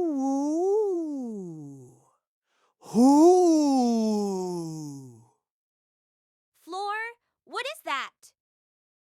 Subaru shouted as he dodged furious demon beast attacks, and Beatrice raised her voice in surprise too, even as she continued healing Melee. And, of course, Julius reacted the same while putting on a masterful, superhuman performance against Shala. No, his surprise might have been even greater, because even though he leaped back, sensing danger in the terrible sandstorm clouding his vision, there was no follow-up attack. And discovering why, Julius continued to feel shock. This is Subaru. Hearing that shout, Subaru coughed up a mouthful of sand and turned in that direction. In doing that, he realized why Julius was so desperate and opened his eyes wide. Shala! What Subaru saw was the crimson scorpion toppled over in the sandstorm, its legs flailing in the air. The tower's keeper, its star guardian, according to her introduction, who had shown no reaction so far to any of the attacks it had faced, who had chased them with ruthless robotic precision, had suddenly glitched out. Julius, did you do something? No, I did nothing of note. I was merely focused on withstanding the assault. When that sandstorm blew through, Gale, right? That wind, the powerful wind that had swallowed them up moments earlier. When Julius called it a sandstorm, I noticed something was off. The merciless sandstorm that consumed those who ventured into the Auguria Dunes. Ever since we had broken through the problematic barrier and reached the area around the tower, there had not been a single gust of wind. Certainly not anything that could be called a sandstorm. What blew just now was... Subaru, look, in the sky. Beatrice's adorable voice rang out as my mind raced with thoughts. Drawn by her voice, I looked up and saw it. The change that occurred, the incredibly obvious and dramatic change. The clouds cleared. The Pleiades Watchtower that reached through the clouds up into the heavens. The highest floor had not been visible from below because it was shrouded by clouds. The strange clouds that shrouded the watchtower had cleared. And then I finally realized it. The wind just now had been to clear those clouds. With the clouds gone, we could see the very top of the tower. And in my optimistic analysis, that could only mean one thing. Amelia did it.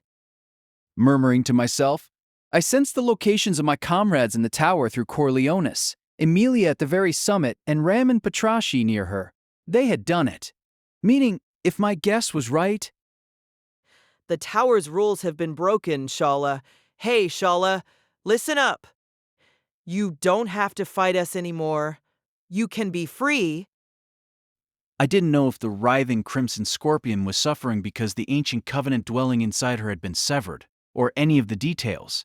But what I did know was that enough was enough. There was no need for her to suffer anymore. Right, Xiao. Subaru. As I called out and started to approach her, something grabbed my collar. The next moment, as I was dragged to the ground, a sharp tail furiously tore through the space I had just occupied. I was speechless as I felt the passing wind and smelled something distinctly burnt in the air. If Julius had not pulled me back just now, that would have been a direct hit. But what hurt the most wasn't the sensation of death, but... Hey, Shala, what was that? Get a hold of yourself. Hearing my frantic plea, the Crimson Scorpion slowly adjusted itself, regaining its footing. Its compound eyes shook as it stood back up, but it slowly locked onto me while spittle dripped from its ferocious fangs. That didn't look like the behavior of a rational creature. Subaru, I'm sorry to say.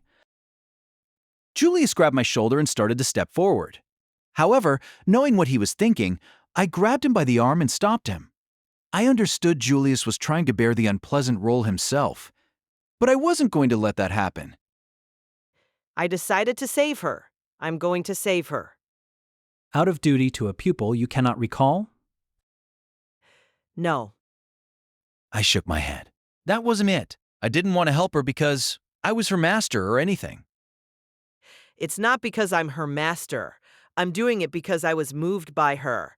She's like Biko, all alone in this tower in the sands, crying in joy from the couple days we spent here together. How can I abandon someone like that? Gritting my teeth, I maintained my grip on Julius's arm. Looking back at me, Julius exhaled. You are as stubborn as ever, but that is how it should be. Julius? No, I was just astonished yet again. Once you start putting on airs, they must be maintained till the very end. Julius smiled slightly as he touched the scar on his left cheek.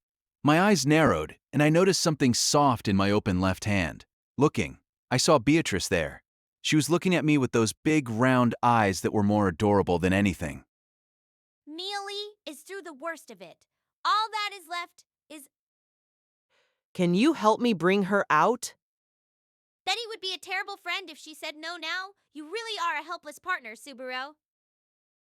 I scratched my cheek with an awkward smile, and then, holding hands with the great spirit I was contracted with, I faced the Crimson Scorpion, Shala. Two spirit knights stood shoulder to shoulder across from a crying girl who needed to be saved. And... My body and spirit are exhausted, so hurry up and let us save you, Shala. The final battle of the Pleiades Watchtower was going into overtime. crumbling away, peeling away, fading, everything gleaming in the distance.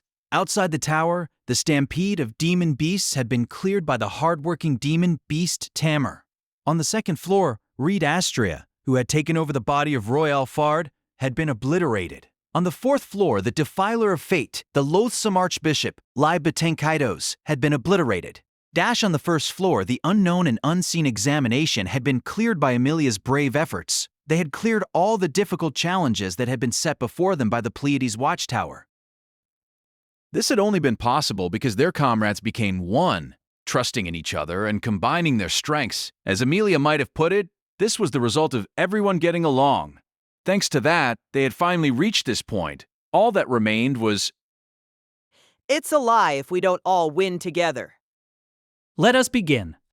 The two spirit knights lined up together. The one to take the lead was, of course, Julius. Recovering Qua, who had been left aside for healing, he again borrowed the strength of the six spirits to clad himself in an aurora. I could sense it from Corleones's effect, but the enormous swell of Odo being consumed to make that light should have been weighing heavily on Julius himself and his spirits. He was really showing off, but I never had any intention of drawing this fight out. Keep it short and sweet. With a rainbow trailing behind him, Julius raced across the sands. Closing the distance in an instant, Julius's slash approached the Crimson Scorpion. Perceiving him with its ferocious compound eyes, it batted the attack aside with its wildly flailing pincers and stinger. Those pincers had gotten incredibly hot, and the enormous firepower warped the atmosphere around the scorpion. Scorching pincers. If I were naming it, I would call it Jesus' Scissors Hellfire form. I could only tip my hat to anyone who got fired up enough to reveal a new technique during the final battle. However, as someone who had to fight against it, I would have preferred to not deal with that sort of incredible growth. An enemy who overcame their limits and grew stronger was not what I was looking for in this situation. Minia? As the bright red pincer swung toward Julius, a purple missile interrupted. I was far too weak on my own to even think about inserting myself into Julius and the Crimson Scorpion's high-level fight. Beatrice supported Julius with shots of opportunity from the side, while I waited for my moment. Subaru. Ah. I had been cutting through the sand to take up a more ideal position when I heard that cry. Looking up to see what it was, I spotted the Crimson Scorpion that had just evaded Julius's thrust and had landed right next to me. I immediately stopped at Beatrice's shout, but the demon beast swung its tail as if brushing aside an insect, and I could see imminent death. Hold on. Marak! My and Beatrice's reactions overlapped. Due to her magic, Beatrice and I became as light as cotton candy. At the same time, my whip cracked, wrapping around the base of the scorpion's tail. In an instant, the two of us were yanked away. Whoa! Bwa? We were not spun around. We were slammed down, just as it felt like we were floating. In the next moment, Beatrice and I crashed into the sand. Even for someone as light as cotton candy, that was enough force to obliterate us if we had been hurled against a hard surface. Fortunately, what we hit was sand, so it simply knocked the wind out of us. I must ask you to refrain from a follow-up. The Crimson Scorpion took aim at us while we were buried in the sand. However, a rainbow light interrupted its path, and another exchange of scorching heat and blinding light began. Light flashed, and each time it did, the desert split, and a sandstorm formed from the shockwave. In terms of destructive power, they were even. Julius had the advantage in speed, and the Crimson Scorpion had the advantage in endurance. Without a decisive blow, they were going to be pushed until they ran out of time. Blay, damn it, we have to do something. Blah. We have to find some route to victory. Pulling ourselves out of the sand with teary eyes, Beatrice and I spit out sand in the same way. Julius with his rainbow, Beatrice and I, in our words, we were all searching for a way to reach Shala. Think. My thoughts raced as I searched for a definitive solution, something that was more than just optimism or a pipe dream. And as I went through the cards I had at my disposal, I had a realization. There was one left, one final trump card to play. Biko. Did you think of something? Yeah. Thinking how lucky I was to be blessed with a partner who understood me, I grabbed her small hand again and nodded. And Dash, we're using everything from this trip now. crumbling away, peeling away, fading, everything gleaming in the distance. On instinct, I batted aside the furious rainbow of light shining in my eyes with both arms. Both red-hot pincers contained enough power to burn through anything, be it boulders or steel, like a hot knife through butter. Not that I know what butter is. Talking about things I had heard, I continued to corner my glimmering target. However, they were on top of a wide-open field of sand with no obstacles around, so I couldn't quite finish the job. I dominated in areas with no cover when fighting at extreme distances. Snipers are always alone. That was another thing I had heard. Snipers were people who attacked from far, far away, waiting patiently until they could finish off their prey. And so I waited. I continued waiting with pride in my heart, because I was a sniper, watching in the distance day in and day out, waiting for anyone who came to the tower. There were rules that bound me to the tower. They were annoying, but as forgetful as I was, I also had a feeling I would forget a lot of things without them. That they had walked together, talked together, the days they spent together, and the memories they had shared together. Ah, I don't want to forget that. I had been left behind by everything, told to wait. I would wait however long it took. But I waited because I wanted him to come back. If he would just come back, I would wait however long it took. So, I was so glad when you came back, Master. because everyone left, I had started feeling unsure if I should still believe that he would come back. I didn't know whether I was waiting because I believed or if it was just force of habit. I didn't think about it either, because there was nothing to think about. He had kept his promise before I rotted away. I'm so happy, Master. That was why I didn't want him to go. He could just stay there forever. I wasn't alone anymore, so I could graduate from being a sniper. And I deserved a suitable reward for that graduation as far as I was concerned. I don't want to be left behind again, Master. I want to be loved, too. Because everyone and everything had left me behind. This time I wanted to be with him, wherever, whenever. So, Please love me, Master. the Crimson Scorpion shuddered and the light from its carapace grew even more intense. It could have been simply shifting to an even more aggressive color, but it looked different to me. That bright, vivid red looked like an expression of Shala's cries. 400 years she spent with her emotions bottled up, holed up in this tower, doing what she had been told, and now her very being was glowing, as all those overflowing emotions surged outward.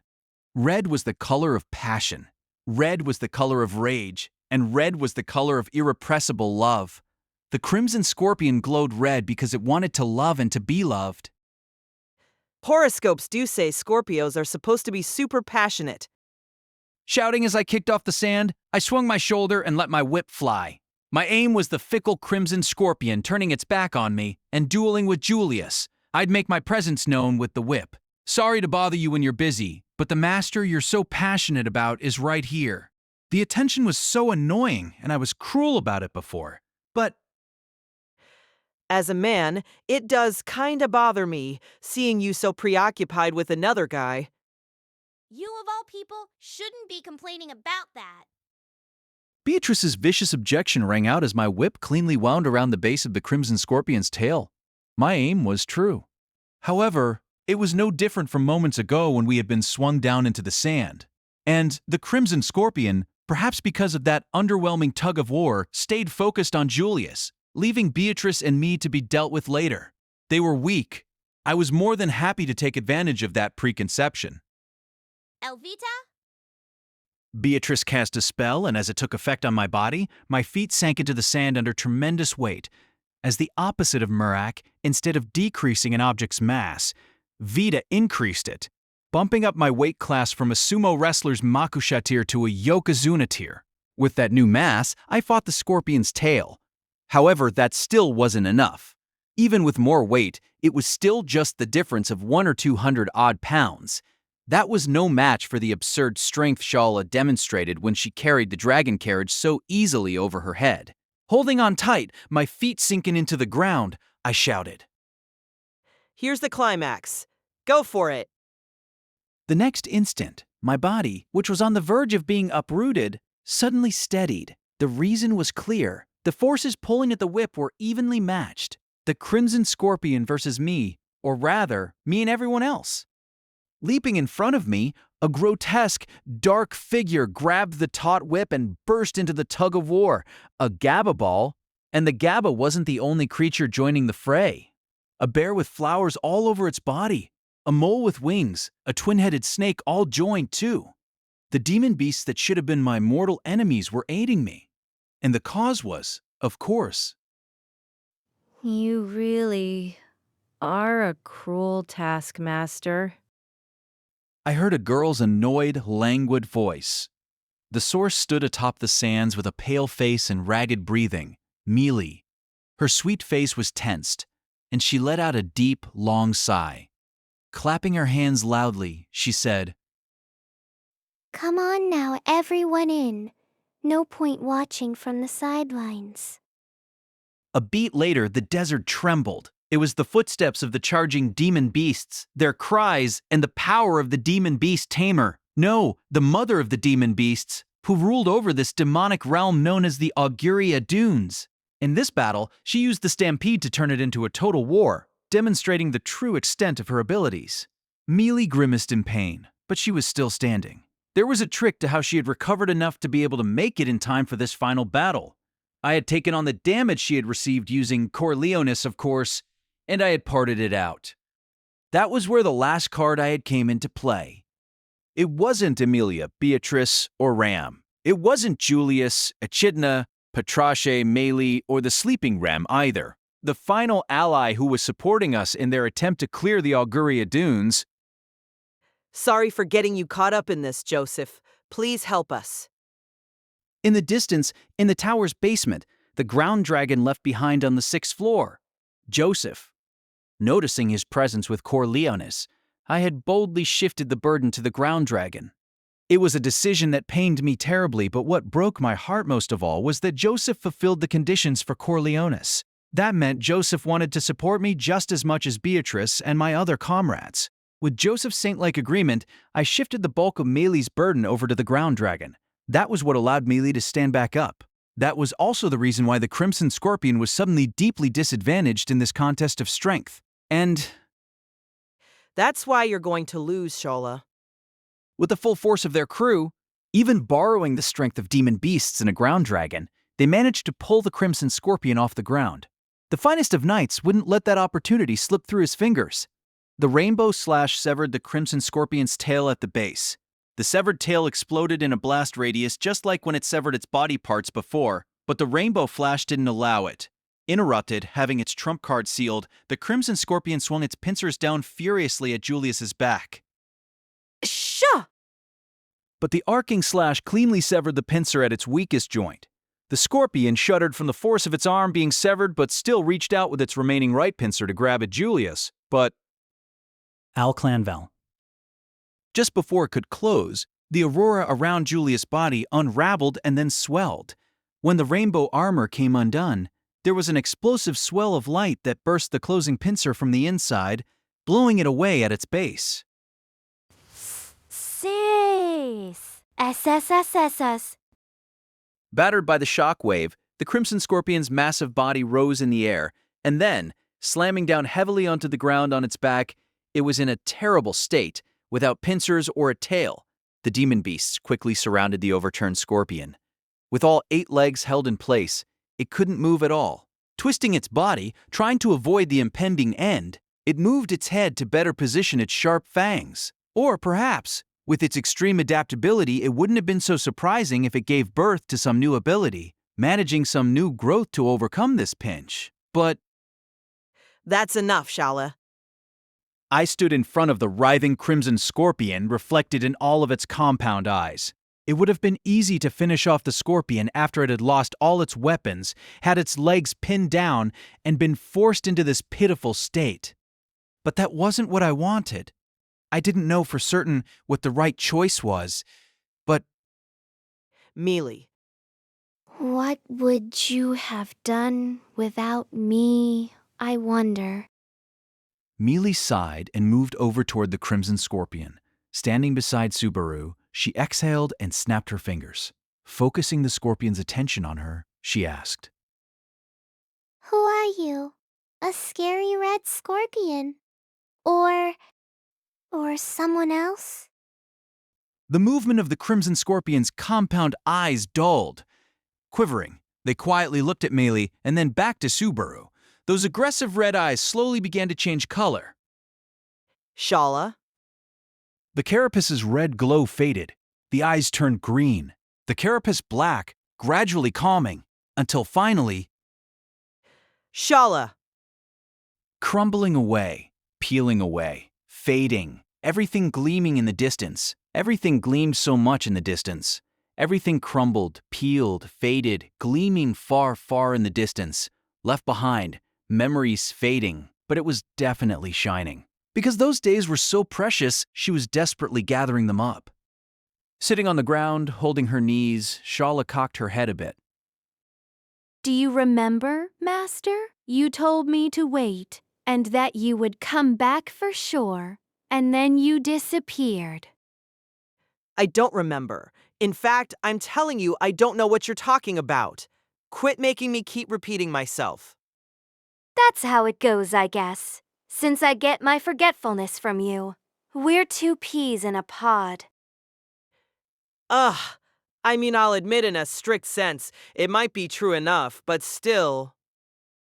I said that, but I really did feel a bit of affinity for her, since she used terms from my original world so fluently. I wasn't as charming, as cute, or as courageous as she was. I could never exert myself so hard for the sake of someone who had left me behind for 400 years. I'm way too impatient. Hasty, too. I want results fast. Maybe I'd feel like trying to endure it if they were with me for it, but That's no good, Master. Don't you know the saying, there's no sacrifice too great for the sake of love? isn't that supposed to be there's no sacrifice too great for the sake of fashion? What you said sounds like the slogan of a crazy, devoted woman, like unhealthily devoted. It's all for the sake of realizing the feelings swirling in my heart. I don't mind if you laugh and call me stupid or pathetic. Even that laughter is wonderful. I'm not laughing. Look, I'm even a little teary. Oh? Where? Shala leaped to her feet, leaning in to see, and as she got close enough that I could feel her breath on my skin, I suddenly noticed the structure of her shapely face. Big almond eyes that held a purposeful drive and a straight nose. Long eyelashes, perfectly smooth skin that belied how long she had spent in the desert. And though it was hard to notice with how expressive her face was, an overall build that was more gorgeous than adorable. Given the name of a star, she was a home to return to. A being whose fate was waiting for her beloved. Ah, that's not just teary. Are you actually crying, Master? Your master is a son of a bitch. I'd like to punch him myself. Seeing that would give me some very conflicted feelings. If you KO'd yourself, what would happen? R. I closed my eyes as my lips quivered. Something hot welled up, pushing past my eyelid and trickling down my cheek. Seeing that clear drop, Shala murmured again, and unexpectedly, I felt something damp rub against my cheek. Opening my eyes, I saw Shala slowly moving away from my face. Smiling mischievously, she put her finger to her lips and stuck out her red tongue. Your body fluids are salty and sweet. Phrasing. It doesn't matter how I say it. My feelings are exactly what it says on the box. I love you, Master. Body and soul. She'd said it so many times. Knowing exactly how far she was willing to go, I could never say that she was anything less than heartfelt. The reason she talked about love at every opportunity is because she was overflowing with it. Because the feeling she had always wanted to express overflowed from inside her. Having spent 400 years wanting to love, wanting to be loved. I love you, Master. I'm not gonna say I love you too. I know that. You're mean and ultra shy, but I like that about you too. From the bottom of my heart, only you. Left behind by time, bound by the role she had been given, and when that role pushed her to hurt the person she loved, she had wept and begged for death. Even though I had said I wasn't going to leave her like that. I'm not going to say I love you. That's fine. I'll just keep saying it enough for the both of us. And eventually, there will come a day when it boomerangs back at me.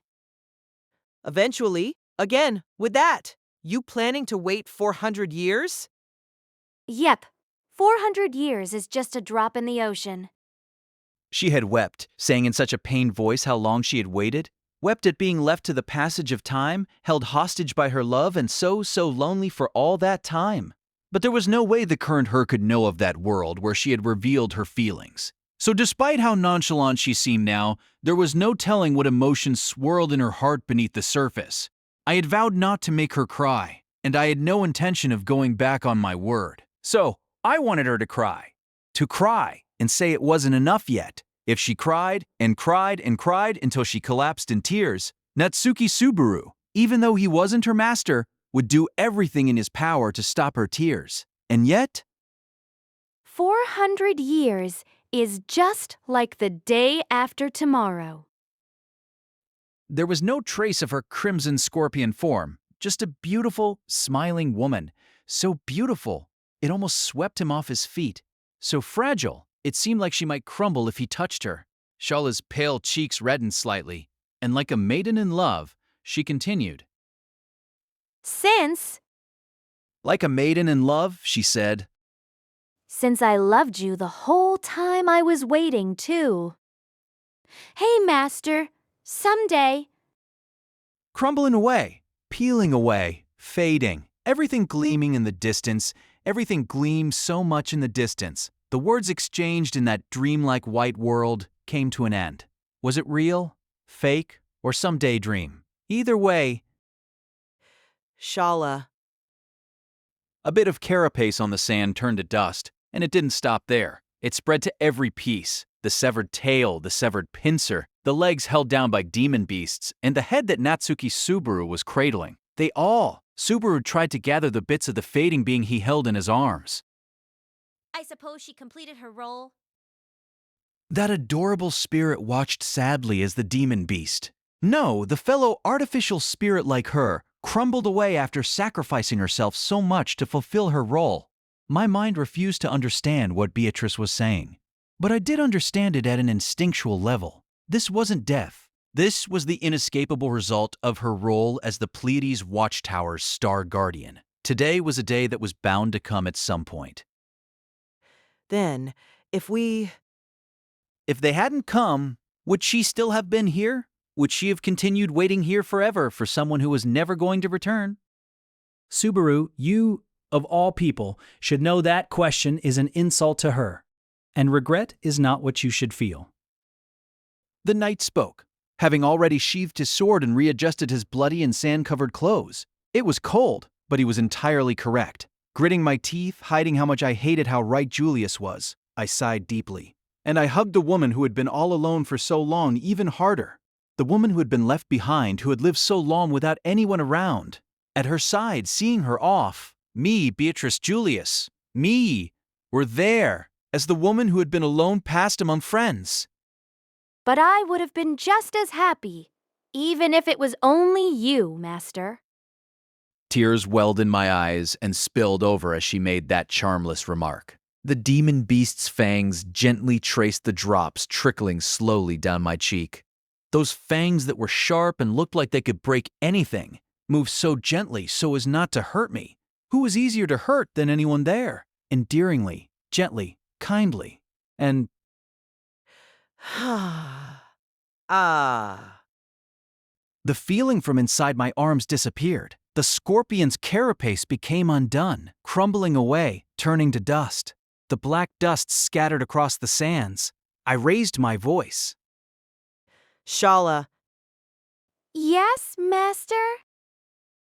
Shala, Shala, Shala. You rang, Master? Shala, Shala.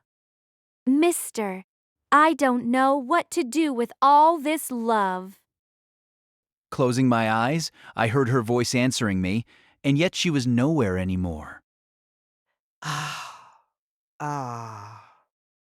Kneeling in the sand, I tore at the ground. Someone's voice reached my ears. I didn't know who, and I couldn't bring myself to check. But, drawn by it, I looked up and my eyes widened. The desert was covered in black dust. It trembled slightly, and something crawled out. It was a small creature that could fit in the palm of my hand.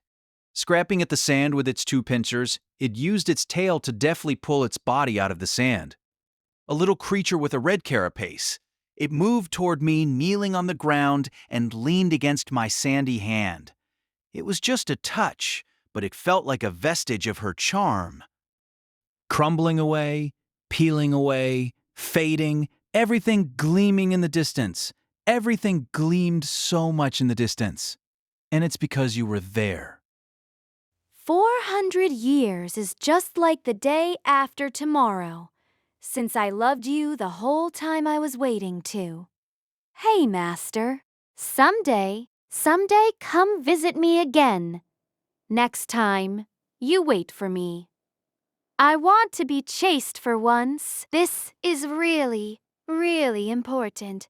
Master, promise me. Next time, don't forget me. I love you, Master. You idiot. Who could ever forget you? And lifting up the thing ticklishly touching the back of my hand, I held it in both hands.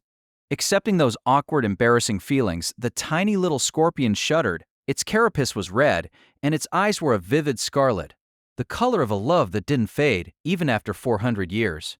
Natsuki Subaru was always making promises he couldn't keep. No one said anything to me as I knelt quietly on the sand. Not Beatrice behind me, nor Julius or Maylie behind me. They couldn't find the words, but as if consoling me in my silent tears, the scorpion crawled up my arm onto my shoulder and leaned against my neck. I didn't know what this tiny scorpion was. Appearing from the mound of dust from the crimson scorpion's massive body, did it actually have some connection to Shola, or was it actually her? No, that's not it. Shola was gone. Though it saddened me, I was sure of that. That carefree smile, that annoying touchiness, that affection that seemed so misplaced, it was all gone. If Shola had wept and pleaded not to disappear, I would have searched with all my might for a way to stop it, giving as many lives as I had to save her. But that wasn't what she wished for. With a smile, she just asked that they meet again sometime, and then disappeared. I didn't know how, I didn't know if it was possible, but I got it someday, somehow, I will meet you again. So. to answer the request of that woman who said she loved him with such a cheerful smile. For that sake, So farewell for now, Shala. the desert wind carried away the dust of her feelings and body. As I watched on, I breathed deeply. And glancing at my shoulder, I saw the scorpion as if telling me to cheer up, reach out and pinch my ear. Oh. There was a sharp pain, and I could almost sense someone telling me not to lose heart. My eyes teared up at the pain as I nodded. I got it, I said I got it. You can let me go already. Oh. Hey, I'm bleeding, you little. Are you serious? What are you doing, mister? The tiny red scorpion was still holding on tightly, and he couldn't pull it away. With a look of exasperation, Mealy grabbed it. It might be tiny, but it's still a beastie. Get it too close to your face, and it might eat your eye or nose. This isn't that half-naked lady, you know. Saying that, she placed the scorpion on top of her head. Unlike with Subaru, it didn't try anything with her. Under the influence of her blessing, its savageness receded. That proved the tiny red scorpion was a demon beast, proved that it didn't have Shala's consciousness. Subaru, we need to heal your wounds. As he was about to look down again, Beatrice grabbed his sleeve, obviously concerned about his condition. Biting his lip, Subaru nodded deeply. They couldn't just stay out in the desert forever. Subaru, everyone. In the distance, the great door of the watchtower opened and Amelia came running out. From how battered her clothes looked, it was clear she had not had it easy. But that applied to all of them. There was too much they needed to talk about and a farewell to finish. Shala was always doing her best. Hearing the whole story and the reason for why Shala wasn't there, Amelia looked down at the ground where even the dust had scattered out into the desert, and she grieved in her own way. There was an anguished look on Amelia's face at seeing Subaru look so down after explaining what had happened to Shala. Lady Amelia, what of the first floor? Were you able to safely clear the examination? However, Julius chose intentionally to move the conversation along. Yes, it was really difficult and hard to understand, but it seems like I managed to complete it. Also, you remember who I am now too, Julius? Amelia asked nervously. Yes, I do. Indeed, I can remember it clearly. Julius answered with a start. Putting his hand to his mouth, Julius murmured, "Lady Amelia," again, pondering on it, nodding as he considered the person who should have disappeared from inside him. Do you remember me, Beatrice? Mealy? You don't have to worry. I remember, I suppose. Indeed, without you mentioning it, I wouldn't have remembered that I had forgotten. Me too. I remember, too.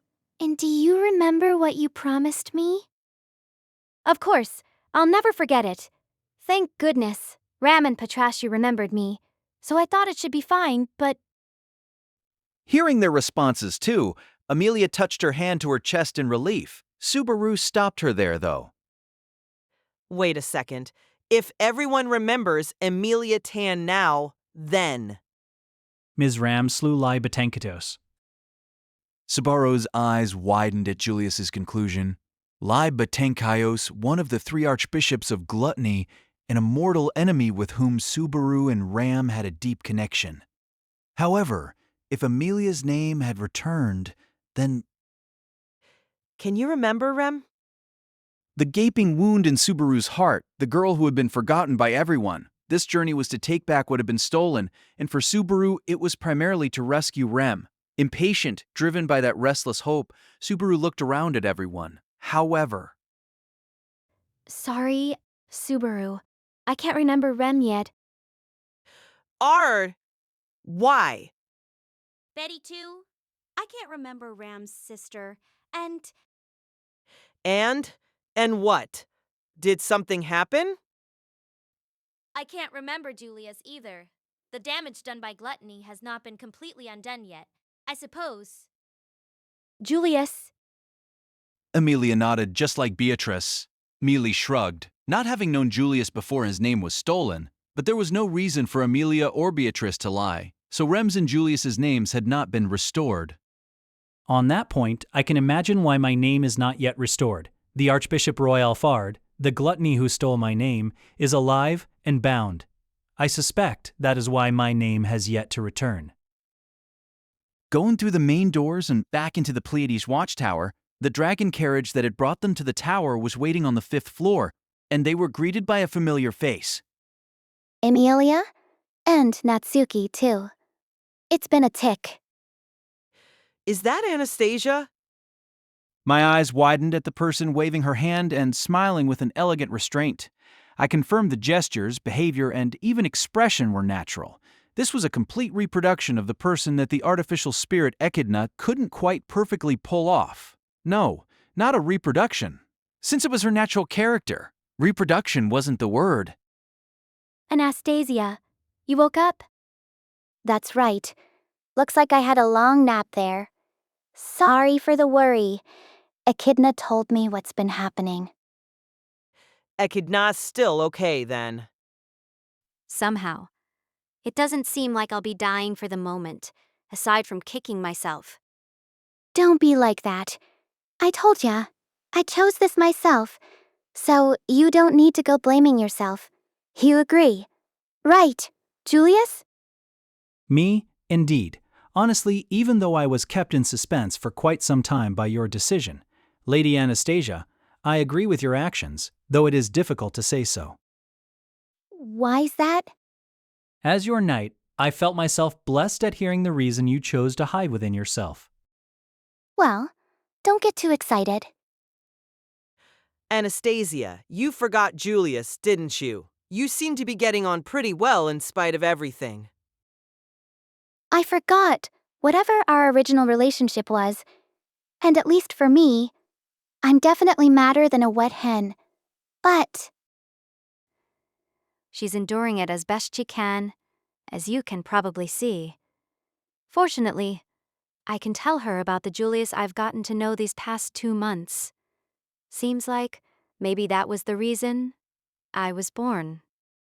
You've gone a little over the edge in your own odd way from the sound of it. Yeah. Echidna nodded. Echidna, the artificial spirit without a past, came to the Watchtower in Anastasia's stead, and after a long, winding road had finally reached a satisfying conclusion for herself. Part of that was thanks to Anastasia safely re-inhabiting her own body. Hey, Anastasia, I'm really glad you came back, and there's a lot I want to talk to you about, but I know. The Archbishop who Julius smacked upside the head, right? With a little this and that, Julius tossed him in the back of the carriage. As Amelia pondered her words, I gulped at seeing the carriage. Roy Alfard, Archbishop of Gluttony, was tied up inside there. Before moving to the door of the carriage, I gave the harnessed ground dragon, Joseph, a pat on the neck. The Gillis ground dragon, with his 4 thick legs, had been the final protagonist in the battle with Shaula. They had not managed to achieve the best outcome, but that didn't make Joseph's thoughtfulness any less meaningful. you were a huge help. Give me a hand in the future, too, in case anything happens. Joseph snorted, as if to say that was a lot to ask. As I awkwardly smiled, just a little, my face soon became serious before I stepped toward the carriage's passenger compartment. With a nod from everyone, I peered inside. This is... My nerves were tingling as I looked in, but what I saw made my eyes widen. Roy was indeed inside. However, the way he was tied up was a bit different from how I had imagined. Roy Alfard's whole body was covered in what looked like a black crystal, and he was still unconscious, or rather, sealed. It is an application of shadow magic, I suppose. Using Shamak to render him unconscious and freezing him like that. This is quite the nasty method.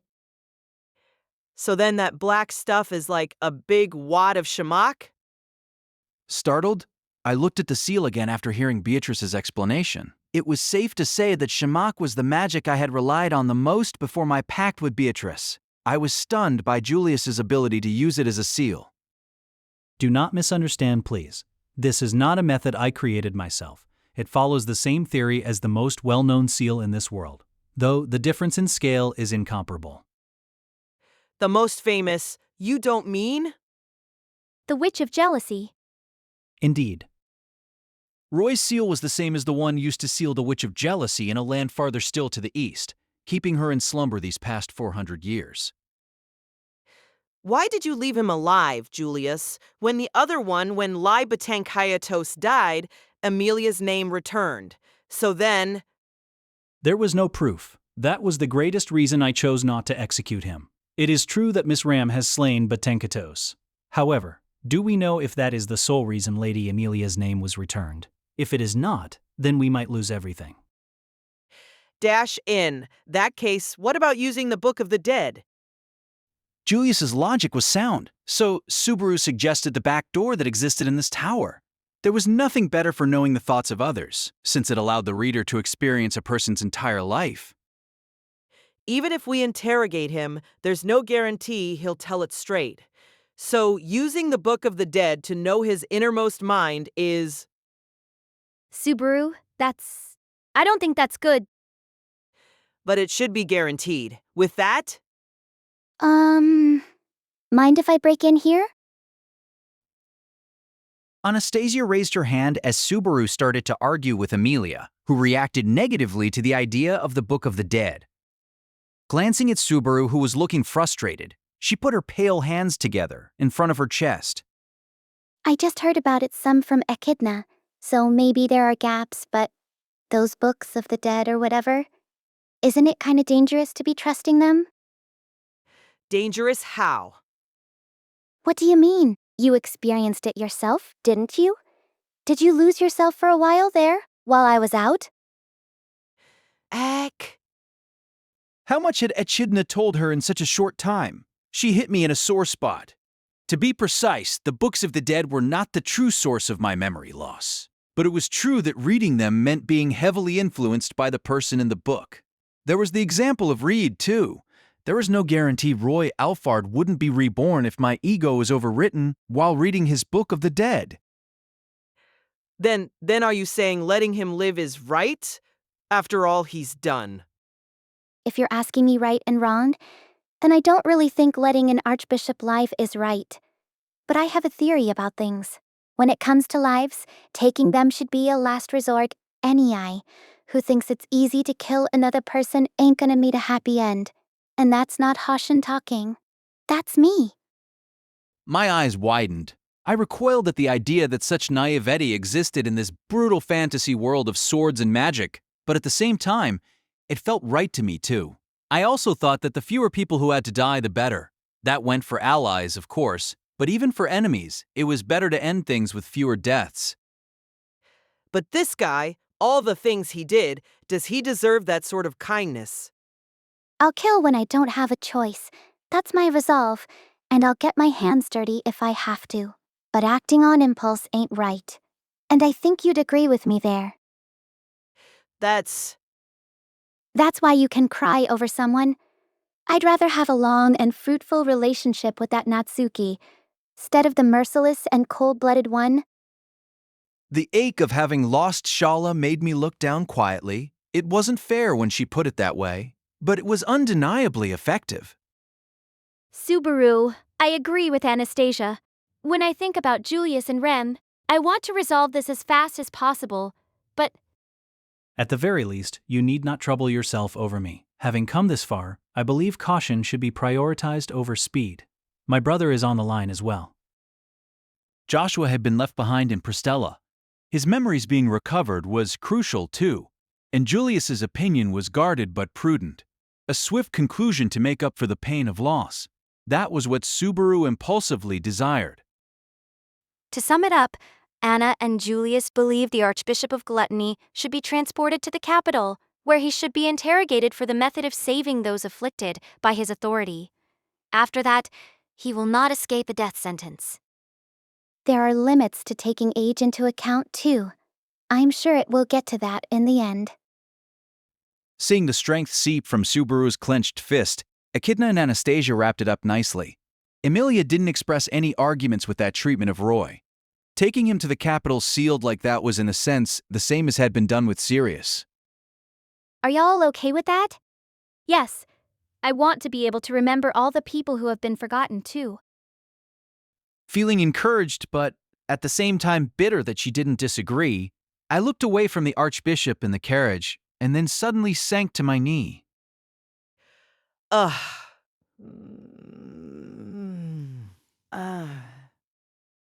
His head grew heavy, and the world reeled. Subaru, you did push yourself too much. Carrying something that unpleasant this whole time? Of course you'd end up like this. Beatrice yelled as she supported my shoulder. Her cute voice echoed angrily in my mind, and I realized I was a lot more exhausted than I had thought. It was obvious, really. Losing my memories, dying so many times, dying some more, coming to terms with myself to get my memories back, waking up to the 5 obstacles threatening them, fighting while carrying some of the burden of my comrades using the authority, and losing Shala in the end. Subaru, it's okay. Everything will be fine. Rest for now. Just a little is fine. Let's talk more when you wake up. There's a lot that I want to say, too.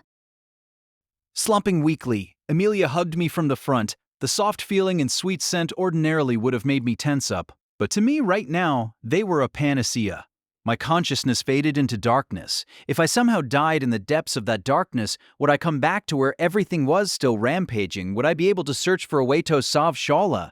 Even though I half understood that there wasn't a way, I couldn't help wishing for it, and slowly, my consciousness faded to black. Upsy daisy.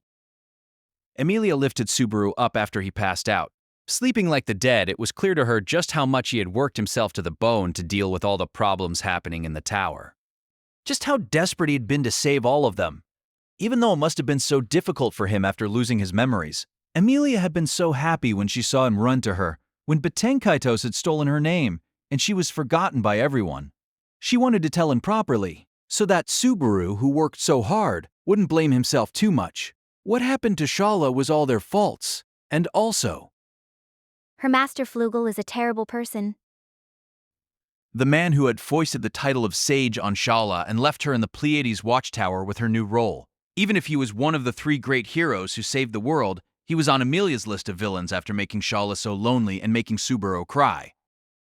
From the look of it, his exhaustion is terrible, but it is not dangerous. He will recover so long as he rests. Shall we take him to the green room? Yes, Rem and them are there too. You looked after Rem when Rem came to help me.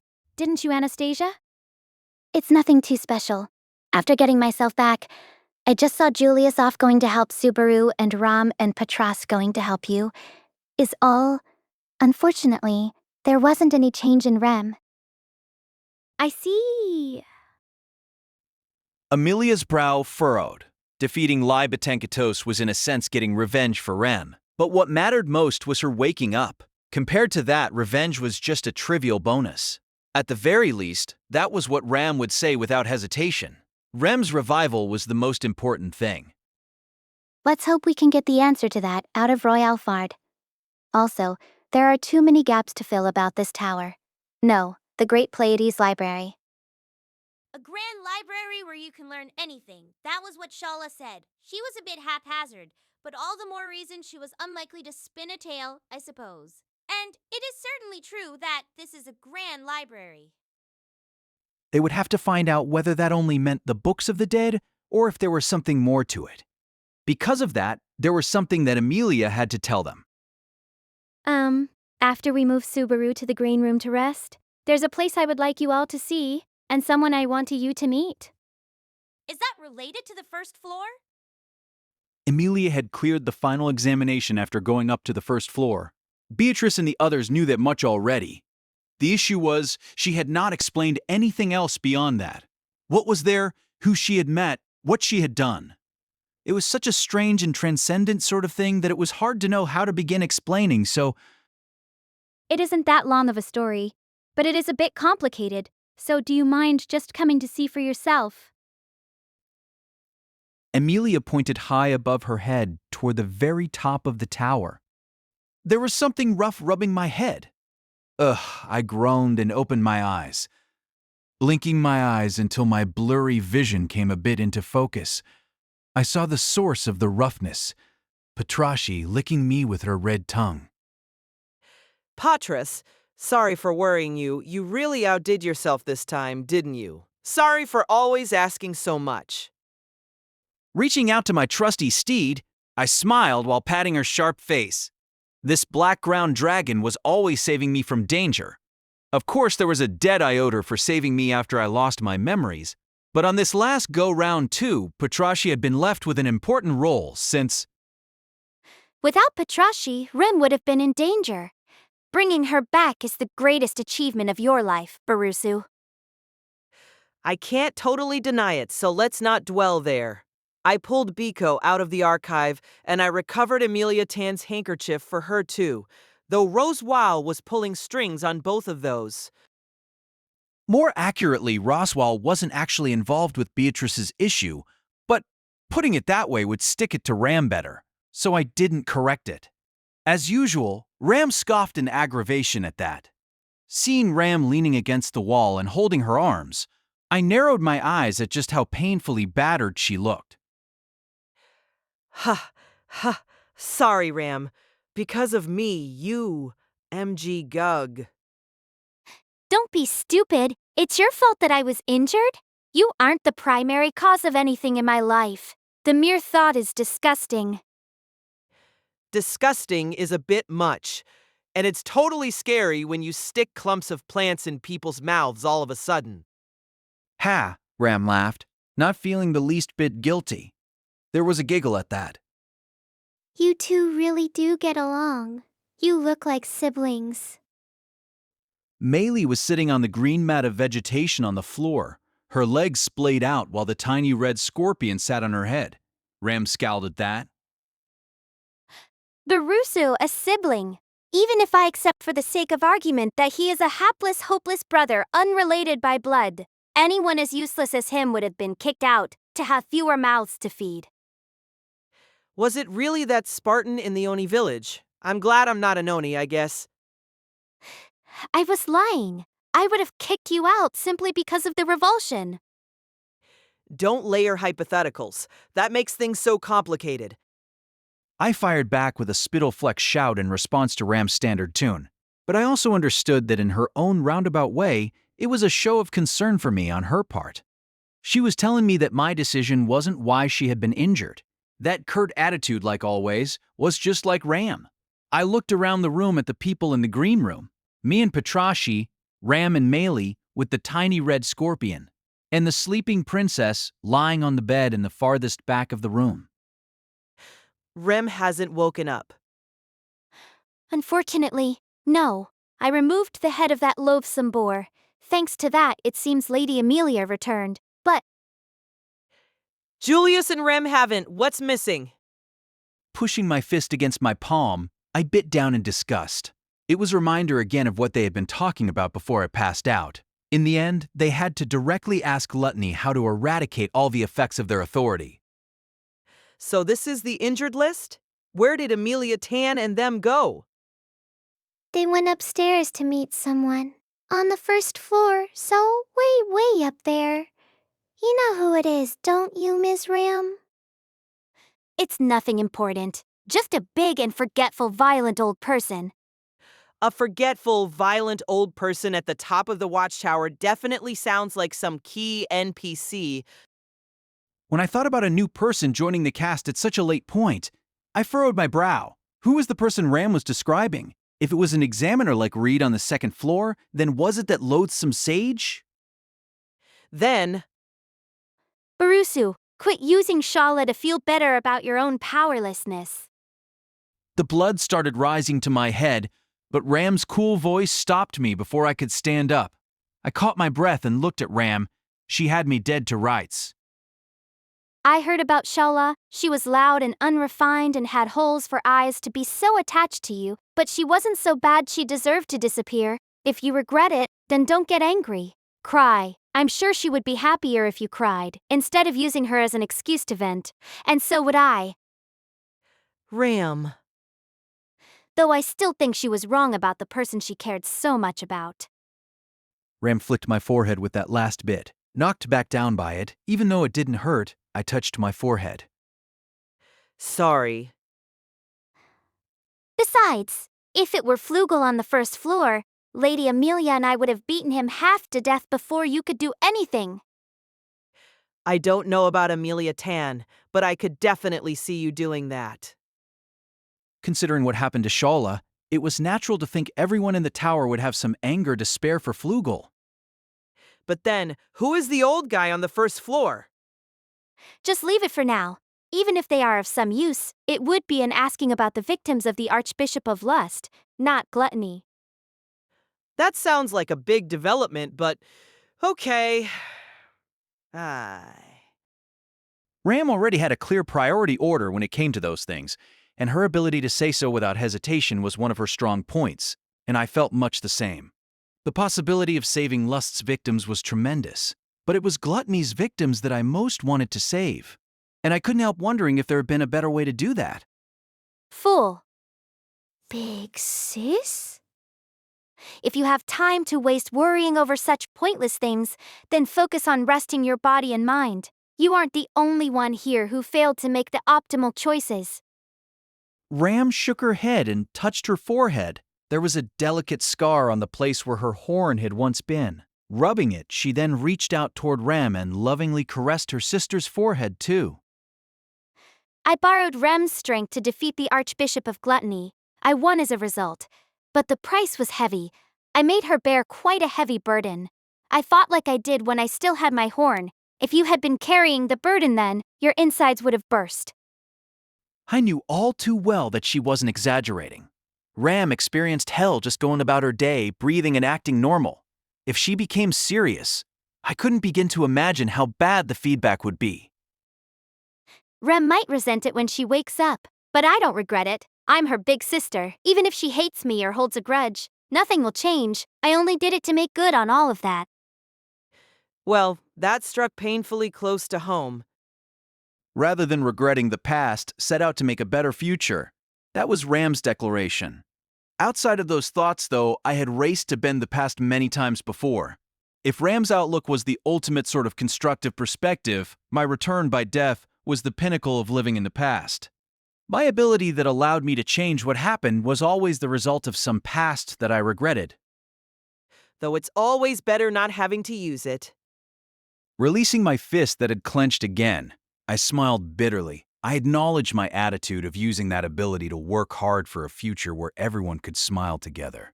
And also, I reminded myself not to wallow in the return by death itself, because even here, I had seen so many tears and heard so many voices lamenting my death.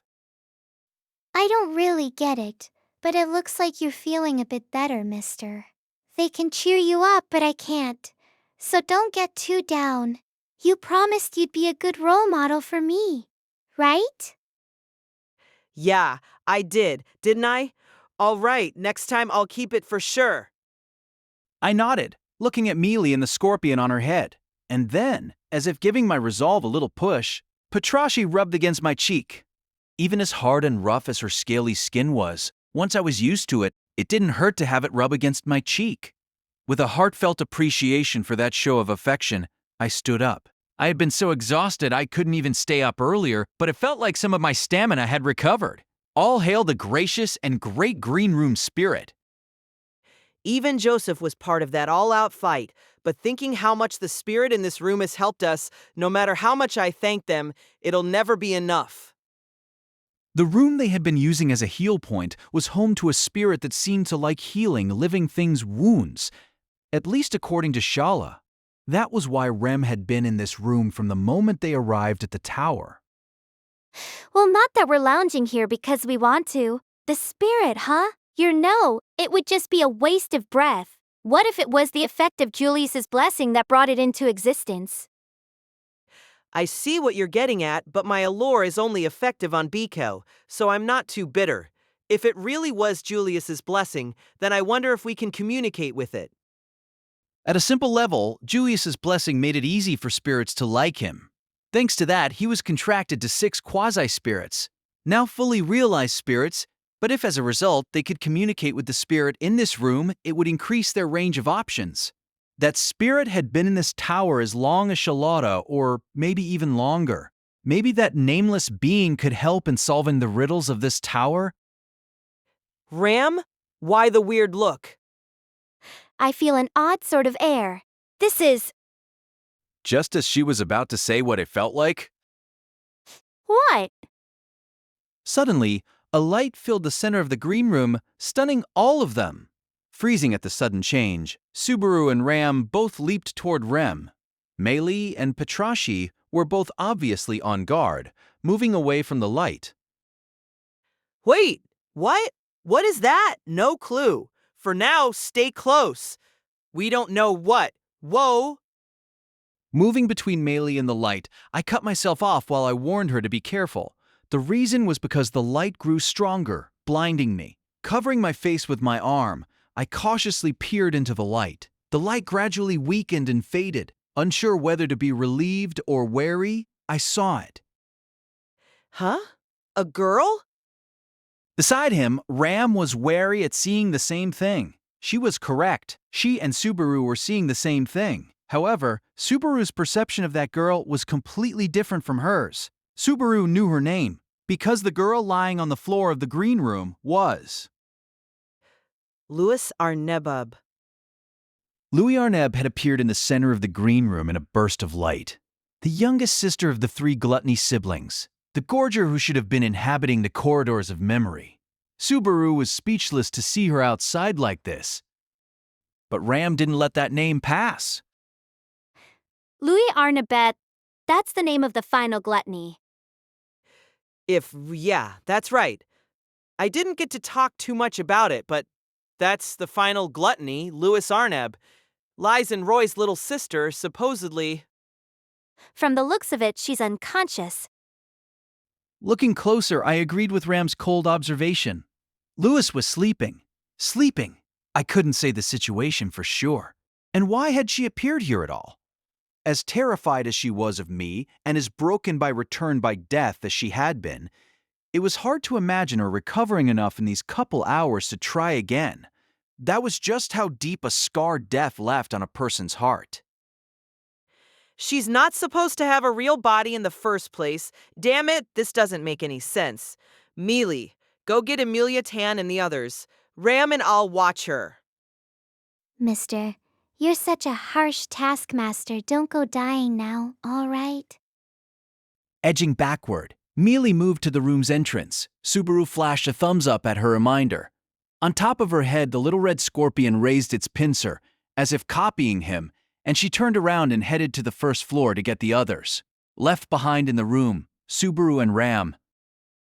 Let's not jump to conclusions for now. We should wait for Lady Amelia and Lady Beatrice to return. Once they're back. Then we can discuss how to deal with Louis was probably what she would have said. But she didn't finish saying it. Before she could, black destruction crashed over the Pleiades Watchtower. There was a thud, as if a big explosion had happened down below, and our bodies floated up into the air. The next moment, slamming into the ceiling and wall, I shouted in pain. Looking around to see what had happened, I noticed something. The gruesome presence approaching gave me goosebumps all over. No way. Shaking off the feeling that this should not be happening, I stood back up, but the cold chill just grew stronger, turning into something far more concrete than my disbelief. It was the obstacle that I had most wanted not to come, one that until this moment should not have been possible, and yet it was wreaking a terrible destruction on the tower anyway. Patrashi, get Ram. Lifting up Ram, who was kneeling on the ground, unable to get up, I tossed her over to Patrashi. Despite the terrible wounds all over her body, Patrash caught Ram, and guessing my intent, she started running to the green room's exit. Barisu, you idiot.